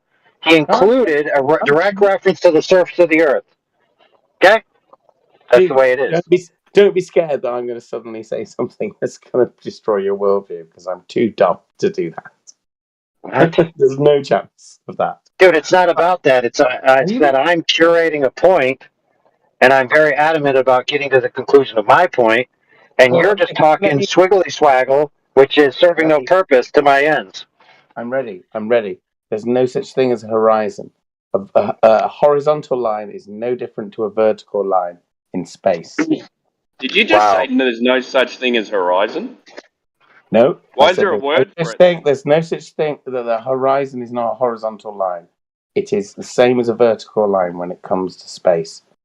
That's what I said. That's cool, dude. That's cool. The problem is that the horizontal is defined as parallel to the plane of the horizon. Capiche? No, that's not the definition of what horizontal means at all. Oh, yeah, it is. No, well, right then. Link. It isn't. That's not what that means. Really, dude? That's what you think? No, it isn't. It isn't. It's literally a graph measurement. The horizontal and the vertical. Okay, bro. Okay. Listen, I don't even have to finish. I don't even have to finish typing in my search bar, and look what comes up, bro. Watch this. Watch this. Watch this. There. How do you like them apples? I don't know what I'm seeing. Where? I'm not looking at your search bar. Horizontal, parallel to the plane of the horizon. Shablam, shabloo. Yeah, who said that? Who said that? Source. Is that the like A freaking Oxford Dictionary of Languages, bro. There you go. Good. There you go. You're right. Fucking don't be so defensive, dude. Honestly, I'm happy to be wrong. Happy to be wrong. Well, I'm ecstatic for you to be wrong. So what's a horizon then? A horizon is very specific to living on a circular fucking thing flying through space. But a horizontal line is not a horizontal line. Right. Okay. What is a horizontal line? And I bet you it doesn't mention the horizon. I'm going to look at it myself to make sure. Oh, I didn't want to get into a fight with you. I wanted to. Dude, horizontal means parallel to the plane of the horizon. The horizon is. Holy, dude, I literally proved it. I literally proved it, bro. You didn't. Yeah, I posted a definitive definition from the Oxford Language Dictionary. If you type it into Google, no, dude. If you type it into Google, the first thing that comes up, it says a horizontal line is a straight line that goes from left to right or right to Straight left. line. And I stand with that. That is the definition of a line. It's got nothing to do with the horizon or the left to right and right to left. It's a horizontal line, dude. That's parallel to the plane of the horizon. Duh. Type horizontal line definition into Google. Same thing as me. Holy crap, dude. A straight line that goes from left to right or right to left. And that is all it Yes, left to right or right to left, right? Nothing to do with fucking planets or horizons or anything.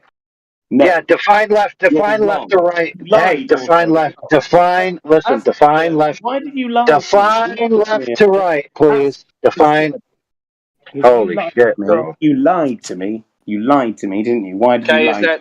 Is that horizontal line level? Doesn't say anything about it. Doesn't matter. It's just a line that goes from left to right. All right. Vertical line is a line that goes from fucking bottom to top. It's as simple as that's not horizontal, is it? Yeah, so left to right, bottom to top assumes a specific orientation. Otherwise, they'd have no meaning. Doesn't matter. It's maths. Maths doesn't have any meaning. Oh my goodness, dude. Have you ever seen? Math doesn't have meaning. Dude, you're in a categorical. Listen, you're in a categorical error. We're talking about reality, okay, not concepts here. I'm just so much more intelligent than you. I've got to go. Yeah, clearly you are, bro. Thick as You're actually more handsome and more charismatic. Obvious shit. Girls like you more. Your mom loves you more. Too much time on this. Sorry. I wish. Look, because I've been here before and hung out with some of you flat earther guys and girls in the lower down areas when you're not just having this stupid conversation. You're just nice people. You're lovely because you didn't know what a horizon was. You're great. But when you're trying to say that fucking the horizon is a fixed part of what horizontal means, and it clearly isn't, and it is, dude. It clearly is. It isn't. Anyone here, type it in. See what horizontal. Yeah. Right or right to left, and that is it. No curvy. Yeah, what does left to right mean, dude? Look What's to the it left, referencing? look to the right. I don't know. It's in reference to what? Both of our worldviews could work with that. In reference to what? Nothing. He's being disingenuous. The central point. No, I am Continue reading. He's not being. Lied earlier, and I didn't. It's not that he's disingenuous. It's that he's ingenuously filled with wine. There you go. I'm so sorry. Because he's not reading the whole. You've riled me up. He's not reading the whole. You're full of shit. You're lying and provably lying and fucking No one's listening. You're not reading the whole context, man. You're not reading the whole paragraph. I'm not Okay, giving. what's the when you say, hey, dude, just stop talking, man. When you're saying a horizontal line left to right, what's it in reference to? He's gone. What a dickhead.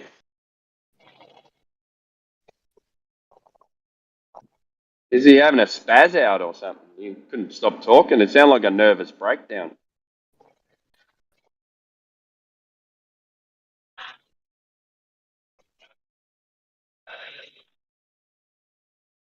It's like that guy that came in and said, "Oh, they were within 3% of the Earth's radius," and we said, "In comparison to what?" He said, "Well, the actual size." So, well, where'd you get the actual size from? Oh, because it's the actual size. Okay, what are you referencing when you say it's within 3% of the actual measurements? Who measured the actual size? Oh, but it is. That's what it is. Well, you got to reference it to something, don't you? You can't reference it to something that is not within 3% of the measurement because there's no measurement in the first place. Yeah, hold on, brother. Hold on, brother. You ready for this? Watch the chat. Here it comes. It's coming down. Open wide. Shablam. Read that. That's what it's referenced to, Holmes.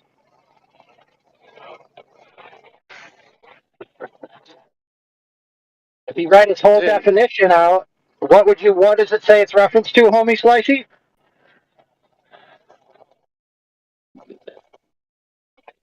The horizon. Let me read it. Yeah, let me read it. Thick burn. It means that horizontal lines are always parallel to the horizon. He just read the first line and skipped the whole paragraph. So is that all parallel lines? It means that the term horizontal. What it means is that the term horizontal is specifically referencing the attitudinal orientation of the surface of the Earth. That's part of the definitional loop. Yeah, but why are you yelling at people? Sorry, I just got in. What? He's not I'm yelling. not yelling. I'm not yelling. You just have beta ears. Yeah, it sounds like you're yelling out of a garbage can. Listen, are you making fun of me for my disability? Is that what it is? It's a disability?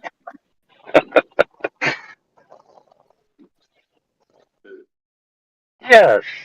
I can't afford a glorious microphone like you have because I'm otherwise abled financially. Okay, and No, that I is my can hear oppressed you. class. I can hear you. It's that you're yelling. It's like your voice. You're pushing hard on your voice, so it's like distorting. If you were talking quieter, it would be more clear. You mean like this? Yeah, man. Look at that. Okay. Oh, hell yeah. And guess what? People receive that better. They just like listen to that. Yes, I know. 3 people in the room have just turned gay. Yeah. Now you know why I have to be the way I am, because I care about my brothers You got to shake them off, man. maintaining their sexual identity Keep your without my homosexual influence, okay? nature. So that being said, friend, what's a horizon? It's when his mom wakes up in the morning. There's a horizon. Oh, I will give that 10 points for actually being a pun and a witty response all rolled into one.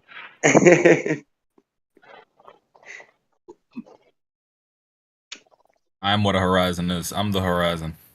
What's your new name today, Matt? What have you got a new name today? Let me have a look. Nah, no new name today. Normal you, name. Oh, you got rid of Alpha's Prodigy? I'm Alpha's Prodigy, man. It is what it is, you know? You know how to tell if a girl is ticklish, right? Yeah.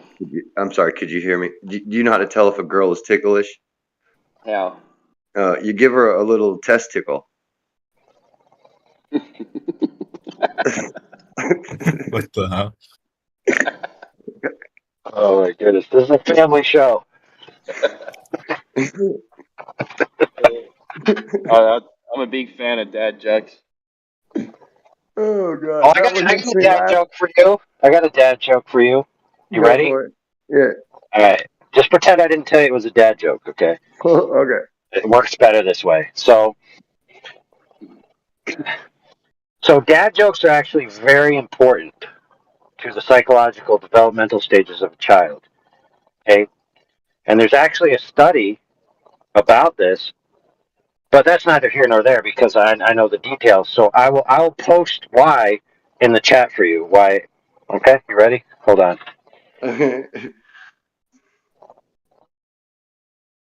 There.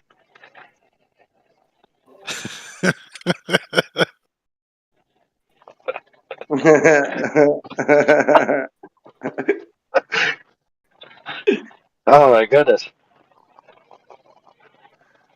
Thank you.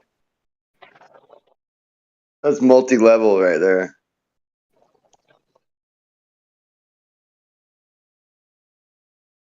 I have this sweet T-shirt that has Yogi Bear on it.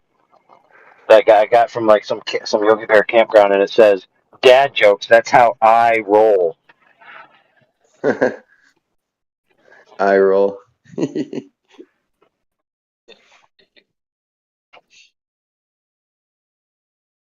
So, Mr. G, do you believe you live on a spinning water ball in outer space? Yeah, hell yeah. Yeah. It just sounds more fun. It does, doesn't It's, it? It does. But if it I'm sounds more hoping if fun, there but is a if God you don't, that he made it interesting. He did something new. It just wasn't just like it was it sounds trickery. more. It sounds more fun, but if you don't experience it that way, then it's not more fun, is it? To be honest, I wouldn't want to experience the actual spin. Of course you wouldn't. That's why I don't drink anymore. I don't want to experience that spin.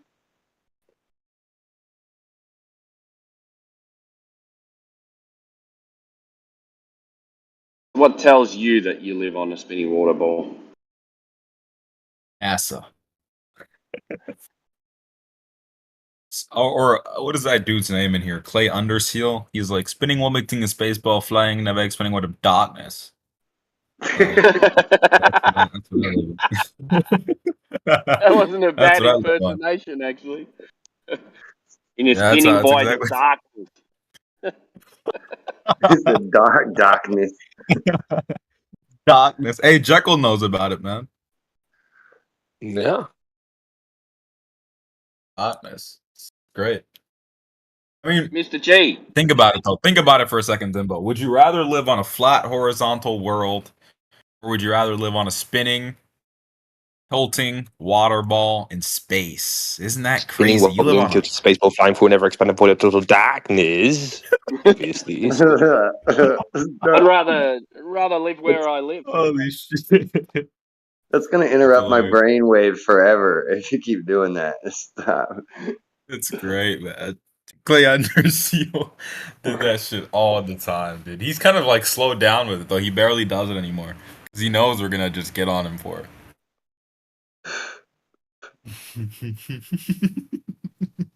My answer is I would rather live where I live. Damn. Oh, you live on a spinning web in a space ball.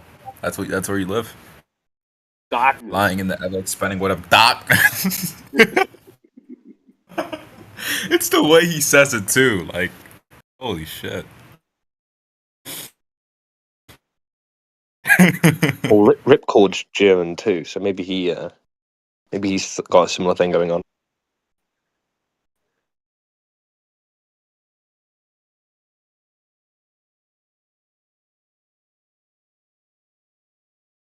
Ripcord doesn't sound as harsh, though. It's got a softer German accent. Which is funny because he looks like he could beat me up, right? Whereas I think Mike anyone doesn't. in here could beat you up, And Jekyll. Ripcord looks more.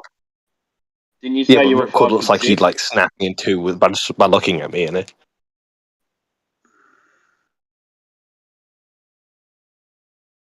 Is that right? I remember you said you were 5'6".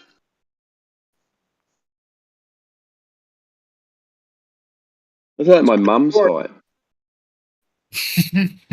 What's that's his mom's height? That's crazy. Not gonna lie, that's funny.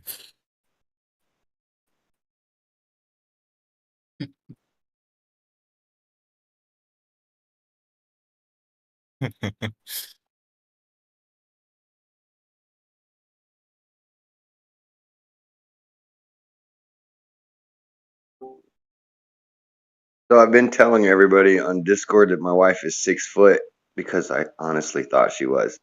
But I guess she got really mad at me the other day because she says, "No, I'm 5'11".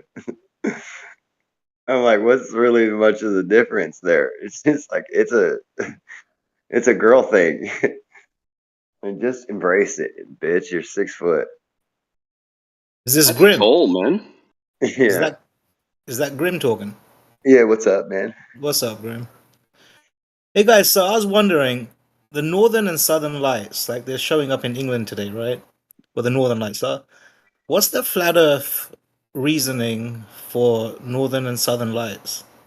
That there's lights in the sky. No, that's the observation. What's the reason for it? I think is what he I asked. don't I know. don't know. Have you got a reason? I don't have a flat Earth reason. I have a reason that works on the globe. Okay, what's that reason? It's just the magnetic field working with ions from the sun. Why Cool. wouldn't How that do you work on a flat Earth confirm? though? How do you confirm that though? Well, I don't know. I didn't really want to get into a debate about it. I was just wondering, like, No, I'm not debating you. I'm just asking you how you know that though.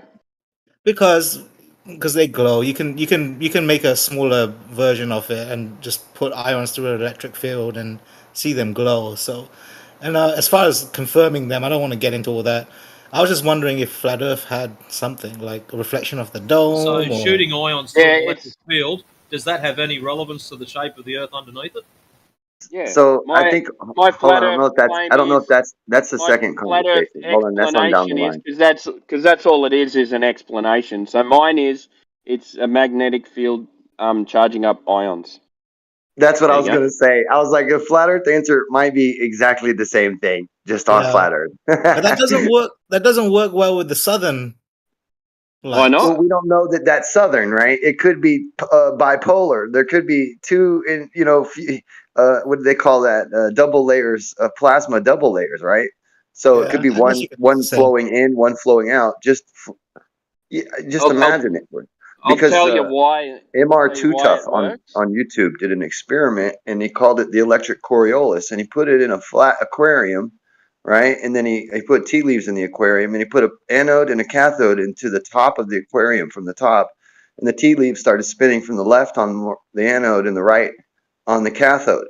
So he had two different atmospheres, we'll call it thick, watery atmospheres, right, spinning underneath these electric currents. So There you go. There's your storms spinning in different directions on each side of the equator. there you go. All right, I guess. It would be the same way, it's an explanation that you were explaining with, just like the globe explanation, you're explaining it with a physics that we know is very real and we can reproduce it. And so are they now explaining the same thing with a very real physics that can be reproduced. You can't Hey really deny Branch. it. Hey I was Branch. just You know wondering if there was why? something You different. know why it works, Branch? Why? Because the Earth is flat and we have northern lights and southern lights. Oh, okay, that makes sense. Yeah. Works because it works. Yeah. I think it's cool though that we're gonna probably even tonight see some very low latitude northern lights due to the solar storm that we just received. 4 big major X flare blasts off of the sun, and they're all coming direct Earth facing. Yeah, So it's fucking awesome. there's already been, since this afternoon, a huge magnetic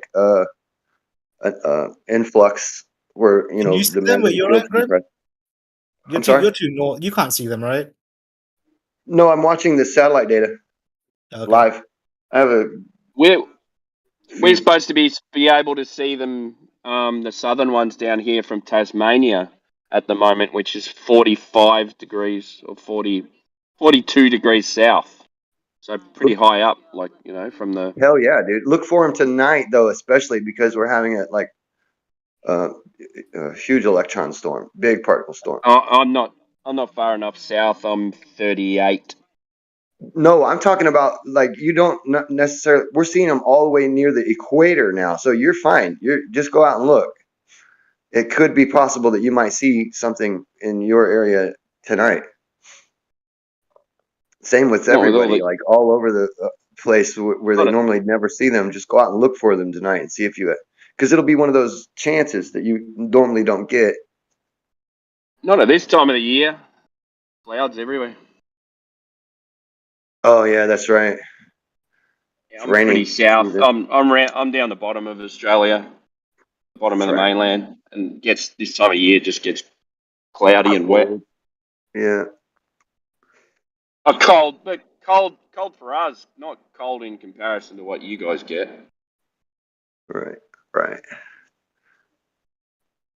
Don't get snow and shit. We get snow in the mountains, but not down here.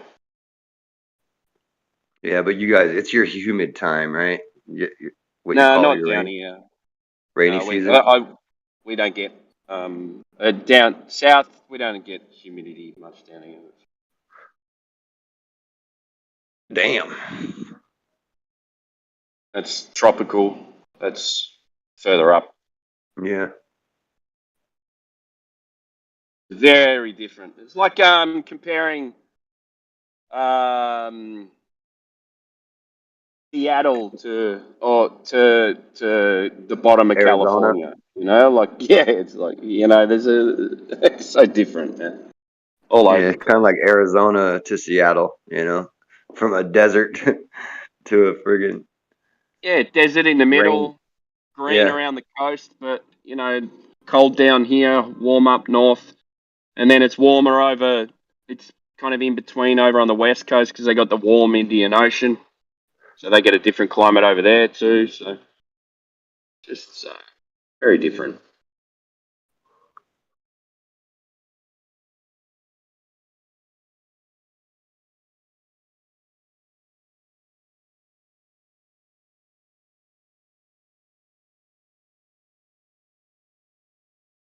friggin' Discord crashed today, didn't it?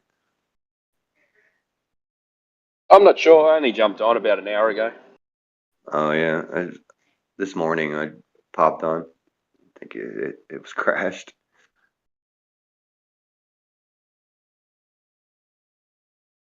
I was like, oh shit, the first solar storm hit.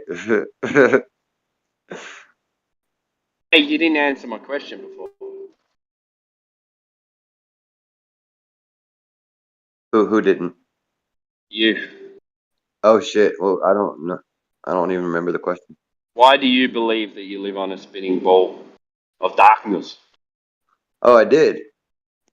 It's a lot. It's a lot more fun to believe in that than. So it's a belief. Yeah. Yeah, but you still got the electric universe thing going on, though, right? Yeah, of course. Okay. So even though it's a ball, but everything else works differently, right? Well, I mean, it doesn't work. That's the thing. A lot that of makes the universe flat, though, doesn't it?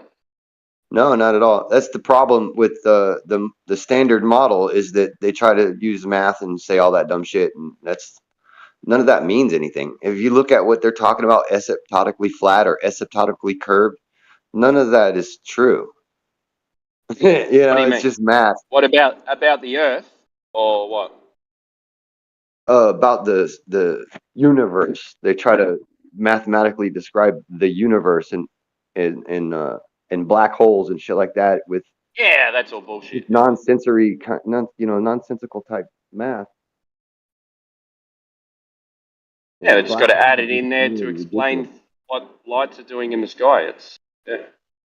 Yeah, I don't believe in the near infinite densities and neutron star. They can't even get two neutrons to stick together in a laboratory, but there's whole stars of them over here. Really, all these things are electrical. And then there's star nurseries too. star nurseries, and then they show us drawings of star nurseries. Look, we've got a star nursery. This is Yeah, where and stars are born. it's worse. It's even worse because they actually have, you know, these images of real star, what they call star nurseries, and they're not uh, taking the It's just a material. blurry light. Yeah, well, the material is missing in tubes. It's not nearly anything like what is expected to look like in their model. It's supposed to homogeneously draw material in from around, but what's happening is there's these clear tubes where it's like stars are drawn along like pearls on a string from these clear tubes inside these things, and the stars are all lined up in the tubes, and it's like it's fairly fucking obvious that that's an electrical circuit, and that's why they're lined up in there like that, and they're not lined up in any other way ever.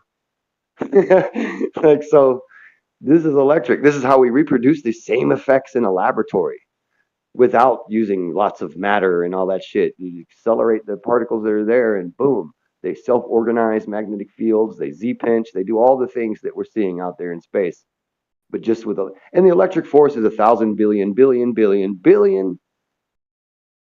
Maybe throw another In billion your, times stronger than so gravity. in your belief, the Earth is still a rock ball, and the other planets are still rock balls, but you think of the universe differently. Is that right? Yeah. Well, yeah.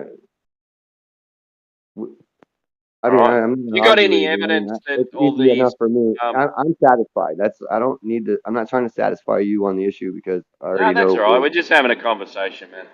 Yeah, but you know, I have I'm not telescopes and attacking shit you. since I was a kid, and I've seen things that people say that you can't even see. Like, I've followed the moons around Jupiter over the months, right? With my satellite. I mean, sorry, my telescope. It actually said satellite on it with my But telescope. So when you say you see these moons, you see some dots go across the face of Jupiter. Yeah. yeah, and around the back of it, dots going around the face, leaving shadows, and going around the back of it. You can see them going around the back. Yeah. Can you show, They have you got disappear. Don't come across got They don't come across the pictures of front. They that? disappear. Well, no, I've been doing this since I was a kid, and I never thought that I needed to ever take pictures of it. We didn't even have cameras for these things back then. I'd like to There see weren't the cell moons going phones and around all the that back. shit. Right.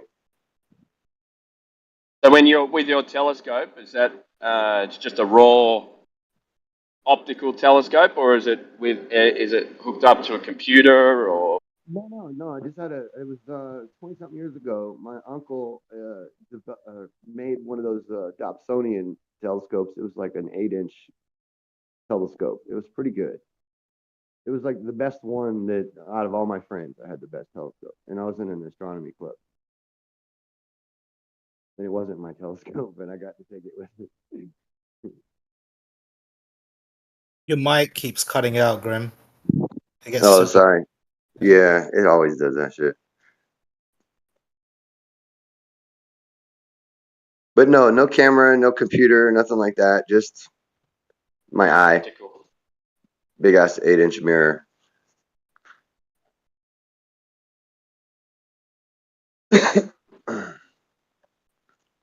I mean, that's that's just other stuff. That's not it's like, how do I know what my face looks like by looking at other stuff? You know what I mean? But Yeah, I understand. yeah. So, but I've seen plenty of put it. I've seen arguments about the Earth from the flat Earth side that was just so not put together very well that it just For example, not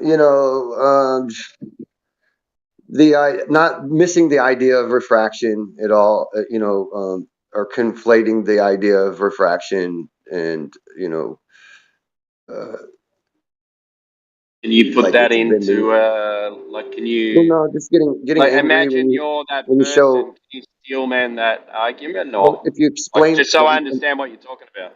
yeah, okay, so when we use like sugar water in a medium to show the refraction in an atmosphere, how that's a a mechanism that's it's feasible for the idea that when light comes in contact with particles, it bends towards a more amount of particles. Wherever the gradient lies, it will like be dragged through the particles, and Yeah, at the barrier.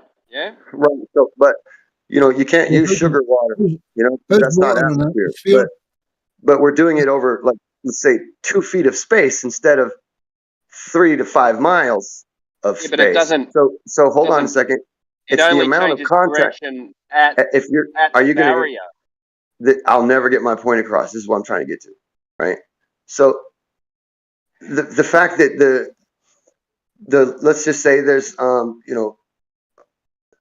let's just for the sake of simplifying the numbers here, let's just say that over the 3 miles, there's 100 contacts that it needs to come in. The photon needs to come in contact with. There's 100 pieces of material or gas molecules or whatever, right? That it bounces into, and of course, we're not going to get a whole 100 in a laboratory experiment in the same exact medium, right? So we make the medium denser relative to the amount of distance molecules that we're going to run into with the atmosphere. So we'll say we'll make 100 molecules between this in the middle of this 2 feet. So we have to do that. We have to make the medium more dense, hundreds of times more dense, to get the same amount of contacts. So when you show that light bends in that medium, it's not a magic trick or something, right? It's actually the same exact principle. It's just condensing the amount of molecules in a smaller space so that you can get the effect it's not more dramatically in a shorter distance. Okay, but once you go from one medium to the other, after you go into that second medium, the pencil doesn't bend in the sugar water. It's just a change of direction at the boundary of the medium. No, I'm not talking about that. I'm talking about within the medium, not transferring in and outside of the medium. It's just within the gradient of the medium. Yeah, So the laser light that bends. doesn't- the camera is set down inside. Yeah, the camera is set Go down ahead, inside of old the dude's trying to get aquarium. in. Yeah. Yeah, the laser light bends, dude. Is the laser light will arc through the sugar medium, yes. But to say that that's a condensed version of what we actually experience in air over distance, I think you're way off the bat, my friend. That's clutching at straws. So that's just a sugar water medium. Where do you get the density My scale gradient to compare that to what we see over distance? You just take a piece of dry ice and you shoot a laser over the top of the dry ice, and it curves down below where the ice cube is. Yeah, that's the same. temperature. That you're trying now. Well, That's hey temperature man, you're drawing asking. it down, dude. That's Well, a it's like, cold air drawing it down. Yeah, and I'm that's sorry, say that you've again. got two extremes. You've got a normal temperature, and then you've got a dry ice temperature. When in It's a grade. It's a pressure. when It's a in gradient, right? no, when you're It, doing it, the it, dry ice, you've got just hang on. So dry ice is cold, yeah. that's correct. That's why there's a Yeah. pressure So gradient, because it's yeah, cold. so The air when is more dense. in nature do you get these same differences between temperature? See what I mean? That's the disingenuousness. When in It's nature, not. when in nature am I going to be able to show refraction the same way I'm seeing it over 4 miles in 2 feet Don't sidestep. You called with it the same exact disingenuous. You medium? explain to him why it is. Where Right. in That's nature that's like do saying we see this because my actually scale happen? doesn't pick up the weight of this Now, feather, then hold the on. Shut feather up for a doesn't second. weigh anything. Yeah, you're just gibbering. You keep nailing everyone. They all come in and go, oh, Black Swan. It's because of refraction. It's refraction. We understand light changes when air temperature is colder or hotter than the water below it. But it doesn't do that. So, how is he disingenuous by asking when this happens in nature? Because we're talking about it happens over when you look across the ground over long distances in nature.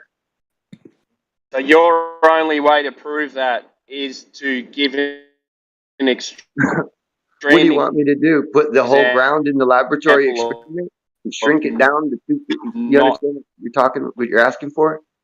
But you call me disingenuous for saying when do we have these extremes in nature? Yeah, and we don't. So you can't show this. The only way that you can show it happening is to create an environment. I explained exactly why I needed the extreme, right? Because we're shrinking the distance of 4 or 5 miles to 2 feet. So you have to change something It's not a in true order to do that. is it? It's not a true So comparison. how do you know these particles? There's that many of them in 4 or 5 miles. You've been out and counted them.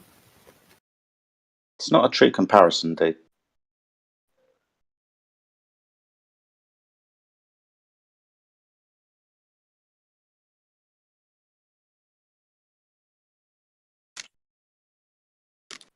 What is established, though, is that the medium is denser towards the ground. So, and what is also established in the experiment is light bends towards the denser medium. So to get light to bend around a vaultard, it would have to get increasingly more denser as it travels further. Or the surface would have to be curved so that you're looking through that gradient more exaggeratedly towards the back end. So which way does light bend again? Is it up or down? Towards the denser medium, both ways. Depends on which way the denser medium is. Okay, but you're describing light the doesn't care. I don't think about up and down. I don't believe that light cares about gravity. That's the standard guide. Still going to talk through me. You hadn't quite finished, dude. Oh, I'm sorry. I can't even hear you when I'm talking.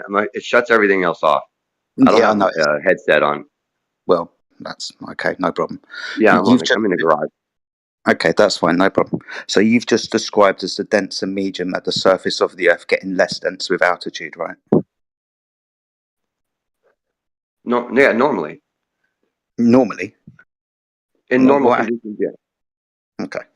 Just being clear of what you said, dude. That was all. Because you'll get people in here, globe earthers, who will tell you, well, no, light refracts upwards, not downwards. Right. The light. Well, see, that's the thing. It looms up, but it refracts down. You don't understand what you're saying.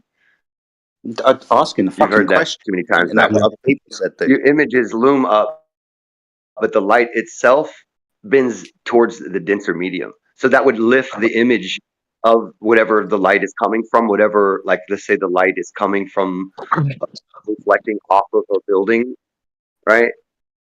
That's what we're talking about. Know what you're talking about, dude. Right. That could loom the building up, you know, so that you could see it even on a lower altitude in some cases. Not just around Earth type of situation, but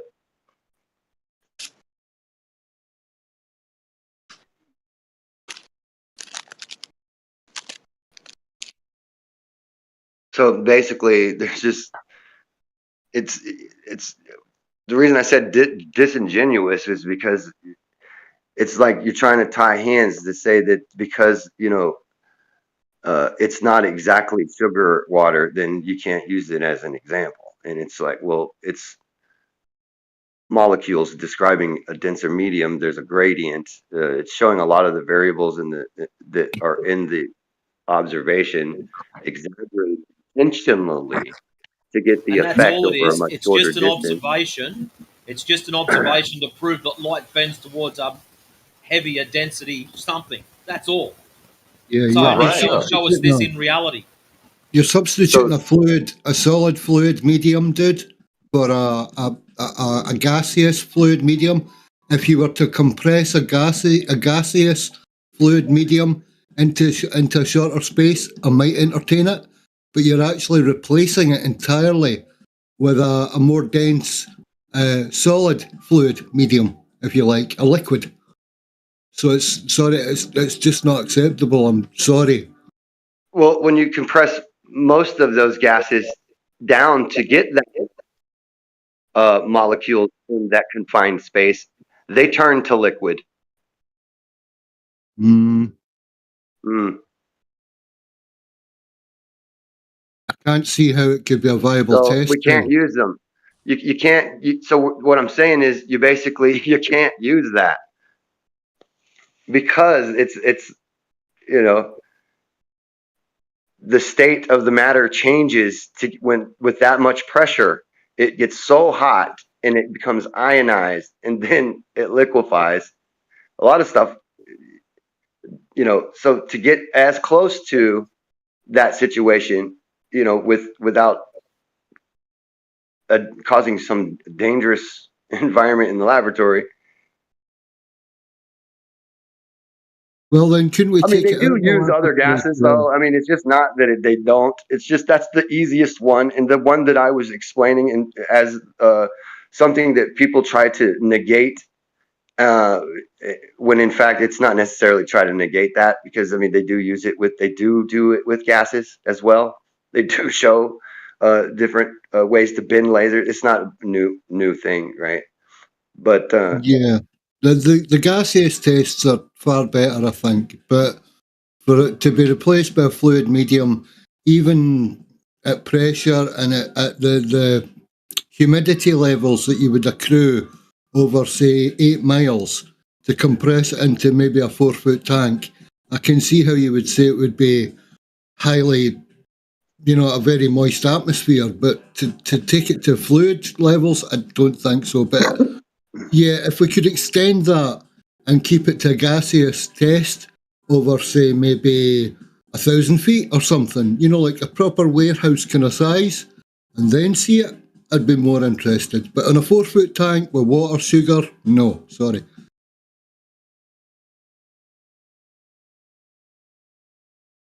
So, and if you look at your test also, what have they got? They're shooting a laser into a fish tank, into another medium, out of the fish tank, back into air. Each change from air to glass, glass to liquid, liquid back to glass, glass back to air, there would be some kind of refraction at each change. well, here's the problem with that, right? So in this one, the camera is actually in the aquarium, and so is the image and so is the little thing they made for a hump. So all of that is in the image, and so you see the thing that's hidden behind the hump after he adds the sugar. You can't see it yet until he adds the sugar, and then it looms up over the hump, the image, because the light is dragged down the. And then it looks flat now. Look, you can see it. And it's a demonstration of how and what is explained to flat earthers about refraction and looming. And it's not easily dismissible. And to easily dismiss it means that you're being a fanatic about it. If you don't care about the truth, then you want to be on the team, then you would throw that out and say, no, if I'm staying on this team. Because that doesn't, it's like la la la la. I don't want to hear it. But to me, that's a good argument. That's why I'm not trying to argue with flat earthers, because I appreciate the Why use sugar? Why use sugar though? Why not use something else? Because sugar is easily soluble and it doesn't create two different things going on inside of the water that it would if it were. Yeah, but sugar is a particular. It's hard to explain these technical things to people while I'm thinking about them and being interrupted, because it's really difficult. But if I were to throw sand in the tank, then there would be a diffusion of the laser beam and not a bending at all. So the reasons for sugar is so it blends well with the water and there's not little pieces of stuff getting in the way. So what's a dextro rotation? I don't know, but I'm not the guy you want to argue with about everything. Well, what's the difference between dextrose and sucrose? I don't know, dude. Something with the Crystalline molecules in the formula. sugar. Crystalline, what do you call it? The formula. It's crystalline structure, dude. Right, from syrup to crystalline. No. Yes, but specifically Specifically, the way light interacts with the molecule. That's Yeah. why. Yes. So, And in at other words, density there's a levels. specific reason why you use sugar. Yes, there's a specific reason why you use sugar for this type of thing. That's because sugar is either sucrose or dextrose. I can't remember. Yeah. But it has a particular dramatic effect on the way it interacts with light, dude. Okay? It's not analogous to the atmosphere. Not in any way, shape, or form. Capiche? And at No, higher not density capiche. levels, at higher concentration levels, it does have it increases the fractive indices because it's more of a crystalline structure at higher density levels.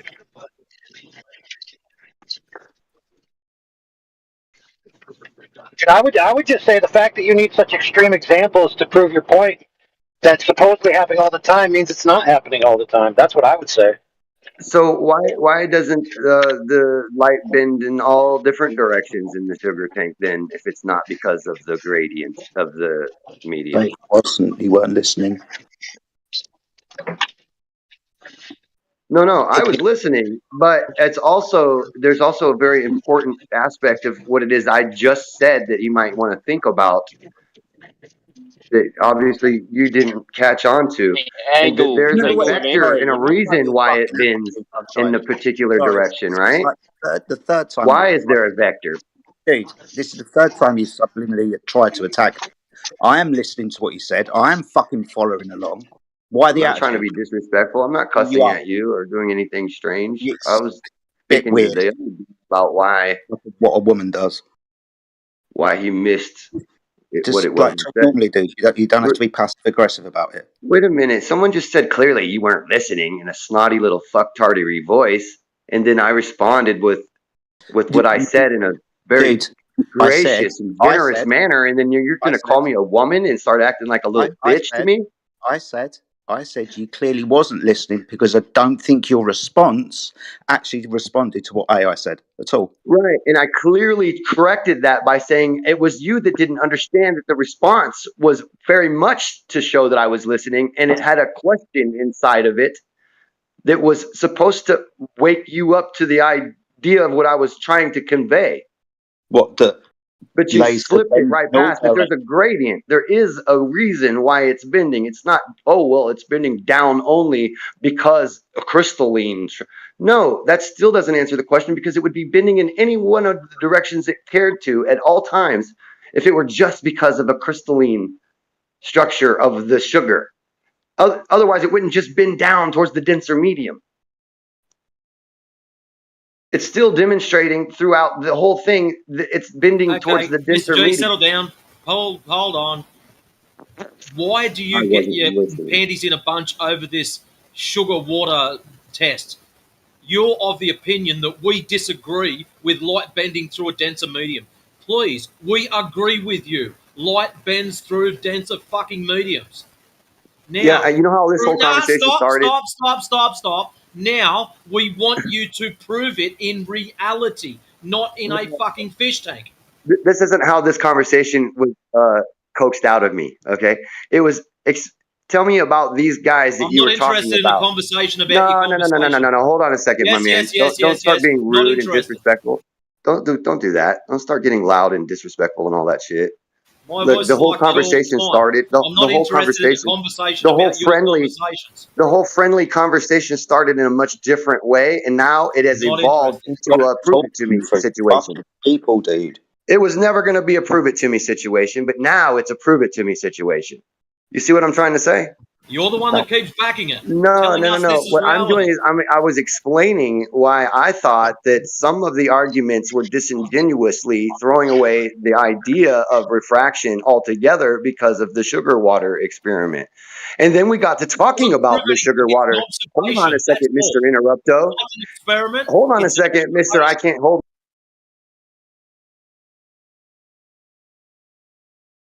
I'm not in here trying to fight with anybody. That Stop is something talking that through has people, evolved dude. because of the nature of this conversation becomes a Dude, fighting. It's dude, stupid. you frustrating me because you keep talking through people, especially when I try and ask you a question about what you've just said. Now I know that you might have a I couple of gather that you're frustrated, but it isn't because of that. fucking hell. You're doing it again. Well, what are you doing? Dude, why do you keep interrupting? Why do you not let people question what you're saying? Why do you just keep going on? You were having a great conversation until you just decide not to listen to what anybody's saying, questioning, or interjecting with. Again, that's not what happened. I was showing that I was listening. You didn't catch that I listen. Sometimes, when I say things, you're just not going to get it. You're not going to catch on to the thing that I said. But don't come at me acting like I didn't say something important because you didn't catch what was said. Well, That only is going to start some somebody was shit. asking you to Don't. No, you clarify came what at me you with just clearly said. you weren't listening, Dude. which a fucking insult. Dude. So clearly you don't get it. Going to keep fucking going, isn't he? I tried 3 times to ask you to clarify what you were saying. Now I can't fucking remember because you're not helping. You're just going to keep rattling on. I don't I mind can remember for you. Want me to? Did I do it again? Fuck me. Oh, well, you just said you don't remember what you were going to say. Would you like me to put you back on track? Or is it that you're frustrated because you're so intelligent? Your jaw again. The problem is, and Mr. G, is when you're talking, you can't hear. You stated that quite clearly early on. So when someone stops for 0.02 of a second, that's not an open invitation for you to start talking and drown everything else out. So shut up and listen to him. So he did stop, though. No, he didn't. Well, you admitted it that he stopped. No, I said I'd forgotten what I was going to ask and then tried to fucking carry on. You've done it like 7 times now, dude. Are you done bitching? Or are you just going to say your point that you can't remember? Do you need to? You're just venting right now. At this point, you're venting like a female. Yeah, I'm losing Mr. G, fuck off. No, he's gone. Why can't we be friends? Did someone kick him or he left? No, he's got an attitude problem, Branch. There's something wrong with people, man. What can I say? I was away to meet the boy and try and put him back on track, but no, he seems to have jumped out of here. Or maybe he was kicked. he He left certainly on it. deserved it about an hour ago. He left on his own accord. Yeah. Yeah, some people's egos get in their own way. Sorry, carry on. No, just checking what's new with Flat Earth. Any new? Yeah, peeps? I'll tell you what's new, bro. So you got a fish tank, right? Yeah. With a flat bottom. Right. And then you got a density distribution of sugar, which is arranged in horizontal strata. So you've got a horizontal density distribution, and then you get a differential in what you can see. So thanks for proving that we live in a horizontal density distribution. Good job. Okay. That's cool. Sugar water equals refraction? No, but seriously, think about it, dudes. I just want you to really comprehend what I said. He's got a tank of water 4 feet long, of which, according to the own globe rhetoric, there's going to be an insignificant, irrelevant micrometer worth, maybe even micron at that scale, worth of differential in curvature, essentially making it nil on an atomic level, right? So you basically, even in their worldview, have what's essentially a near horizontal density distribution, yet you're getting these dramatic angle defects. Think about that for a second.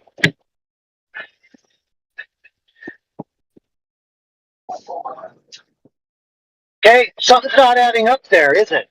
No, it's not. The angle of approach of the light, the angle of exit of the light, relative to the alleged curve of the Earth, relative to the scale of this thing, is basically proving that a horizontal density distribution is sufficient for these effects. And he doesn't even realize that that's what he's accidentally proving. Because he has too myopic of a set of blinders on to just feed back into his own bias.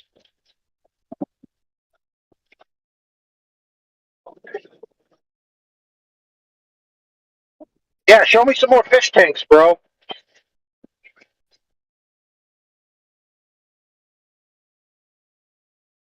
Guys, Eratosthenes proved the Earth is a globe a long time ago. Oh, here we go. It's slapping time. It's the guy with the sticks who only did it once. I was just fucking with you. I'm sorry. I was Just just a two-dimensional curve. That's all I Eratosthenes know. does. I know. It's Fair enough. possible. My new rule. My new rule is. Yeah, fair enough. But the new rule is, unless you could provide a primary source document of Eratosthenes, you're not allowed to bring it up.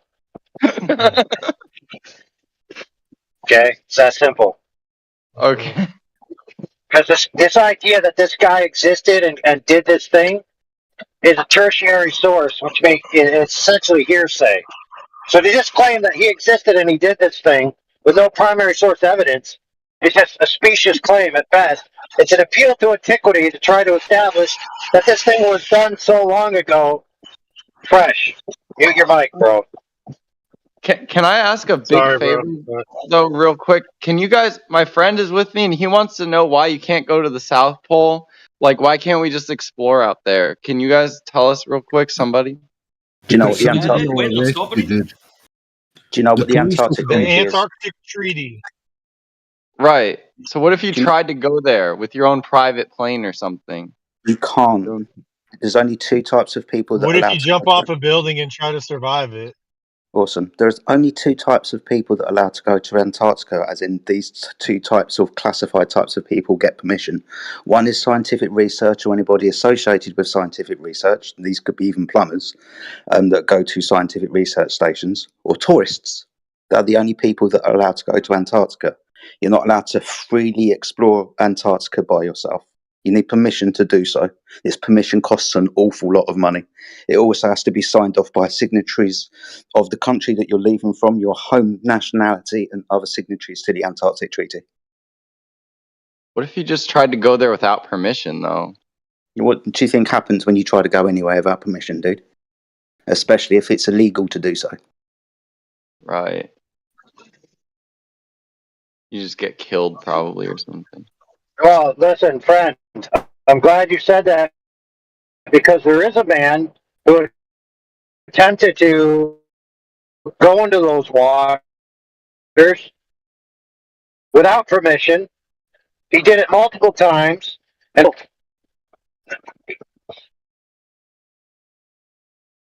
Alright, are you on the other side of the world? Damn, he's cutting out when he's getting to the good part. Fuck. CIA got him. Damn, I wanted to hear what he was AI, going to say. All right. You're So breaking up, AI. He's So talking when- about Jarl Anderhoy. There's a He is, yeah. Norwegian guy who went down there on a yacht, and he didn't have the right permits, and his yacht was sunk, and apparently one of his crew members died, or possibly more. But basically, if you break the law and you go down there with a boat on your own, you'll be told by a Navy vessel, turn around or your vessel will be destroyed. Now, we have that on tape from an actual naval operative, a guy who used to work in the Navy. These are the orders that they're under. That's what you're told if you're caught by these people outside a port or anywhere near Antarctica. Turn around or your vessel will be destroyed. I'll link you the Jarl Anderhoy thing in chat. All right. I see. So they have got like naval vessels patrolling around and they'll pick you up on sonar or something. And Yeah. then if they notice you, they'll just like signal you on the comms. And if you don't listen, they'll just fucking kill you. Well, I they put one across your bow, dude. You get a warning shot, and it's pretty obvious you're going to go home, aren't you? Yeah. I think every signatory to the Antarctic Treaty is at least shares the patrolling of below the 60th parallel. The British ship of the Royal Navy is I think it's HMS Discovery, which is like 6 months on, 6 months off, and shares this patrolling with other signatories. I see. What about flying? What if you took a plane, like your own private jet or a plane? Would you just get shot? It's anything past the 60th degree parallel. Doesn't matter if it's in the air, if it's in the water, underneath the water. Anything past 60th degree south parallel, they will pull up on you. I don't think below the 60th parallel south is classed as international waters, where international waters law would, maritime law would apply. Below the 60th parallel, it is a restricted zone, whether that be by ship or whether that be by flight. Doesn't matter how you cross this line. If you do, you're not in international territory. You're in private, restricted territory. The other thing is when you leave your own port, you have to have clearance to leave any airstrip or any airfield. You have to have a destination of where you're going. If you try to jump bail, you'll be arrested. Basically, in the air, you'll be told, who are you? Where are you going? If you're on a boat, the port authority will get in your way, and then you'll encounter a Navy frigate to stop you getting into pirate waters. You're protected from going anywhere for your own good. They're just protecting us? Yeah. What are they protecting? They're keeping us away from the scary bad man? Oh. You guys reckon they'd actually? I don't think they'd actually shoot you. That'd be kind of extreme. No, you're warned, dude. You're militarily warned. They'll put one across your bow if they have to. And So I think the last thing they do is actually shoot you, though. That'd be kind of against. dude, you're all Orlando. I got shot, homie. Maybe you skipped that part. Maybe you skipped that part when he mentioned that he went there, got shot. For goodness sakes. It's hard. It's kind of hard to hear you. Yeah, it is kind of hard to hear you, dude. Are they just trying to keep people from figuring out the Earth is flat, or what are they defending? What are they protecting? Control over you. They don't want you knowing that this isn't a globe, that space isn't real, that you're actually free to do as humans are supposed to do here, not to be governed and paying taxes all your days and be slave labor to it all, and believe in a false paradigm. They don't want you knowing it, dude. They're also protecting you from your own instability. There you go. Governed. The people need governed. Whoa. Guess there's a religious aspect potentially too. They don't want you to know like that God created the flat earth or something. Or I don't know. Because if it's like Well, how do you know that? I think that part's a little different. How do you know it's about? Do you think it's about God? Do you think this is what it's about? No. It sounded a little trollish. Couldn't be. Kind of overlap there. They couldn't want you to know that you're special and you're actually the important thing in the middle of all of this, and the Earth is the important thing in the middle of it all, and it was all created for you. No, they couldn't want you knowing that. Surely they wouldn't want you thinking that you're some mindless hell thing spinning through space. Why would human beings be able to? How would any human being be able to? Talon, what's the current scientific paradigm for how existence got here and why life exists here? Big Bang, primordial soup. I'm not telling. I'm not nuclear. Oh, sorry. You sound very. Thanks a lot, sorry, guys. You helped me answer a question for my friend. My friend, 2 seconds. Sorry, Matt. Do apologise. You sound quite similar to Talon, so I do apologise, mate. Yeah, but the question remains. That's fine. What is the current scientific paradigm for how we got here and how the Earth got here and sun, moon, and stars? It's the single cell organism thing. I don't know too much about it, but yeah, it's single cell organism. Okay, so there's two stories. One's the Big Bang, which created the physical matter, and then evolution. So those are the two current paradigms. Quick question: where's God in all of this? Nowhere really. It's just the empirical evidence. So it's possible then. It's possible that this paradigm was created to be against God. Yes, it's possible. Sure, but I think it's also possible that this is just the empirical evidence that they have. Do you think that's also possible? Empirical evidence? What's that then? I'm just saying, like, this is the empirical data all around that they got. Do you think that's possible? I'm asking what empirical data? I'm not trying to go deep dive into it. I'm just saying, do you think that's also possible, that this is just genuinely what they have? Yeah, because it's a true dichotomy. When you're asking the question how everything was created, you've got two choices. One, it was intelligently created. That intelligence can be referred to as God. Or your second choice is everything sprang into existence for no apparent reason. Nature created itself. You've got those two choices.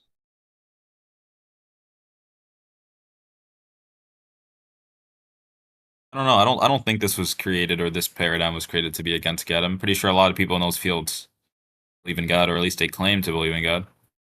This is what they have, man. I'm pretty sure. I don't think the Big Bang and evolution and all of this type of stuff kind of removes God completely from the equation, but you have to do a lot of jumping around to try and fit God into that equation. Yeah, I know I kind of thought about it for a second, and I'm like, well, how can you have evolution and God at the same time? Because doesn't evolution kind of contradict God a little bit? You know what I'm saying? Because it's like, in the Bible, you get one story where it's like Adam and Eve and this, and then the other story you get that everyone evolved from a single cell organism, and that's kind of contrary to the Bible. So if that's the case, and the Bible isn't the case, do you agree? Or this would be the paradox, right? Or the problem that we solve. Sounds 'cause like then you he have like, answered his previous question already then. I mean, yeah, because with evolution you have Neanderthals and all of them. I mean, we have the skeletons for them and stuff, but I'm not even gonna get into that. It's weird. Just like the dinosaurs. Dinosaurs. What are your thoughts about the dinosaurs, Jedi? So I think about what do you mean? What do you mean? What do I think about dinosaurs? Just like, what do you think they actually existed like they said they were? Or like, what do you think? What's your thoughts? My personal thoughts is no, not 65 million years ago where the dinosaurs got wiped out. I think whatever these bones that we're digging up are quite possibly younger. But that's just my personal thoughts, dude. Okay. A lot of people believe. I'm pretty sure there were like some sort of carvings. I was into some other VC where this guy was like, he had the channel name called Evolutionism or something like that, and he was mentioning the fact that there were a lot of like ancient carvings that had dinosaurs and like human beings like together. I don't know. It's some ancient carvings. This one guy was showing had the like human beings with dinosaurs or like with massive creatures or something like that. Well, yeah, I'll go with man being depicted in cave drawings with massive creatures. It's not like that is completely devoid of the biblical story. This could possibly what was around before the flood. I thought.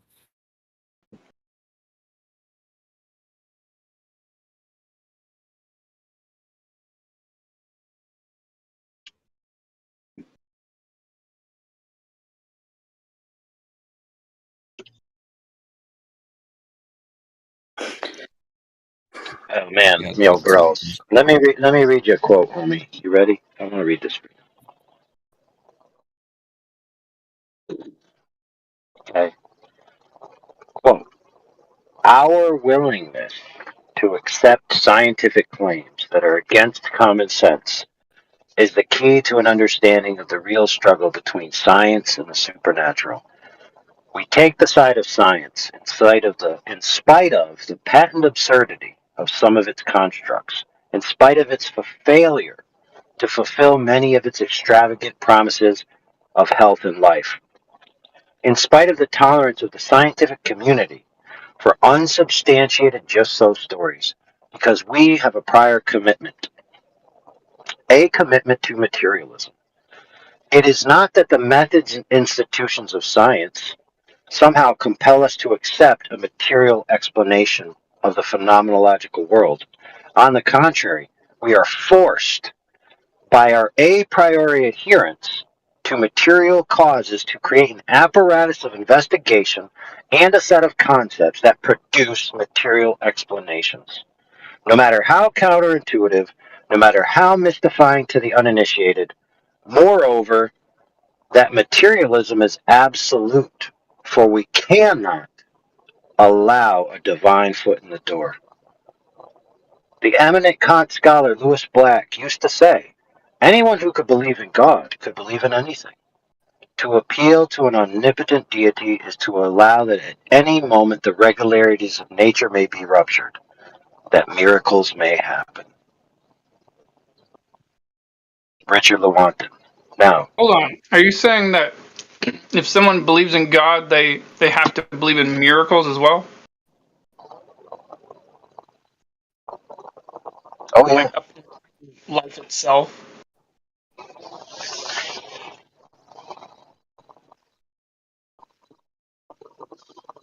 I believe in God, but I don't believe in miracles. Certainly not in the regular religious sense. Like I believe Jesus was a good guy and someone we should take example of. But I'll be honest, I don't believe that he died and was risen from the dead. I don't believe he was resurrected.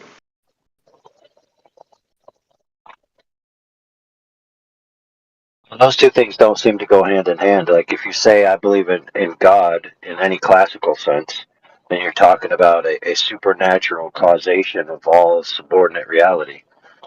So the idea that somebody could be risen from the dead is not even a hard task. But that's not what I'm saying. What I'm saying is, I simply don't believe that instance. Now, if it were to be demonstrated in front of me, that's a different story.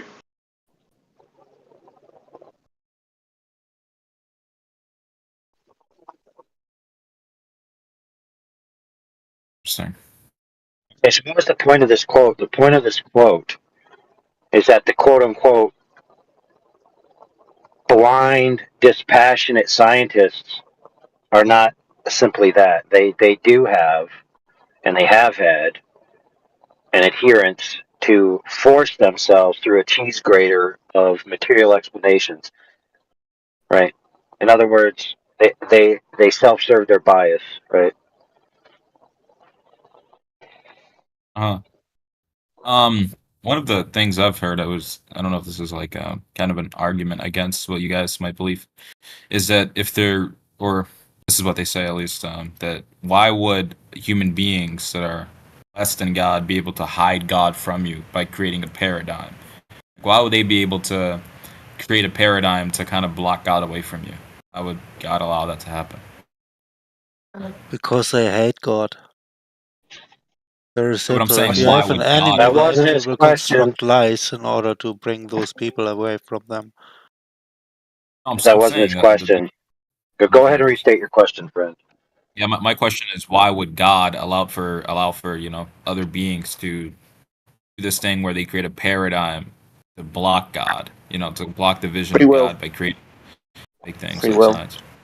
Free will. God gave us Well, I free mean, will. yeah, the problem with free will, it's I mean, at least in the you know biblical sense, is that you get too much free will to where human beings are able to go to very extreme levels to push their agendas. So it's almost like we're kind of on our own, but then we're not. It's like, you know, obviously you had people like, I'm not even gonna mention him, but you had people in Germany running around killing whoever they wanted. You know what I mean? Just to push their agenda that they believed in. They also thought they were Christian. So it's like Amen. people kind of push their agendas no matter what, and it's like, well, does man run this world or does God run this world? It's kind of complicated. Well, look, Well, if you you could read go the into certain. book, it says Satan runs the You guys both world. talked over each other.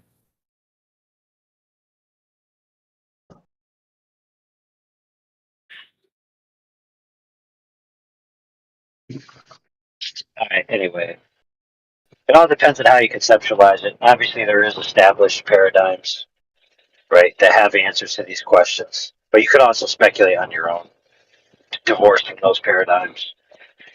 But at least in the Judeo-Christian paradigm, the scriptures for which inform that paradigm state that the realm of earth was given to the authority of mankind, and mankind ceded that authority to Satan.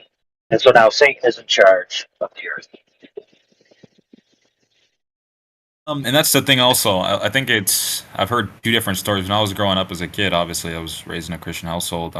It was always thought that like Satan was like the ruler of hell, and then some other people said, nah, he's not the ruler of hell. He's just hell's biggest prisoner. And I'm like, well, which one is it? Is he truly out here committing evil? Is he already in hell? Is hell a place that God created? Like, those Yeah, things are kind of well, conflicting. I don't know if you have read the Bible yourself, or did you just listen to people telling you? I haven't really read much of the Bible other than like Genesis, and I kind of scroll through sometimes, and I would just scroll through random pages and read a little bit, but that was like a while ago. Yeah, if It's you most really want to know important to the look truth, inside your then it's heart. better that you read it for yourself. Are you gonna tell me how hell works a little bit, or What you mean? Do you believe that Satan runs hell, or is he hell's biggest prisoner? Which one is it? I mean, Depends. currently he's the owner of this world.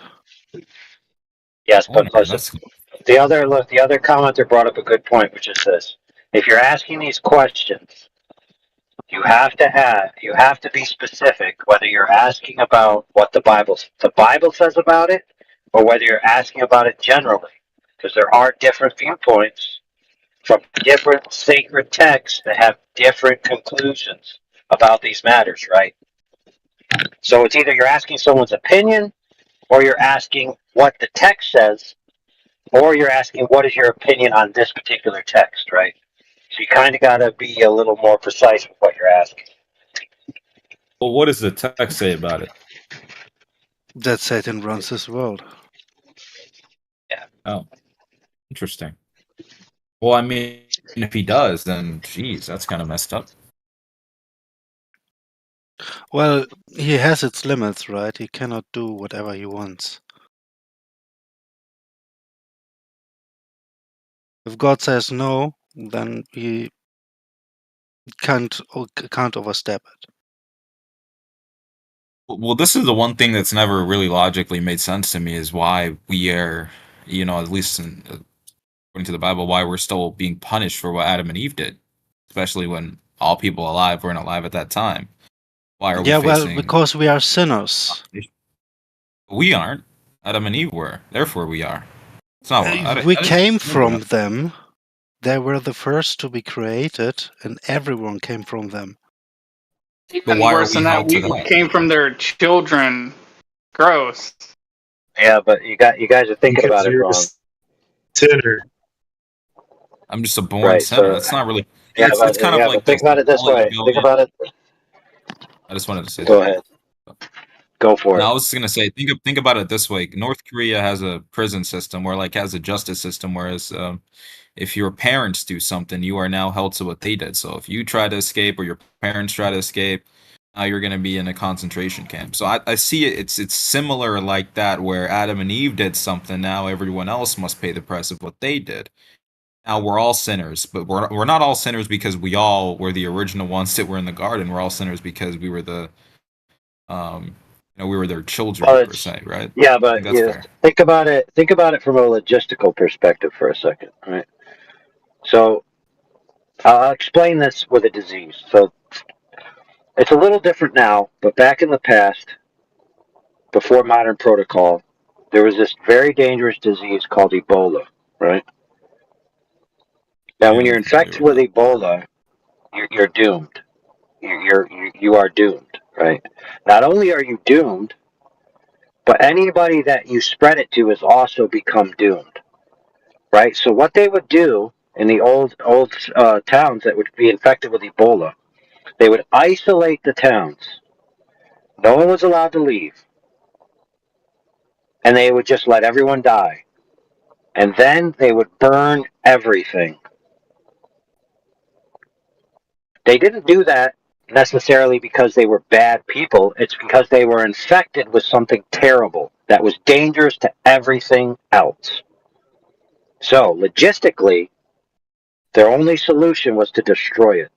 Now, lo and behold, there is allegedly protocols that can help, maybe make Ebola survivable, whatever. Let's just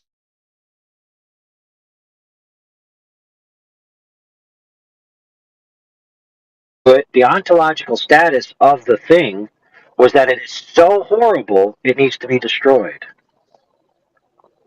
Okay, so from this perspective, if you look at it from, let's just say, the doctor who's making the decision to isolate the town, let's just call him God, in his wisdom, he isolates humanity and says humanity as a whole is infected with something that is so horrible it needs to be destroyed. However, simultaneously, he loves humanity, so he wants to cure the problem. So he works on a cure. When he arrives at the cure, he then offers the cure to everyone who wants to have it. The problem is not everybody wants it. So they want to die with Ebola. Right? And so if you look at it from that perspective, it changes your entire opinion of the whole crime and punishment thing, right?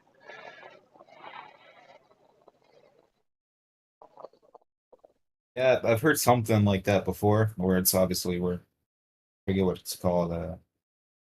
We inherited their nature or something like that, which kind of sucks. Still not really fair, but I mean, I get it. I get it for sure. Um, I just don't think that it would be too fair to the rest of humanity to have to go through that, just because of a mistake that, people from the past did. I don't think that's really too fair to everyone else, especially because some people aren't going to make it now, according Right. to the Just Bible like at it's least. not fair. Yes, just like it's not fair that the kids got Ebola from their parents and they had to be isolated and burned to a crisp. It's not about fair or not. It's that when you have the Ebola, you're condemned. It's it. That's it. You're done. You're Dunsky.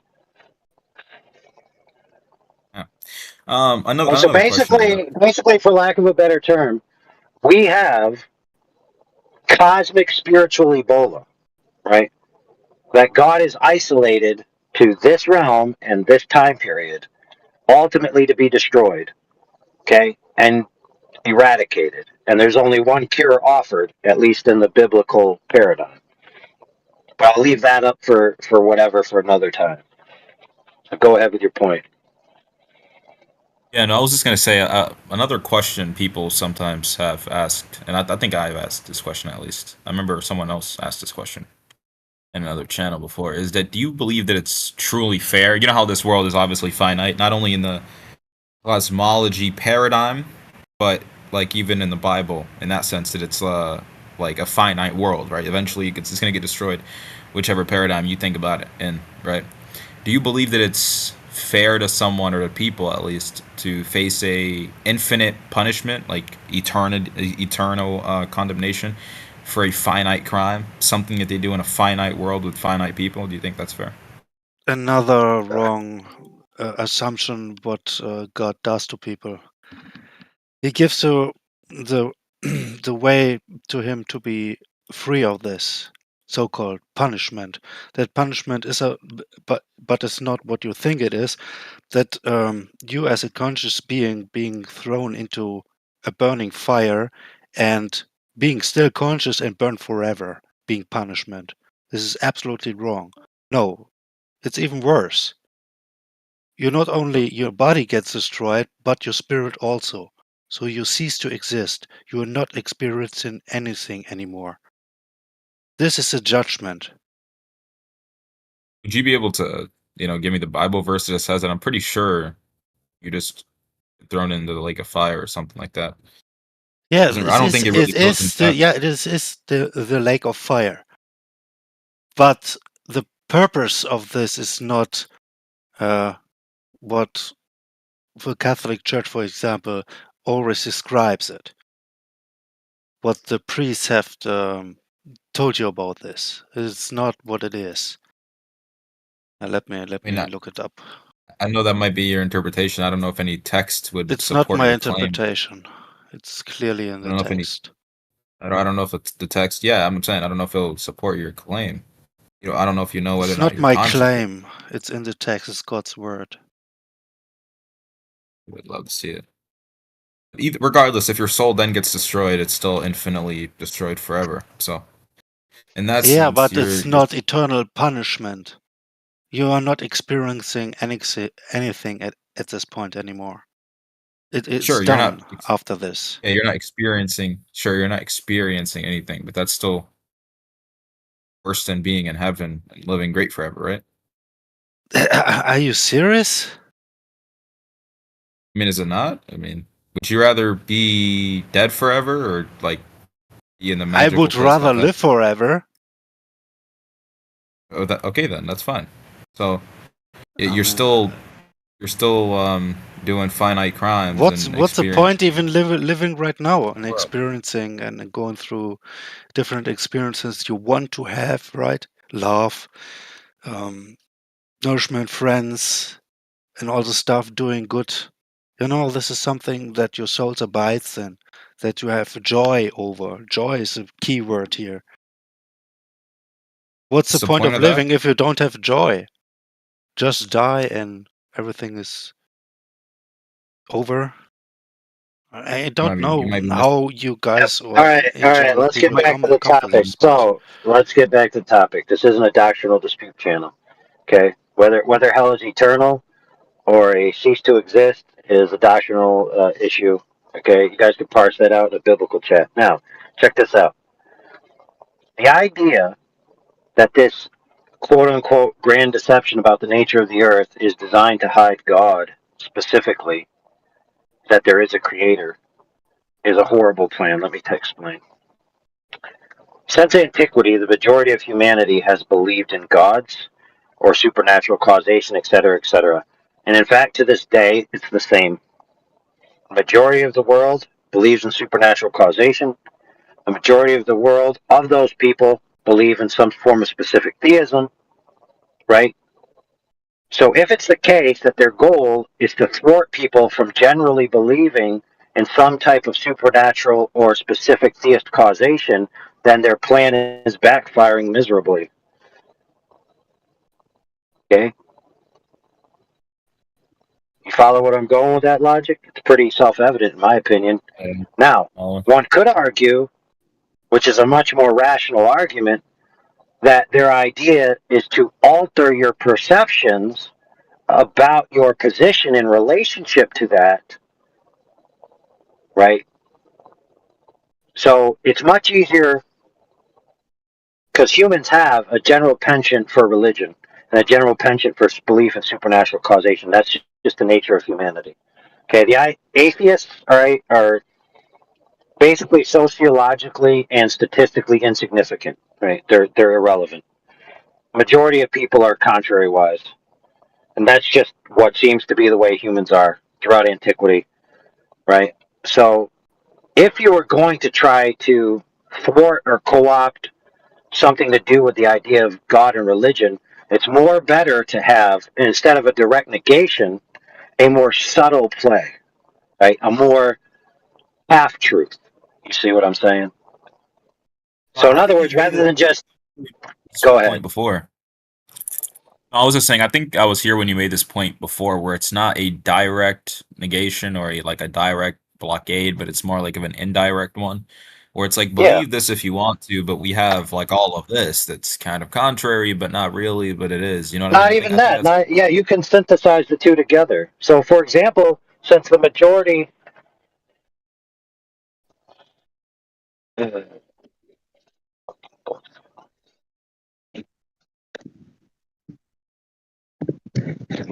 Hello.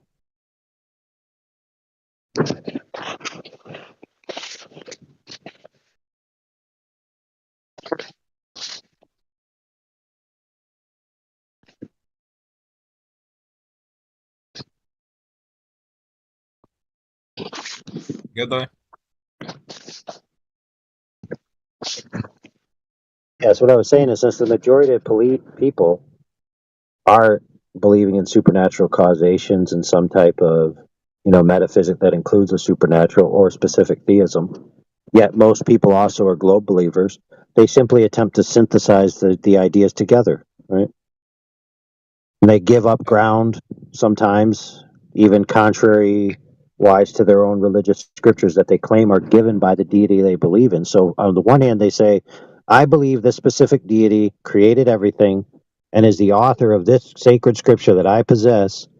Yet, whenever science tells me something contrary to this book, I'm going to side with science or at least attempt to mitigate it and meet halfway. Right? So they're always living in a diluted view of their own reality. Um, One thing I have to say about this is, I know for the people that do say that this is just to block God, and that's why science and NASA, that's their whole purpose with the Big Bang thing, is they're trying to block God and hide him from you and stuff like that. And my rebuttal to this would be, why, if they're trying to block God, which would imply that they know a God exists, why would they try to go against God when they know that it's gonna end up in defeat for them? Like, why would I set up something to go and block all these people to hide away from the Almighty God that exists if I know that that's going to result in me dying and all these other liars with me dying? What's the purpose of that? What do I gain out of it? Yeah, but think about it this way: who says that they accept the proposition that God is undefeatable? I think most people do. At least that's what I think.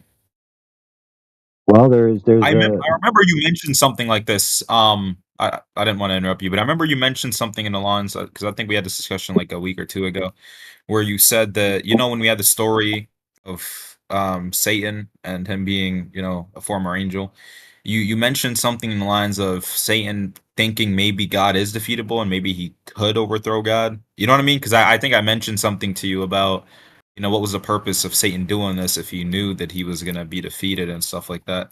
But then you mentioned that maybe God isn't all powerful. Maybe you can clarify that. Well, there's two ways of looking at a being that's the source, right, of the creation that we have. One is that he exists as a being that possesses a satiety, which means non-contingency, right? So he needs nothing. He's self-contained.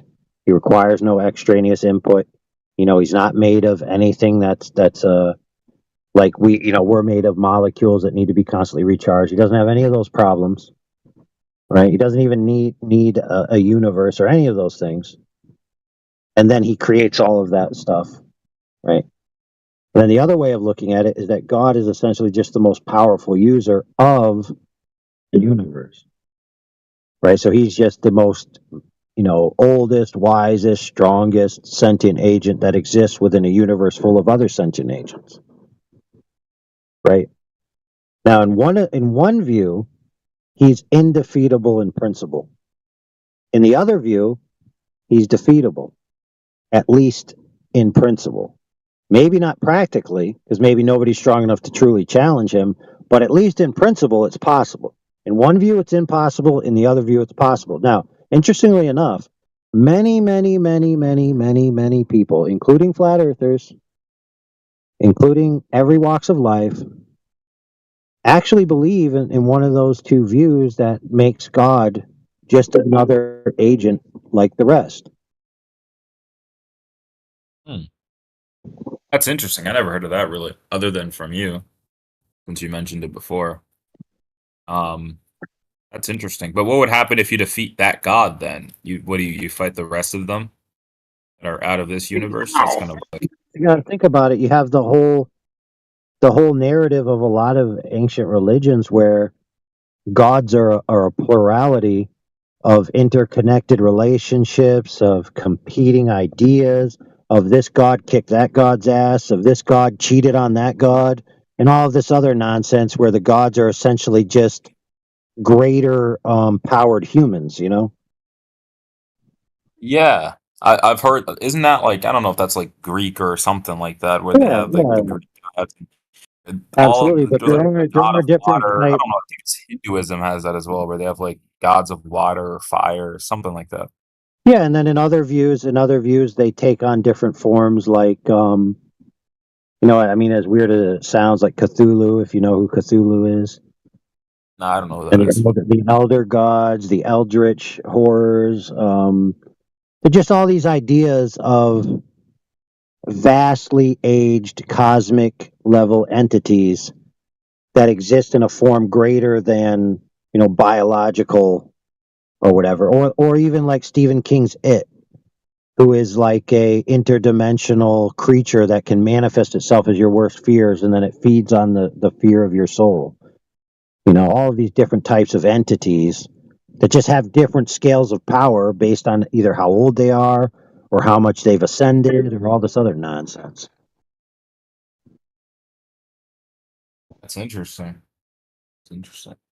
Never Now, thought about it that way. I interesting mean, enough, and I'll let the cat out of the bag for you to munch on, and also for flat earthers to be warned, is that there's a lot of prey, or let me change that, predators coming to the flat earth community because they know the flat earthers have possibly been reset on their world paradigms, even their religious paradigms, and they're searching for flat earthers to dupe into this new age philosophy where all is God, one is all, you can ascend, it's the secrets of the universe, you can tap into the source, you can become like God, blah blah blah blah.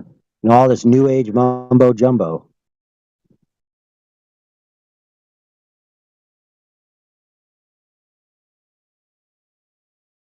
I said that's the only problem. You know, I've always been asking myself these questions since I was like probably like 12 or something. But um, it's like with all of these different theories, with all of these different interpretations, how do you figure out what truly to believe and how to believe it? You know, that's the thing. I'll tell you how. So what you do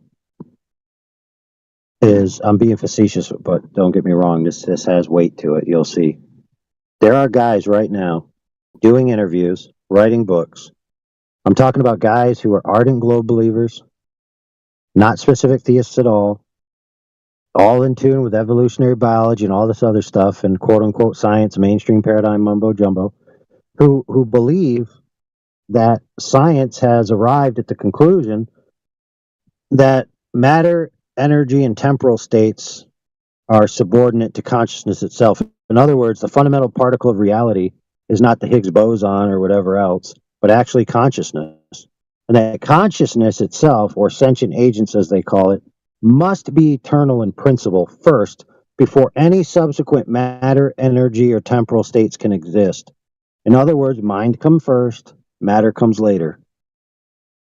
And these guys posit the idea that the universe is essentially an interconnected web of these sentient agents that manifest the quote unquote corporeal or physical world as an aggregate, essentially simulation like type reality. Now, like I said before, these are quote unquote dudes that are accredited physicists, all these types of dudes. They all believe in this idea. And in fact, some of them refer to it as subjective idealism. In other words, all is mind. And monism, which is one is all. So all is mind, one is all. So if all is mind and one is all, and the one is all creates the reality we live in, then ipso facto, one is all is the creator, you are the creator, we're all the creator and the creation simultaneously. I've heard of that a little bit, where people say that, you know, everyone is God or everything is God and stuff like that. Or something like that, yeah. Right, so if that's the case, then that just means that once the aggregate consciousness has been shifted to a new paradigm of belief systems, then the reality that we inhabit alters itself in tune with that mental shift because it is a direct derivative from the mental state. So in other words, once enough people are on board with a reality, that becomes reality. So the question isn't anymore that the earth is flat or a globe. It's what does the aggregate consciousness want it to be at the moment? The average consciousness wants it to be a globe, I'm assuming. Yeah. Am I right about that? Or? I mean, maybe that's why it is right now. And then maybe 50 years from now, it'll be flat. And then maybe 75 years from then, it'll be a triangle. That's interesting. That's interesting. I mean, it'd be hard to fight. Is that the point about all of these metaphysical and philosophical implications, right? They're not divorced from this debate. Even the guys on the quote unquote staunch Glober side are imbuing the pursuit of this knowledge with spiritual, philosophical, metaphysical claims about the nature of who we are, where we're going, and who and what God is. So in this view, God is us, right? Yeah. How did you think you're a god? I'm following. Right. So I would submit to you, like when you asked earlier, like, you know, they're hiding God, yada, yada, yada. I don't think that's the case. I think the real idea, and it seems to be in almost every significant advancement, it's not about hiding God. It's about altering the perception of humanity about their relationship to who and what God is, whatever that might be. If they know exactly what they're doing and why they're doing it, and they know the background of it, that almost imply that they know more than we know about the truth. You know what I mean? So it's like, you know what, if someone has a conspiracy to lie to Yeah, a bunch I of love people. what you just said there, bro. Let's just simmer on that for a minute. Let's just simmer on it because that's a profound statement. They know something we don't know, and they're manipulating with that power. Yeah, I'm assuming that would be the case because you can't manipulate and hide something from people when you don't even know what you're hiding or manipulating. You know what I mean? Yeah. So I would give you credit that of the few people who have actually had an imagination great enough to understand why would they lie. Good for you. Does that mean you accept the Earth is flat now? I don't think the Earth is flat, dude. No, he's got to wait until the official paradigm says it's been scientifically validated that the Earth is simultaneously flat and a globe. And then he'll say, well, it could be flat and a globe simultaneously. And then it's only one more hop, skip, and a jump to, well, it's just flat all the time. That's interesting, man. I call it Schrodinger's Earth.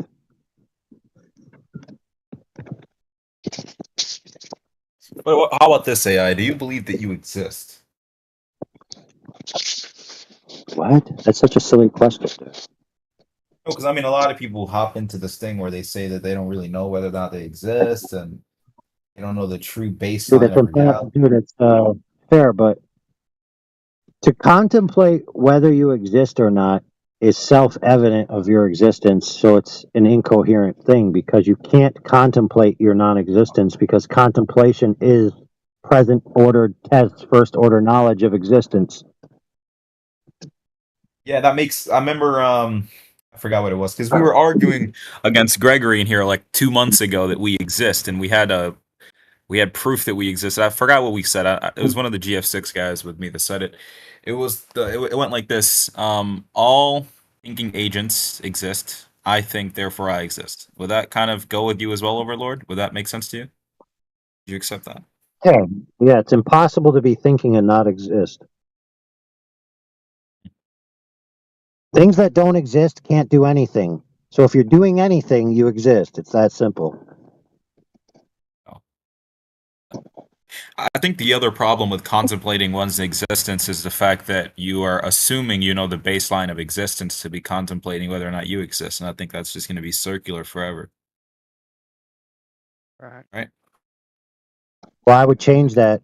If you asked me such a thing, I would say, well, you're missing a portion where it seems to be that that question is about the nature of your existence, not the fact that you exist. Oh. So, for example, I posited the idea that there's beings that can exist in an ascetic manner, which means non-contingent. Now, upon self-reflection, I know that I am contingent. I cannot survive without oxygen or food. I bleed, all of these types of things. I need to constantly get refueled. I have all these contingencies that inform me that I am not a being that possesses a deity, right? There's something about me that requires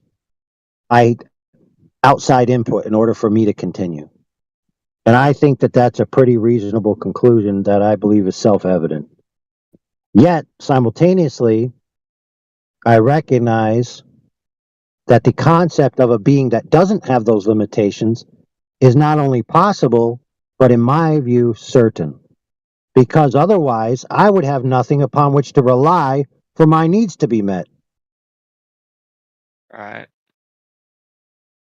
Would you say? I don't know if this is a good argument for the fact that you exist, at least in some sort of baseline. Is that, I mean, you weren't here before you were born, right? So there was a point that there was time that you couldn't account for, and within that time, you obviously weren't born. Therefore, you weren't really in existence. So doesn't that basically prove that you exist now? That's Well, I would rather say maybe that proves, or at least is plausible to prove, that you began to exist and you didn't exist eternally. Yeah. I mean, there was a point that we didn't exist. I think we agree on that, right? Sure, you could argue that, but you could then I mean, as pedantic as it sounds, you would then have to parse out the memory problem because you're really only saying I have no memory of a time before the time I could remember. And then you just have this categorical knowledge problem where it's like I don't have access to this category of knowledge that I don't have memorial access to, right? Yeah, but well, I could also say that, empirically, before your sperm or anyone's sperm, enters a woman. Before that, you don't exist. There's no existence. Before you're a baby, before you're born, there's no existence, as far as we are aware of empirically, right? So until you're born, you gain consciousness, then you can start accounting for your own existence. That's what existence, I think, actually means, and that's how I think you can sort of prove existence, unless someone's going to just question everything and be like, well, how do you know you were born, and how do you know that you weren't in some sort of weird existence? It's like, well, how do you falsify any of that, right? You can't really falsify that shit. You can't. So I'm just going to go with the basic understanding. Yeah, interestingly enough, you can't falsify last Thursdayism. What do you mean? So last Thursdayism is a philosophical gambit in which you employ the idea that everything began to exist last Thursday. What was I even doing last Thursday? Beginning to exist, duh. Well, I know what I did today. I had to take a biology test, and yesterday I had to take a history test. So that's what I've been doing the past 2 days. Yo, Nuclear, I got a question. What's up, man? All these damn nuclear bombs have been blown up for testing. How come we haven't had a nuclear winter yet? Because they're controlled. They're not just blowing them up anywhere, man. Probably not You where see what you I'm live. saying, though? They say that there. You see what I'm saying? They say there's gonna be a nuclear winter if we blow up all these bombs. We've blown up so many of them. How is there not a nuclear winter? You see what I'm saying? I see what you're saying, man. That's what I can't. I think nuclear bombs aren't real. I don't think we have them. You don't think so? You can pass the joint, man, because that stuff you're smoking is the bomb. That was a good one. You know what's crazy, King Charles? A lot of flat earthers actually don't believe that nuclear bombs exist. I'm pretty sure. Exactly. I'm a flat earther. What are you, a globetard or something? Yeah, I'm a globetard indeed. Can you prove gravity exists? Things fall. That's my proof to you. Can you give me a measurement of curvature? No, I don't have any measurement of curvature on hand. That's what I thought, buddy. You don't have any evidence. You really got me, man. You really got me. I'm not gonna Have lie. you ever looked at the sun with your eyes? Actually, yeah, I have. Does it look like a star or does it look like a spotlight? I'd say it's probably a star. They're both lights in the sky, right? They both It's a illuminate. spotlight. What you're looking at is a spotlight. You can see it. It looks like a spotlight. That's it. Spotlight. Man, you gotta get educated for real. I'll let these other guys educate you. They're smarter than me. But you gotta educate. I'm gonna go out and look at the sun now. I can't tell whether or Fair not enough. you're trolling or serious. I can't tell which one it is. Fair enough. We can at least all agree from our vantage point on the Earth, the sun does not look like any star. Exactly. It looks Well, like it doesn't a look light. like the That's stars it. that we see. It doesn't look like the stars that we see, but that's for obvious reasons, right? This is supposed to be our star, our local star, not the other ones. Yeah, but I'm just making a point that the sun is unique. It doesn't look like anything else in the sky at all. Sure. I can agree with you on that point. You can say that. Same as my dick. You're me. Listen, buddy, we live on an infinite flat plane.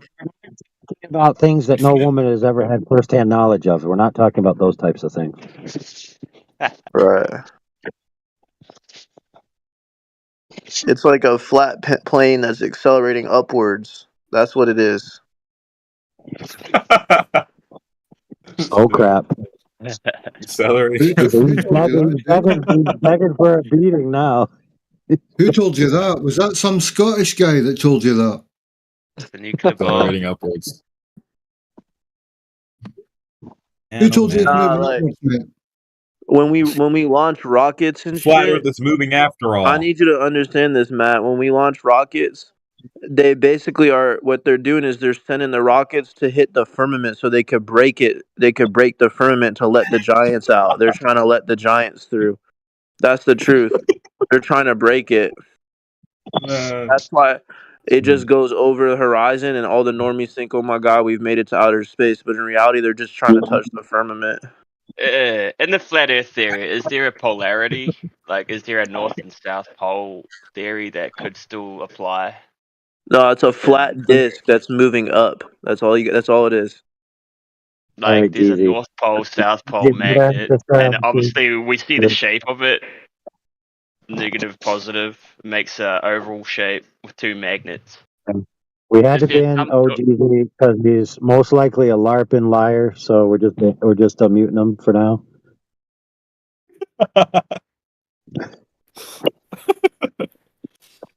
Man, I really wanted to If hear you what think this guy that's had to say. honestly funny, you should try listening to actual stand-up comedy. You know, Me? you'd probably I fall out of know. your chair.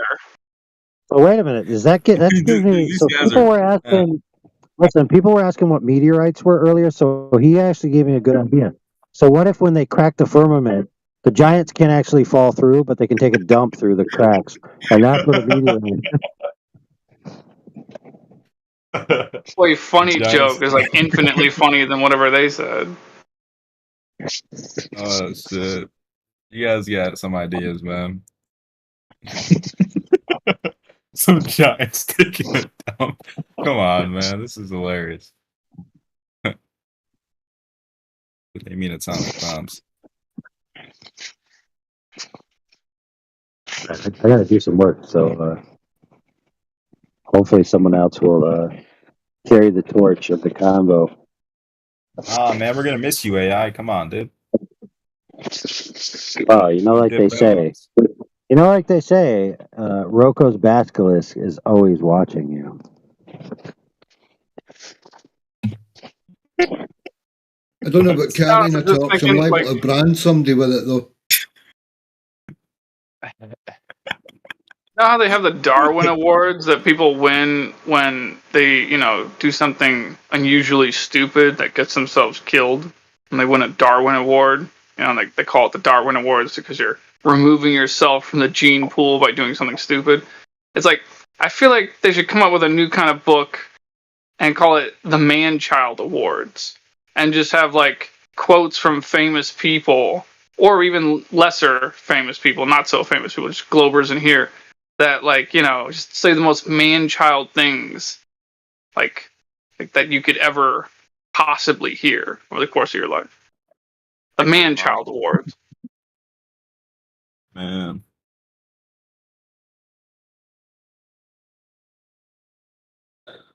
Globers. Hate him. What if the Earth is accelerating up like that guy said, guys? What happens then? It's throbbing. How are you going to measure it, bro? Where are you going to measure it against? Where are you going to get an outside view to get a calibration on its speed? Wait, I'll pull down my pants. What? Oh, they Did the pub chuck out early, bro? Did it? Oh, we don't go to the pub every second of our lives. Yeah, it closes wait, sometimes. I know. Yeah, sometimes you get chucked out. You have to go home and drink as well. Yeah, I know. Rich, Don't could you drink. could you explain to me the flat Earth cosmology? Rich, dad, no dad. Yeah. The flat Earth cosmology, as in, yeah, totally, man. So basically, it's flat, and the volcano is just center point, South Pole, and everything stays on top because there's no cats, and that's it. That's all you need to know. Is it And if you going up? start, it's definitely going up. Bro. Well, of course, it's going up.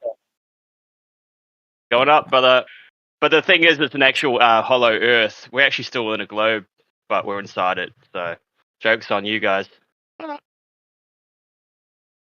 Weird. That's Okay. weird. Imagine being trapped in a globe. That's like imagine being inside a globe. That's weird, man. Well, it's way more easier as a containment theory, I guess. Perhaps there is Globe, an if you live energy out of the source in globe. the middle of the Earth. They say it's like really hot and boiling, right? But that's the actual sun. So Will fall in the category of equally not demonstrated. You know, curvature, either direction. dude, have you ever walked up a wall before?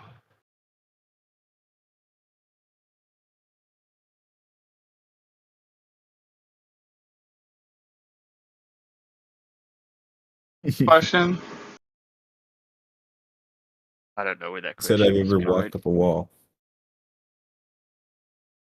Nah, dude, like no one's walked up a wall before, so it's impossible. It has to be flat. Carry on. Thank you. If it's flat, though, it could still go up. Rich Dad, what's the first thing that comes to your mind when you hear the term man-child? Does that sound like a positive thing to you or a negative thing?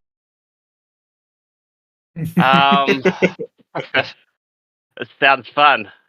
Yeah, sounds like you can kind of like just live at home all your life and eat rocket pockets and have fun. If someone were to call you a man-child, would you be offended or not? I think I would be offended. Yeah, just because the way the connotation, the way you guys have made it out to be is pretty negative. But if I didn't really get that lingo from your perspective, I'd be fine with it. But because you've created it like as a negative aspect of my life, I'm going to be highly offended.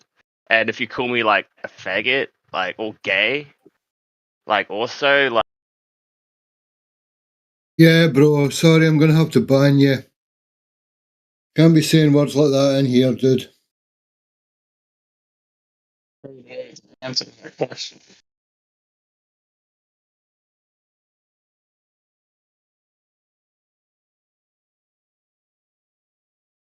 Trying to tell him in short, rich dad, no dad, whatever. Just try to be mature. In other words, try to not be a man-child.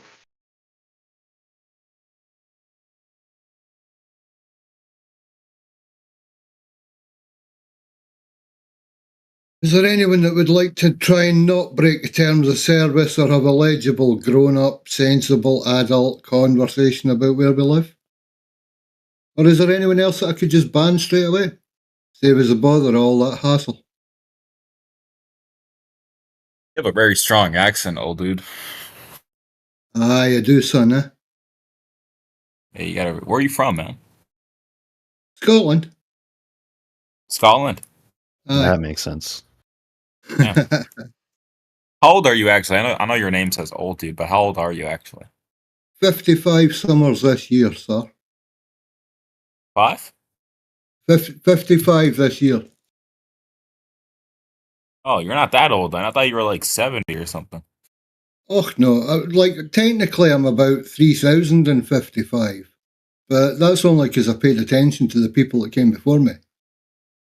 But no, this time around, it's only 55 years. But yeah, I've done a lot with those 55 years. So, aye, I was old before my time. You're older than my mom, dude.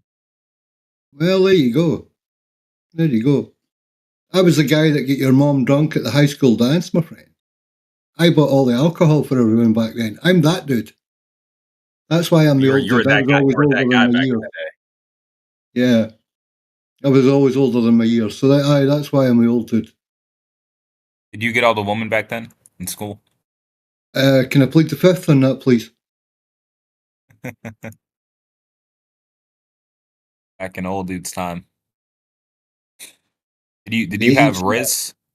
Do you have any Riz? What's a Riz? You don't know what Riz is? It's like a new slang, but it's like, did you have charisma around a woman? Yeah. Charisma? Yeah. I'm saying nothing. I'll plead the fifth on that. You're not getting anything out of my playbook, kiddo. Make your own. Come on, man. Help me out, man. I mean, I'm already obviously, I got all the Riz in the world, but I'm just saying, maybe you can give me some extra Riz. Ladies like a confident gentleman. Ladies like a gentleman. can I say? Ah, Treat them with got respect. it. Treat them as if they're going to be the mother of your child, and it'll take you a long, long way. Damn, that's deep stuff, man.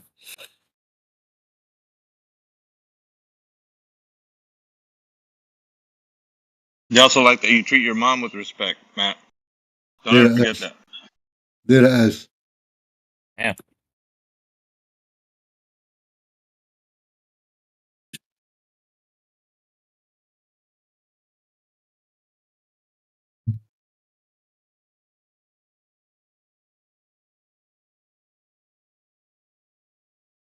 What about you, Alpha? You had Riz back in your day?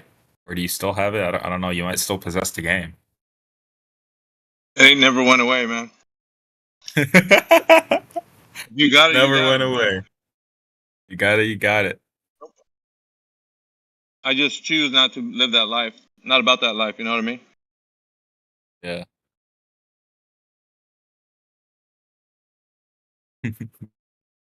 Going on, Jedi?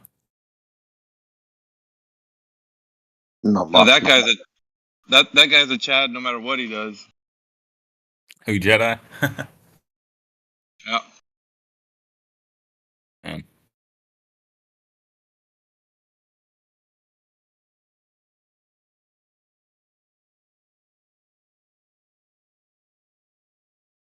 Man. So what's going down in here? I jumped out for 10, 15 minutes. Is everyone No, gone quiet? Matt was getting deep with AI, so they Oh, were okay. talking about contemplating the nature of the universe and whatnot. Ooh. Yeah. Just asking some questions, man. You know, I think that's the most important thing people should do when they're young is ask some questions. Don't just go around and just listen to everything people tell you, you know? Question everything. That's a good way to go about it. It should be like, teacher, did anyone ever directly measure the Earth and detect curvature? I did. I measured it. With what method? 25,000 mile ruling tape. Oh, a rolling tape measure bends. I think you're looking Ruling for a tape, yeah. straight edge. Tape. You're trying So I can- to demonstrate curvature. So yeah, that's why I use a tape. Because the tape, you can bend the tape. So I got a 25,000 I mean, mile long. that's like half of it. Like that's half of what you need. You need the tape measure below the straight edge. The straight edge deviating from the alleged curvature of the Earth, the mythical curvature of the Earth. I got it around the Earth, and I was like, I mean, it took me a long time. It took me 25 days, 25,000 miles. Hold on. But like, let's pretend I'm holding a basketball in my hand, and I was, or you were saying to me, or I was saying to you, like, let's demonstrate curvature of the basketball. Like, would it be better to take a ruler and put the ruler up against the basketball, or to take a tape measure and wrap the tape measure around the basketball? Which is best method to demonstrate curvature of the basketball? The ruler to demonstrate curvature of the basketball. Gotta use the ruler. Best way to do it. So why would you use a tape measure? So you see the point I'm trying to make, right? Yeah, I know, but you gotta wrap it around the ball. If you don't use a tape measure, you're not gonna be able to wrap it. If you just use a ruler, you're gonna be able to just prove that the Earth is curving. You got to get the circumference, so you got to walk around with a tape measure. Well, hold on, buddy. Hold on. You just need an arc segment measurement if you want to prove your ball. If there was curvature to be detected, which obviously there's not, because the radius has been falsified via long-range observation. But if there was curvature to be detected, you just need an arc segment measurement of the surface, say a few miles, 10 miles or less, with solid material. What if you want to get the circumference then? You got to use a tape measure. Yeah, you would derive that from the arc measurement using math. But the way I did it was I just went around with the tape measure, wrapped it around the ball. I mean, I already knew it was curving. I felt the curvature, but Wrap that around. Together. That works. Were you imagining stuff again? Yeah, I'm imagining stuff, man. Gotta imagine a lot of things sometimes. You know what I'm proud of recently, Alpha? I scored really high on my history test, man. I just I was dominated. gonna say, I was thinking. even that you fell asleep through a class, you still made good grades, huh? Yeah. Oh, you remember that I told you that I fell asleep. You know what's crazy? During the test, like I was woken up like twice, dude, because I was sleeping good during the test. But you know, they give you as much time in the world for those state tests. So I was like, you know, I woke up, answered the questions, and I really thought I might have did bad because of how much I slept, but I did good. I checked the average. I got a lot higher than the average, so. And people don't know you're an enigma to them, huh? How does he do it? He sleeps through class and still passes. Don't Sleep tell him through your secret. classes. You talk to flat earthers that help you get a critical thinking mind. That's how you're doing it. They don't know that though. Exactly, man. Exactly. I wrote on the, you know, they give you a scratch paper.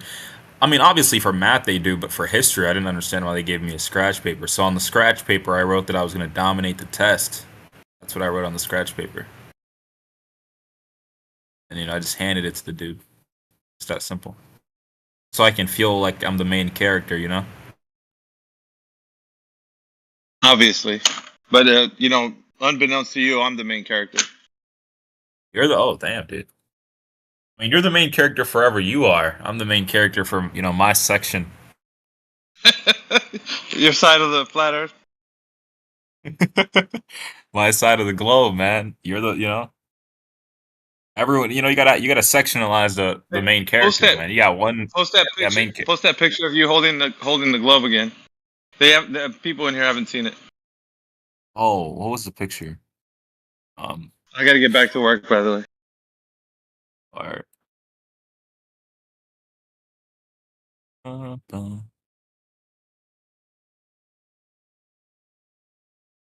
Holding it with my own two arms.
I want to see some beef, man. I want some flat earthers, some globe earthers to go at it.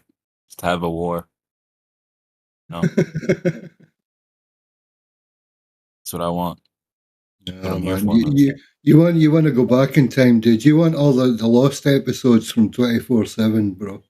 You want Helio's archive that's tied up in YouTube? Corporate nonsense. Some of those debates, some of those nights, some of those conversations were just off the hook. We're trying to get it back and like get the proper throwdown brawls going again, but like properly moderated in the arena So if anybody's up for it, like if you want to go for it, we'll give you the floor and you can absolutely go for it in there. So bring it back, but make it right. I show mercy on souls. I gotta let the fellow Globers. You guys should make it an event and take it to the ring. That's the whole idea, man. Yeah. Someone on the ropes. Talking about on the ropes, very quickly, who's going to win out of Mike Tyson and Jake Paul? Hopefully, Mike Tyson, dude. Jake Paul is such a coward for trying to fight an old Mike Tyson. I hope he almost kills him. I don't want to see Tyson lose this. Oh yeah, that'd just be a shame, man, to see Tyson lose if he does lose. But I think there's a good chance that Tyson gets in there and lands a big shot. Yeah. Mike's he's got such power in him. And if he does get the angle, he'll stop that boy in his tracks. And if that boy's manager's got any sense at that point, he'll call the fight. Bring as many towels as you can. Yeah, man. Yeah. In all fairness to both fighters, I think there may come a time when the fight needs to be called. Hopefully that's what Mike does, is he cuts him off and just bang. One good shot. Jake Paul's down. It'd be great, man. It'd be great to see it. I know for a fact he wouldn't want to fight prime Mike Tyson. Imagine what prime Mike Tyson would do to someone like Jake Paul. Yeah, that would be fair. But that's the other thing. Jake can't let go. That's in his head at all times. Mike's age, what he could do to him physically. Yeah, man. He's like, he could kill Mike with one punch, bro. Come on now. You know what I mean? I don't know. Maybe, but dude, I don't know. Mike Tyson, he's still freaking. He's still nuts, right? Like that didn't change, and he's going to be training hard for this fight. Dude, he's and he knows his stuff. Obviously, been through the ring. I like you guys are saying. I'd love to see him freaking knock the shit out of Jake Paul. Will it screw happen? that. We all want to see him take the mouth guard out again. Will it happen? I don't know, but to yeah, age is definitely a thing, but I don't know if somebody is going to get underestimated. It's fucking Mike Tyson. What is it? 8 rounds, 2 minutes each round. So it's only like 16 minutes of fight for the fight, but the longer Tyson goes, obviously with his age, then you start leaning towards Jake Paul just because of the age, and you wonder whether Tyson's got the stamina to last that long. That's valid. Tyson's still got that power, so he could finish it within the first 3 rounds if he lands that punch, if he finds that angle. It's be interesting to find out how solid Jake Paul's how solid his jaw is, because he's never really taken a massive punch. It will be tasty. He's taken some big hits, man. I've seen, the fight with him and Tyron Woodley. I think that was back in 2021. Or I think that was back in 2021. But he got hit with a massive overhand, and I was like, holy shit. He ate that shot. It was a big one. So he has some sort of a chin. So I don't know if he has that sort of a chin to take a shot from Mike Tyson.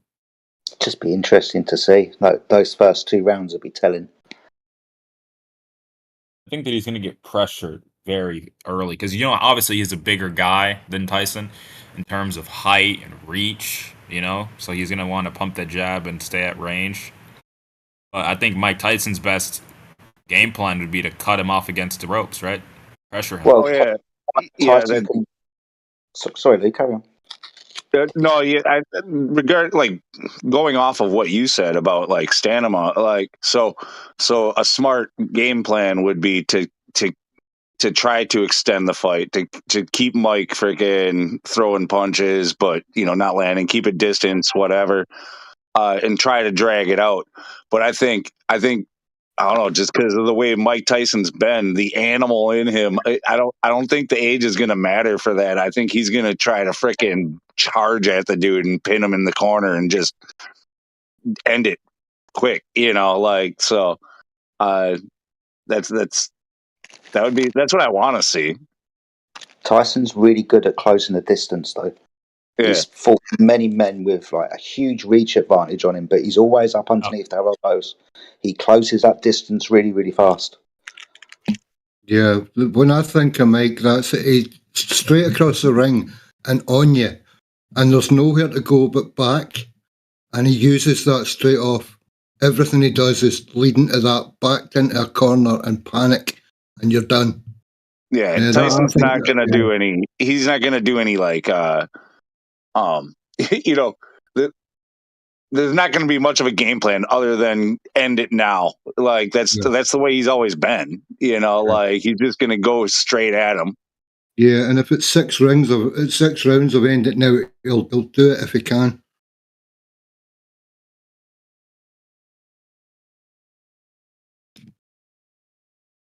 I hope he does the YouTuber. I really hope he doesn't. I can't stand the guy. It's just a persona, man. He does it for clicks and views, and that's Yeah. the thing. That's the thing people don't realize with sociology is when people are pissed off or it's like a big, all the big pay-per-view boxing fights or UFC fights. It's the fights that there's beef, there's animosity. That's what he does it for. That's why he does the big fights. That's why he calls out all the old dudes and talks mad shit. I don't know any of this firsthand, but like, because I don't follow Jake Paul or anything like that. But like, something that I saw, basically was calling him out for being a punk. You know, like he tries to, he just wants to be, like you said, for the clicks. But he picks out people that he's like sure that he can beat. Like these are, he's not really a good fighter. He's trying to. I don't know. Who are the people? I can't think of the names of the people, but there's examples of the fights that he's been in. Like none of them were actually like real fighters, like good ones. He's fought one of the Fury brothers, not Tyson Fury. Is it? I can't remember his first. Tommy name. Fury, yeah, the brother, Tommy the younger brother. Yeah, he got his ass whooped he did, when he fought someone his own age. Yeah. So I think that was the only professional fighter that he's fought really that's still active at the moment. But yeah, when he came up against a professional fighter, he was on his ass really quickly. Yeah, someone his and actual age. Now he wants to do old Mike Tyson. Yeah, right. Yeah. Fight a younger guy. He's like, you know what? Everyone's saying I can't fight a younger guy. I'm gonna fight a younger guy that's my age. It's undefeated. It's been knocking people out. He fights him, and guess what? Gets his ass whooped. So.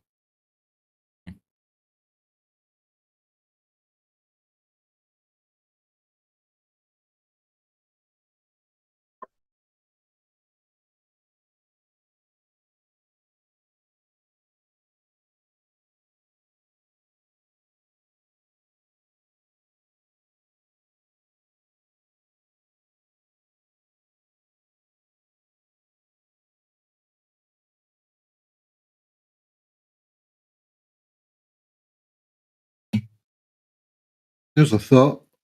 Lunatic, have you got anything taped from the bad old days before Helio lost his stream? You didn't download anything from the fight nights or anything like that, the arena days, did you? No, I've never done any of the downloading of recording or any of that stuff of the streams, and honestly, I was only in the arena probably a handful of times, and not for very long. I couldn't stand the fucking arena. Yeah, we used to split apart and go different ways back then. There was more scope for it though. Quiet chat for flat Earth? ? Oh, good evening. How are you, sir? Hello, sir. Are we, clearly not discussing anything? No, we were not at all. We're waiting for me. How very kind.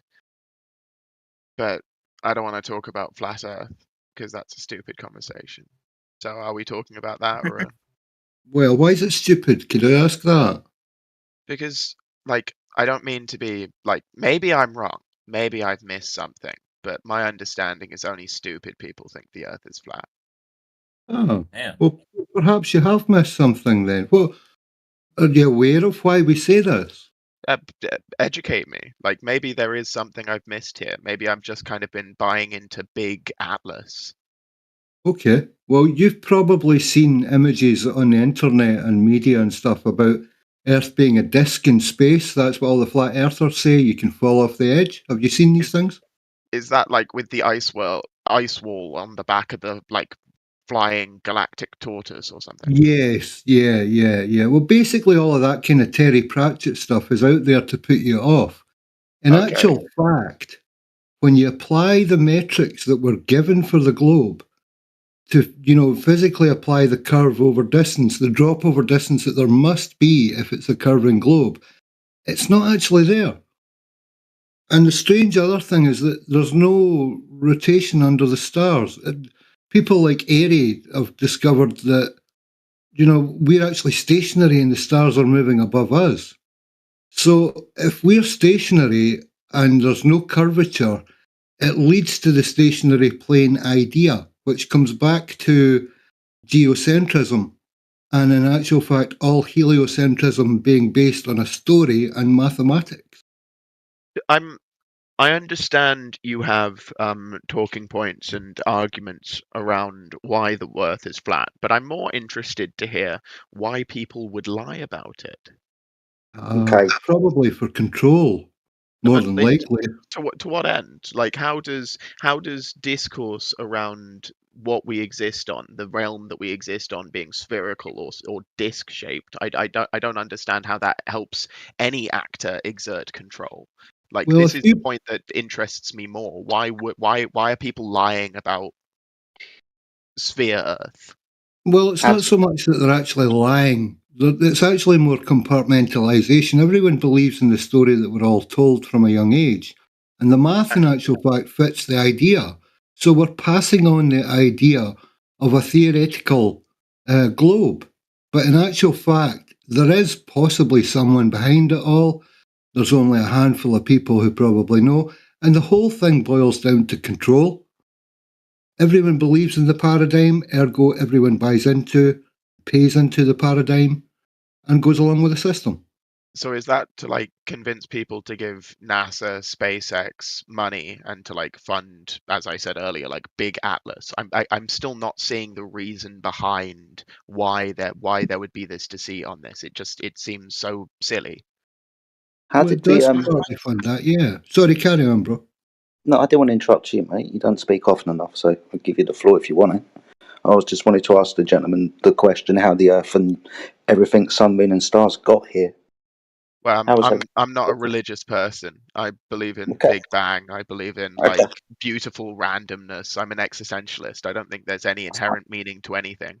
And That's the fine. idea, like a lot more questions come up at floating disk and how that's Right. explained. And Gonna have to address that. Sorry to interrupt you. I do apologise, but please, no flat earther here thinks the Earth is a floating disc in space. so what? I'm still more interested to dig more into like I'll answer your question for you, friend. I'll answer your question. It's very simple. It's just about You actually already answered it yourself. Okay, what you said was the way I think is such and so, and the contrary wise would be thus and so. So you already done said that there's a vast difference philosophically of the implications of a physical and natural world that's just a permutation from, random beautifulness is what you called it, right? Or direct sentient causation, right? Those are two vastly different things, right?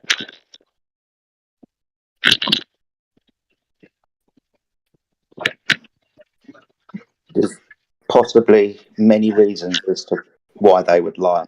What we will be able to do is speculate because no one's gone up to whoever these people are and asked them why they're lying. So it would be speculation from this point. Aldu pointed out that control, AI just made the point along what I was suggesting of the dichotomy regarding creation. You've got two choices when you answer the question how everything was created. You on one hand, like you said, Big Bang, evolution, everything came from nothing devoid of intelligent source. Or on the other hand, you've got an intelligent source that created things. Now that's potentially a reason why this lie has been propagated, but like I said, mate, this would be speculation. it seems like I from what I've seen of the discourse, I try not to lay into it too much, but like holding this position can equate to quite a bit of like social alienation. Like having a flat Earth position is not seen as like incredibly socially acceptable. Before, however right or wrong as that is, that does seem to be the case, and I don't understand why one would put themselves through like all that heartache of having such a controversial hill to die on, so to speak, if it is just all on speculation. Well, the answer in the question of why they would lie is speculation. The fact that the Earth is measured to be horizontal, flat, however you want to describe it, is demonstrable and provable. The fact that... Go on, carry on. No, please, sorry, I don't mean to interrupt. I have ADHD. It's something I'm working on. No, that's fine. You carry on your point, mate. Go on. So if it is flat, are we looking at, is this a Mercator projection understanding of a flat Earth? Or what does it actually look like? Yeah, and so this would be one of those deeper questions. What does the Earth look like in its entirety? Which map is the correct map? I have absolutely no idea. All I know is that the waters of the Earth are measured to be horizontal. They're not curving.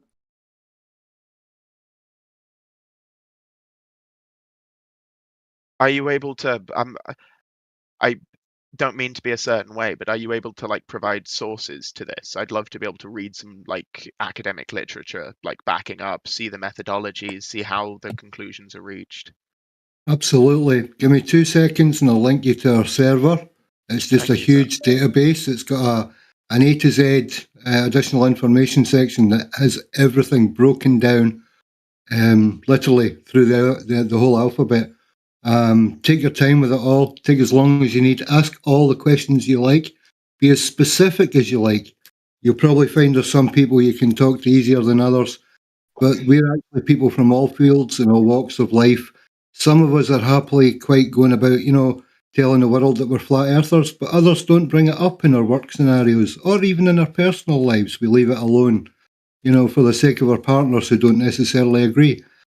We're not necessarily socially excluded by it, more that society does tend to stand there and point fingers and laugh at us.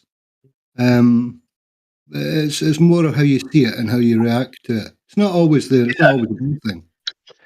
Yeah, so I want to offer you, friend, a pause for self-reflection.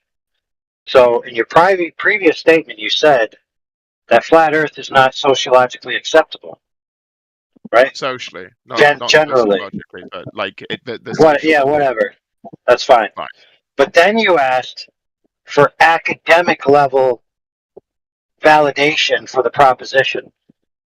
So do you think that academia is warmly welcomed to a strong flat earther presence in their fields? I believe that any conclusion needs to be reached with evidence, and academia has pretty high levels of kind of safeguards, peer reviews. Like the only thing that one academic loves more than getting something out is gutting another academic for not having. Oh, absolutely. That's why there's an academic quote unquote publication called the peer review crisis, in which peer review is a big circle jerk of sham job. I've got a couple of things published, and it's not an easy thing to do. It like peer review is a hard process. You don't just get shit through easily. Right. So you think that the community, quote unquote, of academia is going to peer review flat Earth content without some kind of pre-forked tongue bias? I mean, get real, dude. If the methodology is strong enough, it would pass. It's no, dude. That's not how it works, dude. But then maybe I'm going at this from the wrong way, but I don't usually tend to buy things that aren't able to pass academic scrutiny. Oh, that's your problem, dude. So you're limiting your worldview to a myopic vision of a pre-established and preordained methodology that only accepts things that they're already preordainedly biased to. I mean, good grief.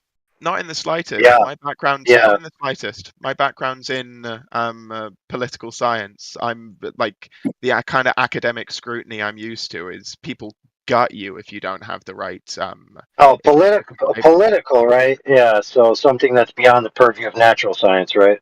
Well, if we're saying that world is on disk and it not on globe, then a large amount of our understanding of STEM sciences kind of go slightly out of the window a bit, and then No, dude. A small portion, dude. A small portion. enough to completely shake up the conversation. Sure, but a lot of those things that are allegedly based on the Earth being a globe are actually pseudosciences. With pretty hefty academic scrutiny attached. No, with pretty hefty circle jerk, logical fallacy, tautological explanations. That's what they're full of. Is this conversation trying to get me to like see academic scrutiny and academia as what conclusion am I supposed to reach here if it is all just one big circle jerk? Dude, the point is, dude, that this concept that flat Earth is going to be vetted through standard academia, and what comes out on the other side is going to be whether you decide the proposition or not is ridiculous on its face, dude. Like you said, the concept in itself is such a threat to the established paradigm that it's so much so that it's not even taken seriously by people. They wouldn't even peer review a paper, dude. Okay? That's how it works, dude. From my experience of academia, the more controversial a piece is, the more likely it will get peer reviewed. And if it's not passing academic scrutiny, then it doesn't hold water. But maybe that's my own kind of cognitive bias behind kind of researching and being in academia for so long. What happened to Mary Schweitzer? You aware of her? Who? Sorry? Dr. Mary Schweitzer. What field? Dinosaurs. No, dinosaurs. Dinosaurs. Paleontology. Okay, no, what she's famous for is 50,000-year-old T-Rex tissue, completely throwing a wrench in the works of the established paradigm. And she received immense backlash. Okay, she didn't receive clear review. Well, but that's like often big breaks in the academic zeitgeist can initially be held as wrong. You saw that with Newton. You saw that with many great. Well, there you go, dude. There's your answer. Well, the methodology was still fine. Like there is a conversation to be had here around academia's like willingness and openness to new ideas. Fair. Okay, so are you aware of a movie called Expelled? There's a movie Expelled by a man named Ben Stein. Are you aware of that movie? No, I'm sorry. Okay, so what it's about, the name of the movie is Expelled. The subtext is No Intelligence Allowed. What he did is he did a foray into finding out the proponents of intelligent design and how they're treated in academia. And you can watch that documentary and you can see the people speak for themselves. How they're isolated, blackballed, blacklisted, all these types of bad practices that they receive for challenging either the Darwinian or Einsteinian paradigms. It's not just that they publish their little papers and it all is hunky-dory.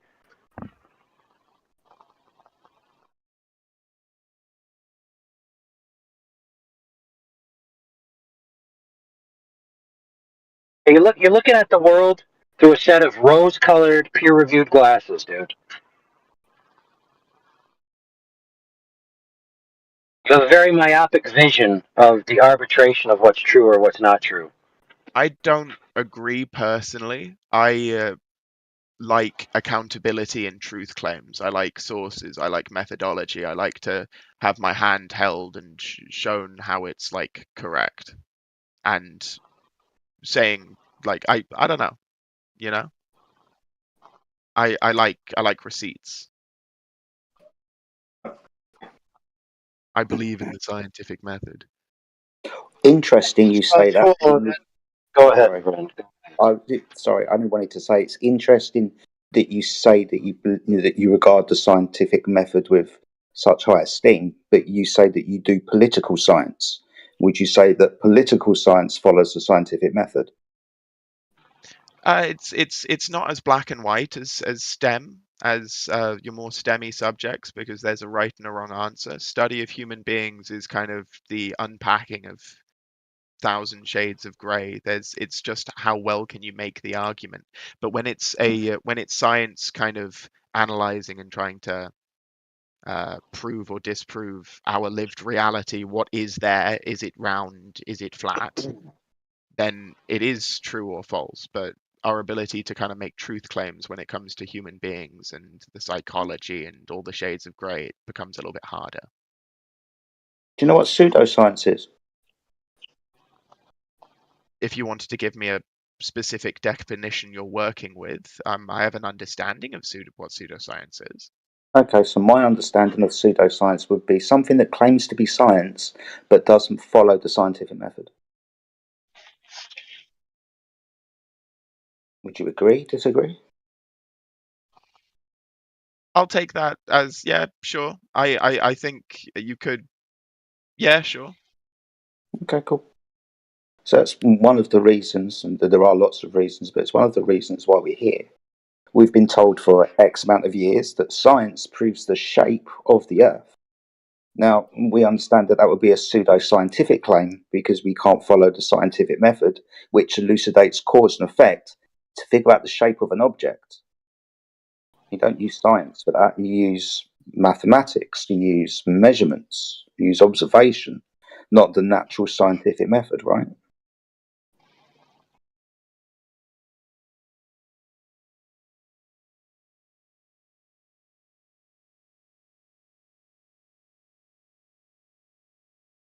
I'll be honest, I phased out there for a second. Oh, no, that's fine, dude. It's like 5 a.m. by me. I'm not meaning to ignore you or be rude.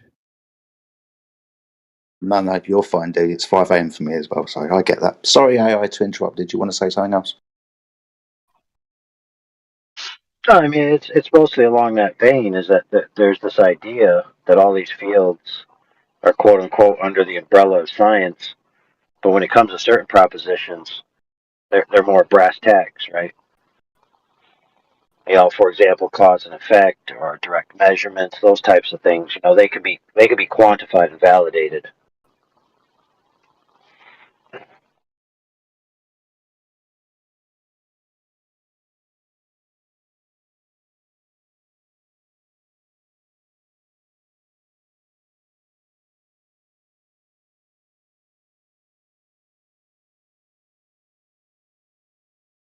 But yeah, the idea that there's just going to be this, you know, and don't get me wrong, you might be new to the concept of the debate between flat Earth, globe Earth over the past 10 years, but it's been raging, right?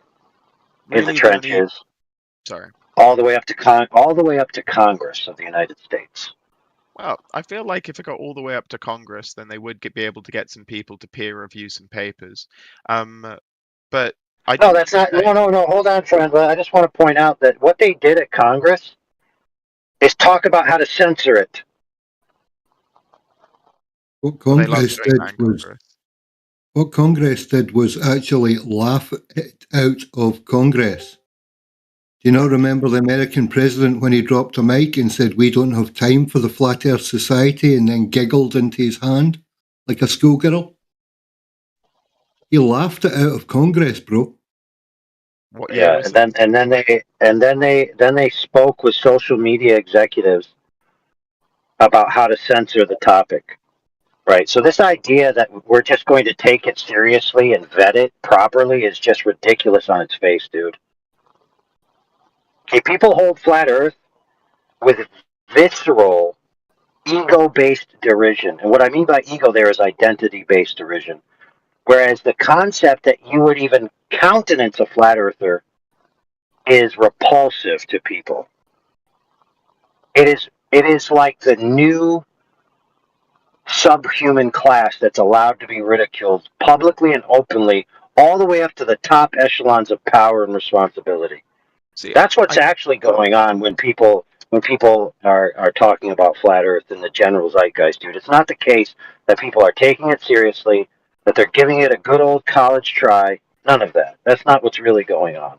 See, I do have to agree with that. That is kind of where the discourse is, and all I've seen around this kind of conversation is kind of like those got you videos on YouTube and that. And like, to me, like, if I was holding this belief, I'd be quite angry. But to be honest, this is the nicest chat in this entire fucking Discord. Everyone's chill. We're having a lovely conversation. I even came in a little bit hot before I realized you were all flat earthers. So I apologize for that, but you guys are lovely. Thanks, dude. So are you. Let me throw this down. Let me throw this down your plate to see if you want to munch on it. So, if the Earth is a flat, or if the Earth is a globe, is purely a geometry question. Would you agree? I don't like. I've never been that good at geometry, so I'm gonna say no. Let's say the word geometry literally means geometry, measure the Earth. So I would say that is it in that category since it's literally named after that. However, what we're just describing is an object, a shape, an object, its properties. Like that's a measurement question, right? Okay. So I would submit to you that an effective methodology is to just measure a sufficient distance of water, since water is supposed to be level, right? Now, in the globe view, level means wrapped around a curve, and in a non-globe view, level is purely what it appears to be, which is just horizontal level, a straight line. So all you need to do is just set a laser, let's say, which is it's used all the time in construction, laser transit. You shoot a laser over a benchmark, and you get the differential, and that tells you whether you have a difference below the laser or not. So I would submit to you that some dude set up a laser, shot the laser 25 miles over a body of water.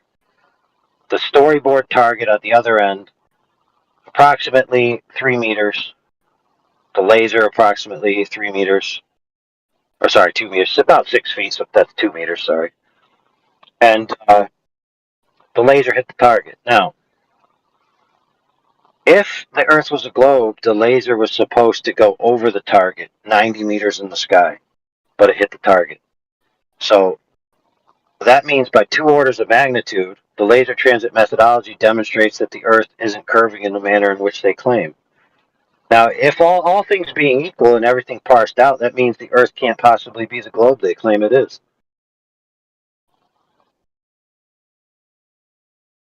But I went really high up in an air balloon and it looked like the Earth was curving.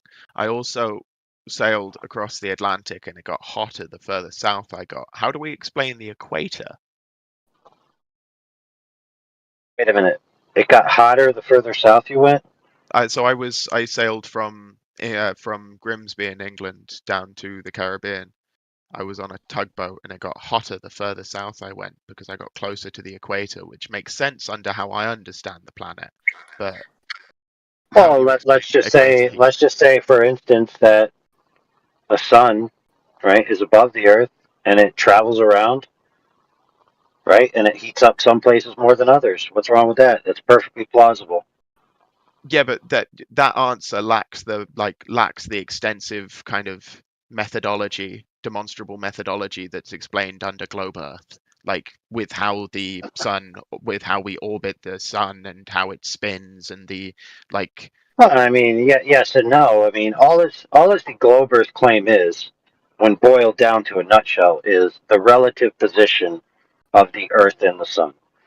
And so all as I just gave you was another categorical version of the relative position of the Earth and the sun. So when there is no sun, when it's dark, that's because sun is on other side of flat Earth. No, Is the sun whole is. That planet depends. dark at the same time? Because I don't like.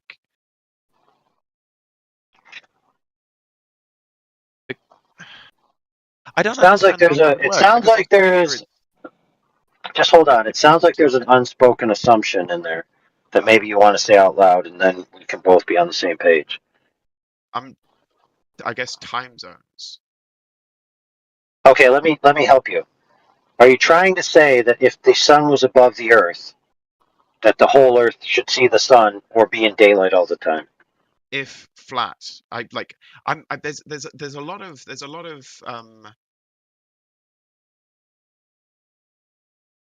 lot of bits and pieces I'm missing because I haven't like studied this. Yeah, fair point. And don't get me wrong, it's not unintuitive to think if there's a giant ball of light above a surface with no impedance between me and it, then I should see it and I should have daylight all the time. Now, that's not unreasonable as an assumption. However, it is based on a bunch of other assumptions. For example, that the sun is of a sufficient luminosity to penetrate the entire atmosphere, etc. There's a few other assumptions as well.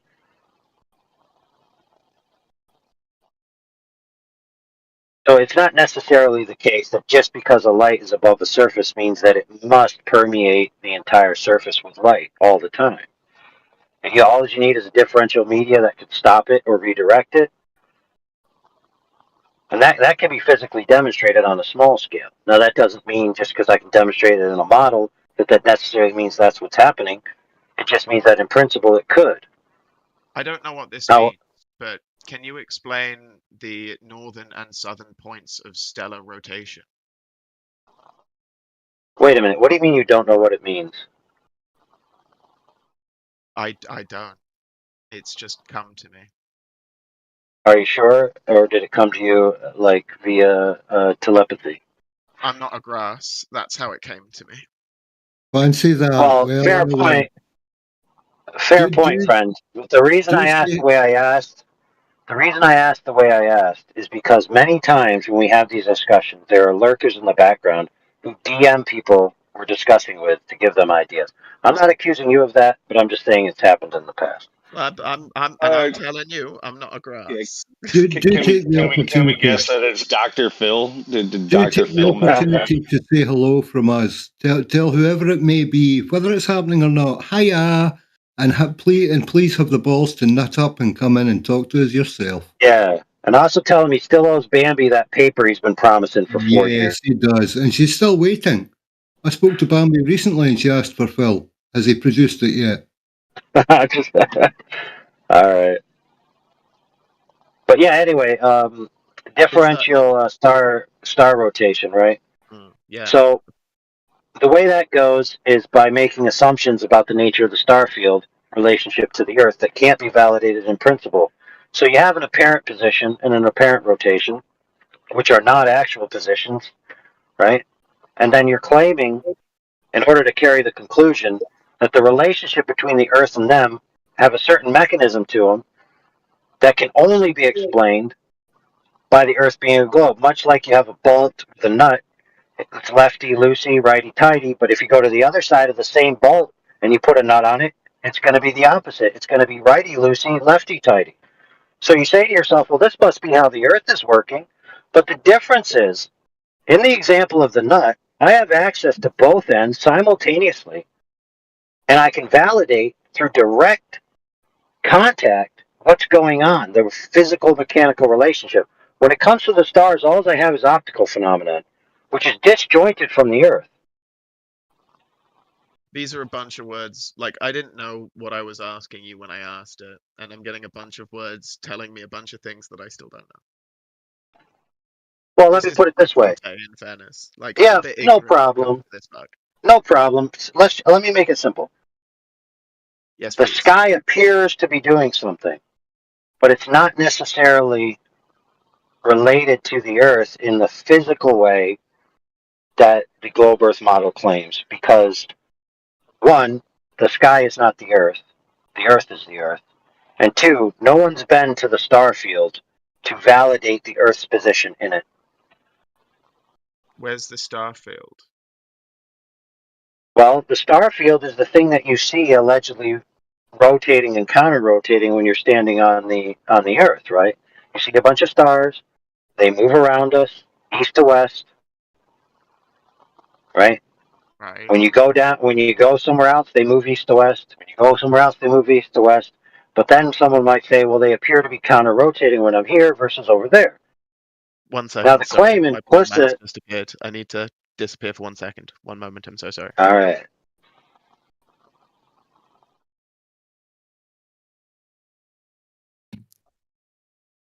Hopefully, he's telling Dr. Phil to stop distracting him. Yeah, I was thinking the same thing. Whoever it is needs to leave the guy alone and just let him have his own encounter going through flat Earth. But well, it tells a story, and yet again, they're exposed on whatever nefariety they're up to. We know damn well who it is. Angry little children is who it is, bro. Pretending to be grown men and women. Rumor has it that Dr. Phil once told Bambi, hey, I have a Mercedes, want to ride? And she said, come back to me when you have a Lamborghini. I thought it was a BMW. It was a BMW. It's a crappy Mercedes. I swear it was a BMW. Whatever. He got in a whole debate about it with Meme War. Yeah. It's a CLS he's got, is it not? Yeah, he told Meme War what car it was, and the Meme War thought about it for a second. He's like, dude, that is an old piece of junk. Yeah. Because Phil's whole point was, literally as a reply to one argument, he's like, well, I have a Mercedes. Like, what? Why does that even mean? I had an old Mercedes E350 when I was 18 years old. No, that's a nice car. Yeah. It was a pretty sweet car. Yeah. You should have kept it, because then you could have appealed to it in an argument. It even had the European front clip, which is extremely rare in the United States. So, yeah, it was pretty special. Yeah, most of them had to be ripped off and fitted with huge, silly, daft big bumpers and stuff, yeah.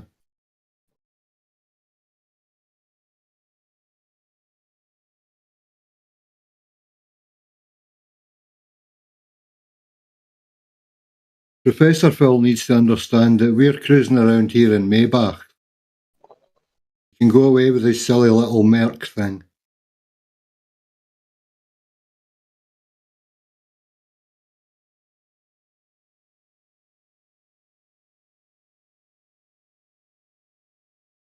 I can't have a Mercedes. I work for a living. I'd have a diesel Mercedes, a Merc van, or I would have a Merc taxi. Yeah, I would put it. I would take their big Eurovan thing version. That would be a cool work truck. Yeah, too right, dude. Yeah. Yeah, we've got a lot. Go ahead. As far as work trucks, I saw a cool work truck the other day, last week. It was like one of those like Volkswagen like bus kind of things, but it wasn't like the hippie van. This thing was like 4-wheel drive, like jacked up. I don't know what the fuck it was, but it was a pretty cool VW. There's a variant that's a jacked up 4-wheel drive, dude. Yeah, it's one of the standard variants of it, but they're rare. But I think it's coming back. There's a lot of these things getting electrified and brought out of sheds now. But yeah, there is a variant it rides high and it's got 4-wheel drive. Yeah, it was sweet. It looked rugged, man. There's some of those Eurovans that they've got the tall bays, and I'm guessing they're designed to put multiple pallets in because they can hold like thousands and thousands of pounds in the bay. Yeah. I want to say, off the top of my head, I'm vaguely remembering like 10K, but that sounds like a lot. Maybe I better double check.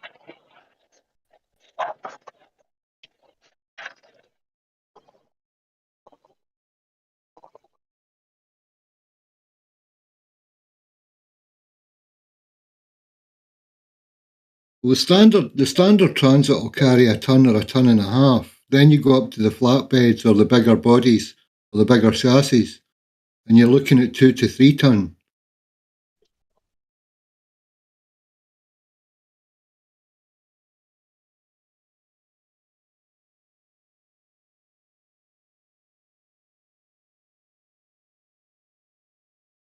Yeah, I'd quite like one of the older Mercedes vans with a 4-wheel drive and a lifted body.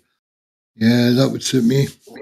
This Volkswagen, it was like a hybrid between like a Land Rover and the VW bus. Like seriously, it had like the spare tire fucking strapped on the side and. Are you talking like, about the thing?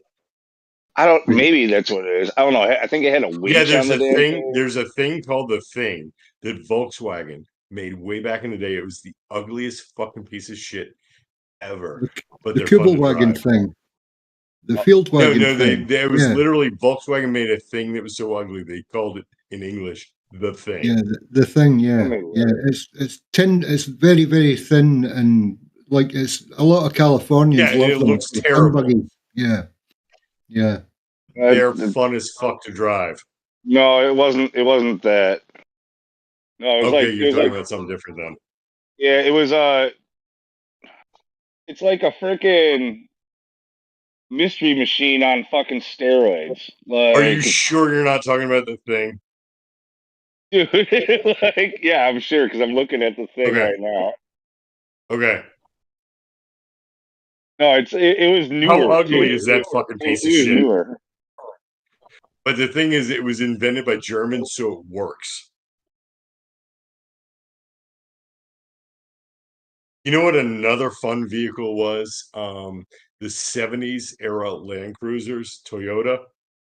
You don't think a Toyota is making an off-road vehicle, right? They made the most insane off-road vehicle that just worked.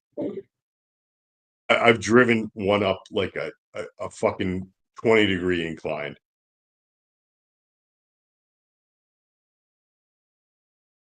Like Right. Here, Jeeps, I got a picture. can It's suck more. the dick of the original Land Cruiser.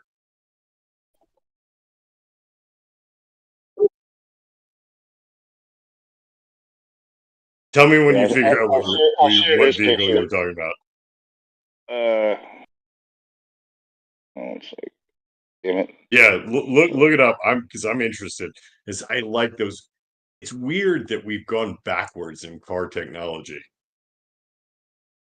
Which body is it, Lou? Is it the Mark Hold One on, or I'll the post a Mark II picture variant? of what I think it might have been a version of this. Hold on, give me a second.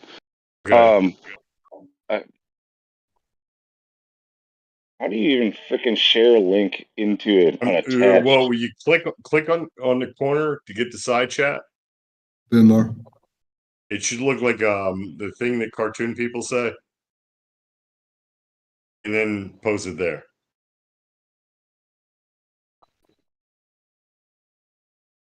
I'll just do the cop. I got it. I know how to do it. Well, just describe it. Copy Describe it. URL. Hold on. Describe it and I'll Google it. 1 second.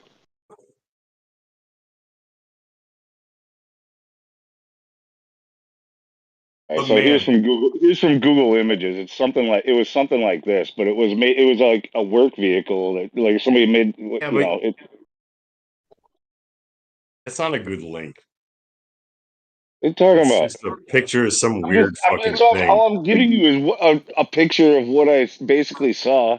That's not a picture. I have to click it, man. Yeah, I don't know have what the to fuck that click a is. link.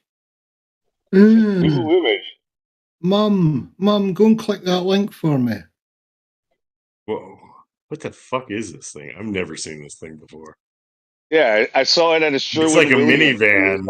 I saw it at a Sherwin Williams last week. I think that's a modification of a vehicle. I don't think that's a stock vehicle. Well, it's a 4x4 Volkswagen van. Yeah, I'm that's the one definitely I'm seeing looking that. at. AI. I'm looking at that very one that AI's put up on the internet now.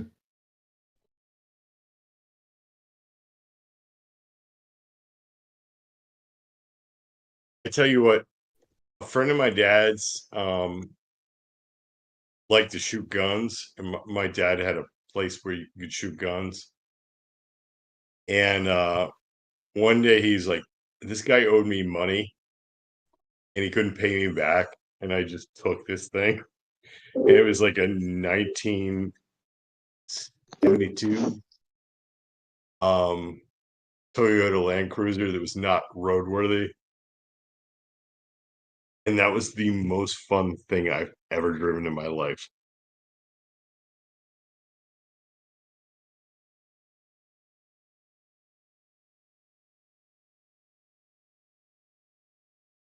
I had a VR6 little Jetta that was tons of fun. Little go kart. That was a lot of fun. That's the thing. Like like I've had Cadillacs. They're not fun to drive, but they're not taxing. You know what I mean? Like it's a smooth ride, but there's nothing quite as fun as something weird that will just climb up a fucking mountain.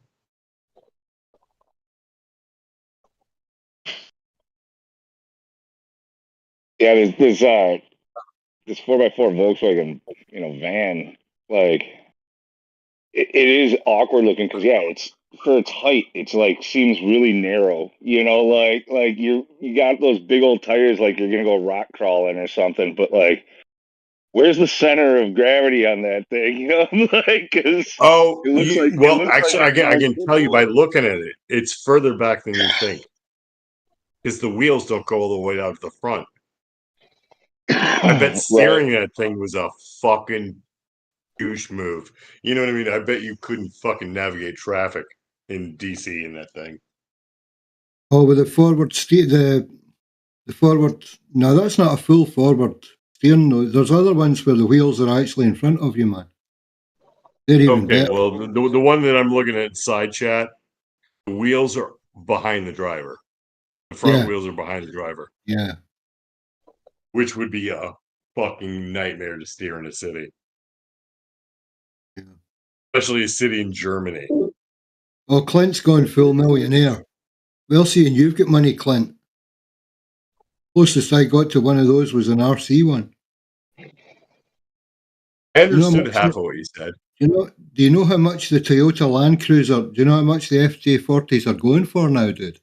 That's funny money right there. Don't tell me because you're going to break my heart. You're going to tell me that stupid thing that I had that I fucked up on the farm was it's worth like $70,000. Jesus Christ, that was 3 times worse than what I thought. And the rest, if you do it right, and the rest, dude, you could probably pull about 100 in that. Or like if that was perfect, that would go to Saudi. That would go down to the thing is, Saudis. the thing is, it had a manual clutch.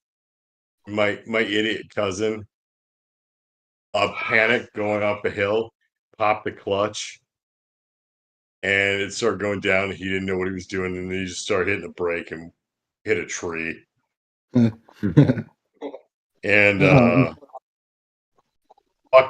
made it completely unroadworthy. Because the top was fiberglass. Yeah. So that's done. And pushed the bumper, fucking dropped, busted the tail light out. Yeah, Big Tonka toy, dude. Scrapped it. A hammer and a dolly, and you'll flatten it all back out.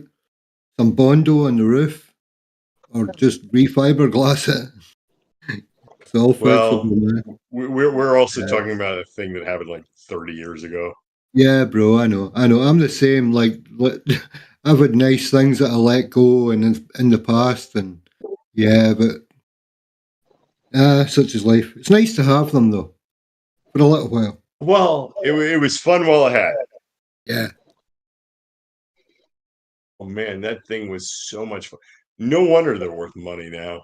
I mean, it was a fun. Like, I don't usually describe vehicles as being fun. Well, it's true. They don't make them like they used to.